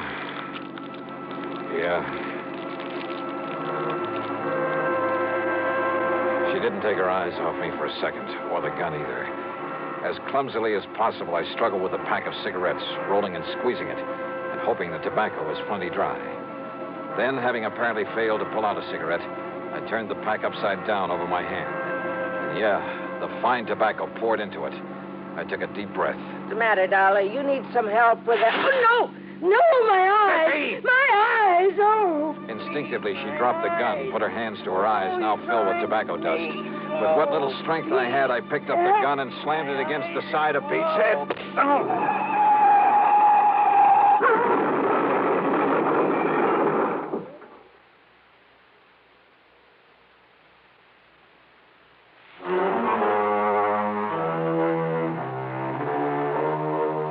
It was a commercial trucker driving one of those big interstate trailer jobs who pulled off the highway to give us a hand. Yes, somehow those boys are always around when you need them. And he used his head.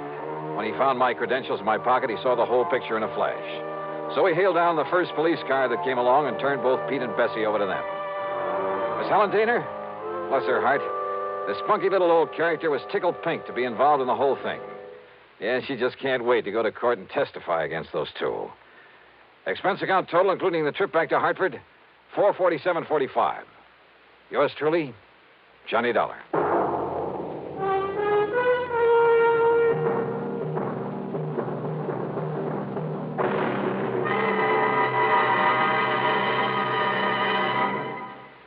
Now, here is our star to tell you about next week's story. Next week?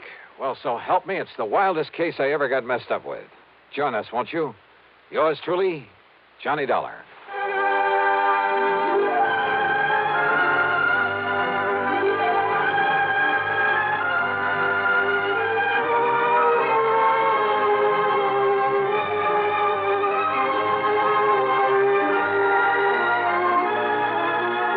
Yours truly, Johnny Dollar, starring Bob Bailey, originates in Hollywood and is written, produced, and directed by Jack Johnstone.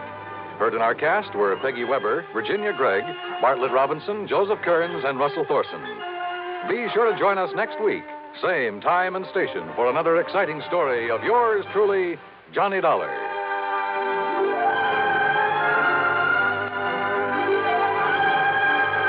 This is Dan Coverly speaking.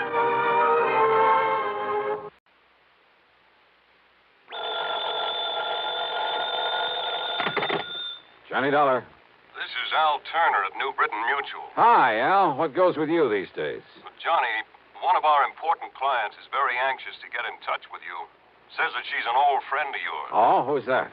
Her name is Mrs. Virginia Haskell. Virginia Haskell? That's right. Sorry, Al, but I'm afraid I never heard of her. Before she got married, about a year ago, her name was Van Doren. Chinny Van Doren? Yes. Oh, well, now that's something else again. And I mean something. Well, then you do know her. One of the most delectable bits of feminine pulchritude I ever ran up against. Believe me, a young man's fancy didn't have to wait for spring to turn to thoughts of her. Now, what's that mean? Oh, Al, even I had serious ideas about that gal at one time. Oh? Yeah, right after college. Isn't every kid of that age intrigued by the idea of marrying into a fortune? And very beautiful. At least she was when I knew her. Still is, Johnny. So she's married to somebody by the name of Haskell, huh? Gordon Haskell. They live on Birch Brook Road, down in Bronxville, New York. Funny. What? Well, when I knew her, that blonde charmer didn't have eyes for anybody but Paul Snowden. Who's Paul Snowden? Childhood sweetheart, that sort of thing. Poor boy, making good on his own, you know the bit. Ah, yes. Too proud to marry her because of her money. But she swore that she'd never marry anybody else, that he was her one true love. But I guess she changed her mind. What did she want to see me about, Al? She didn't say. She did make it clear, however, that it has to do with some of the family insurance. Well, that's as good an excuse as any. Well, then, do you want to run on down there? For a longing look at the gorgeous Ginny Van Doren? But it'll cost you money, Al. Listen, Johnny, with the premiums we get for all the insurance she carries, life, house, property, and so on, the sky's the limit. Brother, have you stuck your neck out? Well, now, that doesn't mean you have Albert, to... I'll be in touch.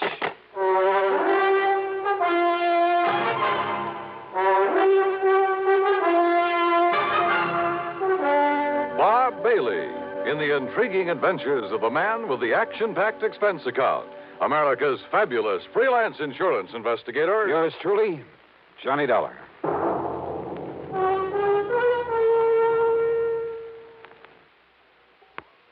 And now, Act One of yours truly, Johnny Dollar.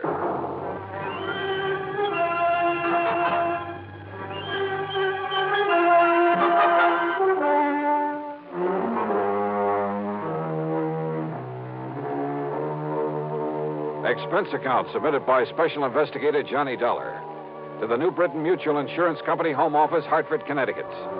Following is an account of expenses incurred during my investigation of the Wayward Heiress matter.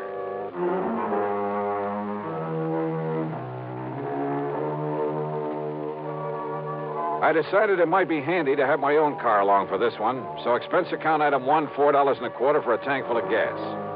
I picked up the freeway and headed south and west to fashionable Westchester County, New York. To me, Bronxville has always been one of New York's most charming suburbs. Only about 20 miles north of the big city, it's full of beautiful homes with lots of trees and expensive landscape properties. There's a lot of wealth in Bronxville. The Haskell home on Birchbrook Road was a huge English-type affair, built of stone and stucco, the kind of place that'll last 100 years. 18 or 20 rooms, I'd guess, and surrounded by well-kept lawns and flower gardens, oak and sycamore trees, and neatly trimmed hedges.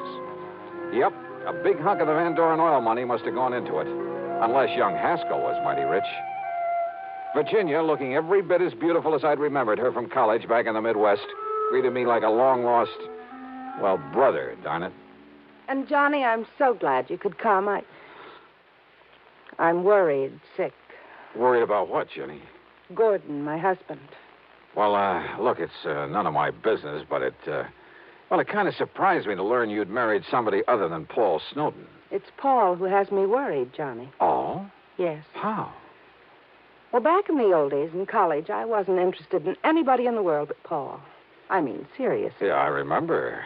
The rest of us couldn't get to first base with you. I loved him, Johnny. And I hoped that as soon as he could get established in a business of some kind, he'd ask me to marry him. Well, what stopped him, Jenny? Money. When Father died and all the Van Doren money came to me, Paul suddenly changed. He stopped seeing me. He even avoided me. So then, well, I guess what I did was make a mistake. What was that? I went to see him at his little plant there in Chicago. Chicago? That's where we were living then. And, Johnny, the only reason he stayed there was to be close to me. So you went to see him? Yes. And I proposed to him. Oh? Also, well, this was the big mistake. I offered to finance the machine tool business that he was trying so hard to build up. But he didn't like that and told me so. I'm afraid there was quite a scene there. You've just been looking down your nose at me all these years. It's been nothing but pity. Paul! Yeah, poor, timid little me. Needs help. Maybe needs mothering by somebody who pities him.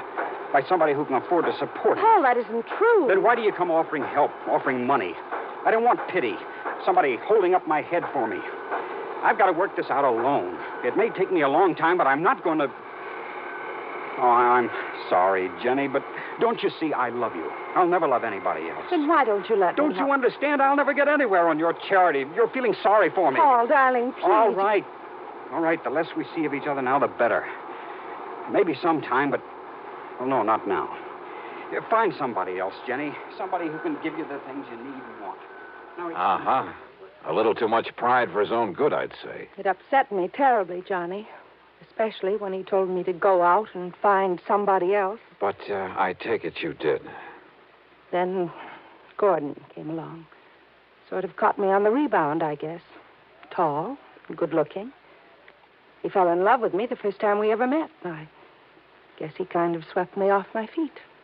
But now that the honeymoon's over... He's been wonderful to me. And I love Gordon, Johnny. I love him very much. As much as Paul? Not perhaps in the same way. But we're very happy together. And there's never been any strain or tension because of this difference in our fortunes. Gordon isn't wealthy either? Well, he hasn't what I have, of course. But he manages to get along. And I'm being a good wife to him. Oh, I'm sure you are, Jenny. And don't you see, if Paul, because of his jealousy, were to kill Gordon... Jenny, you mean you honestly believe he might? Yes. That's exactly what I mean. That's why I sent for you. But good heavens, gal. And Johnny, you've got to stop him.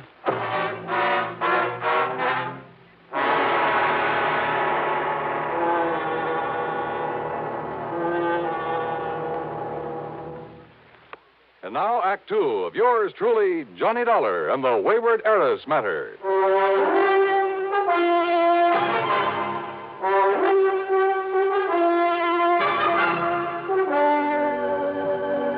All right, now, Jenny, listen to me. It's true, Johnny. I'm sure of it.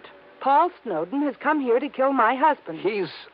He's told you as much? Haven't you been listening to me? Well, of course I have. Maybe my marriage to Gordon was on the rebound, on the spur of the moment. Call it anything you like, but it was Paul who turned me down. At least for the time being. I told you what he said. And simply because of a misguided sense of pride, because you had money and he didn't. Yes. Well, how did Paul take it when he learned that you were going to marry Gordon, I mean? He was terribly angry. He made all sorts of wild threats. Well, now, that doesn't necessarily... He said that he would kill anybody else who married me, and he will, Johnny. Does he know Gordon? He's never seen him. But he wants to kill him? Oh, Jenny, that doesn't make any sense. Don't you understand? It was to get away from Paul that Gordon and I came here to get married and settle down. Or because you were afraid you might still be in love with Paul. It isn't a very nice thing to say, Johnny. But it could be true, couldn't it?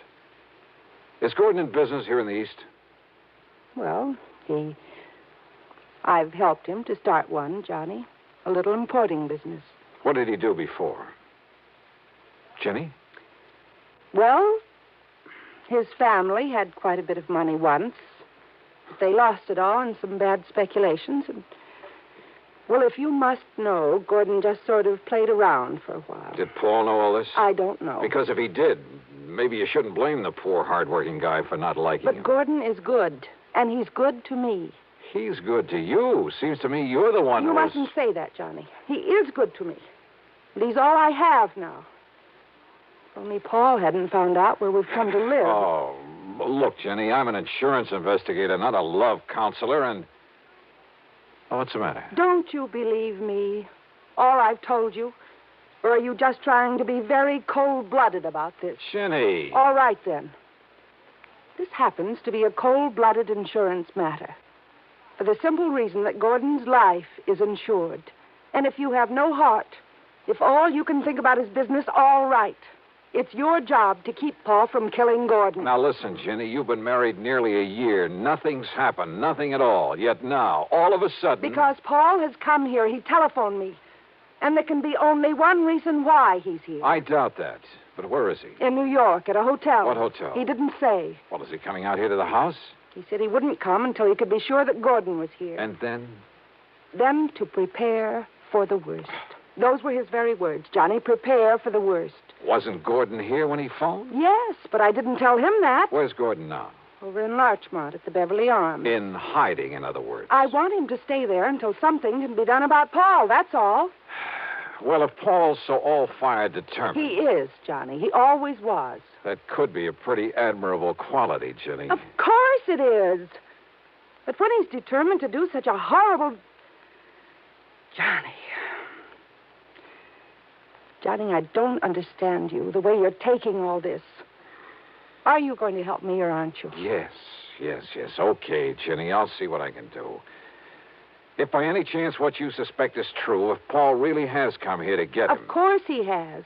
Paul doesn't give up, no matter what he set out to do. Which is to say that sooner or later, if you'd kept your head, if you hadn't gone off the deep end, if you had waited and married him, Jenny... I know, I should have.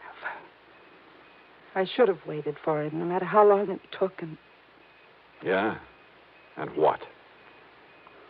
No, Johnny, I didn't mean that. I'm married to Gordon now, and I must protect him. Okay, then. The first thing to do is get him over here. What? Sure. If Paul's staying undercover, it's the only way to bring him out in the open. But if anything happens to Gordon... Like Gordon... you say, it's my job to see that it doesn't. I'll see you later. Yeah, like I've said many times before, in this business of mine, you run into some real wildies, and this was one of them. Made me feel like an advice to the love shorn column. And it was pretty obvious that Ginny was still in love with Paul, that she was sorry she had married and was supporting this Gordon Haskell, who, incidentally, must have been a smart cookie to have caught her on the rebound, latched onto her and her fortune. But she'd made her bed, and by golly, out of nothing but stubborn pride, she was going to lie in it. It was well after dark by the time I left her, and as I walked out to my car, I decided that what I'd better do first was to locate Paul Snowden, somewhere in some hotel in New York City. Find out what this whole crazy affair was really all about. But then as I reached for the door handle on my car... Just a minute. Huh? Yeah? I've been waiting for you. Oh? Who are you? As if I couldn't guess. Mister, I found out all about you, why you came here. Me? Oh, well, now, If just you a don't minute. believe me, take a look at these photostats from the police files in half a dozen western states. Well, now, just take it easy. Let me put on the dash light so I can take a look at them. You'll have plenty of time to look at them when I'm through with you. Well, just a Mister, minute. I ought to kill you.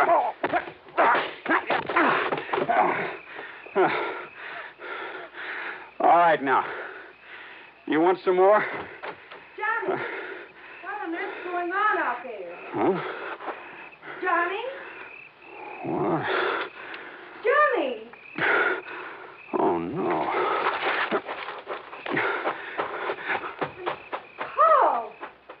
Paul, what have you done to Johnny Dollar? Johnny! Oh, dear, this is terrible.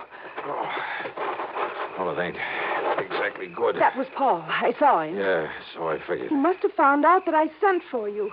Why, if I hadn't come out of the house to see what the noise was all about, he might... Don't you see, Johnny? Don't you believe me now when I say he's come here to kill Gordon? Jenny, I guess if you didn't convince me, Paul has.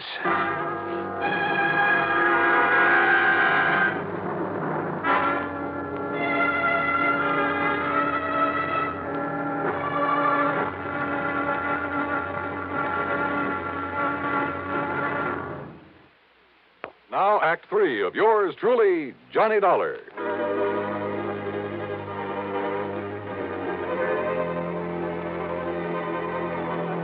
I went back into the house with Ginny's help, and a good stiff drink plus her tender menstruations brought me back to normal. I suppose I could make all sorts of excuses about having been caught off guard, but I won't. Paul Snowden had a good pair of fists, and he knew how to use them.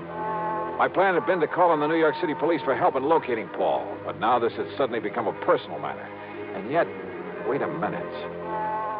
Ginny. Yes, Johnny.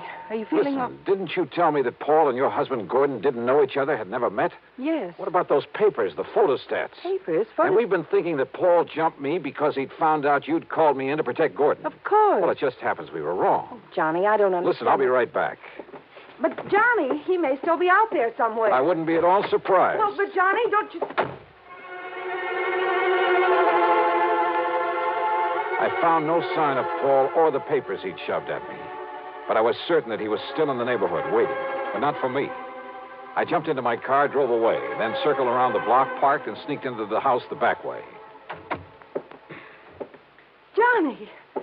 I thought it was Gordon coming in this back door. I phoned him that Paul had been here. Yeah? What'd he say? Only that until Paul is taken care of, he'd better get out of town. But, Johnny, that's such a... Oh, great. And yet, if he plans on being away for any length of time... Excuse me a minute. Yeah, there was a chance, a bare chance, that this whole thing could come to a head very quickly, with a bit of luck. I opened the front door, then called out into the darkness beyond the porch. Paul? Paul Snowden. This is Johnny Dollar. If you're out there, stick around. Now listen, I'm leaving this front door unlocked, so use your own judgment. I went back into the library. Standing there with Ginny was a man, a few years older, slightly gray around the temples. He had a worried, furtive look about his eyes. He was momentarily startled when I walked in on him. Johnny. Gordon, this is Johnny Dollar. Hiya, Gordon. He sneaked in the back way, Johnny. But I'm not staying around to get killed.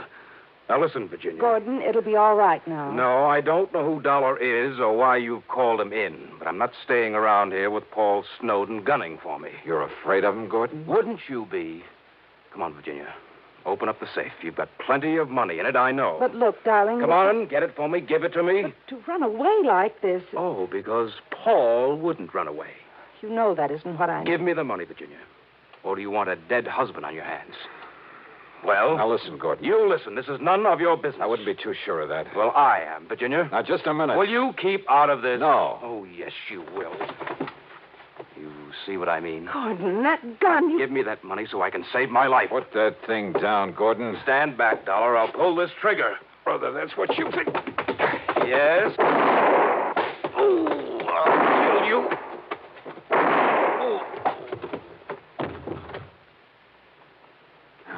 Thanks, Paul. I aimed low, Dollar. I'm afraid he'll live. Yeah, he'll be okay. Should have killed him, I guess. But I'd rather see him face the courts. Oh, what are you talking about? Those photostats you have? Yeah. Police files all over the West. He has a record as long as your arm, under various names. Wealthy women. Married them, took their money. Oh, no. Yes, Jenny. And some of them, well, he killed them.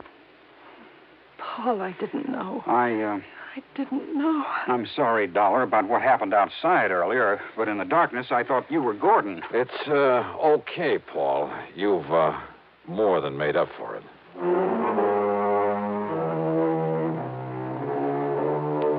Well, maybe Paul and Jenny will finally get together for keeps. I don't know. I don't even know whether I care. I'm just glad I wasn't involved. That is, any more than I was. Expense account total, including mileage on my car back to Hartford, a lousy $10. Yours truly, Johnny Dollar.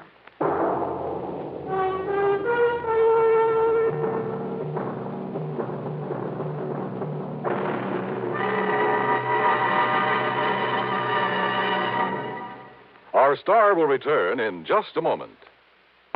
Now, here's our star to tell you about next week's story. Next week, a sweet little old lady involved in one of the dirtiest rackets I know.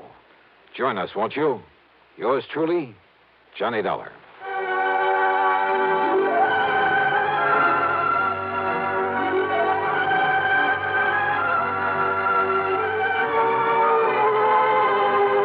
Yours truly, Johnny Dollar, starring Bob Bailey, originates in Hollywood and is written, produced, and directed by Jack Johnstone.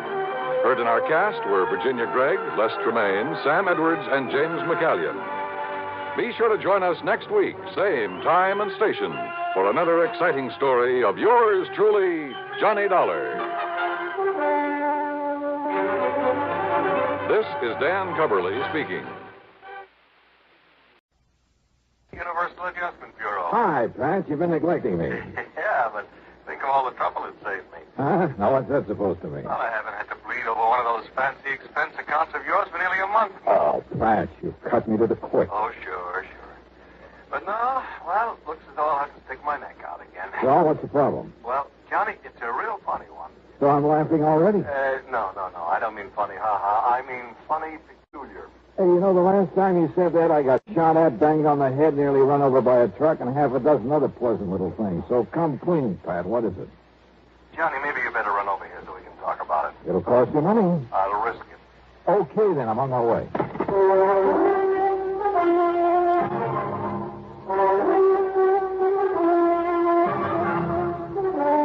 Bob Bailey in the exciting adventures of the man with the action-packed expense account. America's fabulous freelance insurance investigator. Yours truly, Johnny Dollar.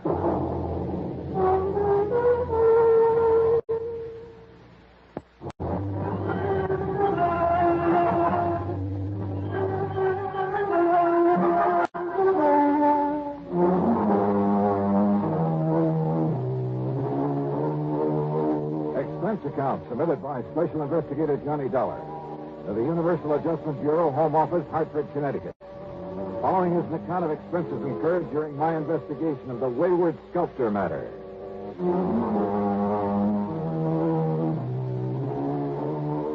Why kid about it? Pat McCracken has handed me some pretty wild cases from time to time, but they've always paid off. So expense account item $1.20 for a cab to his office at Universal Adjustment Bureau. Well, all right, sit down, Johnny. Make yourself comfortable. Yeah. Hiya, Pat. Cigarette? Oh, thanks. Here you are. Oh. Thank you. Well, Johnny, you know that one of our big problems is discouraging and prosecuting insurance fraud. Not only against us, but against the companies we serve. Well, I should hope so. Now, what I've called you about is something that's been going on for a long, long time. Okay. What kind of fraud is it this time? We never know. Huh? Look here. Yeah? A while back, International Life and Casualty received an envelope containing $520 in cash, and with it this note that reads, Please put this in company treasury. It is money I took from your company on false pretenses. Now I can have a clear conscience. And it was signed Debtor. That's spelled D-E-T-T-E-R. Funny. Yeah, that's what I said to you over the phone. Here's another one. $800 enclosed. The sender identifying himself only as a sorry sinner. More conscience money, huh? Yeah, that's right. People who collected on fraudulent claims or felt over 1956. Right. 833.34 on August 21st, 1956. Yeah. Same thing, September 21st. Same thing the 21st of every month since. And no letter with him? Only with the first one. Here. Read it to yourself. Goof and Trust and Insurance Company, gentlemen. This is only a beginning against the amount paid out on me last month. Be assured I shall make full restitution if it takes 5 years. Oh, good for him. Or her. I hope it keeps coming in. No, Johnny, I want to know who's sending this. Now, Yes. Not only the law, but company policy demands that we prosecute anyone perpetrating a fraud. If you can. All the other conscience money has been in single payments. No way to trace them whatsoever. Also, the amounts have been, well, negligible. Have all these come from the same post office? They've all come from New York City, but from as many different post offices as the number of payments that have been made. But now, Pat, if the man is paying up all he took... Oh, well, how do we know, Johnny? How do we know he'll come through his promise? Well... And we don't know who he is, so we can't know how much he owes us or for what. So all you want me to do is comb through 7 million people down in New York and somehow find the one man... Yeah. Oh. Now, I admit it's a challenge, Johnny. It sure is. But knowing you... You're right. There's only one thing to do. That's just stuff. Give up. Oh, now listen. No. Wait. Give me a pencil and a piece of paper. Oh, here you go. All right. He said even if it took him 5 years, Yeah. that's 60 months. And at 833.34 a month... What are you doing? 60 is 3 times 4, $50,000.40. If so? All right. He started in July of 56 on money paid out the month before, he said. Yeah. So, find me a policy where Eastern Trust and Insurance paid off $50,000 in June of 1956. Oh. And on what type of policy, might I ask? Life insurance? Oh, really, Mr. Detective? Why? Well, you change those monthly payments to $833.33 and a third cent. But who would cut a penny into 30? Johnny, you're right. You're right. In 5 years, it comes out to exactly $50,000. And even figuring like that is usually for life insurance. Yes, isn't it? usually. So find the policy issued by Eastern, paid off in June of 56. Yeah, it's a chance, Johnny, but let's try it.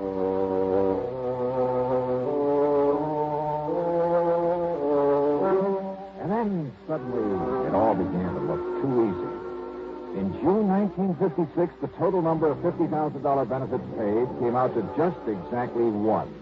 On the life of Henry Davidson Pollock, a once famous sculptor. Beneficiary, his wife, Sarah Norton Pollock. And it gave her address in New York City. So Pollock didn't really die at all, but she collected his insurance. Now, conscience-stricken, she is paying it back. That's what it looks like. But it's still fraud, so go to it, Johnny. Right. Expense account item $2.25, train to New York in a cab to the apartment house at 614 East 49th Street.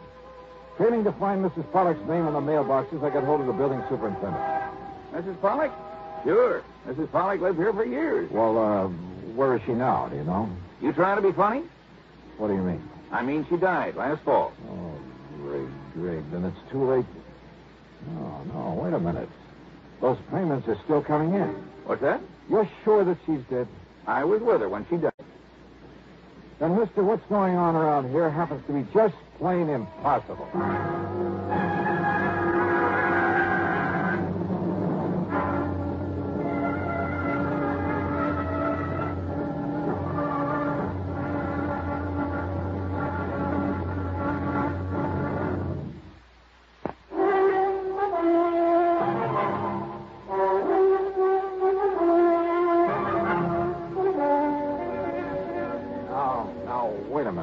Talking about the same person, the same Mrs. Pollock. Mrs. Henry Davidson Pollock. That's it. The widow of the sculptor. That's the one, all right. And he lived here in this apartment, too. That is, before he died. That was back in 56. Left all his money, all his insurance to his wife, though goodness knows why. How did he die? In that big plane crash out over the desert. Don't you remember? Not a single survivor. What kind of a man was he? Oh, kept to himself. Didn't like people much. And his wife? Okay, I guess. She was a lot younger than him. Spent all his money all the time, and he didn't like it. Man like that shouldn't be married. Oh, but he must have thought a lot of her to leave her everything. He just didn't like being married, tied down. Let it interfere with his work. So his death got him out of it and give her some money to spend before she died.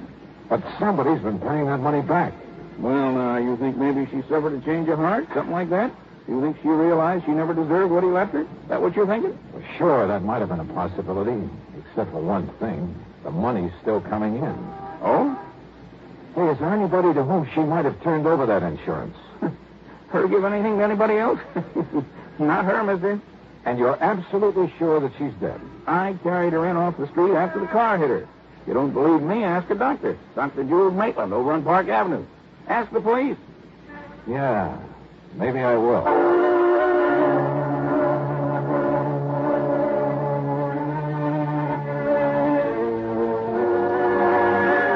Item 3, 50 cents for a phone call to Pat McCracken back in Hartford. But, Johnny, if it was his wife who got that money and she wasn't the kind to pass it off to someone else, she'd have to be the one paying it back. But if she's dead... Died last fall, Pat. Well, then the whole thing is impossible.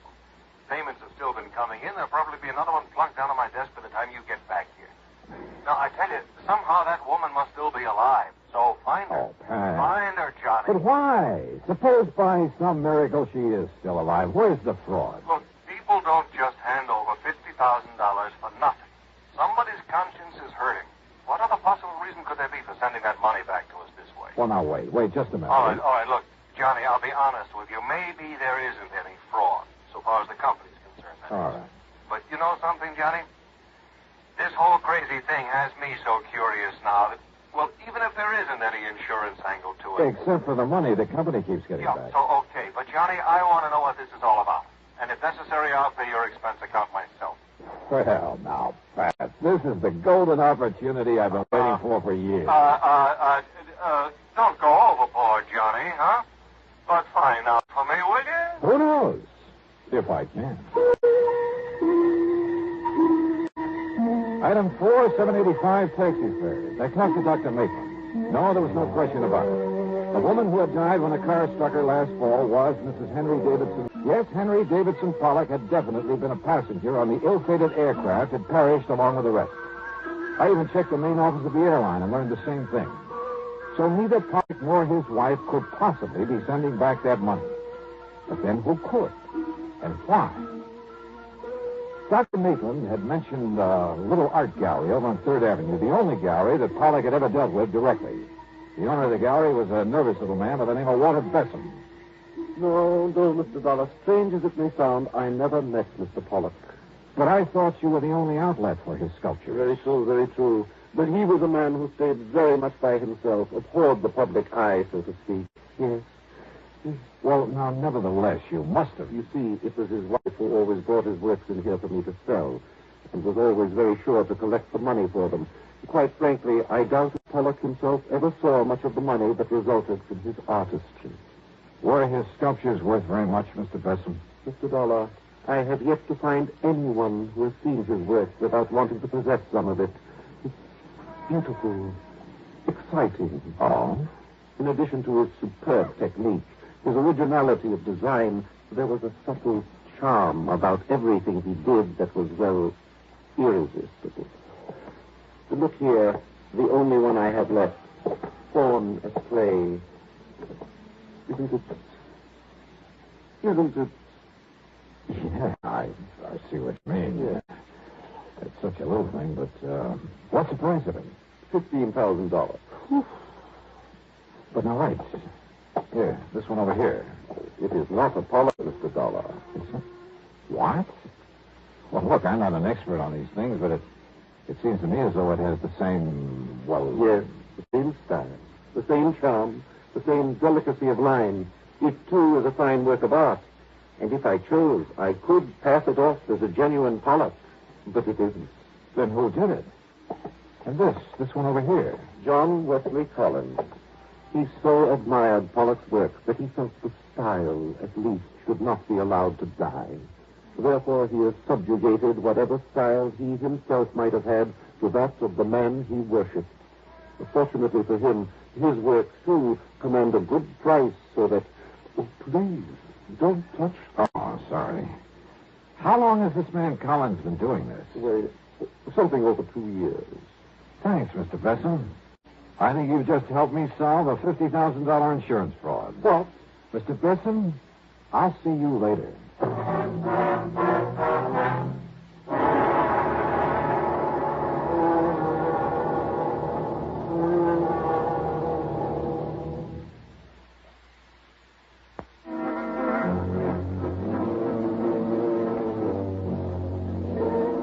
Out the front door of the little art gallery on 3rd Avenue. Over my shoulders, I closed the door. I could see the owner, Walter Besson, make a dash for the little office inside and grab a telephone. I sneaked back in, stepped over behind a rack of picture frames and canvases and listened. Henry, this is Walter Besson. Listen. No, listen. Something has just happened that... Well, there was a man here, Johnny Dollar, some kind of insurance investigator, so you... No, you mustn't. But if he comes back here... Very well, I'll unlock the back door for you. But are you sure you... Hello, Henry? Henry?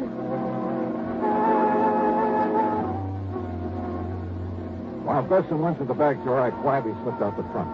I found a telephone booth at the drugstore on the corner. Item 5, a dime for a phone call to Dr. Jules Maitland. Yes, Mr. Dollar. As I told you when you were here, they were both patients of mine for several years. All right, Doctor, tell me this. Did Henry Davidson Pollock have a scar, a deep scar on the thumb, one hand, the right hand?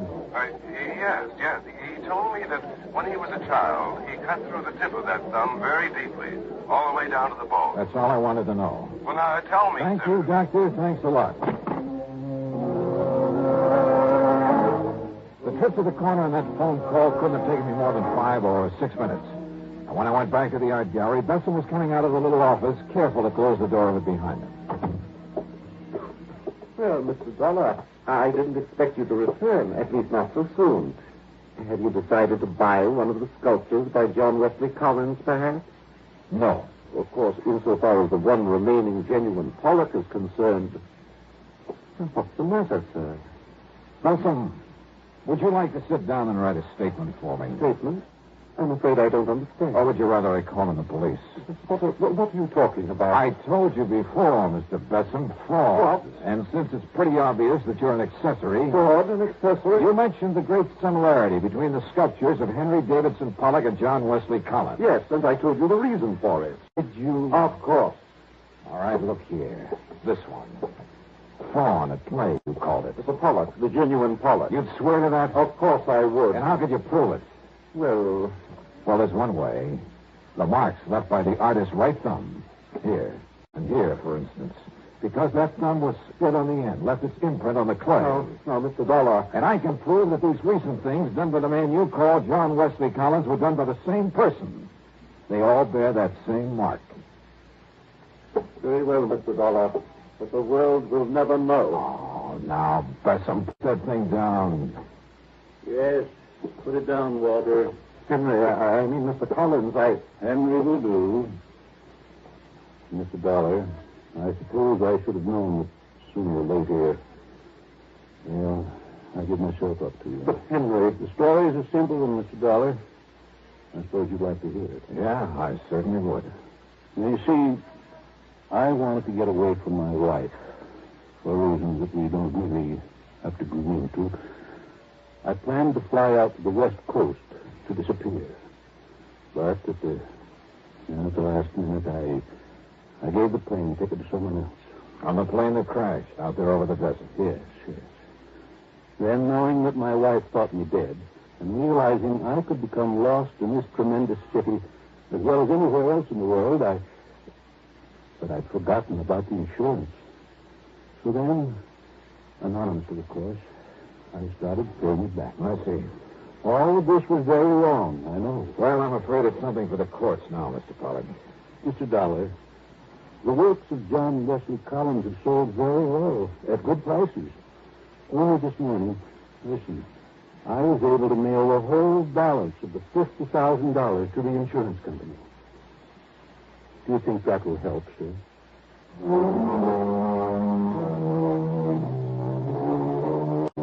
Pat, there you have it. And you can take whatever action you may think is necessary. Pollock is waiting for the company or the courts or whoever. And Walter Dustin is too scared to go anywhere. As for the expense account, I think the company can afford it. The total, including the trip back to Hartford, is $26.15. Yours truly, Johnny Dollar.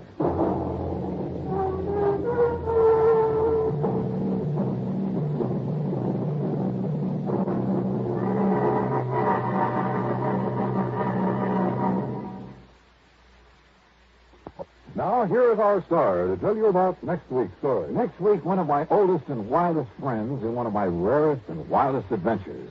Join us, won't you? Yours truly, Johnny Dollar.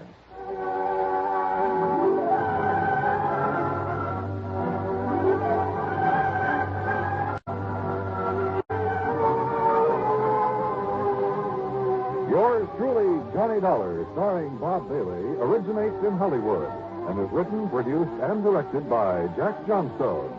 Heard in our cast were Herb Vigran, Edgar Barrier, Carlton G. Young, Will Wright, and Lawrence Dobkin. Be sure to join us next week, same time and station, for another exciting story of yours truly, Johnny Dollar. This is Dan Coverly speaking.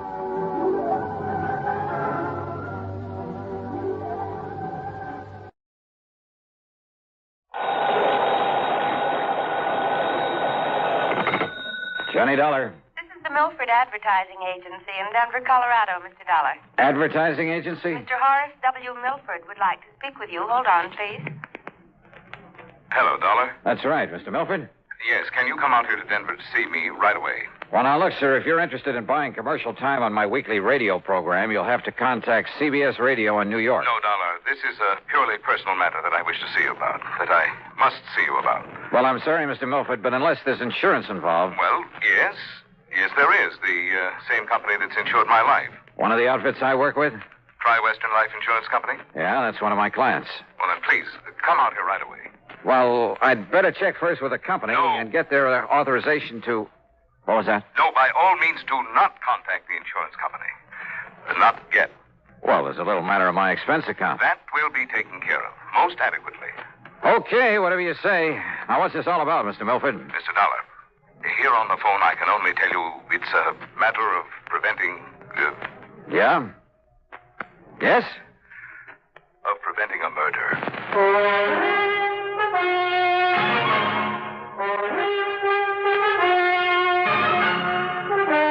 CBS Radio brings you Bob Bailey in the exciting adventures of the man with the action-packed expense account, America's fabulous freelance insurance investigator. Yours truly, Johnny Dollar.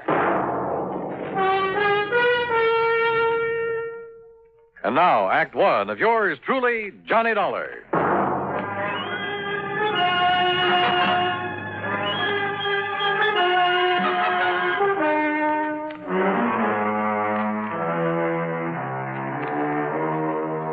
Expense account submitted by Special Investigator Johnny Dollar to Mr. Horace W. No, to the Tri-Western Life Insurance Company. You'll see why later on. And following is an account of expenses incurred during my investigation of the hired homicide matter. Expense account item 1, $77 plane fare. The big mainliner took off from Bradley Field in Hartford at 8:25 p.m. and set me down at Stapleton Field in Denver at the ungodly hour of 3:35 a.m. Item 2, $5 for a cab into the Brown Palace Hotel, where I added some sleep to the few hours I'd had aboard the plane. Breakfast was item 3, $1.50. And then I walked over to the office of the Milford Advertising Agency on California Street. Horace W. Milford was tall, gray-haired, and with a very dignified bearing. He got to the point immediately, and yet in a kind of roundabout way. Mr. Dollar, I must emphasize that this whole thing must be completely confidential. Oh? Well, now that depends. I will pay you well, very well. You sound as though there might be something illegal about whatever it is you want me to do. I can only hope that you can prevent something illegal from happening, something terribly wrong. You mentioned murder. I said prevent a murder. Whose, Mr. Milford? Yours? I'll be as brief as possible, Mr. Dollar. Time is of the essence. But first, you must know some background. Right ahead, sir. Since my wife passed away some years ago, this advertising business and my daughter Claire have been my sole interests in life. How old is Claire? She was 27 on her last... now listen, please. I'm listening. I built this business by myself. Until 2 years ago, I made all the client contacts, planned the campaigns, wrote the copy. I bought the space and radio time, everything. And then Tony came along. Tony? Anthony Ferringer. He's my son-in-law. And he works for you, Mr. Milford? Out of pity for a young man who seemed to be struggling to make his way in the world, I gave him a job. Oh. And then by way of repaying me, I thought, he brought the Bonar Electronics account to this office. Bonar Electronics Corporation. Yeah, I've heard of them. Pretty big outfit, I understand. It means annual billings of some $2 million to us. That's a sizable advertising account. Now, the point is, well, he told me later, that his means of getting it were somewhat unorthodox.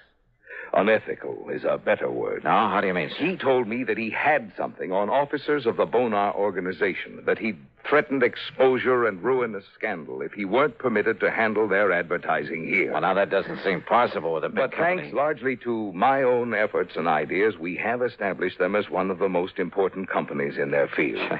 Don't ever underestimate the value of advertising, huh? Yes, to the public as well as to the company. Yeah. Well, now, Mr. Once Milford... I took over the account, young Tony was content to sit around, collect his salary and a big commission and do nothing.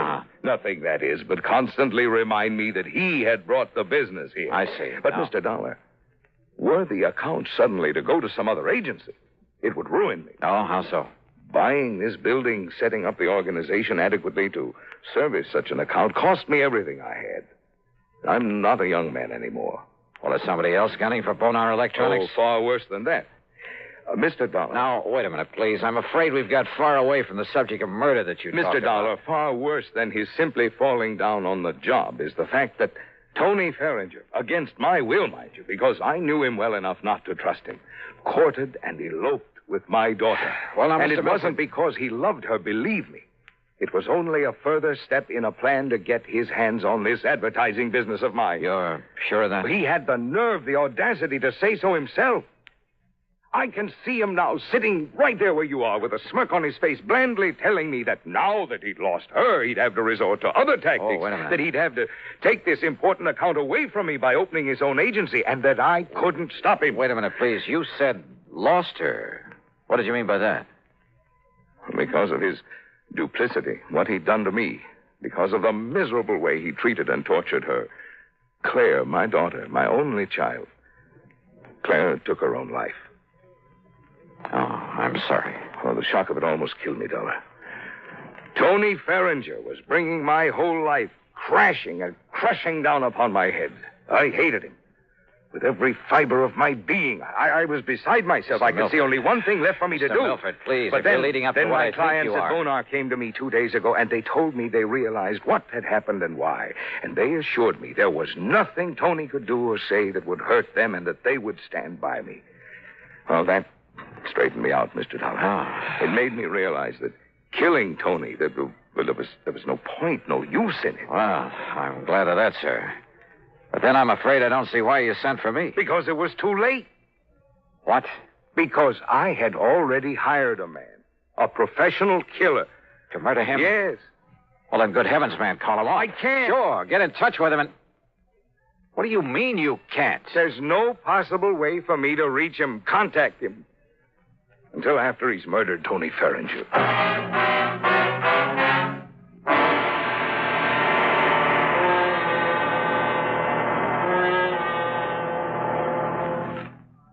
And now, Act Two of yours truly, Johnny Dollar, and the hired homicide matter.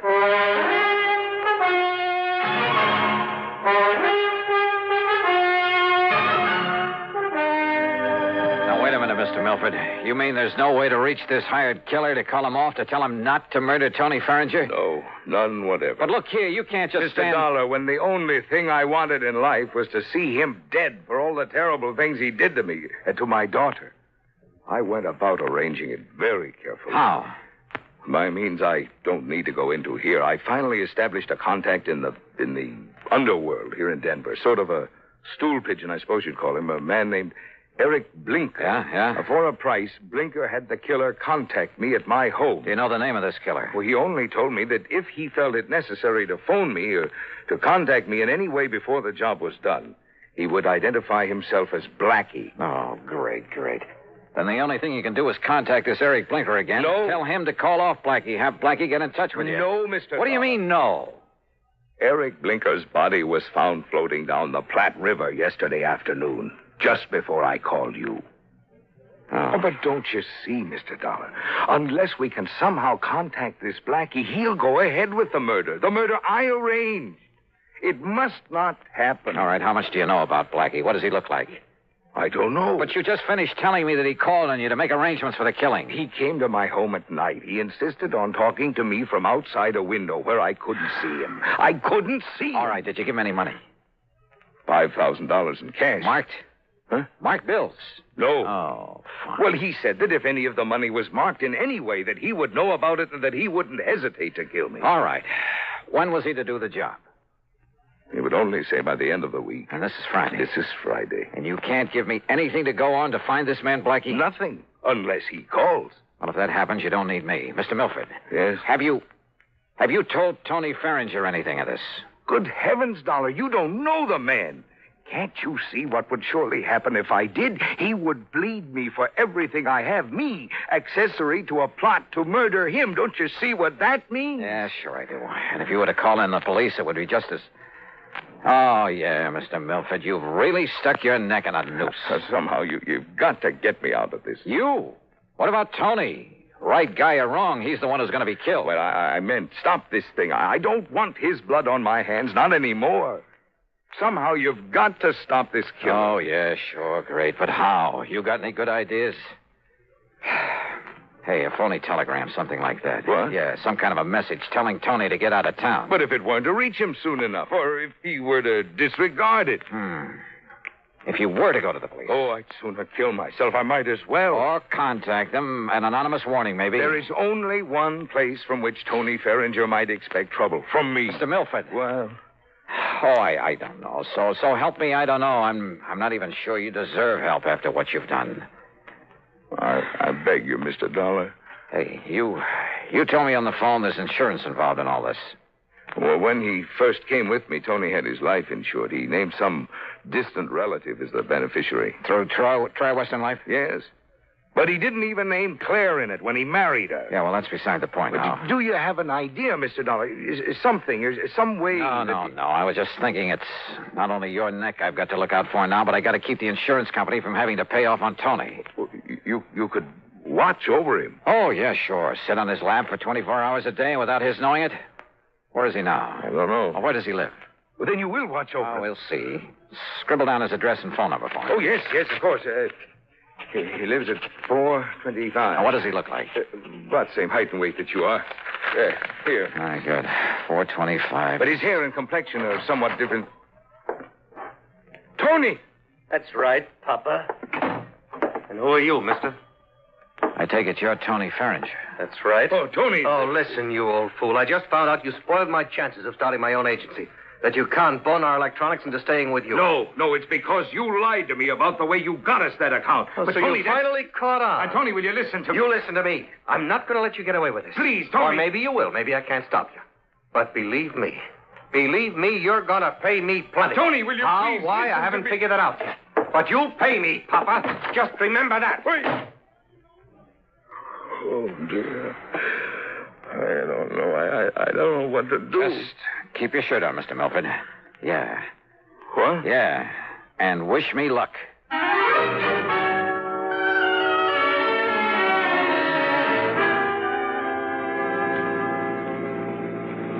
Item 2, $5 for a taxi that followed Tony Ferringer's car to a residential section east of town.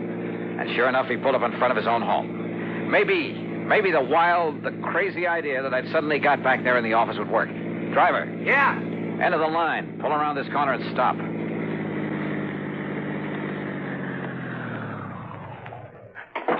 All right, here's a 5-spot. Stick around for a while.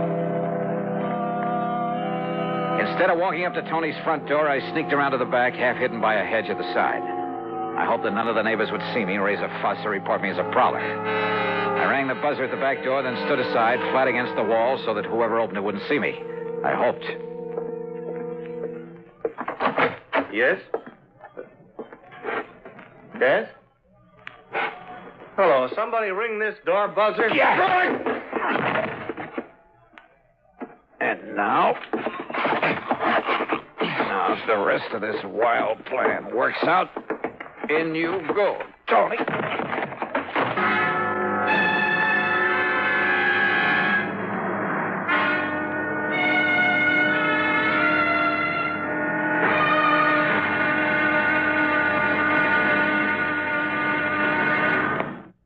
And now, Act 3 of yours truly, Johnny Dollar.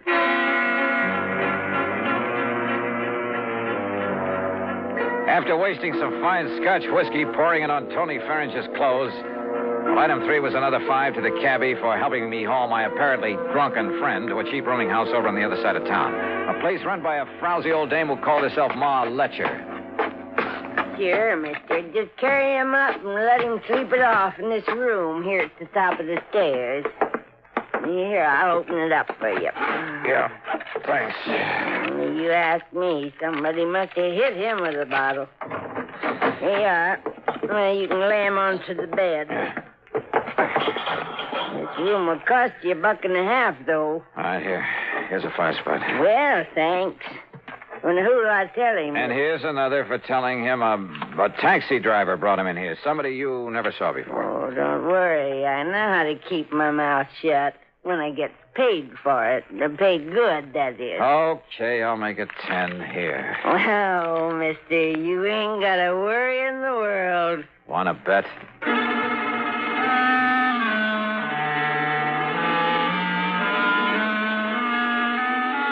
Item 4, $1.10 for another cab back to Tony Farringer's house. Again, hoping none of the neighbors would see me, I let myself in the back door with a key I'd taken out of his pocket. I figured all I could do now was sit around and wait until the killer showed up. But as I walked through the doorway into the living room... Just hold it. And don't turn around, mister. Hands up high. Blackie? That's right, Blackie. Well, carrying a gun, huh? No, don't turn around. Just walk over to that bench now and sit down. The piano bench. There, in front of you. Now, look, if you think I'm Tony Farringer... Sit down. Now, keep facing that way. Well, I suppose I haven't got much choice. I know you're not Tony, but you know who I am. That means you know what I was hired for. That means you know too much. All right, now listen, Blackie. Face front. I was afraid Eric Blinker might talk, but I didn't dump him in the river soon enough. And listen. I'm listening. You think I won't get Tony? Well, you're wrong. I saw you take him into that crummy rooming house. I saw what you did to him, too. He won't be moving out of there for a while. That means I have plenty of time. Hey, Blackie, so, listen. mister, I hate to do a killing without getting paid for it. But as long as you know so much, well, I'm afraid you don't give me much choice, do you? Are you talking for your own amusement? I'm giving you a chance to say your prayers, if you still know how. Hey, Blackie, look, we can... front.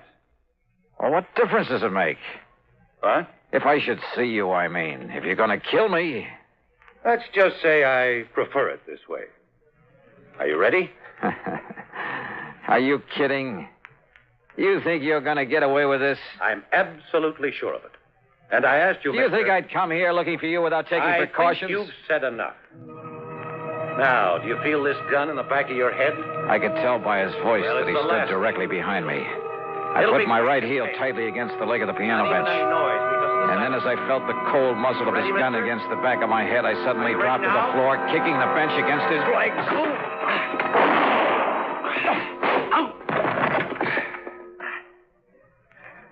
Well, Blackie, I'm afraid your rather unique career has finally come to an end.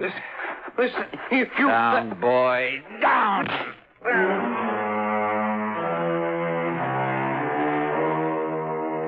Nailing Blackie for the murder of Eric the Stoolie made it easy for me to keep Mr. Milford out of the picture completely.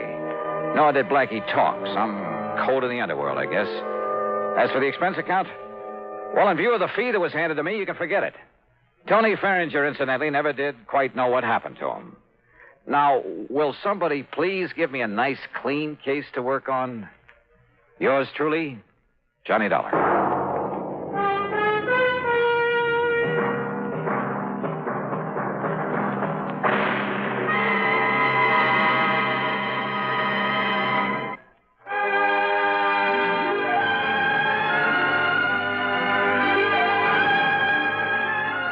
Yours truly, Johnny Dollar, starring Bob Bailey, originates in Hollywood and is written, produced, and directed by Jack Johnstone.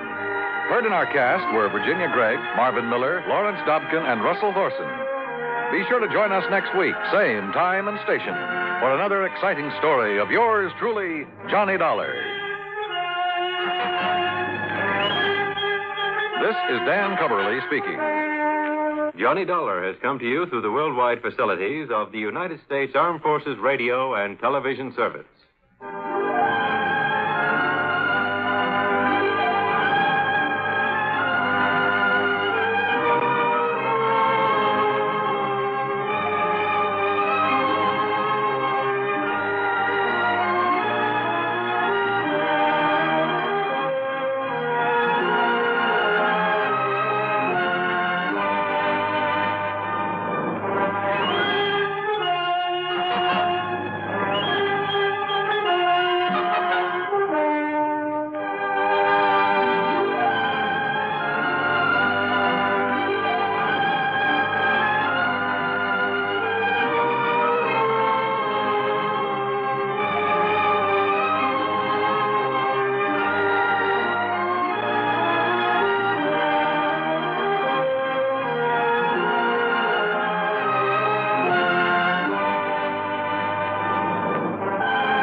Johnny Dollar. At McCracken, Johnny, Universal Adjustment Bureau. Well, dear Santa Claus. Huh? All I want for Christmas is $1 million, a new convertible, a bevy of beautiful blondes, 2 redheads. I'm glad you're talking to Santa Claus instead of me. What's your problem, Pat? Plain old-fashioned greed. Greed? Plus a no-good Samaritan. You want to go to work on it? What's the fee look like on this one? I can always use a few extra bucks this time of year. As who can't. But you know something? What's that? When you find out what this is all about, Johnny, well, believe it or not, even you may suddenly decide to make like one of Santa's helpers. Oh, now, wait a minute. If that means no fee. Come on over. Let's talk about it, huh? Yeah, I think I'd better.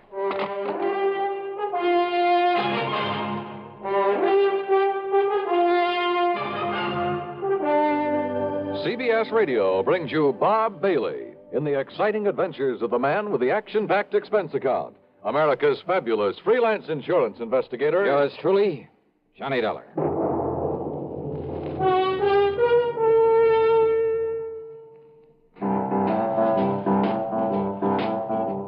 Talk about best-selling records. Here's a familiar tune about America's best-selling filter cigarette, Winston.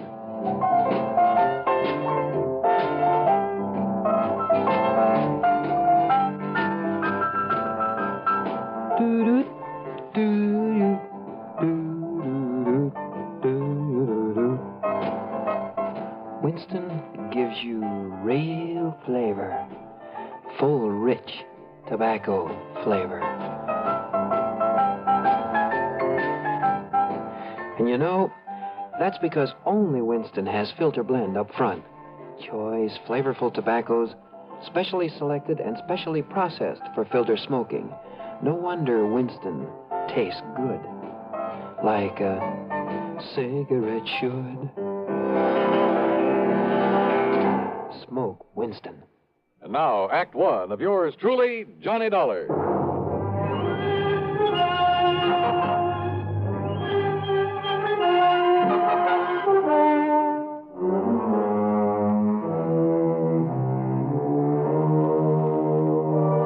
Expense account submitted by Special Investigator Johnny Dollar to the Universal Adjustment Bureau, Home Office, Hartford, Connecticut. Following is an account of expenses incurred during my investigation of the sudden wealth matter. Pat McCracken trying to chisel me out of a fee? Well, there was one way to find out. Expense account item 1, $1 even for a cab to his office.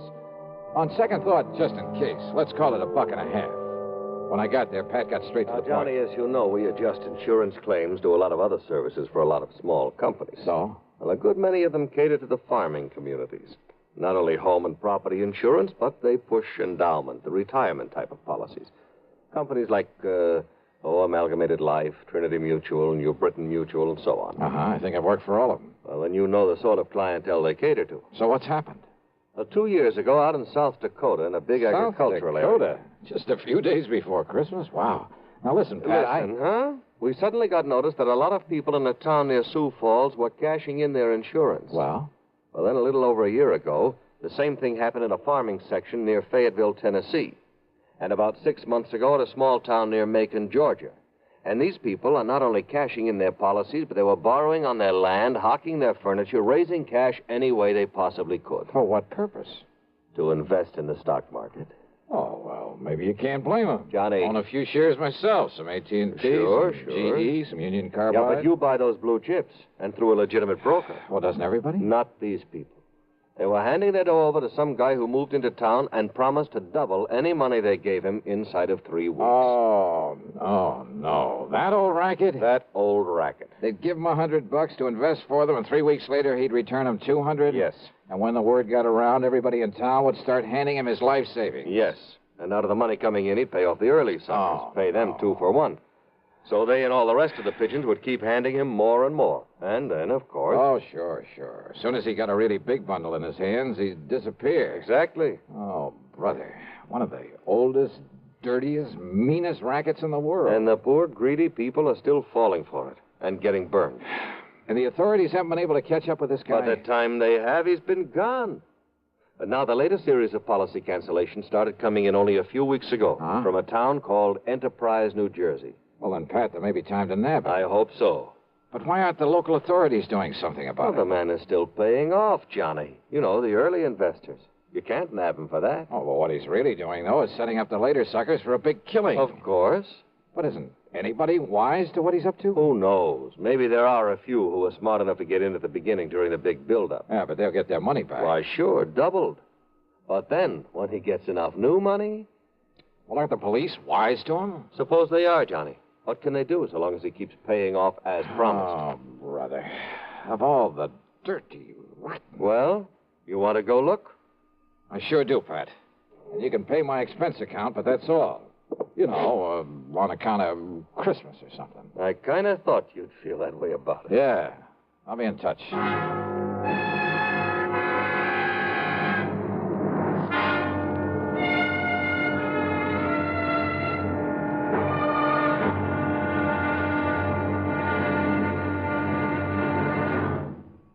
Take your teenagers, give them a Stereo One portable by Columbia, and there's a new sound of pleasure in your home and a brand new kind of fun. Only Columbia gives you a big 6-speaker stereo portable phonograph with all the rich tone and range of big console models, and it's only $139.95. Columbia has a wide selection of portable phonographs, and they're all flawlessly engineered by CBS Electronics. They all play any and all records. 45s, 78s, and the new LP and stereo records, and play them better with true big sound. You just can't buy a better portable than a Stereo One portable phonograph by Columbia. You can't find a better buy either. Portable prices start as low as $39.95. Christmas is the time to give your youngsters a gift they'll get fun and pleasure from all through the year. Time to give them a Stereo One portable phonograph by Columbia. Number 1 in the wonderful world of sound. And now, Act 2 of yours truly, Johnny Dollar and the Sudden Wealth Matter. Expense account item 2, $62.50. And it includes a plane to Philadelphia, and there in the city of brotherly love, a $50 deposit on a rental car. I drove south on 47 into the farm country, through Vineland, then Millville, and finally to the little town of Enterprise. It had a main street a few blocks long that looked a bit run down at the seams. There was a food, clothing, and a variety store, a drugstore, a movie, and a couple of gas stations. There was a railroad station for shipping out the farm produce, but the lot around it was overgrown with weeds. A block east of the station was it was an old, somewhat nondescript sort of building, but over the front door was a weathered wooden sign that told the world it was the city hall. Inside, at the end of a corridor, I found a door that bore the legend Police Headquarters. Police Headquarters? That's right, son. I'm the chief of police, Chief Walters. What'd you say your name is? Well, I didn't, but it's Johnny Dollar. Well, pull up a chair and sit, Mr. Dollar. Okay, thanks. Yeah. Now, what can I do for you? Chief Walters, I'm an insurance investigator. Huh? Oh, sure, Johnny. Sure, I know all about you. I hear all about them cases you investigate on the radio. Yeah, I catch it on WCAU in Philadelphia. Good. Well, now listen, I hope you didn't bother coming down here just on account of I took some cash out of my policy. You did? Well, tell you the truth, Johnny, a lot of people did. Oh, you know how it is. Something special comes along, you can use some extra cash. Oh, but now don't you give it a second thought. Oh, why do you say that? Well, a few more weeks from now, the folks in this town will be buying up more insurance than ever. They'll be buying more of everything. Uh-huh. You mind telling me why? Well, because we'll all have a lot more money, that's why. In spite of what Mr. Lowry says. Oh, who's Mr. Lowry? Oh, he runs that piddling paper. You know, the Gazette. What he says about what, Chief? Well, now, I'll tell you this, Johnny. He puts any of them things that he says about Mr. Morgan in his paper, the folks won't buy it anymore. Morgan? John D. Morgan. Yeah, he's the man that's putting this town on its feet again, now that the farmer's dropped off. John D. Morgan. One of his grandpappy's relatives on his mother's side was a Rockefeller, and another one was a Morgan. Big financiers, just like he is. Uh-huh. Yeah, see, he belongs to that New York Stock Exchange. He told you that? That he did, son. Well, then I have a sneaking suspicion he's the man I came down here to see. I would if I was you. Why, Johnny, when he come here, Jerry Chisholm give him $20 to invest for him. 3 weeks, and he give Jerry back 40. Yeah, I've heard about this. And then the widow Pasquale gave him 25. So, 3 weeks later, he gave her 50 back. Yes, sir. So now she's going to dig up some more to invest. Well, just like everybody else in town, including me. Uh-huh. Has he told you why he's being so good to you folks? Yeah, sure has. And it's a mighty fine thing. Why? Well, because it was right here that one of his ancestors got his start. His name was Jodiah Morgan. Jodiah Morgan? Yes, sir. Back in 1800 something. I see. So he's come here to show his gratitude for the town that give his family a start. That's what. Oh, yeah. So, Johnny, you just invest everything you can with him, and you'll be glad you did. Where'll I find this John D. Morgan? Over at the Parker house. Well, Johnny, he made old man Parker turn the whole third floor into a suite for him and keep the hotel safe up there to keep our money in. Yeah, and you know what he spends for that suite of rooms? No. $100 every week. Whoa. Okay, Chief, thanks very much. Oh, of course, you being from out of town, though. Well, are you on pretty good terms with him? Oh, sure am. Well, I probably sent him more folks with their money than anybody. Oh, well, then maybe you can do me a favor, then. Well, sure, Johnny, sure. Anything you say. Well, look, Chief, call him up. Tell him you'll send me over. Tell him I'm, one of the hometown boys who made good in selling on the road, and that I've come back here for the holiday. Yes. All right. No, I'm sure he'll let you in. Yeah, just like he tells us, Johnny, the more money he can get a hold of, the more he can make for all of us. Oh, sure. Only, well, why is it you don't want him to know what you really do? Well, personal reasons, and he might think I don't need the extra money. Okay, Johnny, anything you say. Yeah, good. Meantime, I'll call on Mr. Lowry at the Gazette. Yes, well, now, don't you believe him, Johnny. That suspicious old crackpot don't know what he's talking about. All he is trying to do is to make up a lot of scandal for that lousy paper of his. Yeah? Yes, sir. We'll see.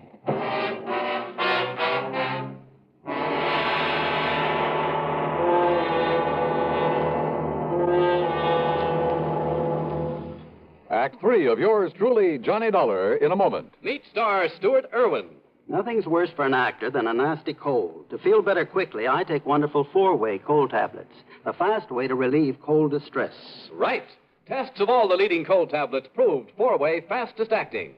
4-way starts in minutes to relieve muscular pains, headache, reduce fever, calm upset stomach, also overcomes irregularity. Take my advice. For your next cold, take 4-way cold tablets, the fast way to relieve those cold miseries. Four-way, only 29 cents. And now here's a word about another fine product of Grove Laboratories. Does dandruff dull your hair, leave scalp itchy? Get Fitch Dandruff Remover Shampoo and get rid of unsightly dandruff in 3 minutes. 3 minutes with Fitch regularly is guaranteed to keep embarrassing dandruff away forever. Apply Fitch before wetting hair, rub in 1 minute. Add water, lather 1 minute. Rinse 1 minute. Every trace of dandruff goes down the drain. 3 minutes with Fitch, unsightly dandruff's gone. Fitch can also leave your hair up to 35% brighter. Fitch Dandruff Remover Shampoo. And now, Act 3 of yours truly, Johnny Dollar.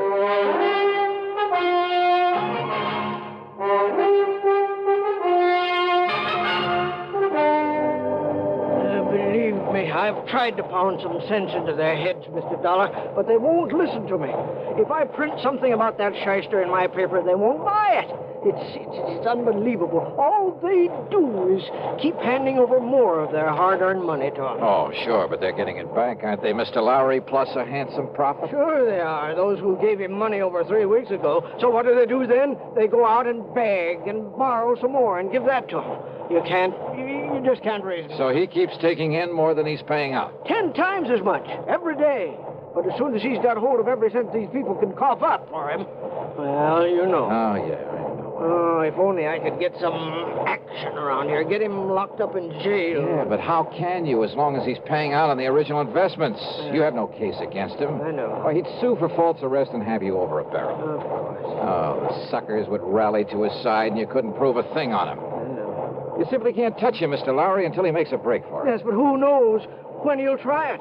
If he's clever enough to do what he's doing, and with the stupid one-man police force in this town... Wait a minute. Yes? There's one way of knowing when he'll try to duck out of here. How? By giving him the necessary encouragement. The only encouragement you could give to a man like him would be in the form of money. That's right. Now, look, I got a plan, Mr. Lowry. It'll take your complete cooperation. And it may take the use of some of your money. My money? It's a chance, but the one chance we have. Now, that's carrying things a little too far. Hey, look. Back. Are you on my side or his? Well, you know the answer to that. Okay. Then our job right now is to convince him that we're on his side. What? Yeah, sure. The only thing that'll make this John D. Morgan pack up and leave is more money. Well, of course. When he gets all he can out of the people. So listen to me, please. I want you to do two things. Now, I hear the press running back there. Yes, I started the run of today's paper just before you came. Stop the press. What? Yeah, set up a new front page. An apology for your previous attitude toward him. Apology? You know, now that you've seen with your own eyes what a good Samaritan he really is, what he's done for these people, what he'll continue to do for them. Mr. Dollar, I and don't... Look, call in every kid in town if you have to, but get that paper in circulation. Then you call on Morgan. Call on? Yeah, with every penny you can scrape up. Give it to him to invest for you. Hey, is the local bank still open? It will be in for a couple of hours, but now look here, Mr. Dollar. Then I'll try to get hold of some money myself to give to that crook. You? Well, Dollar, don't you see Do you think he'll hang around once he's got his hands on a real bundle? Hey, don't you understand, Mr. Lowry? Well? Why, yes, of course. Sure. It's the only way to make him try to leave town with it. Yes, it's a chance, though, Mr. Dollar. Have you got a better idea?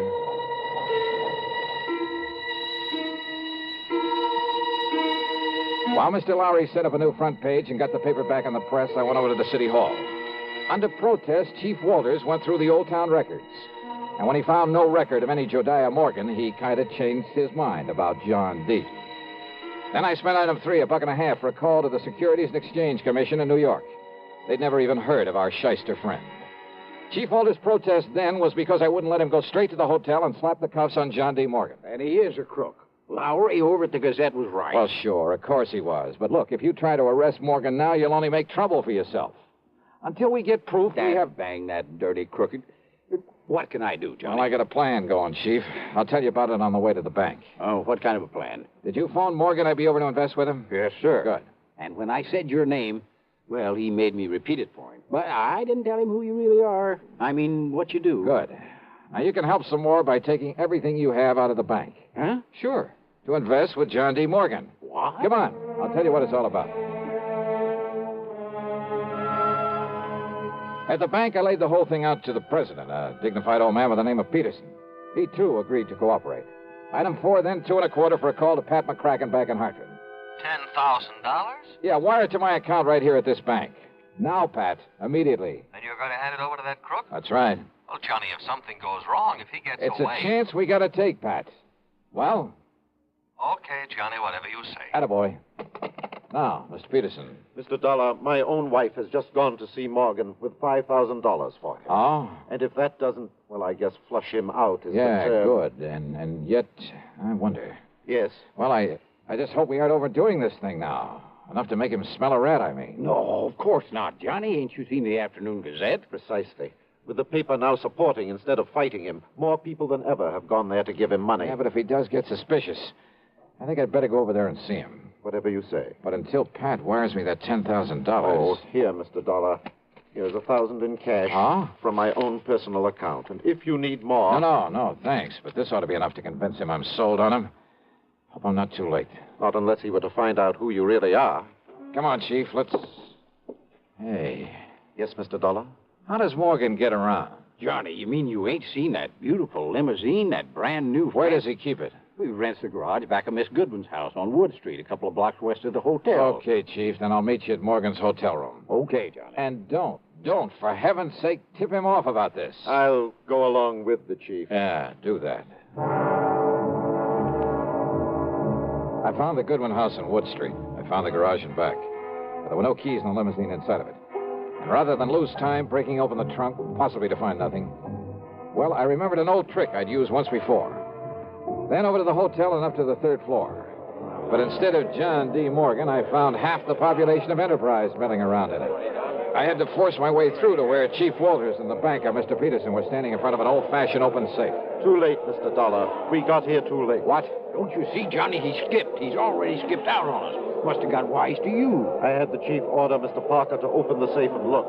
Look at what everybody who came in here thought were bundles of money. Their money in it. Wads of paper with bills on the outside to make them look Dollar, listen to me. Yeah, Mr. Lowry. These people feel that you were responsible for this.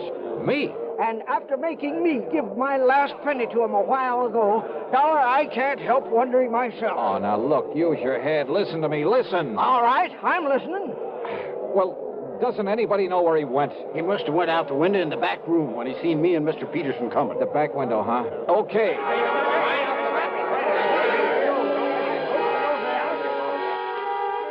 The very eagerness of that crowd to stop me was the only thing that let me get away and safely down the fire escape.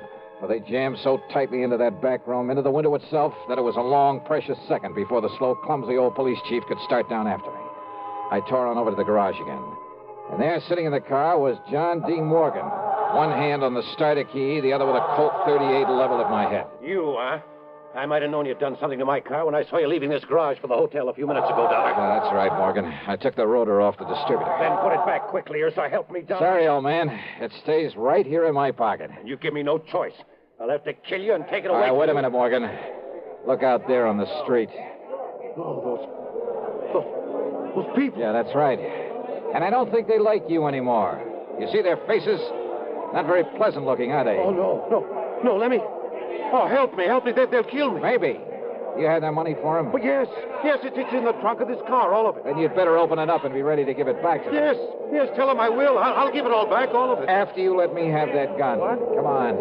I'd hate to think of what they might do if they saw you waving that thing around. Oh, here, take it, please. Okay. Now get out and open up that trunk for him.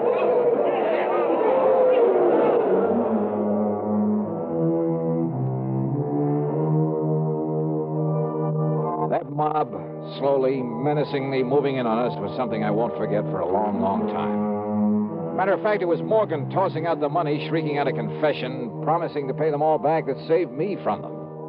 And now, of course, he'll be taken care of by the courts. Yeah, plenty. Expense account total less the $50 deposit on my rental car, $38.25. Yours truly, Johnny Dollar.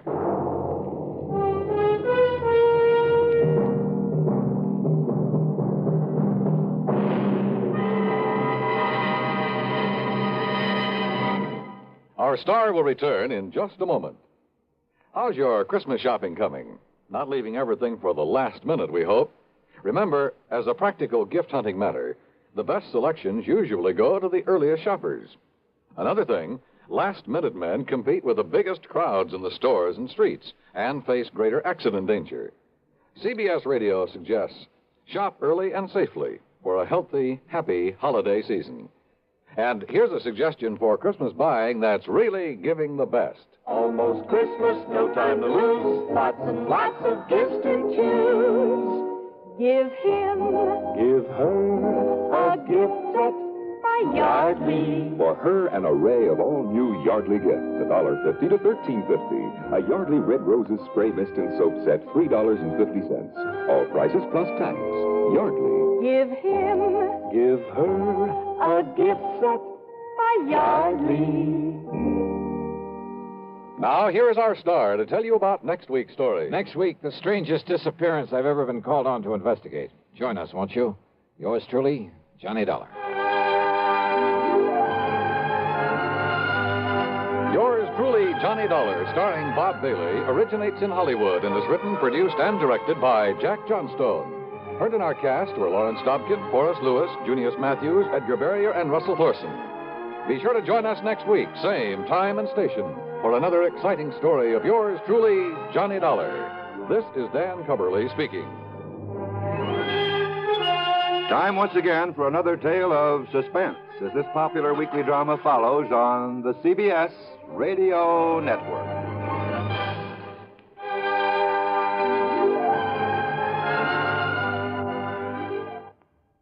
As you smoke a Duke, you get a sense of ease and comfort that grows with every puff. Because new king-size Duke is king-size in the filter, where it matters most. According to figures from the National Safety Council, 4,400 youngsters under 15 were killed last year in traffic accidents. Your first reaction will probably be that these accidents were the driver's fault. In many cases, you would be absolutely right. But the drivers are not the only ones to blame for this needless toll. Parents, too, have a great responsibility to see that their children don't get into situations that could result in tragedy. Parents have perhaps the greatest responsibility and the greatest loss when they don't live up to those responsibilities. Do you, as a parent, know precisely where your child is at this very moment? Is he fully aware of the dangers of playing near traffic? Is he of school age? And do you know the route he takes to school? Is it the safest route? When you walk with him, do you yourself use the same safety rules you hope he follows when you're not around? These are important questions. Ask yourself. Radio 59 WROW, first on the dial.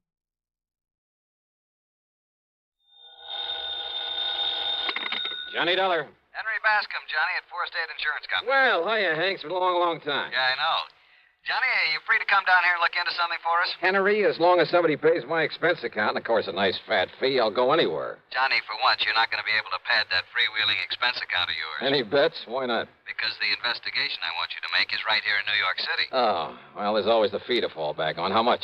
Usual percentage of the face value of the policy. Okay, only how big is the policy? Johnny, hold your hat. It's about 200... Well, I mean, it's What? just under... $200? Johnny. Listen, Hank, my cut on a policy as small as that wouldn't buy me a sandwich and a cup of coffee. No, listen. And I suppose you'll question every penny I put on the expense account. Look, you didn't... Why don't you just pay it off and save you and me and the company a lot of time, labor, and soap? What kind of a policy is it? Straight life. Huh? But listen, you didn't let me finish. The face value of this policy is a little under $200,000. 200... Oh? Yeah. Well? Hank, my buddy, my bosom pal, for an assignment like that, for the nice commission it's going to pay me, I'd walk to New York. Only maybe you better grab a plane or a train instead. Right, I'll be there.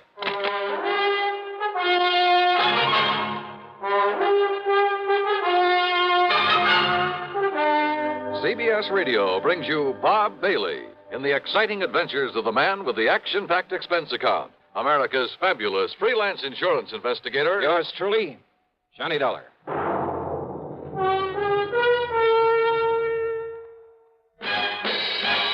Are you smoking more now, but enjoying it less?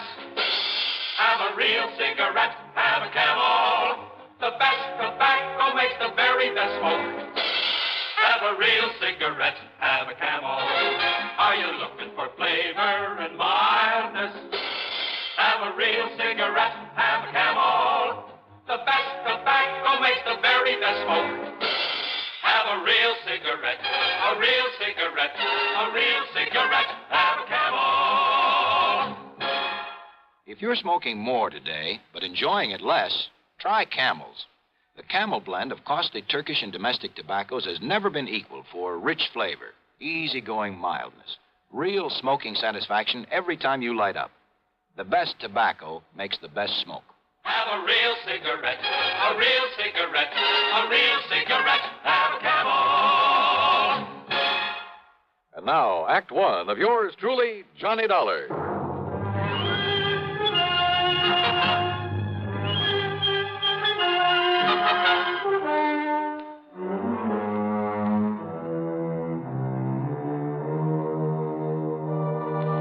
Expense account submitted by Special Investigator Johnny Dollar to the Four-State Insurance Company, New York City office.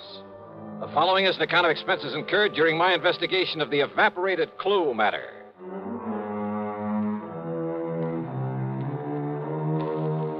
Expense account item 1, 5 1/4 for a taxi out to Bradley Field.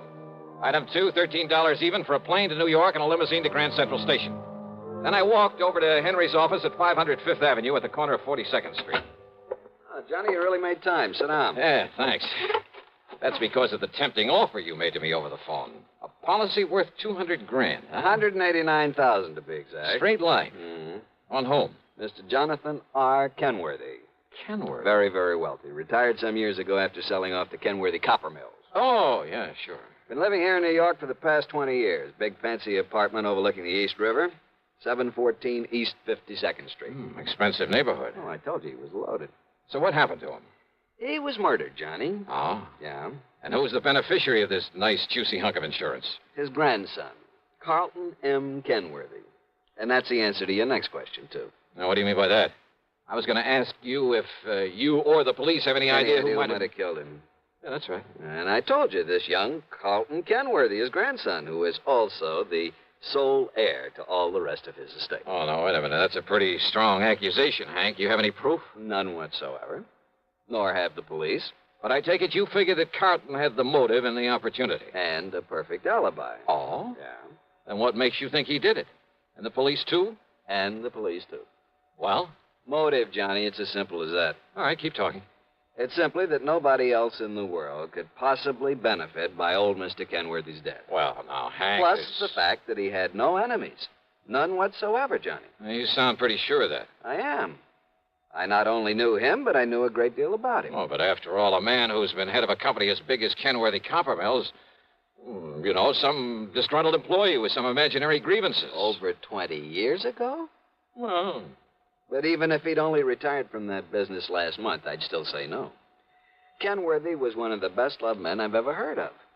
As for his employees, why, they're the ones he left the business to.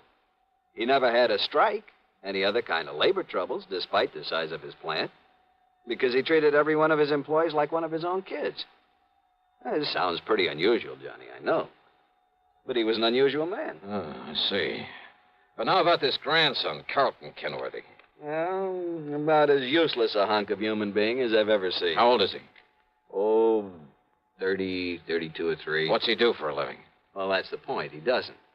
Nor has he ever done anything. Despite the fine education, all the world travel his grandfather lavished on him. Johnny, if you want a perfect definition of a playboy, I can give it to you in 3 words. Carlton Manson Kenworthy. And he gets the whole estate as well as the insurance. He's known in every nightclub on Manhattan Island. He and that leech, Alan something or other, who pals around with him. Alan? Yeah, Barker or Baxter or something. Theaters, nightclubs, expensive restaurants, all the racetracks when they're open, wherever they're open. And they toss money around like confetti. Where does Carlton get it? From his grandfather, who's always sponging off. What about this pal of his, this Alan, whatever his name is? Barker. That's his name, Alan Barker. Well? He sponges off Carlton. Oh, they're quite a pair, Johnny. Well, did the grandfather approve of this kind of stuff? I don't think he really knew what was going on. According to the old man's attorney, who was a friend of mine, he was led to believe that Carlton was investing in various business ventures. Oh. The point is, the boy needed money. And the surest way of getting it, plenty of it, was by having his grandfather dead. Yeah, well, you've built up quite a case, Hank, but it still isn't enough to hang him, not by a long shot. Have the police been able to pin anything on him? Not yet, apparently. I told you he has a perfect alibi. When did it happen? Last Tuesday. Who's handling the police investigation?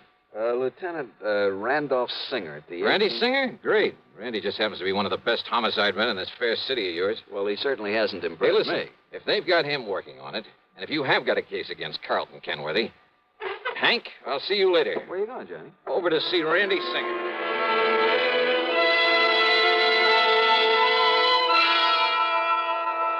Sure, Johnny, I'm just as sure as your friend Hank at the insurance company. Why, Randy? Well, the way that boy played around. Cost him a fortune. Even more than his grandfather gave him. You're sure of that? What do you mean? Well, the way I get it, Grandpa gave him plenty. Yeah, but Carlton is up to his ears in debt.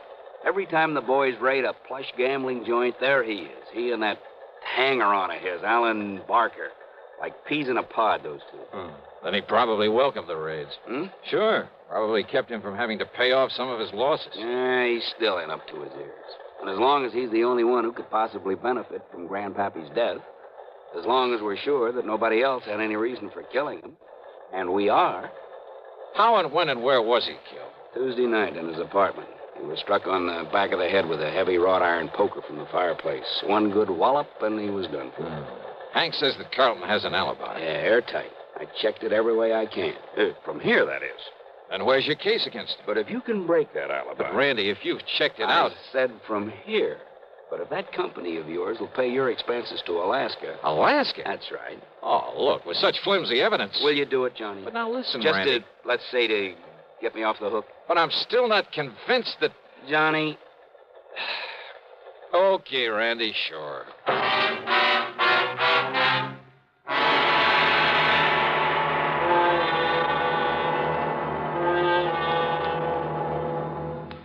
Act 2 of yours truly, Johnny Dollar, in a moment. Meet star Stuart Irwin. Nothing's worse for an actor than a nasty cold. To feel better quickly, I take wonderful 4-way cold tablets, the fast way to relieve cold distress. Right. Tests of all the leading cold tablets proved 4-way fastest acting. 4-way starts in minutes to relieve muscular pains, headache, reduce fever, calm upset stomach, also overcomes irregularity. Take my advice. For your next cold, take 4-way cold tablets, the fast way to relieve those cold miseries. 4-way, only 29 cents. And now here's a word about another fine product of Grove Laboratories. To get rid of embarrassing dandruff in 3 minutes, change to Fitch Dandruff Remover Shampoo. 3 minutes with Fitch regularly is guaranteed to keep unsightly dandruff away forever. Apply Fitch before wetting hair, rub in 1 minute. Add water, lather 1 minute. Then rinse 1 minute. Every trace of dandruff goes down the drain. 3 minutes with Fitch and embarrassing dandruff's gone. At the same time, Fitch can brighten hair up to 35%. Get Fitch Dandruff Remover Shampoo today. And now, Act 2 of yours truly, Johnny Dollar, and the Evaporated Clue Matter.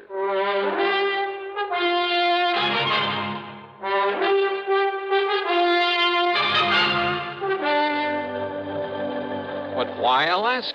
Because that's where Carlton Kenworthy says he was when his grandpappy was murdered. Well, Randy, that ought to be easy enough to check out. So I did, Johnny. He made the airline reservation. He was aboard the plane. He got the Juno on Monday afternoon. He got himself a room at the Barron Hotel. You checked that with the hotel? By telephone. Why was he up there? Who knows? But the hotel says he was. Well, what did he do with himself? Apparently took in some of the night spots and flew on back here on Thursday morning. Checked him all the way through. And his grandfather died on Tuesday. Oh, Parker. There's a report on that poker, Lieutenant. Oh, good. The prints were pretty badly smudged, but they managed to nail down a couple of them. Oh? Whose? Yeah, look at this, Johnny. Yes, sir. One print from the deceased and a couple made by Carlton Kenworthy. Yes, sir. And why not, Lieutenant? What? Kenworthy. After all, as I told you several times, I've often made up the fire for my grandfather there in his apartment. So is there any reason why my fingerprints shouldn't be on that poker that was used to kill him? He's got a point there, Randy. Well, listen. Of course I have. The fact remains... And didn't this officer say the prints of both myself and my grandfather were badly smudged? Yes. So, whoever did it wiped off his own prints and part of ours. Quite possible, Randy. The fact remains, The fact Kenworthy... remains that I was in Alaska when my grandfather was murdered. Why, Carlton? Just a little trip, a little fun, just... Who are you? Johnny Dollar, investigator for the insurance company. Well, Dollar, I certainly hope you can accomplish more than these stupid police have. Listen of all the to me. stumbling, bumbling... Well, That's all, Parker. Yes, sir. Well, Lieutenant, that silly look on your face. Because I think you killed him. Because you're the only one with any reason But I to. didn't, of course. How could I? Hey, tell me this, Carlton. I'll tell you anything I can, Mr. Dollar, if you'll get this incompetent flatfoot off my neck. Kenworthy... And, of course, help to solve the murder of my poor, sweet kind old grandfather. Okay. Did you make that trip to Alaska alone? Yes, that's right. Okay, thanks. That's all? That's all. For now. Very well. And will you keep me advised, Lieutenant, if by some stroke of luck you should happen to make some progress for a change? Get out, Kenworthy. Gladly. Just be sure you stay around, that you don't leave town. Don't be silly, Lieutenant. Why should I? Johnny, so help me, you fat guy. If I have to... Okay. Just give me one thing, Randy, an address. Huh? Yeah.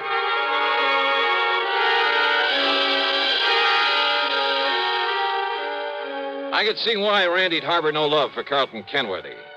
His attitude there at headquarters got under my skin, too. Expense account item 3, $1 even for a cab to Alan Barker's apartment. And I saw immediately why Randy had said they were like two peas in a pod, despite the fact Carlton was a good deal huskier. They were so much alike, I wondered if there was some blood relationship. Hardly, Mr. Dollar. We're simply good friends, that's all. Our tastes are alike in liquor and women. We like to do the same things, and, well, that's why we get along so well together, why we're known as the Inseparables. Alan, did you know that Carlton was going to Alaska? I certainly did. I drove him to his plane on Monday, and on Thursday I met his return flight and drove him back to his flat. Missed him like the very devil, incidentally. You keep a car here in the city? In the garage down in the basement. What did you do while he was away? Felt terribly at loose ends, but then I had my car washed and greased and took a long trip. Oh, when? I left Monday evening. Where'd you go? Oh, I drove several hundred miles. Took little side roads and byways that probably aren't even on the map. Think perhaps you could retrace your route? Good heavens, no. Oh, I did end up somewhere near Albany before starting back Wednesday morning. Uh-huh. Did you stay in Albany? My memory's a bit vague, Mr. Dollar, but I'm quite sure I didn't. Well, where did you stay over? Well, this may sound fantastic to you. Where? But I haven't the least idea. I took a couple of bottles with me. And they, coupled with the fact I was in completely unfamiliar country and that at night one little roadside motel looked as good as any other, well, I just don't know. You know, you make things sound pretty bad for yourself, Alan. I beg your pardon? Considering the way you've been sponging off Carlton Kenworthy, well, offhand, I'd say you had as much reason to want his grandfather out of the way as he did. I beg your And without pardon. a very good explanation of your whereabouts at the time of the murder. Now, look here, Dollar. But you know something? I don't think you have enough guts to have made those lily white hands of yours wield that poker. Horrid thought. And yet, on the other hand... Well, yes, Dollar? As an accessory. Accessory? That's right. I'll see you later, Alan. Now, look here. Just don't leave town.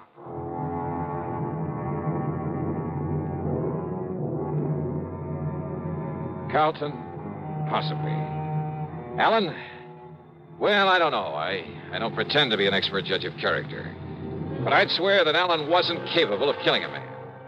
And yet, as Randy had said, unless we could somehow break Carlton's alibi. And then I got an idea. It would take time. It would be expensive. But with $189,000 of insurance involved, yeah, I decided to take a flyer. Stick my neck out all the way. We'll return to yours truly, Johnny Dollar, in exactly 1 minute. Constipation is something people don't talk about much, but it can be a problem for anyone, even doctors. And when constipation occurs, it's interesting to see just what doctors consider important about a laxative they might use or recommend.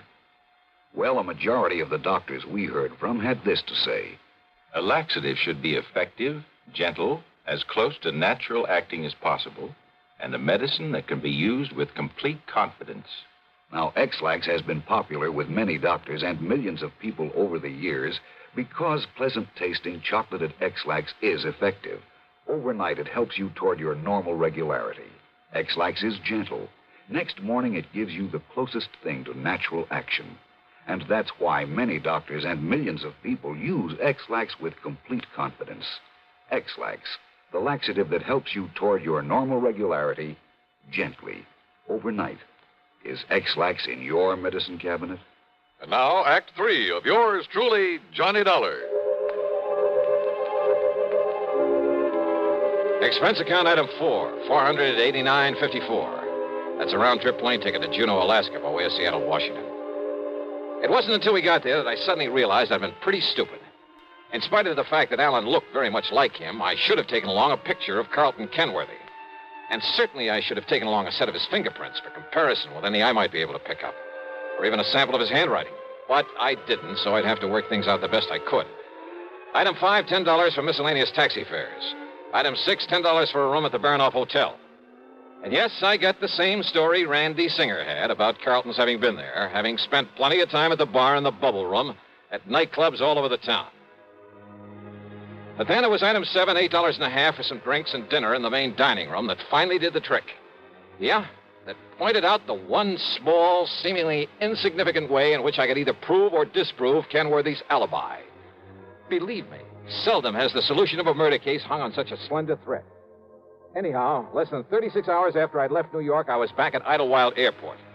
Item 8, 10 cents for a phone call to Randy Singer. Item 9, $7.50 for a fast taxi into 18th Precinct headquarters. Johnny, where you been anyway? Did you get in touch with Carlton? He's right here in my office. Good boy, Randy. Well, hello, Carlton.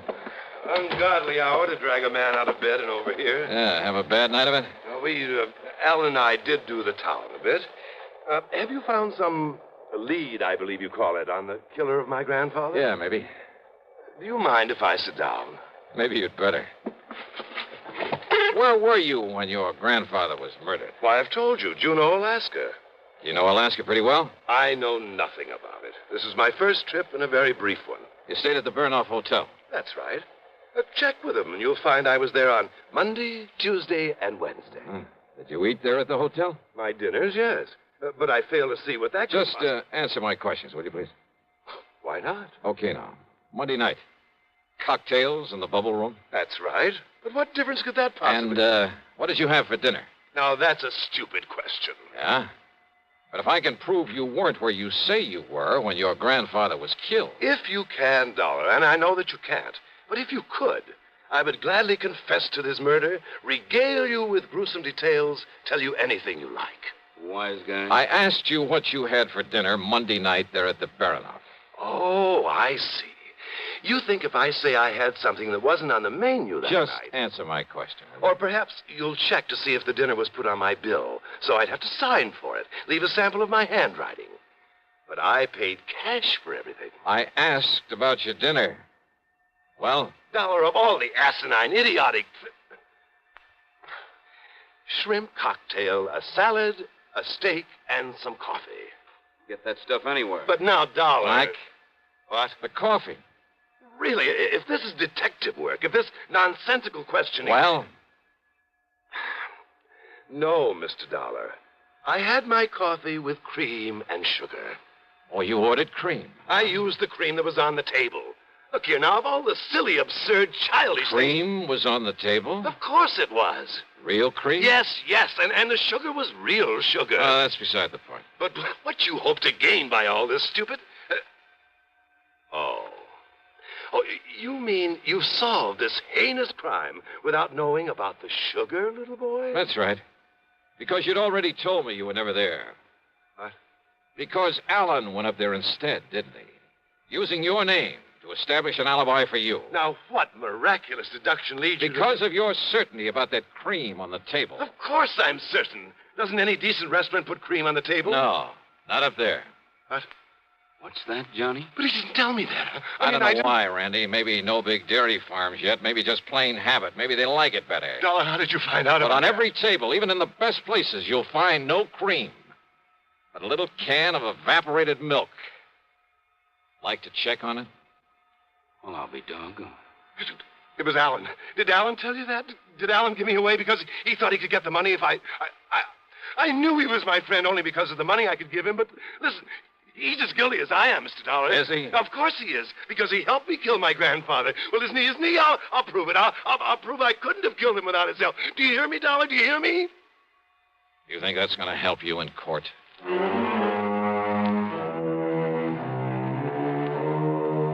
Believe me, if I were to put down all I think about the Allen Barkers and Carlton Kenworthys and all the rest of that rotten... why bother? What's the use? Expense account total, including incidentals, the trip back to Hartford, $574 even. Yours truly, Johnny Dollar.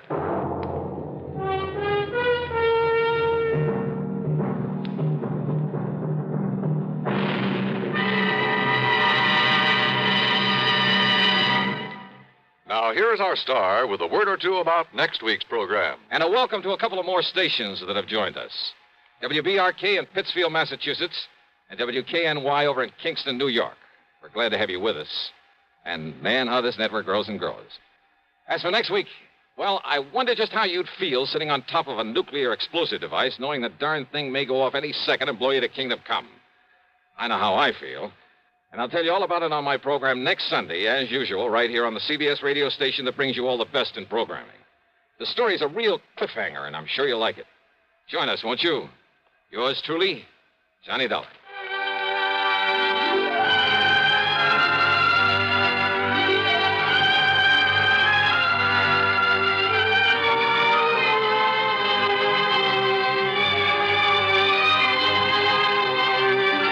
Yours truly, Johnny Dollar, starring Bob Bailey, originates in Hollywood and is written, produced, and directed by Jack Johnstone.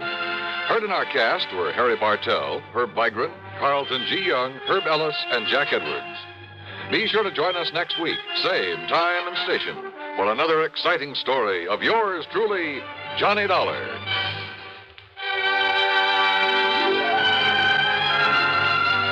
This is Dan Coverly speaking. Suspense follows on the CBS Radio Network. Better buys are your reward at Orange Motors for a Ford. Get your orange guarantee from the largest dealer in Albany. In the heart of Auto Row, Orange is the place to go. Orange Motors has the parts it's true, plus 44 years of experience too. Orange Motors, if you're wise, for better service, better buys. It's easy to have a new Ford Falcon in your garage. Orange Motors has an excellent choice of Falcons in all colors, automatic or standard shift, 2-doors or 4-door. For a nominal down payment, you can own a Ford Falcon for as low as $50 a month. Think of it, a new Ford Falcon for only $50 a month. Want one? Come to Orange Motors in Albany. Better Ford buys, used or new, at $7.99 Central Avenue. Orange Motors, if you're wise, for better service, better buys. Radio 59, WROW, first on the dial in Albany, Troy, and Schenectady.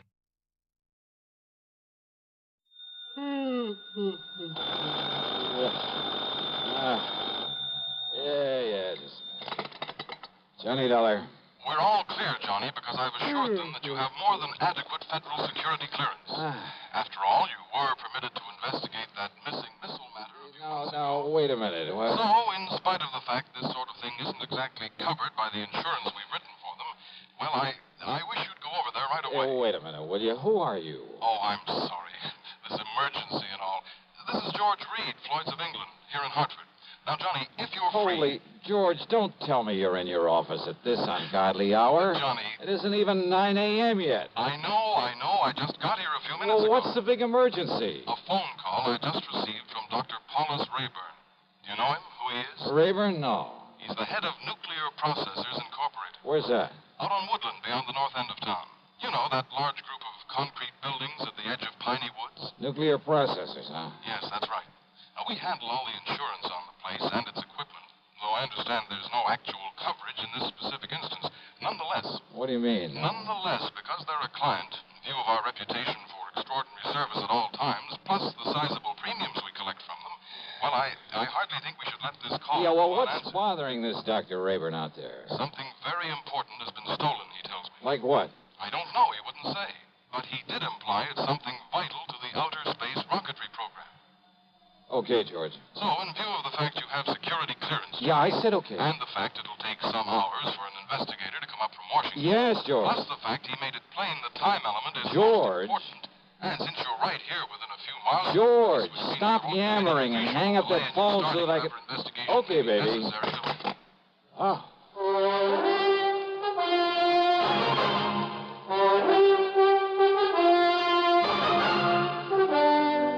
CBS Radio brings you Bob Bailey in the exciting adventures of the man with the action-packed expense account, America's fabulous freelance insurance investigator. Yours truly, Johnny Dollar.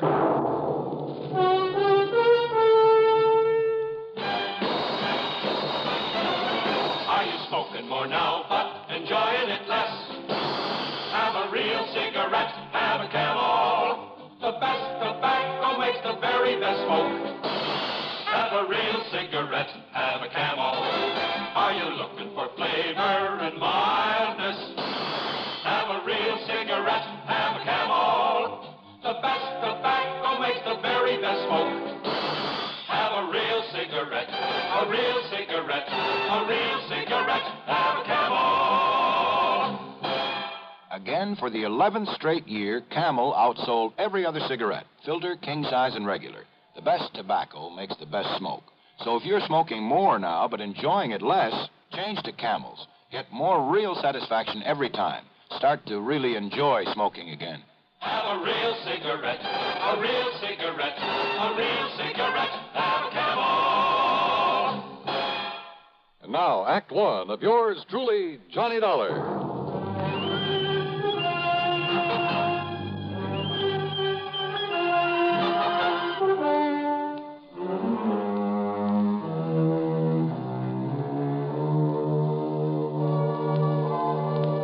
Expense account submitted by Special Investigator Johnny Dollar to Floyd's of England, North American Office, Hartford, Connecticut. The following is an account of expenses incurred during my investigation of the nuclear Goof matter. Expense account item 1, 40 cents for some coffee and a couple of soggy donuts along the way during my drive out to nuclear processors. A tall, heavy wire fence surrounded a group of squat, windowless buildings, partially hidden by the huge oak and fir trees of piney woods. At a sort of glorified sentry box beside the gate stood not one, but 3 armed guards. One of them was chewing out the other 2. But he stopped long enough to look over my credentials, make a phone call from inside the sentry box, then open the gate for me. He directed me to a big steel door in the otherwise unbroken face of one of the nearby buildings. There, after I'd parked my car, another guard took me inside. He led me through a perfect maze of long, narrow corridors with heavy wooden doors at the sides, all of them closed. From somewhere in the building came the almost ominous hum of machinery. Big, powerful machinery. Or maybe I felt it rather than actually heard it. Finally, we came to a door with a single name Rayburn on it.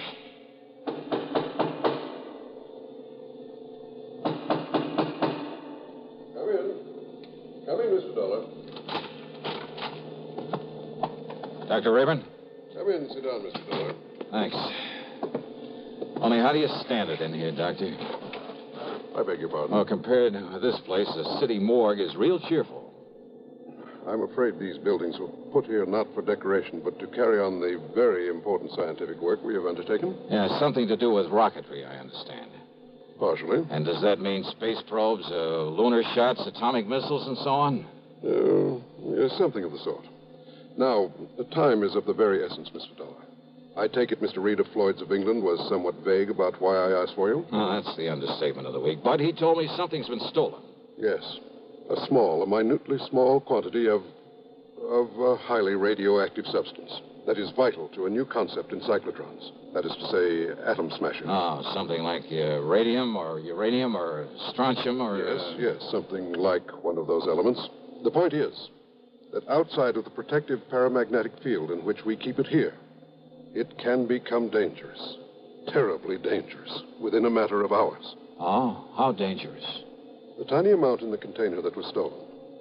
Well, that container, made of lead, is no larger than this book, by the way. Well, Dollar, although its chain reaction is limited, there's enough in that container to wipe out a small city. What you said within a matter of hours, Doctor. The chain reaction could begin in anywhere from 4 to 6 hours from the time it left here, depending on temperature and whatever shocks and vibration to which it might be subjected. Then unless it's found and brought back here... Exactly. That is why I was afraid to wait for the men to get up here from Washington. But you have told them about this. I've told them everything. They promised to have men up here immediately. Do you know exactly when the stuff was stolen? It's now 9:34. Yeah. Dr. Rallinoff left here with this material at exactly 7:46. Rallinoff? Dr. Igor Rallinoff, the man who stole it from us. But if you know... If only he knew the potential, the terrible potential destructive power of this thing he's carrying about with him. You must find him, Mr. Dollar. It must be returned to us before it's too late. Here's Hollywood star Mona Freeman. Who feels like acting with a miserable cold? I relieve cold distress the fast way with 4-way cold tablets. Yes, tests of all the leading cold tablets proved 4-way fastest acting. Amazing 4-way starts in minutes to relieve muscular pains and headache, reduce fever, calm upset stomach, also overcomes irregularity. When a cold strikes, do what I do. Take 4-way cold tablets. It's the fast way to relieve nasty cold distress and feel better quickly. 4-way, only 29 cents. Now, here's a word about another fine product of Grove Laboratories. Does dandruff dull your hair, leave scalp itchy? Get Fitch Dandruff Remover Shampoo and get rid of unsightly dandruff in 3 minutes. 3 minutes with Fitch regularly is guaranteed to keep embarrassing dandruff away forever. Apply Fitch before wetting hair, rub in 1 minute. Add water, lather 1 minute. Rinse 1 minute. Every trace of dandruff goes down the drain. 3 minutes with Fitch, unsightly dandruff's gone. Fitch can also leave your hair up to 35% brighter. Fitch Dandruff Remover Shampoo. And now, Act 2 of yours truly, Johnny Dollar and the Nuclear Goof Matter.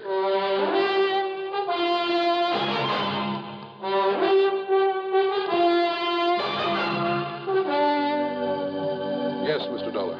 Dr. Igor Sergei Relinov, whom I myself called in to work with us on one of our important secret projects. But it was one that had nothing whatsoever to do with this dangerous radioactive material he has stolen from us. He does not realize the potential death and destruction he's carrying about with him. He doesn't know what it is?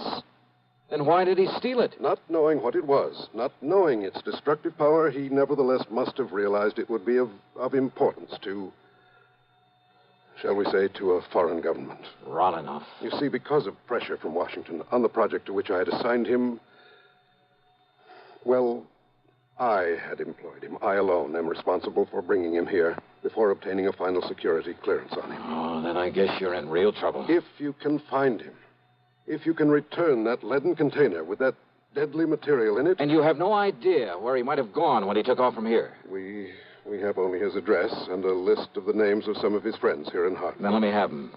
Yes, of course. I'll have my secretary get them for you right away. I don't know who your contacts in Washington are, but have you notified the FBI of this? Not yet. After all, Mr. Then do Dollar... it right away. Call the New York office. If nothing else, they'll at least be able to tell you if this Relinov is a spy. I'm afraid he can be nothing else.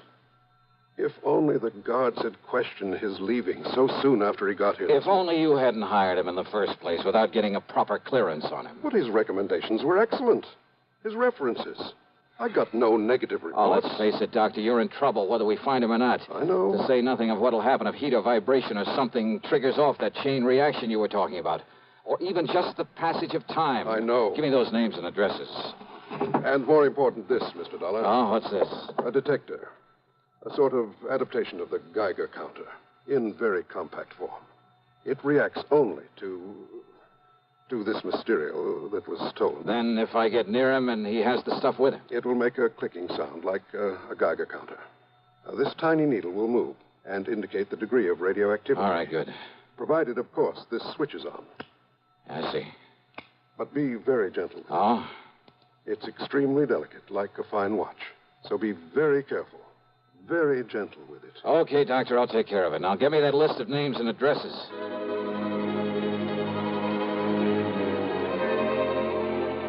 Expense account item 2420 for a tank full of gas, and I really stepped on it getting back to town. The delicate little instrument on the seat of the car beside me. Simple-looking device. A tiny metal box with a switch on the front, a dial on the face of it with a needle pointing at 0. Even when I turned on the switch. Even the radium on the dial of my wristwatch got no response from it. I decided to go first to Rolinov's address, way the other side of town, south of Colt Park. Then it suddenly occurred to me that in all the rush, I'd failed to get a description of the man I was looking for, or even a photograph of him. Oh, sure, with a name like Relinov and a scientist, it wouldn't be too hard to picture him mentally in a general sort of way. And if there was a landlord or landlady at the place he lived, even a neighbor, I could get all the description of him I'd need. Nonetheless, within a few blocks of the place, I decided to stop somewhere and telephone Dr. Rayburn. You know something? That decision got me nothing but trouble and delay. At the next corner was a drugstore. I knew there'd be a phone booth. I watched a bus pull away from the corner, then drove in to park, not seeing the young fellow who just stepped off the bus until it was too late. Good Lord, I've killed him. All right, Folks, please, listen. Look, it was an accident. Now, look, he'll be okay. Come on, help me, somebody, will you, please? Pick up his bag there, and I'll get him to a hospital. Help me, will you? Here, I'll help you, mister. You think he's still alive? Yeah, he's still alive. He'll be all right. Please, open the door for me. For sure. And here's his briefcase. Toss it in back. Sure. There. Now, when the police come, tell them I've taken him over to General Hospital, please, will you? Yeah, sure.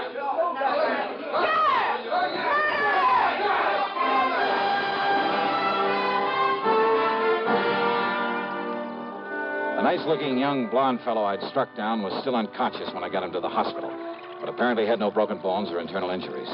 I showed my credentials, told them to notify the police of what had happened, that I'd be available whenever they wanted to question me. I told them to give him the best possible care, that I'd foot the bill.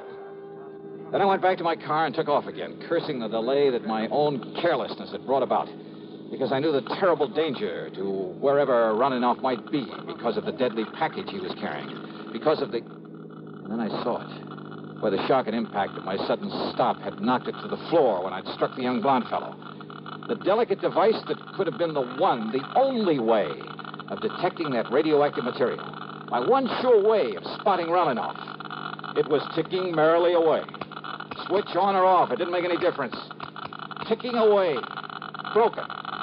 Utterly useless.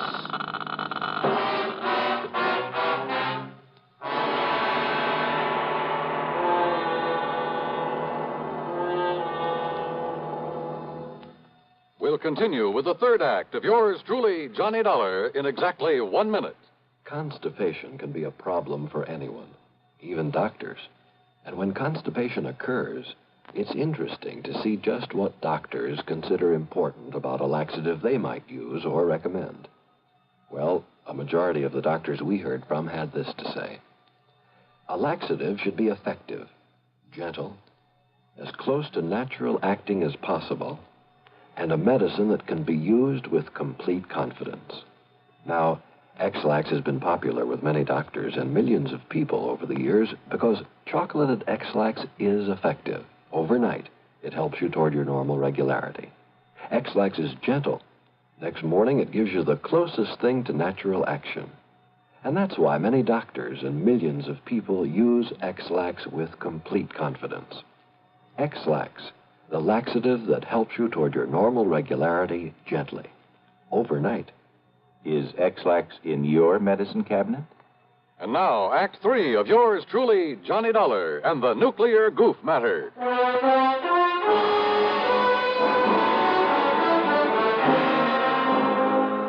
Driving fast, but a lot more carefully, I went to Rolinoff's address. On a nondescript sort of side street, it turned out to be a rather cheap-looking rooming house. Hardly the kind of place you'd expect to be the residence of an important scientist. But it was the address Dr. Rayburn had given me. And if I could find there some clue as to where he was, where he'd gone. Come on. What's the matter with you? This door ain't locked. Listen, ma'am. You Mr. Parker, the man that telephoned? Parker? No, listen. Dr. Rolinoff's room. Room? Oh, he's got 3 of them, regular apartments. Yeah, where? Only you won't find him there. Not him, anyway. Where, I said. Please, come on. Well, it's up on the 3rd floor. Okay, thanks. That's the whole floor he has. Okay. Who are you? What do you want, anyhow?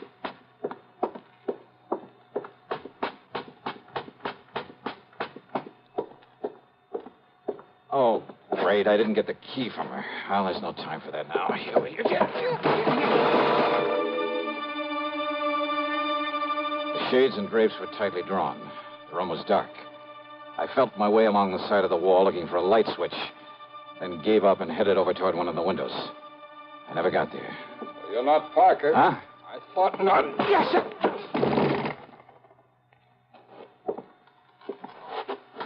No bag with you, so you aren't Rolinoff either. Okay, then, buddy, let's have some light in here and see who you are. If you're one of his pals, come here to... What? No, you can't. Oh. Brother, you certainly look like... Now, maybe you got some identification. This card case of it. Holy smoke, it is. Now, you just look at here. here, mister. here. When I let you in here, you Sir, didn't say will you anything listen to like me? this was going to happen. I haven't got time to explain. Just get me some water and a towel and a washcloth, please. Go ahead. You listen here. Will you mister. please do as I tell you? Now go ahead. Sir. Johnny. Come here, Johnny. Hi. Look, I'm sorry, old man. I had no idea it was you that you'd be coming up here. Johnny boy, can you hear me? Johnny. Here. Stace. That's right. Now, come on. Take it easy. Stacy Ringler. That's right, Johnny. Look, I'm sorry. FBI. No, Johnny, I'm with Nucleonic Investigation Department now. Easy, baby. Then it's you I gotta thank for this. Yeah, Johnny, and I'm sorry as the devil. I had no way of knowing it was... You all right? All right, now listen to me, Johnny. Yeah, Stacy. Listen. You're working on that stuff that was stolen from nuclear processing? Yeah, that's... Harry Parker and I came up from Washington on it. Yeah, We Parker came in by jet. Now listen. Ralanoff must have thought he had plenty of time, that they wouldn't miss that stuff until tomorrow when they planned to work on it. Uh-huh. Well, rather than arouse suspicion by galloping out of town, he was taking his time. But we got here in a big hurry. All right. I holed up here in his rooms, and Parker was checking on how he'd get over here from that plant in case he came back here. Are you listening to me? I'm listening. Go ahead. He was there in the drugstore at the bus stop. He was about to close in on Ralanoff when you ran him down. When I what? You ran him down, Johnny. Ralanoff, with your car. That young, good-looking blonde guy? Yes. That was Ralanoff? That was Ralanoff. And Stace. Parker couldn't get through to him with that crowd around him. He didn't have time. He just saw you pile him into your car and take off. And I, not knowing who he well, was... thanks to a couple of traffic cops where you tore through some red lights, he traced you to the hospital. You'd left, but he put the cuffs on Ralanoff. And you didn't know who he was. Oh, I was kicking myself for my goof and well, running baby, him that's down. the greatest goof you ever pulled. Well, now, wait, Stace. Yeah? The radioactive material. Well, that we haven't got yet, or any sign of it. Then somebody in that mob That's must right, have... Johnny. But don't you see, unless we can find that stuff. I know, and there isn't much time. Come on, Stace. The only thing we can do is start the search for it there at the bus stop. But,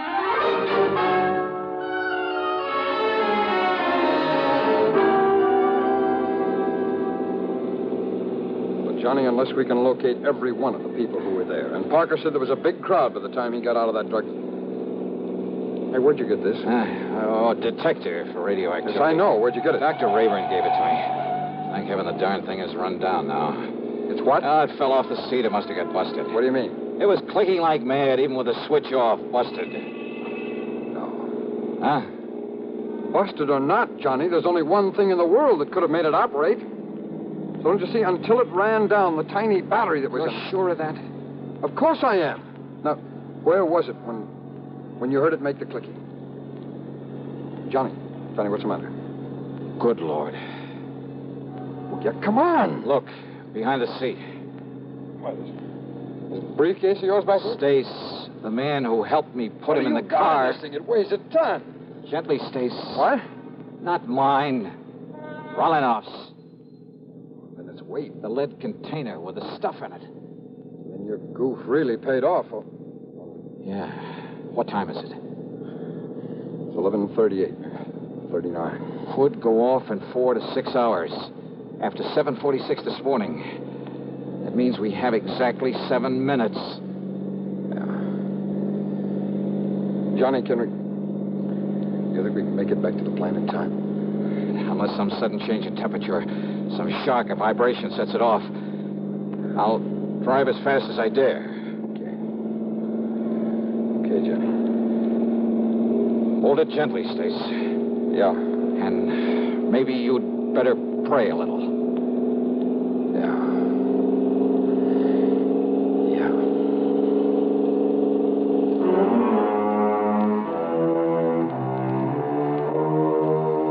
So, by some miracle, we made it. But only seconds before that tiny mass of nuclear destruction was due to become critical. Yeah, we made it by the skin of our teeth. But after all, what more could you ask? Expense account total... Oh, so what? I needed a tank full of gas anyway. Yours truly, Johnny Dollar.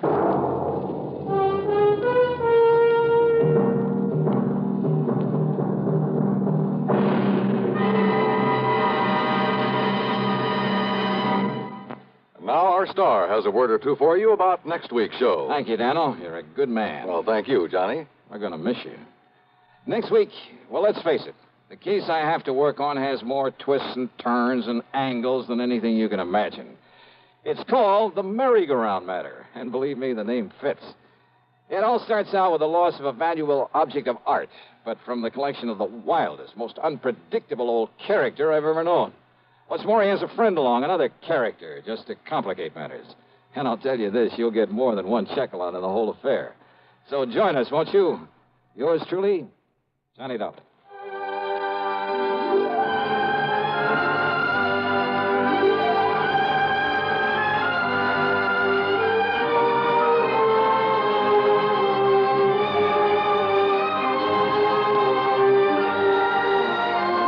Yours truly, Johnny Dollar, starring Bob Bailey, originates in Hollywood and is written, produced, and directed by Jack Johnstone.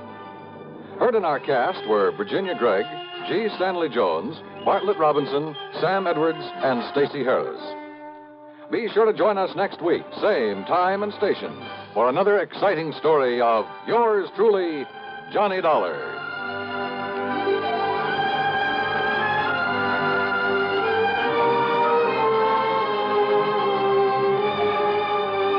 This is Dan Cubberly speaking.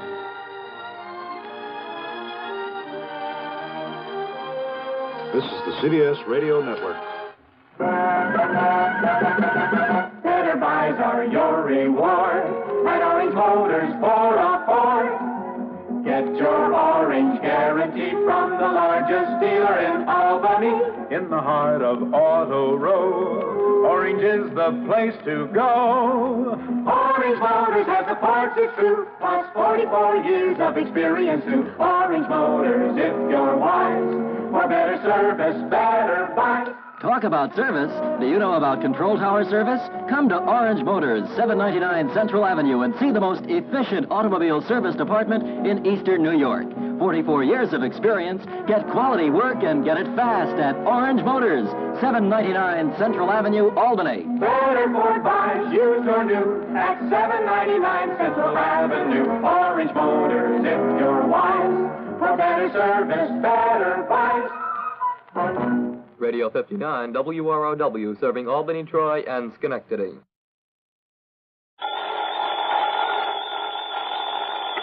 Johnny Dollar. Paul Peters, Johnny, at Western Indemnity Company. Oh, hiya, Paul. How's the weather out there in the City of the Angels? Johnny, Yeah? can you come out here right away? What's up? Well, put it this way. How would you like to give some much-needed help in the race for outer space? Oh, well, if you mean take a ride in one of those experimental space capsules... No, I mean... Thanks, Paul, but I'll stay in the cheering section for a while. No, I mean put a stop to the trouble that's threatening to... But, Johnny, we have no proof. No proof at all. No proof of what? That these deaths were anything but accidental. That they weren't incidental to something much bigger. Paul... But if you can find out who's in back of them, who's in back of all this... Hey, look, will you start making sense? What? The race for outer space, remember? Yes, Johnny, and you know its importance. Yeah, and I take it some company, some client of yours has a hand in it. Yes. But they're having trouble. Yes. What? Because although there's no proof, I'm convinced, Johnny. Yeah? Well, come on, Paul. All right. Sabotage. Oh? Yes, Johnny. Sabotage.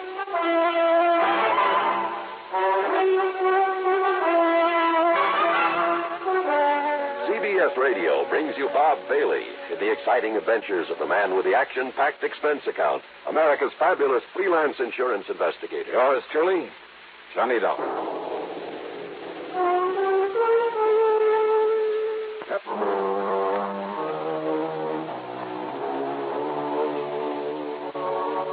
Expense account submitted by Special Investigator Johnny Dollar to the Western Indemnity Company, Los Angeles office.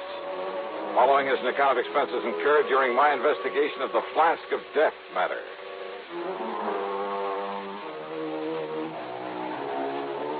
Expense account item 1, $180.40 for a plane to New York, then one of the big jets to Los Angeles.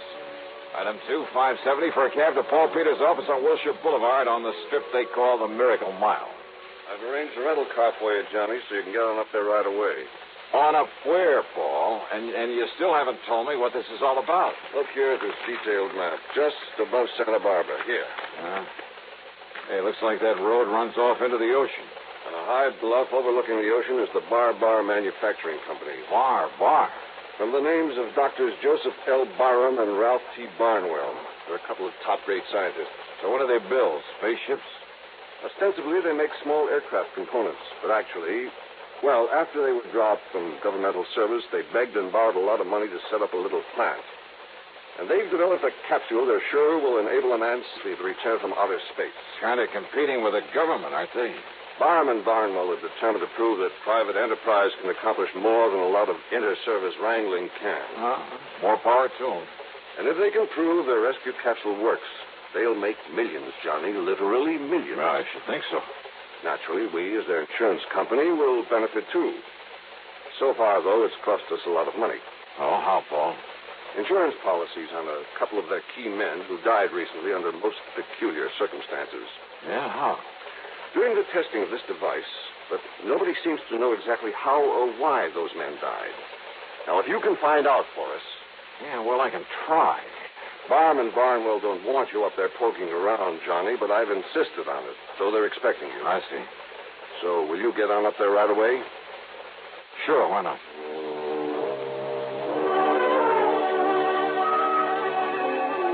Thanks to a good freeway system, I arrived at the Bar plant shortly after 2 p.m. One of the guards led me onto a long steel platform that stuck far out over a wide cove at the edge of the ocean. At the end of it, surrounded by a lot of complicated machinery, attended by half a dozen men, was Dr. Ralph Barnwell at the controls of a gigantic hoist. A long, heavy steel cable on it was pulling something out of the deep waters of the cove. Much to my surprise, Dr. Barnwell didn't seem to resent my presence at all. Yes, Dollar. Here comes the space capsule. This time the test has to be successful. Say, tell me, Dr. Barnwell. Twice before it was plunged, fired into this deep hole at the edge of the ocean under conditions stimulating a return from outer space. Everything within the capsule functioned perfectly. The tests were a complete success, except for one thing. Yeah, what's that? For no apparent reason, for no reason at all. Yeah? The man inside it was dead. I see. Easy now. Lower, Doc. Yes. All right now. Ready on the cradle. And that's why, Mr. Dollar. That's why my partner, Dr. Joseph Barron, insisted on making this test himself. All right, men. Release the pressure so we can open the door of the capsule. All ready? Good. All right, now come along, Dollar.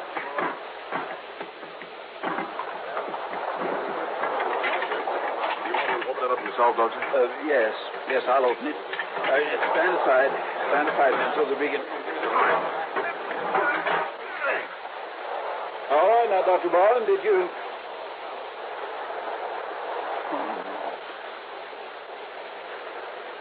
Joseph. Doctor.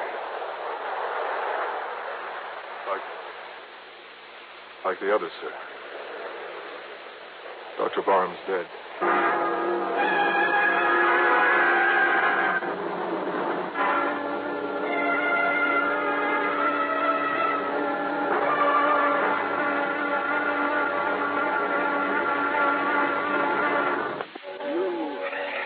You saw it yourself, Dollar. There was nothing inside that capsule that could possibly have killed Joseph Barron.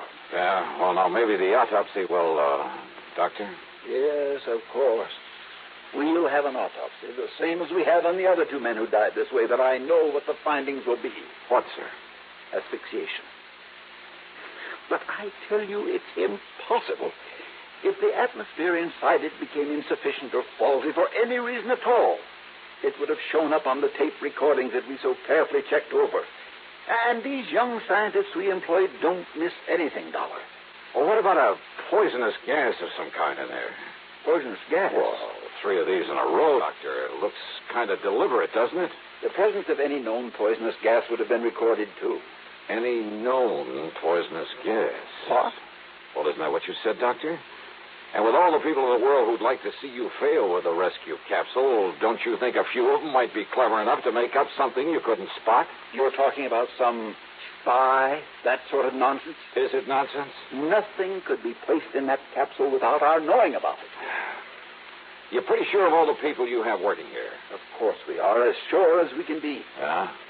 And what's more, if anything, any device had been placed in the capsule to release this poisonous gas you're talking about, we'd have discovered it when we opened the capsule. We'd have smelled traces of it. Well, maybe. And maybe it sounds wild, Doctor, but have you considered the possibility of the man himself in there releasing some kind of... Barron, a suicide? No. Good heavens, no. All right, how was a breathable atmosphere provided inside that thing? 2 oxygen tanks, primarily, and a minus-pressure tank system containing a CO2 absorption unit, plus, of course... Well, what's been done with the oxygen tanks that were aboard? Why, they've probably been returned to the storeroom where they can be made ready for the next test. You're not sure? I tell you, Dollar, the presence of any poisonous gas... Any known poisonous gas, remember? You know that rescue capsule inside and out, don't you? Every square inch. Even the most minute detail. Well, I know nothing about it, but, Doctor, that might be an advantage in my investigation. What? Because I have no preconceptions about why or how some device couldn't be put aboard. I'm afraid I don't follow. So maybe I'm just the one to find out how it was. But that doesn't... Also, I have a strange little hunch I'd like to follow up. Do you believe in hunches, Doctor? Hardly. As a scientist, But, Mr. Dollar, if your hunch can result in finding the killer among us... Maybe it will, Doctor. Maybe it will.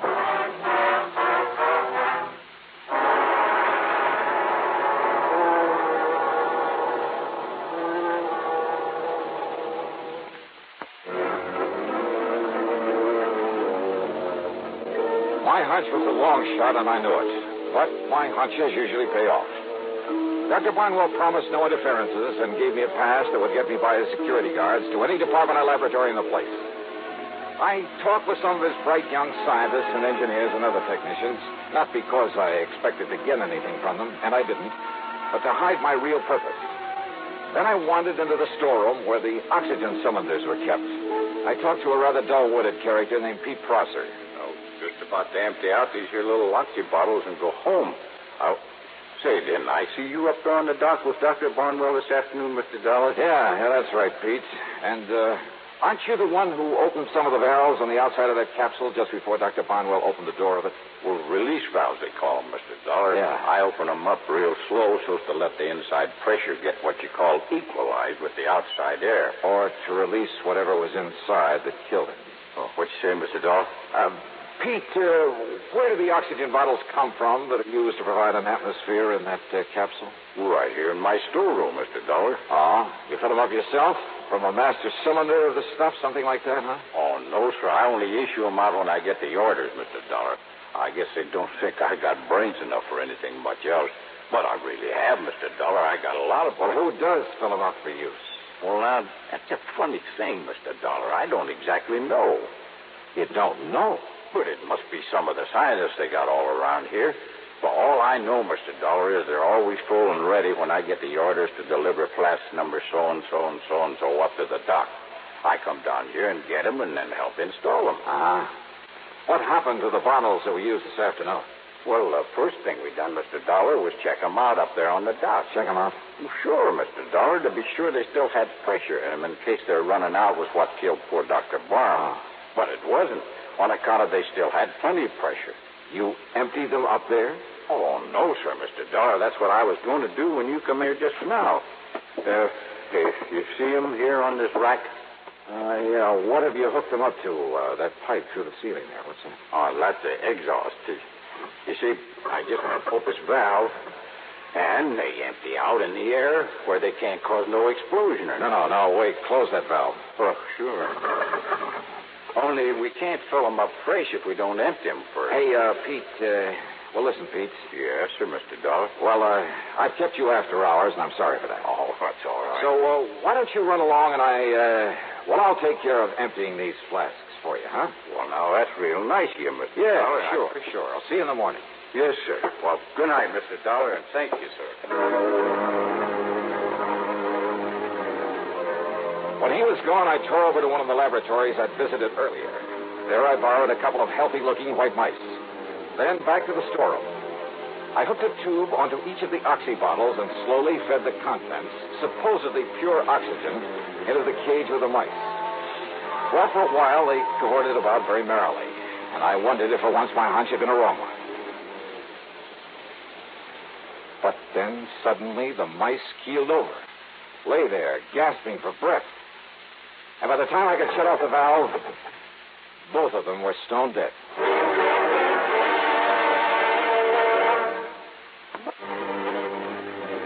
Now I knew how Dr. Barron and the others had been killed inside the space rescue capsule. But by whom? And more important at the moment, why? And then I remember the old Latin phrase, cui bono, who benefits? And the answer came so easily I could have kicked myself. But how to prove all this? Well, maybe if I took the lethal oxygen tanks up to Dr. Barnwell's office and... maybe there was a better way. Yeah, a little less dangerous.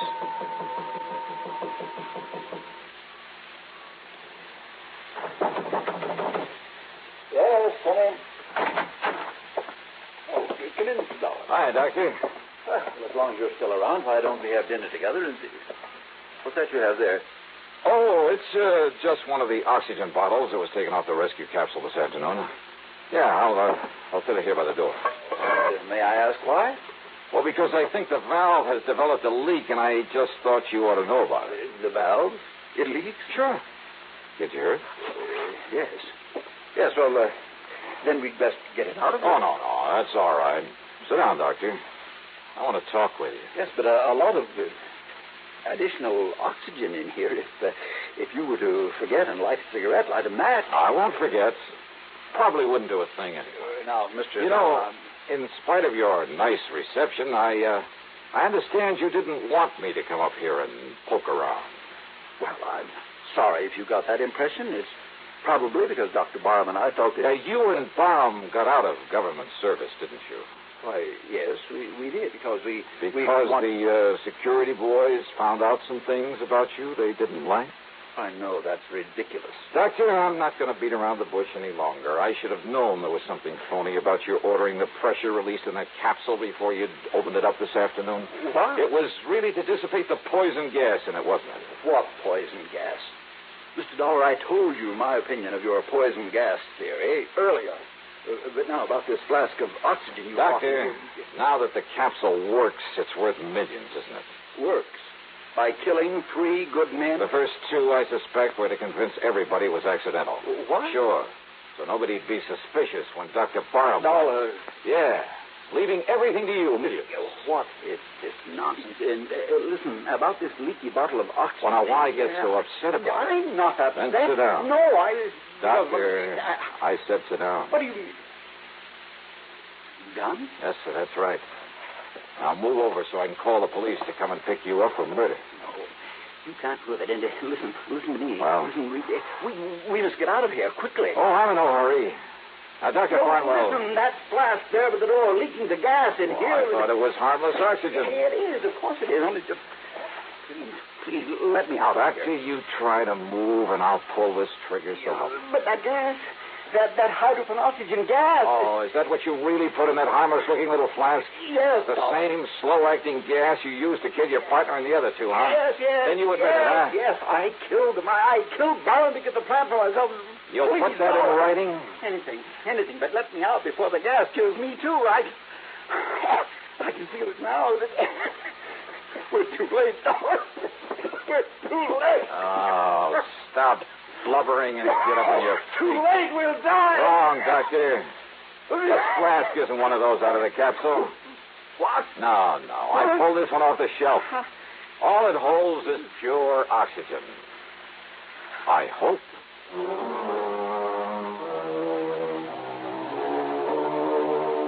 I don't know, of course, but I suspect the government will take over. Maybe they'll have something in that space rescue capsule. But as for money, royalties, well, I'm sure that Barnwell won't be able to spend more than in prison. Expense account total, including a couple of days and nights in Santa Barbara and a trip back to Hartford, $431 even. Yours truly, Sonny Dollar.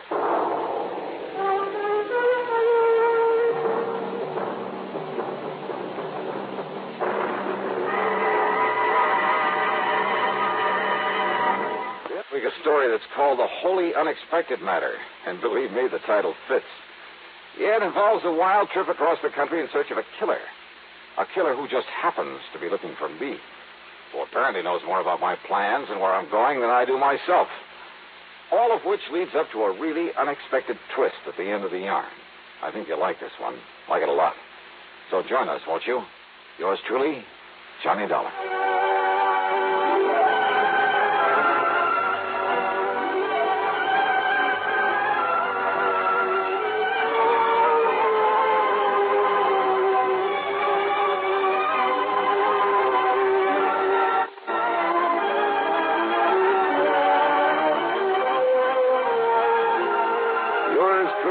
Johnny Dollar, starring Bob Bailey, originates in Hollywood and is written, produced, and directed by Jack Johnstone. Heard in our cast were Paul Duboff, Parley Bear, G. Stanley Jones, Horace Lewis, Tom Hanley, and Bill James. Be sure to join us next week, same time and station, for another exciting story of yours truly, Johnny Dollar.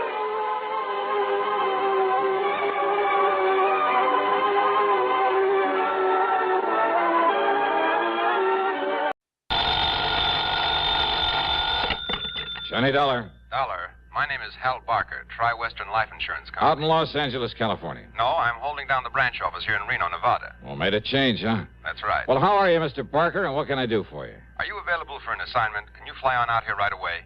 I don't see why not, as long as you're willing to pay the freight. Good. Yeah, you mind telling me what it's all about? Well, not at all. One of our clients, a man named Walter Bisbee, has just died in a mining accident over near Virginia City. Virginia City, the famous old ghost town, huh? That's right. But now listen. Yeah? I don't think it was. Was what, Mr. Barker? Well, I don't think it was any accident. Well, you don't, huh? No, and believe me, I don't say that just in the hope of not having to pay double indemnity on his insurance. Why do you say it? Well, I have no proof, Dollar, no proof at all. But I'm convinced that Walter Bisbee was murdered. That I know who murdered him and why. Well, tell me more, Mr. Barker. Fly on out here to Reno, and I will. I'll grab the first plane I can.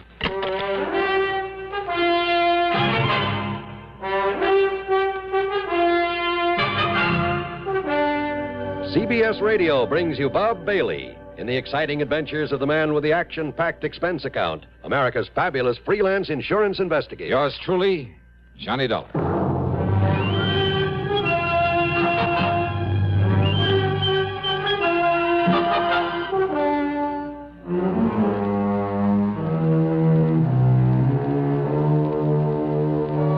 Expense account submitted by Special Investigator Johnny Dollar to the Tri-Western Life Insurance Company, Reno, Nevada office. Following is an account of expenses incurred during my investigation of the Stope of death matter.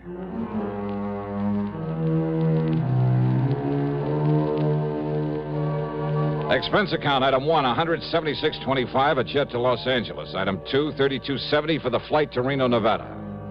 Hal Barker met me at the airport, and we headed south on 395, then southeast on 17 toward Virginia City.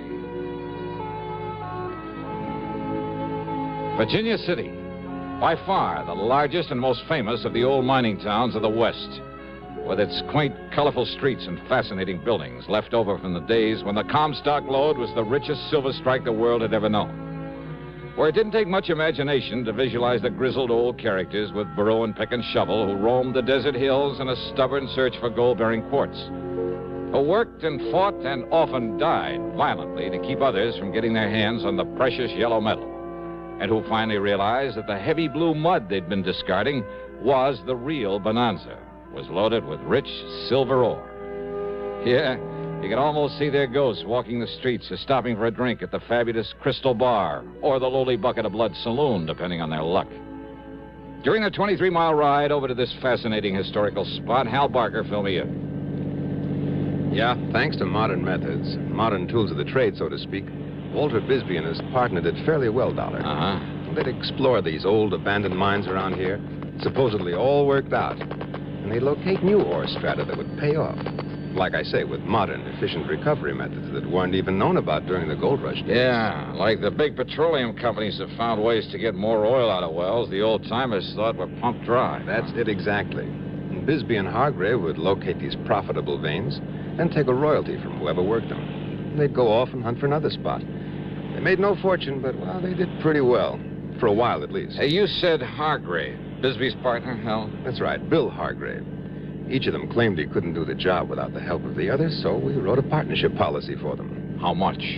Upon the death of either one, the other was to receive $35,000. Double that for accidental death. And now Bisbee is dead. Want to tell me just how it happened, Hal? Well, the old mine where it happened is up here, just off the 6 Mile Road. The old Caterwall number 2. Caterwall number 2? That's the name of a mine? Yeah, well, you should hear the name of some of them. Anyhow, old Bill left Walter at the mine a couple of days ago, exploring one of the stopes, while he drove into Carson City for supplies. When Bill finally got back here to the Caterwall, he says he found the ceiling of the stope had collapsed. Hey, wait a minute. He says. Why do you put it that way, Hal? According to a state geologist I talked to early this morning, a man who knows the mine, has been inside of it many times, there was no reason in the world why it should have happened. Unless somebody helped it to. Oh? Well, that set me to thinking about the bad luck Bisbee and Hargrave have been having lately. And about how much it would benefit either one of them to have the other one die. Especially accidentally, on account of the double indemnity clause in that insurance policy. Oh, well, now, Hal, And then, when the geologists found where somebody had planted a charge of nitro... Oh. Well, are they holding Bill Hargrave? Why? Why? Well, unless the police find Bisbee's body, there's no actual proof he's dead. Remember, Dollar, Hargrave was in Carson City when it happened. Plenty of witnesses to that. I see. But he's the only person. I'm sure of it, Johnny. He's the only person who could possibly benefit by Walter Bisbee's death. Oh, now, Hal, that doesn't make a case against him. Yeah, now they're up ahead. That's the old Caterwall number 2. Hey, what are they doing there? Trying to get into the stope, find Bisbee's body. Oh. Hey, there's a surprise on that hill on top of the mine. The man standing there by that block and tackle they've rigged up there? Yeah, that's Bill Hargrave. Uh-huh. And he was perfectly willing for them to try to get in there and look for the body? Well, yes, he was. And look, by the way, he's waving and shouting to that police officer down there. It looks like he's found something. Come on, Johnny. We'll see what it's all about.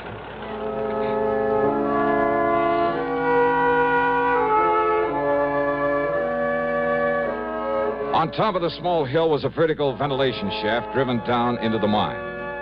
Hargrave had rigged up a support, a kind of tripod with a block and tackle on it, then lowered himself to the stope where Bisbee had been trapped, or to what was left of it. When Hal and I and the police officer got up there to him, Hargrave looked like a ghost, or as if he'd seen one. There was a strange expression in his eyes, his mouth half open, and his weather-beaten face so pale it was almost gray. When we questioned him, he simply stared at us until the police officer took him by the arm and shook him. Well, come on, Hargrave. Did you get down there all right, down to the stope? Yeah. Yeah, I got down there.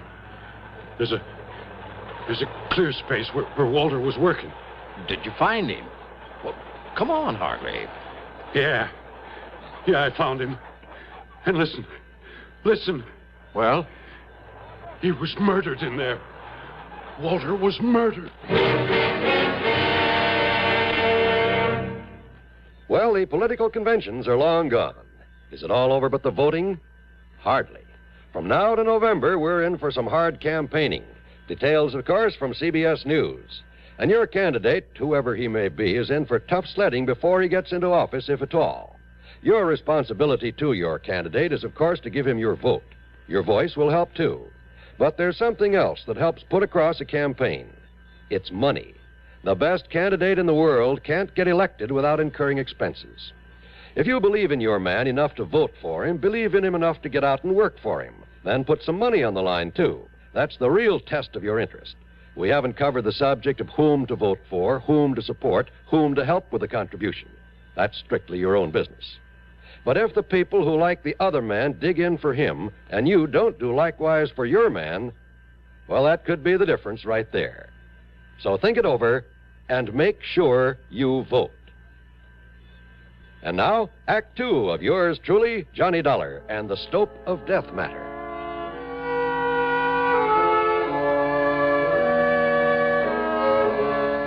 When Walter Bisbee died in the gold mine cave-in, when a state geologist hinted that maybe a charge of nitro had caused the cave-in, both Hal Barker and the police figured it might have been done by Bill Hargrave to get rid of his partner, to collect the insurance on him. But as they started clearing away into the stope to look for Bisbee's body, it was Hargrave who took the lead. He rigged a kind of makeshift hoist above an air shaft, lowered himself into the mine. And down below, in a small space cluttered with the rocks and shoring and other debris piled up from the collapse of the ceiling of the stope, he'd found what was left of his partner.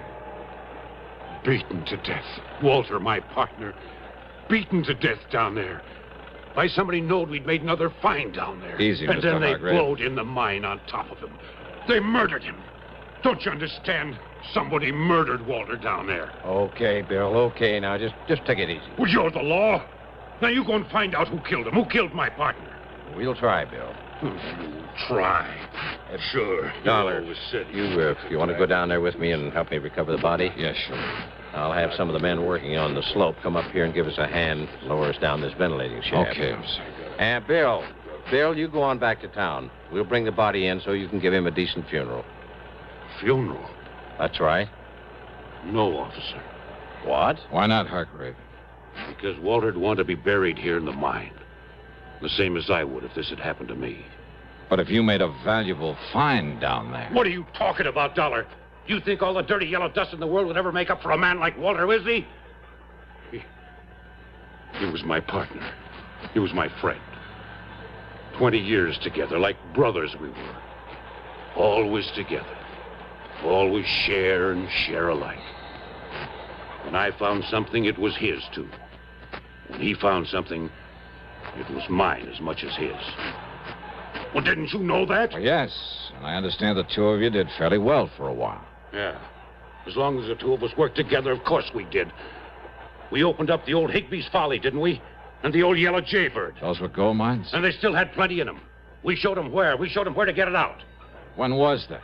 Oh, back in 1950, 51. It was Walter and me found the veins they'd passed on by. They thought those mines were all worked out, but we showed them different. They still had gold in them. We showed them where it was, Walter and me. And the Jolly Tar and the Frenchman's Luck back in 53.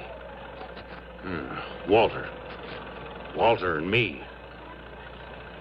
And now he's gone. Now he's through. Without him, without my partner, now I'm through. And I never want to see a mine again. All I want is to get away from here, now and forever. So, officer, you go on down there.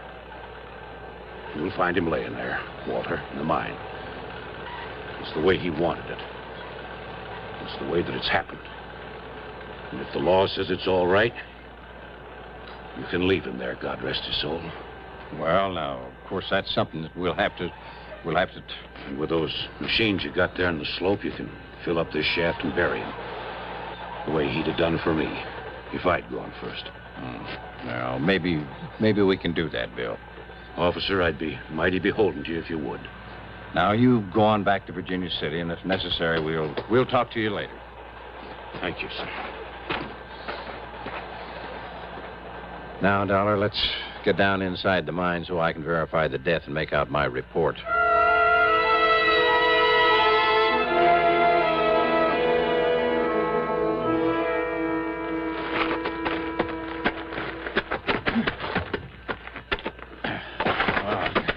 I'm afraid I'm not used to one of these miner's lamps, Dollar. Yeah, I know what you mean. But I think we can see enough with them to... Yeah, wait. Look. There he is. Yeah, I see. Good Lord. What a beating he took. Beating? Yeah, look at him. Look at his face. Hey, officer. This man was knocked down, then kicked to death. Yeah, these marks on him, on his face. Hobnails. Yeah, you're right, Dollar. Whoever did this to him stood right here. You see? Yeah, I see. And you see the print of his right foot deep in the dust? Where he stood while he kicked and kicked with the other one? And he is Walter Bisbee. Yeah. Maybe we're going to have to leave him down here. What do you mean? Oh, 240, maybe 50 pounds. Up through that air shaft? Oh, yeah. Maybe you got something there. You and I, a couple of skinny guys, we barely made it. Only there was something around here could tell us who did this to him. That footprint. Hey, Dollar, there isn't a hard rock miner in this whole area doesn't wear shoes like that. Here, look. Look, you see here? These other footprints, huh? Yeah, well, those are probably Hargrave's from when he came down here through the air shaft to look for Bisbee. Yep, that's right. Same kind of shoes, but newer. Uh-huh. You can tell by the nail marks. Yeah, but does it prove that Hargrave came down here only after his partner was killed? Oh, now, wait a minute, Dollar. You're forgetting that Bill was in Carson City when this happened. Yeah? When what happened? The murder? Or the caving in of the Stope? Now, what do you mean by that? Murder him, then try to cover it up with a cave-in. Now, look, Dollar. Hal Barker says that a state geologist told him he found signs that a small nitro charge may have been used near the entrance to this mine. But if Bill... You mean you think Bill killed him down here and then had somebody else start the cave-in while he was over in Carson City? Let somebody else in on it? No. If Bill killed him, he probably set off that charge, too. But don't you see, if he was over... Didn't you ever hear of an explosion being set off with some kind of a timer? Well, yeah, sure, of course I have, but that still doesn't give us any proof that Bill did this. The fact remains that Bill Hargrave is the only one who can possibly profit by his partner's death, right? Sure. I'll go along with that, all right, but unless you can find some proof that he did this, well... Well, I don't know. But while you're poking around in the dark down here, I'm going to pay a little visit to Bill Hargrave. Go ahead. But why? Well, I told you, officer. I don't know.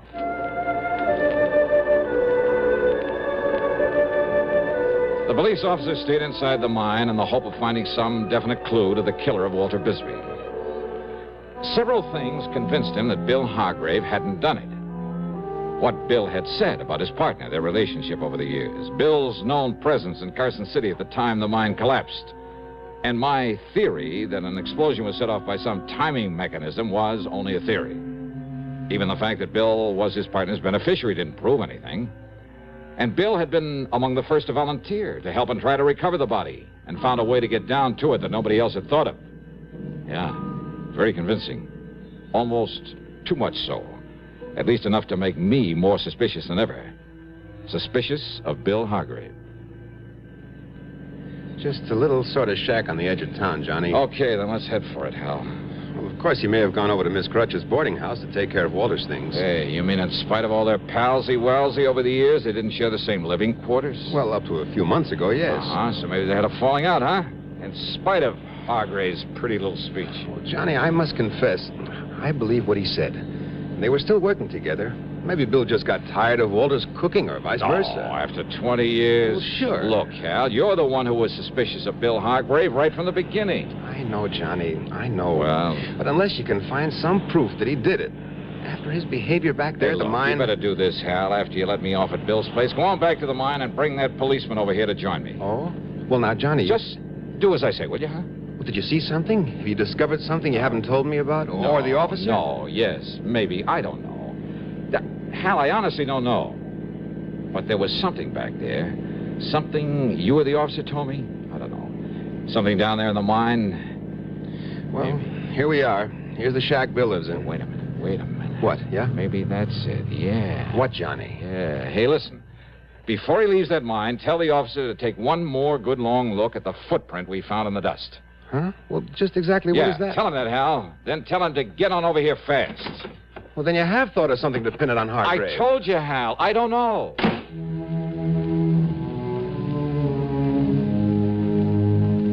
Hargrave wasn't there. Maybe he had gone over to the boarding house to look after his partner's belongings. Maybe. Well, with the help of my pocket knife, I managed to slip the catch in the front door of the shack. I closed it after me and took a look around. Well, it was pretty obvious things hadn't been going good for Bill, and for quite some time. I looked first for the pair of shoes, one of which could have made the print on the floor of the mine. But I didn't really care, and a pair of shoes could easily be gotten rid of. Oh, no. I was looking for something else, but just what I wasn't sure. That is, until I found it, hanging on the wall above the cot where he slept, just to one side of the door. Yeah, it was an old lever-action rifle. Unusual in this part of the country? Hardly. There were thousands of these old 30-30s around here. Guns of this make and type had been part of the history of the Old West. Still were a part of it. Oh, no. There wasn't a thing unusual about finding this kind of a gun hanging on the wall of a miner's shack. But about this particular one, there was something unusual. And as I laid it down on the bed and looked at it, as I thought about that footprint back in the mine. Hey! Oh, why, Mr. Dollar. Yeah, come in, Hargrave. Sure. Yeah, what are you doing here? Oh, just, looking around. You mind? Oh, of course not, only... You see, when a man's partner gets killed, I like to know all I possibly can about him. His habits, where he lives, how well he's been doing. Yeah, but this is my place. I know. Walter was living over at Miss Crutcher's boarding house. I was just over there taking care of his... Oh, you mean you want to know all about me? That's right. Well, now, Mr. Dollar... Sit down, Bill. And tell me just what kind of a timer you used to set off an explosion in that gold mine. What? Or do we have to tear that hill apart in the hopes of finding bits and pieces of it? What are you talking about, Mr. Dollar? Too bad the blast didn't fill up that stope completely, though, isn't it? What? Yeah, then the rocks would have pounded Walter's body enough to hide any sign of the way that he was kicked to death. Well, now, look, sir, I'm So when you afraid came I back don't- from Carson City and found the police were going to clear a way into that stope, you played it smart. Dollar, you don't You played along with them. You found a way into the mine through the ventilating shaft. You found the body. You told us that Bisbee had been murdered. Well, it really fooled him, Bill. It convinced him you were clean. But you overlooked one thing. You don't know what you're saying. That footprint down there in the dust. Oh, you changed shoes after you killed him. And no doubt you got rid of those old ones where no one would ever find them. And you left new prints with the new shoes you're wearing now to show they're different. But that one footprint, Bill. What about it, Dollar? When you stood there and kicked him, stood on your right foot and kicked him with your left. So what? What about it? And then when I came here a few minutes ago and found that rifle there on the bed, found the shiny spot on the right-hand side of the stock. Yeah, look, there. See how shiny it is? Do you see it, Bill? Well, what about it? What about it? Only a left-handed man polishes the right side of a gun stock when he rests his cheek against it. All right, The Dollar. same as he stands on his right foot and uses the left one to kick his partner to death. Well? All right, so I killed him, but you won't live to tell anybody that. You're a fool, Hargrave. You're going to be a dead one. You think I would have left that gun on the bed with the shells in it? You mean... I mean this! Phew. Son of a gun. I guess I really should have thought to take the shells out of that thing.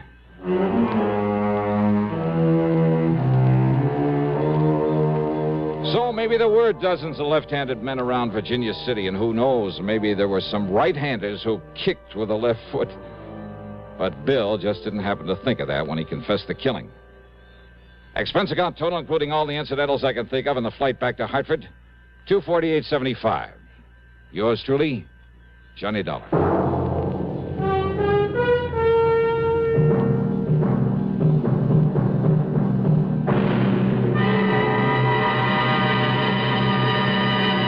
Constipation is something people don't talk about much, but it can be a problem for anyone, even doctors. And when constipation occurs, it's interesting to see just what doctors consider important about a laxative they might use or recommend. Well, a majority of the doctors we heard from had this to say. A laxative should be effective, gentle, close to natural acting. A medicine that can be used with complete confidence. Now, X-Lax has been popular with many doctors and millions of people over the years because pleasant-tasting chocolated X-Lax is effective. Overnight, it helps you toward your normal regularity. X-Lax is so gentle, so close to natural acting, there's no upset. That's why many doctors and millions of people use X-Lax with complete confidence. X-Lax, the laxative that helps you toward your normal regularity gently, overnight. Now, here is our star to tell you about next week's story. Next week, a most unusual case where murder isn't murder at all. Where the whole thing is based on the confession of a dying man to something he did some years before. Oh, his confession is true. It's backed up by all the facts in the case. There can be no question of them or the confession itself. And yet the twist at the end of the story, well, all I can tell you is it'll take you completely by surprise. So join us, won't you? Yours truly, Johnny Dollar.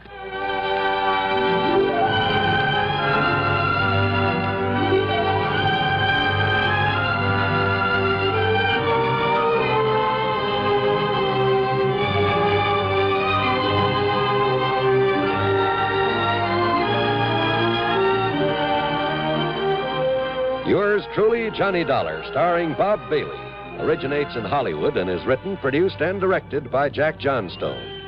Heard in our cast were Herschel Bernardi, Russell Thorson, and Forrest Lewis.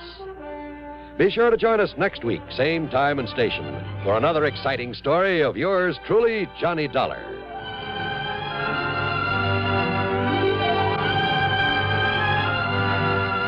This is John Wall speaking. An expectant mother and an adventuresome son are the elements of suspense. Next on the CBS Radio Network. WROW in Albany, New York.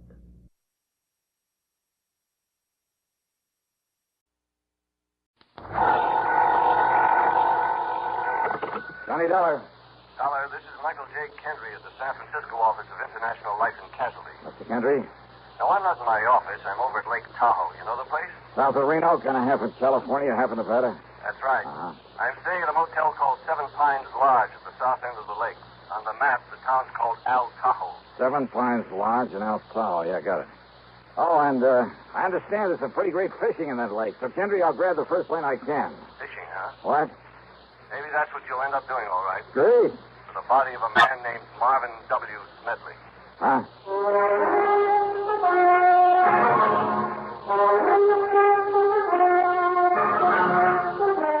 CBS Radio brings you Bob Bailey in the exciting adventures of the man with the action-packed expense account, America's fabulous freelance insurance investigator. Yours truly, Johnny Dollar.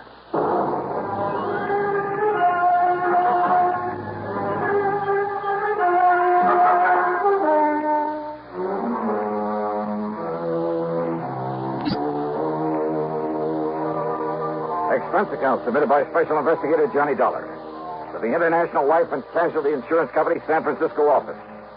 Following is an account of expenses incurred during my investigation of the Twins of Tahoe matter. Expense account item 1, 182.50, cab to Bradley Field and an early morning jet flight to San Francisco. Item 2, when I got there, $50 deposit on a rental car. I could have taken a ferry plane to Sacramento or even north to Reno, but I wanted another look-see at this part of the country. And I'm glad I made the drive, for Route 50 took me through a lot of the romantic old gold rush country. Yeah, through Placerville, now a quiet, busy little city, but once one of the most lawless, notorious places in the West, where the corner of Main and Coloma Streets was known only as Hangtown. And at one end of Main Street, you can still see the famous Hangtown Belle that was used to call out the vigilantes in times of trouble. And then, finally, Lake Tahoe. And in my way of thinking, it's one of the most beautiful spots on Earth. Over 20 miles long and about half as wide. Its deep, clear water is the bluest I've ever seen, except in the shallows along the edges where it changes to an almost brilliant emerald. Tall, snow-capped peaks stand out above the dense, forever-green forest that surrounds the lake, barely hiding the many resorts that nestle together along the water's edge. And the water's cold out there and very deep. There are parts that have never been fathomed. Now and then I could see the clean, cloudy wake of a speedboat, sometimes with a water skier in tow. A group of small sailboats, white canvas, spread to the wind. Here and there along the shoreline, a few hardy souls in swimming, braving the chill waters in that breathless high altitude before the early winter snows would come. And then, in contrast, in various spots along the highway on the Nevada side, as such things are illegal in California, there were huge, gaudy, restless, noisy gambling houses. And out Tahoe at the Seven Pines Lodge, and there were 7 tall pines around the neat little motel, Kendry was waiting there for me. Dollar? Yeah, that's right. Glad you made it. I'm Mike Kendry. Oh, yeah. How are you, Mike? Come on into my cabin. I'll tell you what it's all... Mrs. Nelson, Mr. Dollar's arrived. I'll settle him in the cabin next to mine. Come on, Johnny. Yeah. Hey, you mentioned fishing for the body of a man by the name of Smedley. The police are fishing for it now. Marvin W. Smedley. He was a client of ours. Very wealthy, retired. Come on in. Sit down. Okay, sure. Well? On the way in here, you passed a big piece of lakeside property with a small stone house set back away from the beach. Oh, yeah, I know. Smedley's, where he lived with a housekeeper, Mrs. Turner, and his twin nephews, Tracy and Alfred Smedley. There were 25 or 6. So what's happened? About 3 o'clock this morning, Mrs. Turner woke up to what she thought was the sound of a shot. She went into the boys' room to see if they'd heard it, but they weren't there. Oh? And she remembered Tracy had said he'd be out gambling all night over on the Nevada side, and that Alfred was at a 2 or 3 day house party at the upper end of the lake. Mm-hmm. And rather than try to waken old man Smedley, well, she decided it was only a backfire and went back to bed. Yeah? But when she got up for breakfast, well, she found the library in a real mess, and the safe had been rifled. No sign of Smedley? No. Go on, Mike, please. Now, she knew that old Smedley had a habit of getting up in the middle of the night and going in there and counting his money. He never did trust the banks, kept everything he had in that safe. So she knew right away what must have happened. She knew for sure when she found that Smedley wasn't in his bedroom or anywhere else around the house. Also, she says she could smell gunpowder there in the library. What, did she call the police? Yeah, and Sergeant Corder came running. And when he found the footprints leading down to the beach, down to the dock, and the marks of a body dragged along. And the body itself? No sign. Must have been weighted down and dumped in the lake. Who, Mike? No question about it. They've been living easy off him for years, just waiting for him to die so they could get their hands on his money. One of the twins. Only one of them? Only one set of footprints out there in the sand. Have the police been able to find the twins? They sure have. They've got them locked up in the local hoosgow. Then what's the problem? Only one of them did it, Johnny. Okay. But both of them, both of those boys have absolutely airtight alibis.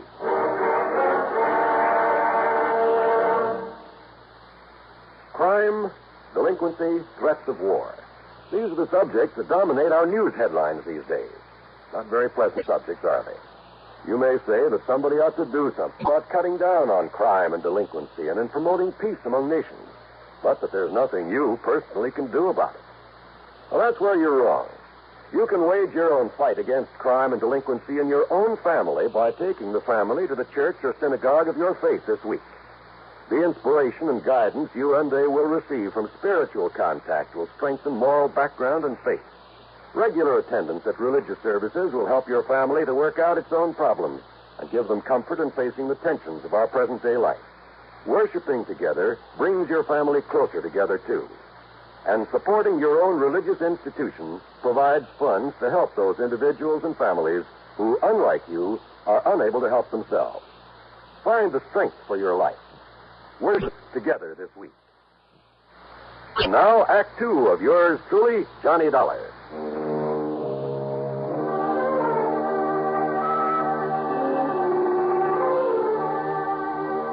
The police had roped off a lane from Smedley's house to the beach to the dock, where it was obvious from the tracks in the sand that somebody had dragged the old man out there, piled him into one of the rowboats, then dropped him into the lake.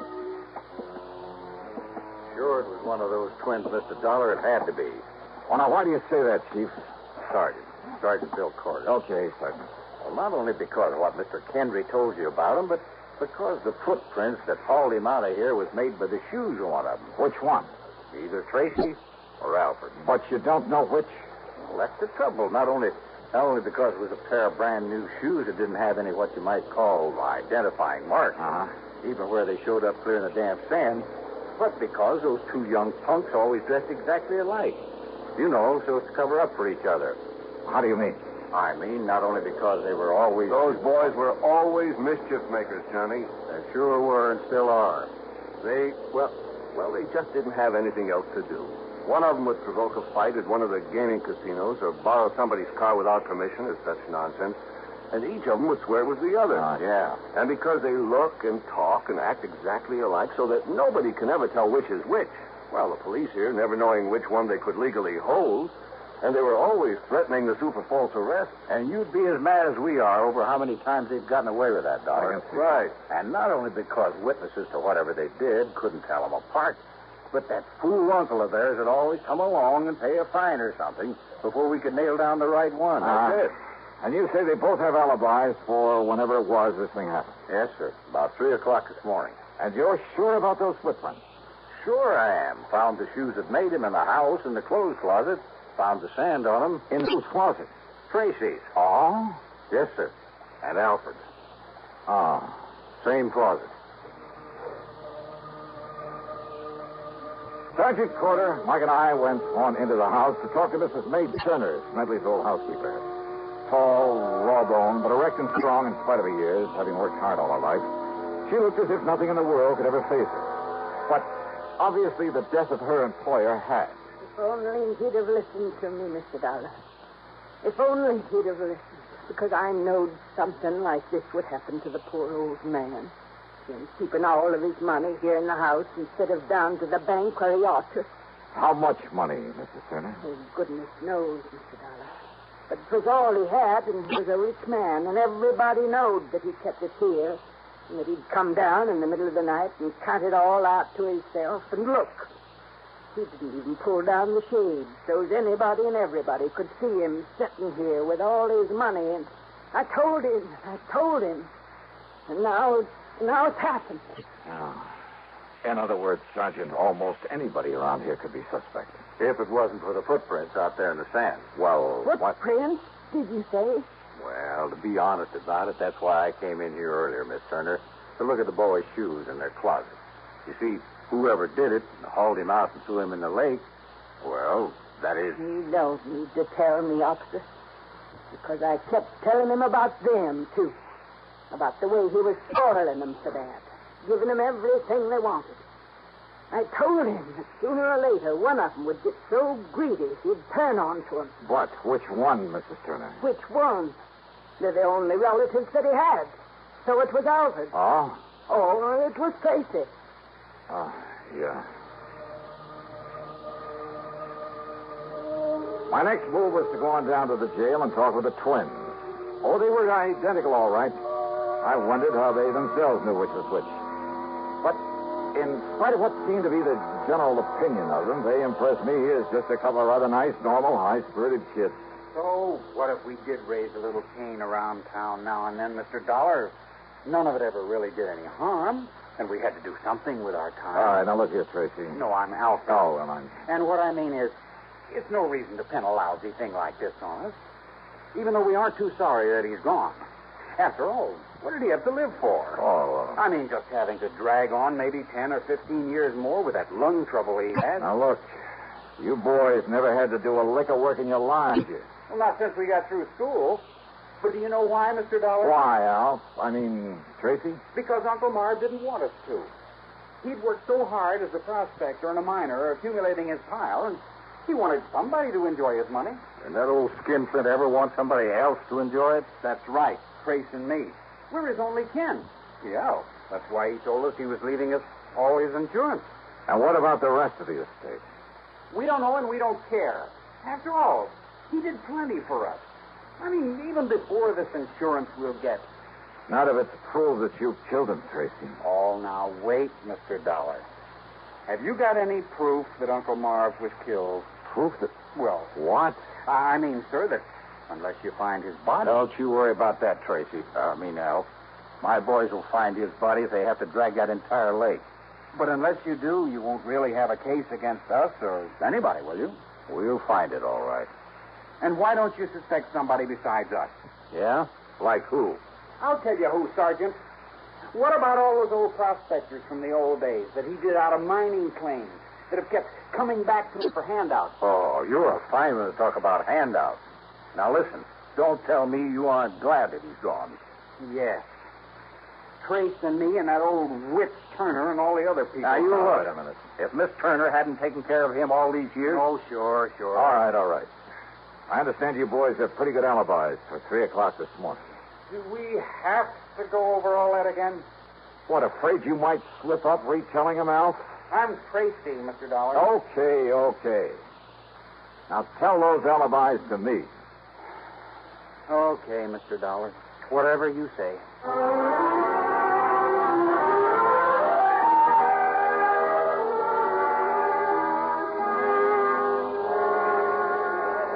Okay, Carl, you relieve Jimmy over there on the blackjack table. When he gets back, you can take over one of the roulette wheels. Oh, Mr. Harker? Sure, Dollar. One of the Smedley twins was in here all night. Which one? Came in around midnight and didn't pull out until, it must have been about 8:30 this morning. All right. Now, you're sure that he was here at about 3 a.m., huh? Sure, I'm sure. Playing one of the crab tables. He didn't step out for a few minutes, perhaps? No, sir, and I know. Because I always keep an eye on those Smedley kids. You don't watch them, they're liable to pull tricks on our dealers. They think it's funny. All right. Which one was it? Do you know? I told you. It was Alfred Smedley, or his brother Tracy. Thanks.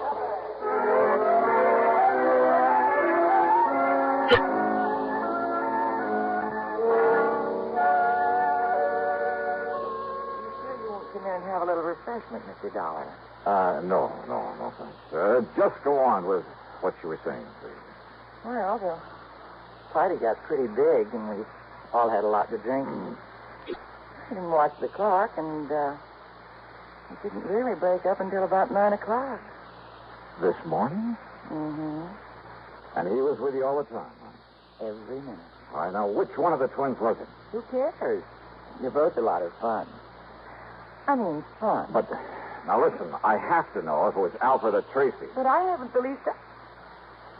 You know, what's this all about, Johnny? Murder. Oh. Well? Well, it was Tracy. Maybe it was Alfred. Thanks a lot.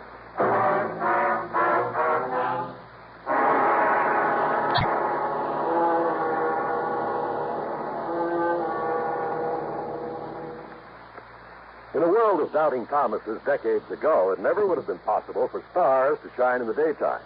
But in this day and atomic age, anything's possible. Thus, it's not only possible, but a fact that only on stations of the CBS radio network, stars do indeed shine in the daytime. You'll find them illuminating an entire segment of your daytime listening every Monday through Friday. These stars have all been named by celestial authority vested in their forebears.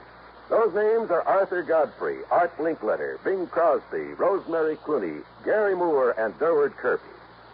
You won't find them in your books of the planets and stars, but no compendium of show business luminaries would be complete without them. Monday through Friday, your radio set is your personal telescope on its star-studded display, on your CBS radio station. To list them once again, Arthur Godfrey, Art Linkletter, the House Party Man, Bing Crosby and Rosemary Clooney in tandem, and Gary Moore and Durward Kirby. Enjoy them often. Now, Act 3 of yours truly, Johnny Dollar, and the twins of Tahoe matter. So both Tracy and Alfred Smedley had alibis, if for no other reason than that neither of them could have been in two places at once. And those alibis might be pretty hard to break. Yet, according to what little actual evidence there was, one of them must have killed their uncle, or the insurance... Oh, no, wait a minute. Yeah, there was something that Alfred, or Tracy... Anyhow, there was something that one of them had said that suddenly gave me a hunch. Expense account item 3.70 for phone calls to locate Smedley's lawyer on the Kenneth Manor. Then I dropped into his office and asked him just exactly one question about the old man's will. And his answer gave me a new, fresh start on the case. Item 4, 10 cents, another call. This one to Sergeant Corder. Yes, Dollar. The boys found the body all right. Yeah? Now, you know how the water off that beach stays clear and shallow until it, gets to 150 yards or more straight out from the dock? Yeah? And it drops off over 300 feet straight down, just like that? And the body had been dumped over that ledge? Oh, but it's gone all the way down. We've never found it. But it was hung up on a rock, not more than 20 foot under. I see. And, Dollar, there's a nice, clean bullet hole in the back of his head. Did you find the gun? Same caliber as one that was issued to those twins a couple of years ago. Did you find it? No, sir. And if it was dropped overboard, too, and it must have been... Well, I hate to say it, but, Dollar, we'd never find a little gun in over 300 foot of water at the bottom of that lake. No, all right, then. We'd never find it in 1,000 years. Maybe we don't need to, if I can pull off a little bluff. In other words, we're never going to know whose prints are on Sergeant. it. But it was one of those twins did it, all right. Sergeant. No, there's just no question about it. Listen, Sergeant, listen to me, would you please? I want to go back to the house. Huh? You meet me there in the library, there at Smedley's house. Oh? Yeah. I'll be there in 5 minutes.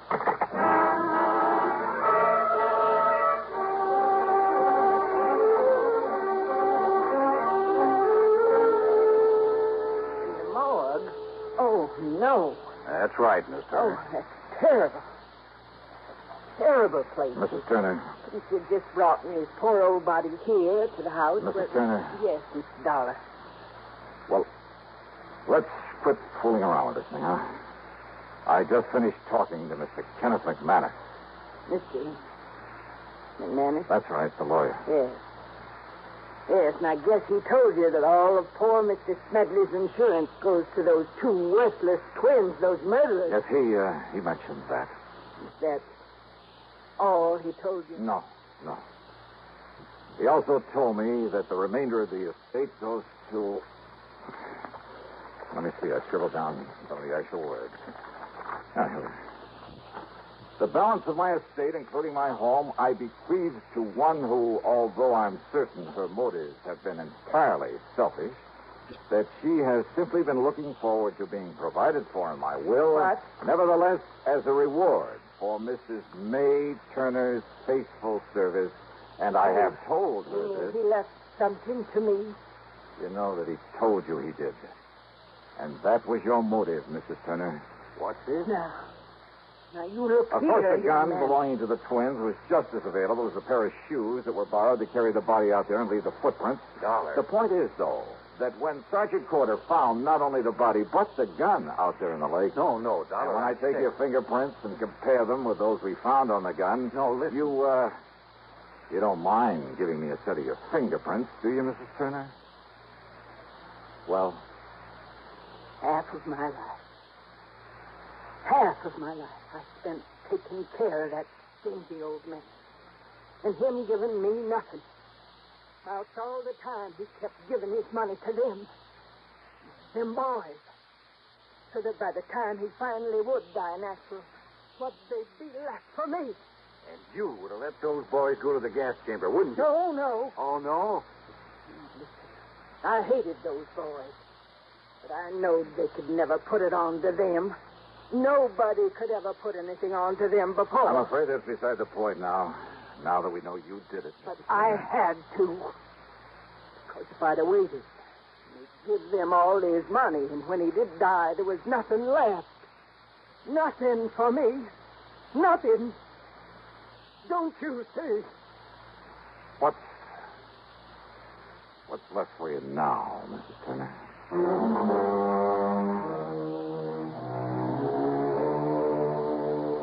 Oh, sure. From here on in, it's up to the courts. And no doubt the whole estate will go to the twins. You know something? I hate this kind of a case. It leaves a bad taste in my mouth. Expense account total, including incidentals and the trip back home, $416 even. Yours truly, Johnny Dollar.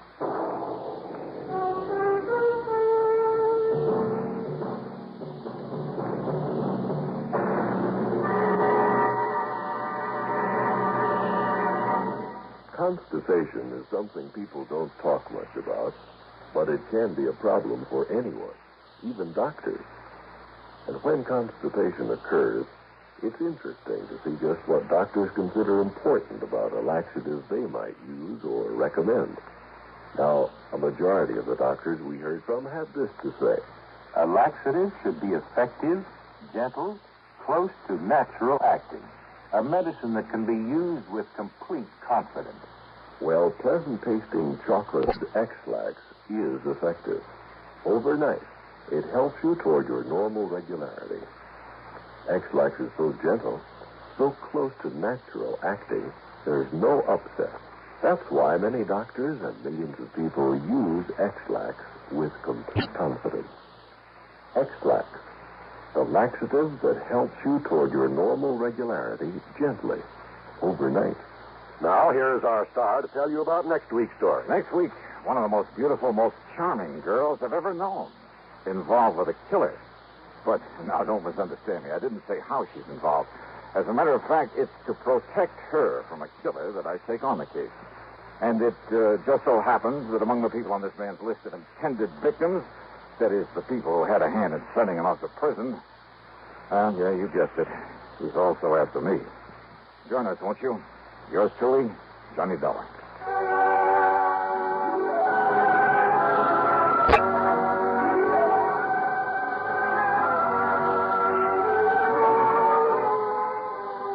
Yours truly, Johnny Dollar, starring Bob Bailey, originates in Hollywood and is written, produced, and directed by Jack Johnstone. Heard in our cast were Virginia Gregg, Gene Tatum, Paul Dubois, Forrest Lewis, Sam Edwards, Herb Ellis, Tom Hanley, and Bill James. Be sure to join us next week, same time and station, for another exciting story of yours truly, Johnny Dollar. This is John Wald speaking. Menace looms over blistering desert wastes as suspense brings you Inferno next on the CBS Radio Network. From Hollywood, it's time now for Johnny Dollar. Oh, hi, man. How's your stomach, Johnny? What? Rich food give you any trouble? Who is this? Why, your old buddy, Angie Orsatti. Oh, hi, Angie. Glad you got my message. Yeah. How about dinner tonight at Antoine's, Johnny? Shrimp gumbo, oysters, Rockefeller. Yeah, sounds fine. Only I've got to do some work first. Man, I thought you was here in New Orleans on vacation. Nope, little matter of fire insurance and the company's check for $16,000. Somebody trying to cheat him out of it, huh? You won't believe this, Angie. Somebody turned it down. What?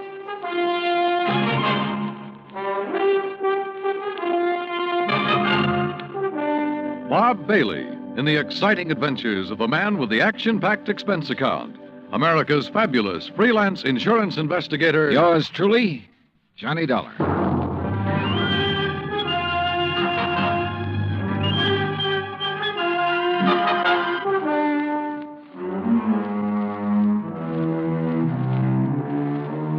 Expense account submitted by Special Investigator Johnny Dollar to Providential Fire and Marine, 787 Greenleaf Avenue, Hartford, Connecticut.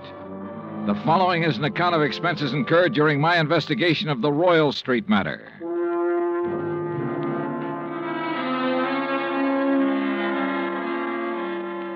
Expense account item 1, $103.82, transportation to New Orleans. Item 2, $4.20, cab from the airport to the Roosevelt Hotel. After unpacking, I put in the call to my old friend Angie Orsatti. Nobody knows the French Quarter or the people living there like Angie does. For 3 months of the winter, he stays in the swamp trapping muskrats. The rest of the year, he lives with his mother near the Cabildo. Angie wasn't in, but his mother said she knew where to reach him, and 5 minutes later, he returned my call. We arranged to meet for dinner, then I phoned the agent who had sold the policy in question. His name's Binford, and naturally, he was anxious to see me. C.D. Binford's office is on the 3rd floor of the Hibernia Bank building. He's a stocky, red-faced man, probably in his late 50s. Come in, Mr. Dollar. Come in. Thanks. Help yourself to the chair. Say, you fellas sure don't waste any time, do you? We try not to, Mr. Binford.